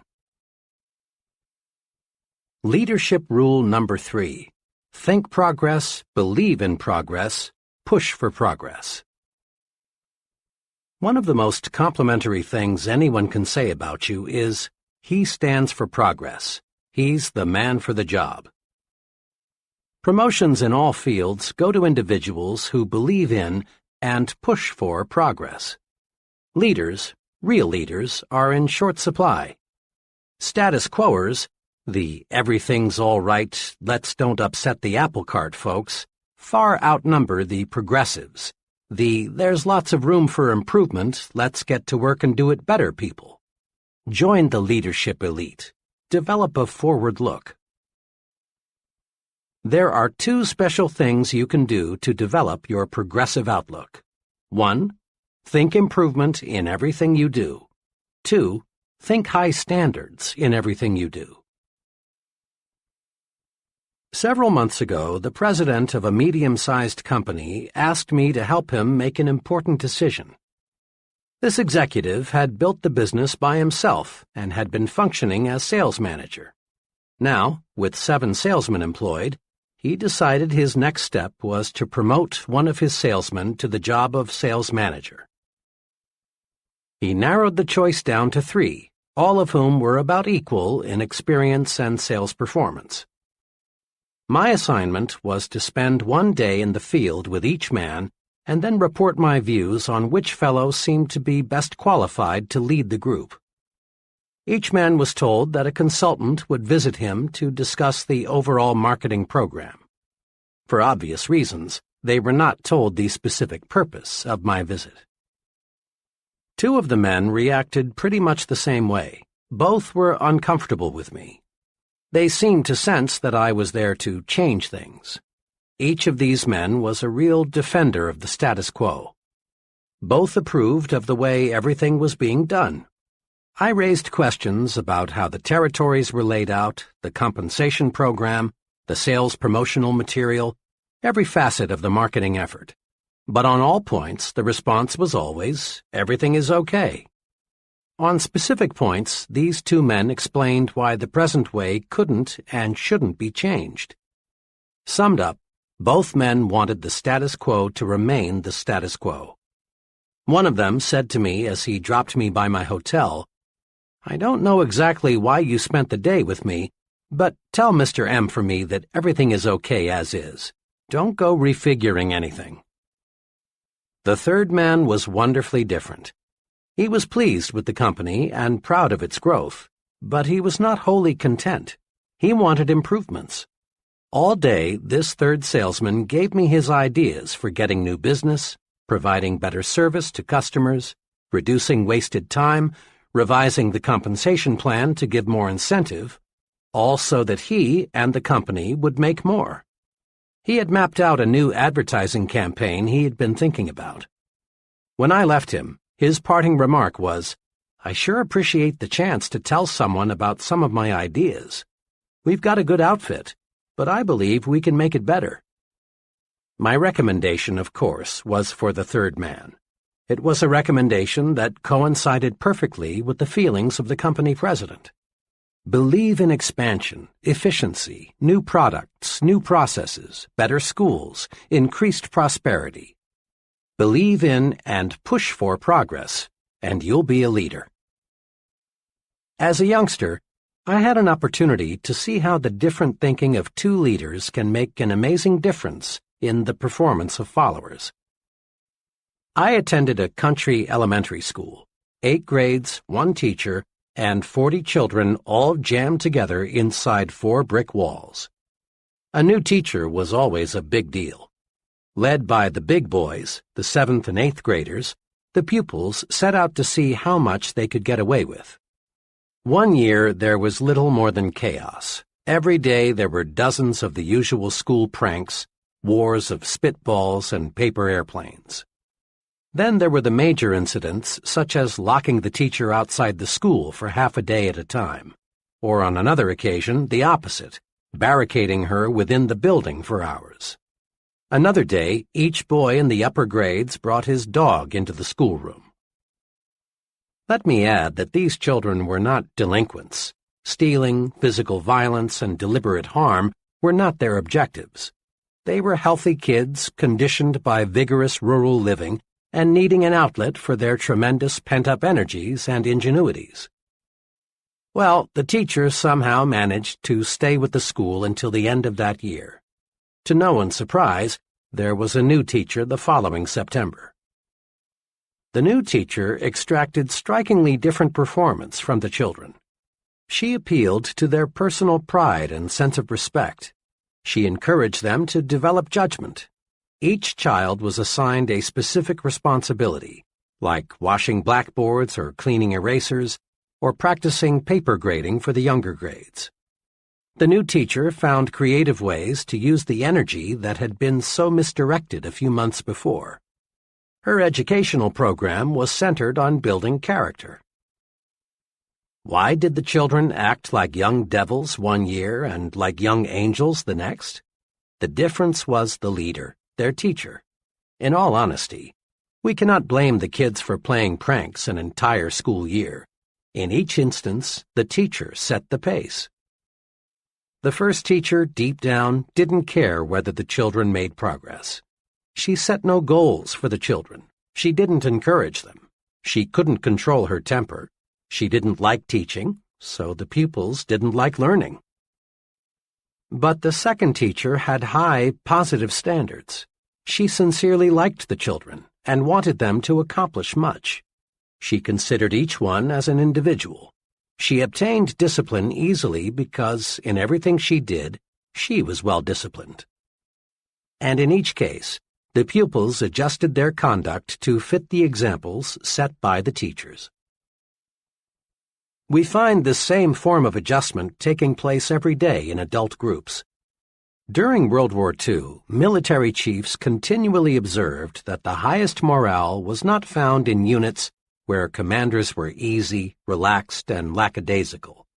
Crack units were led by officers with high standards who enforced military regulations fairly and properly. Military personnel simply do not respect and admire officers with low standards.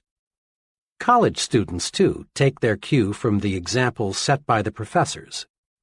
Students under one professor cut classes, copy term papers, and connive in various ways to pass without serious study. But the same students under another professor willingly work extra hard to master the subject. In business situations, we again find individuals patterning their thinking after that of the superior. Study a group of employees closely. Observe their habits, mannerisms, attitudes toward the company, ethics, self-control. Then compare what you find with the behavior of their superior, and you discover amazing similarities.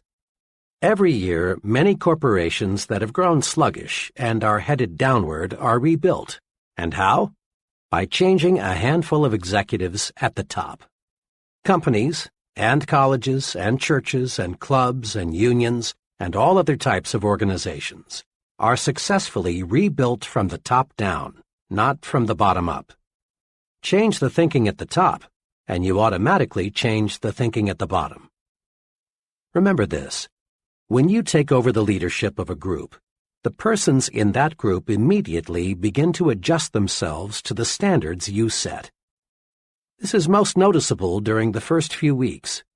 Their big concern is to clue you in, zero you in, find out what you expect of them. They watch every move you make. They think, how much rope will he give me? How does he want it done? What does it take to please him? What will he say if I do this or that? Once they know, they act accordingly. Check the example you set. Use this old but ever-accurate quatrain as a guide. What kind of world would this world be if everyone in it were just like me? To add meaning to this self-imposed test, substitute the word company for world so it reads, what kind of company would this company be if everyone in it were just like me? In similar fashion, Ask yourself what kind of club, community, school, church would it be if everyone in it acted like you. Think, talk, act, live the way you want your subordinates to think, talk, act, live, and they will. Over a period of time, subordinates tend to become carbon copies of their chief. The simplest way to get high-level performance is to be sure the master copy is worth duplicating. Am I a progressive thinker checklist? A. Do I think progressively toward my work? 1. Do I appraise my work with the how can we do it better attitude? 2. Do I praise my company, the people in it, and the products it sells at every possible opportunity? 3. Are my personal standards with reference to the quantity and quality of my output higher now than 3 or 6 months ago? 4. Am I setting an excellent example for my subordinates, associates, and others I work with? B. Do I think progressively toward my family? 1. Is my family happier today than it was 3 or 6 months ago? 2. Am I following a plan to improve my family's standard of living? 3. Does my family have an ample variety of stimulating activities outside the home? 4. Do I set an example of a progressive, a supporter of progress for my children? C. Do I think progressively toward myself? 1. Can I honestly say I am a more valuable person today than 3 or 6 months ago? 2. Am I following an organized self-improvement program to increase my value to others? 3. Do I have forward-looking goals for at least 5 years in the future? 4. Am I a booster in every organization or group to which I belong? D. Do I think progressively toward my community? 1. Have I done anything in the past 6 months that I honestly feel has improved my community, neighborhood, churches, schools, etc.? 2. Do I boost worthwhile community projects rather than object, criticize, or complain? 3. Have I ever taken the lead in bringing about some worthwhile improvement in my community? 4. Do I speak well of my neighbors and fellow citizens? Leadership Rule Number 4. Take time out to confer with yourself and tap your supreme thinking power. We usually picture leaders as exceptionally busy people, and they are. Leadership requires being in the thick of things, but while it's usually overlooked, it is noteworthy that leaders spend considerable time alone with nothing but their own thinking apparatus. Check the lives of the great religious leaders, and you'll find each of them spent considerable time alone. Moses frequently was alone, often for long periods of time. So were Jesus, Buddha, Confucius, Mohammed, Gandhi. Every outstanding religious leader in history spent much time in solitude, away from the distractions of life. Political leaders, too, those who made lasting names in history for good or bad, gained insight through solitude. It is an interesting question whether Franklin D. Roosevelt could have developed his unusual leadership capacities had he not spent much time alone while recovering from his polio attack. Harry Truman spent much time as a boy and as an adult alone on a Missouri farm. Quite possibly, Hitler would never have achieved power had he not spent months in jail alone, where he had time to construct Mein Kampf, that brilliantly wicked plan for world conquest that sold the Germans in a blind moment. Many of the leaders of communism who proved to be so diplomatically skillful, Lenin, Stalin, Marx, and many others, spent time in jail, where they could, without distraction, plan their future moves. Leading universities require professors to lecture as few as 5 hours per week, so that the professor has time to think. Many outstanding business executives are surrounded all day by assistants, secretaries, telephones, and reports. but follow them around for 168 hours a week and 720 hours a month, and you discover they spent a surprising amount of time in uninterrupted thought.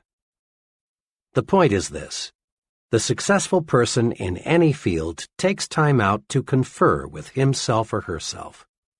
Leaders use solitude to put the pieces of a problem together, to work out solutions, to plan, and in one phrase, to do their super thinking.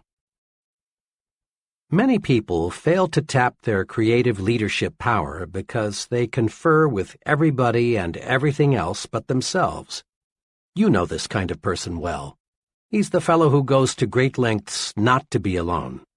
He goes to extremes to surround himself with people.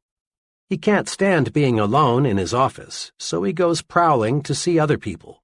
Seldom does he spend evenings alone. He feels a compelling need to talk with others every waking moment. He devours a huge diet of small talk and gossip.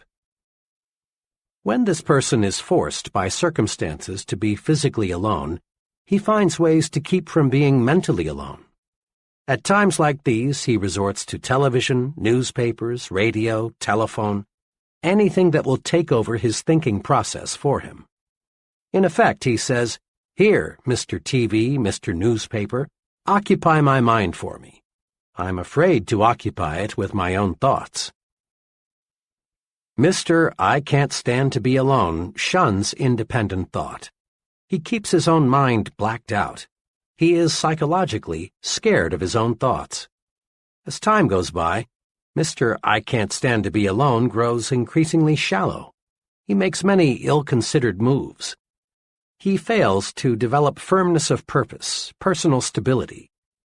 He is unfortunately ignorant of the superpower lying unused just behind his forehead. Don't be a Mr. I Can't Stand to Be Alone. Successful leaders tap their superpower through being alone. You can too. Let's see how. As part of a professional development program, I asked 13 trainees to closet themselves for 1 hour each day for 2 weeks. The trainees were asked to shut themselves off from all distractions and think constructively about anything that came to mind. At the end of 2 weeks, each trainee, without exception, reported the experience proved amazingly practical and worthwhile. One fellow stated that before the managed solitude experiment, he was on the verge of a sharp break with another company executive. But through clear thinking, he found the source of the problem and the way to correct it. Others reported that they solved problems relating to such varied things as changing jobs, marriage difficulties, buying a home, and selecting a college for a teenage child.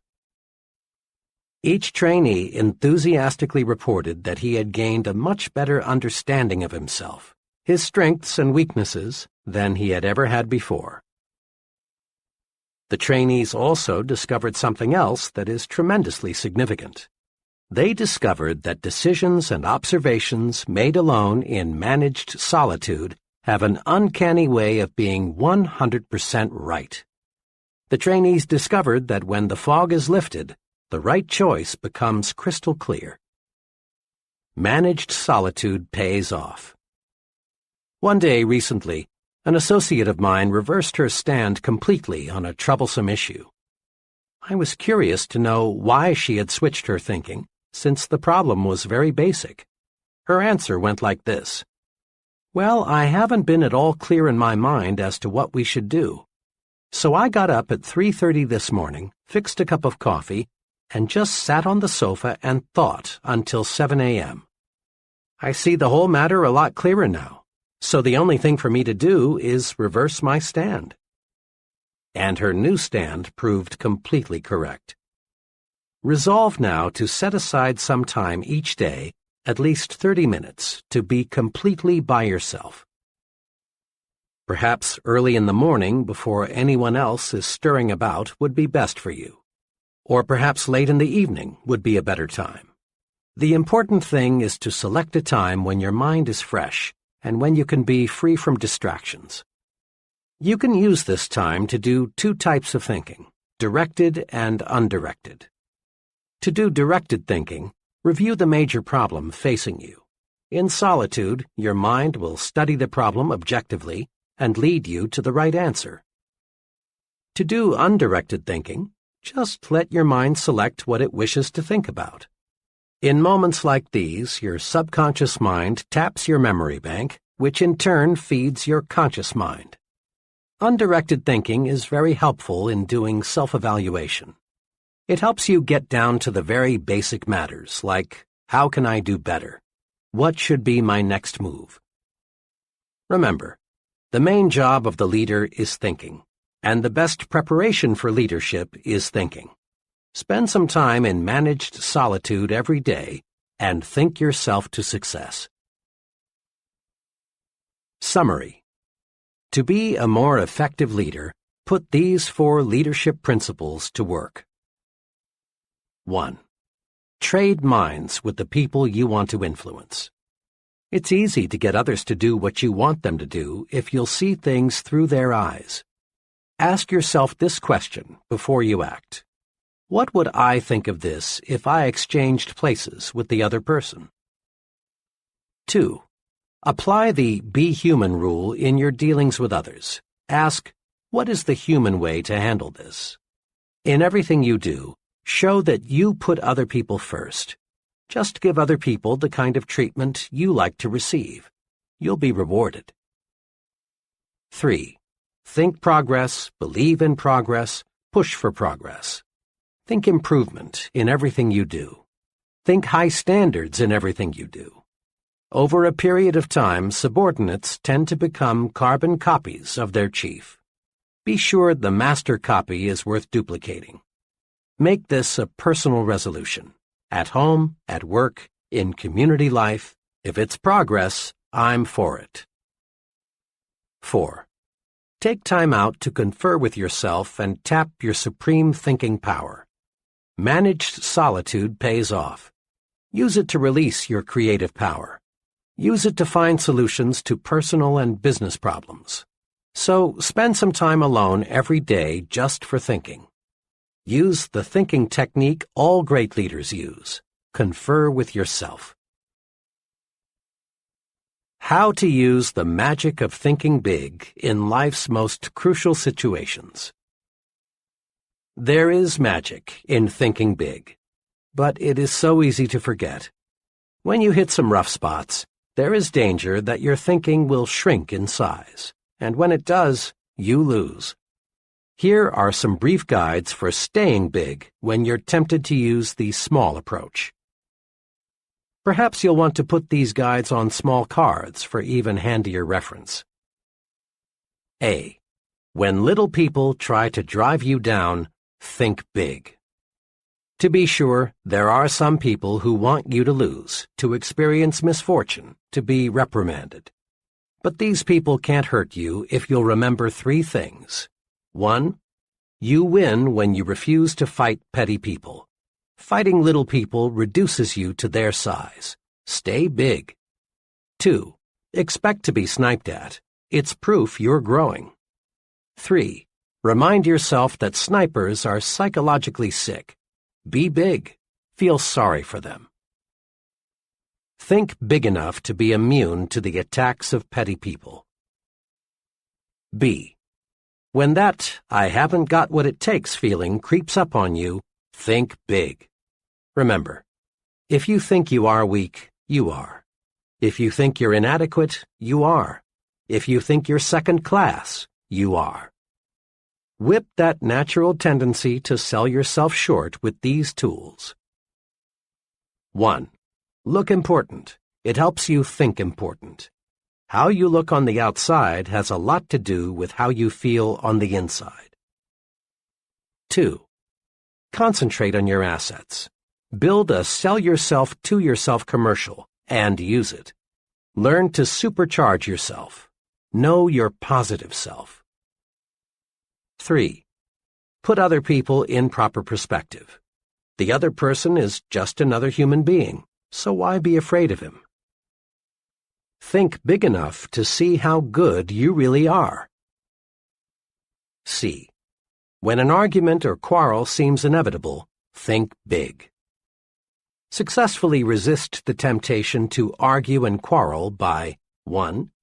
Asking yourself, honestly now, is this thing really important enough to argue about? 2. Reminding yourself you never gain anything from an argument, but you always lose something. Think big enough to see that quarrels, arguments, feuds, and fusses will never help you get where you want to go. D. When you feel defeated, think big. It is not possible to achieve large success without hardships and setbacks, but it is possible to live the rest of your life without defeat. Big thinkers react to setbacks this way. 1. Regard the setback as a lesson. Research it. Use it to propel you forward. Salvage something from every setback. 2. Blend persistence with experimentation. Back off and start afresh with a new approach. Think big enough to see that defeat is a state of mind, nothing more. E. When romance starts to slip, think big. Negative, petty, she's, he's, unfair to me so I'll get even type of thinking slaughters romance, destroys the affection that can be yours. Do this when things aren't going right in the love department. 1. Concentrate on the biggest qualities in the person you want to love you. Put little things where they belong, in second place. 2. Do something special for your mate, and do it often. Think big enough to find the secret to marital joys. F. When you feel your progress on the job is slowing down, think big. No matter what you do, and regardless of your occupation, higher status, higher pay come from one thing: increasing the quality and quantity of your output. Do this. Think, I can do better. The best is not unattainable. There is room for doing everything better. Nothing in this world is being done as well as it could be. And when you think, I can do better, ways to do better will appear. Thinking I can do better switches on your creative power. Think big enough to see that if you put service first, money takes care of itself. In the words of Publilius Cyrus, a wise man will be master of his mind, a fool will be its slave.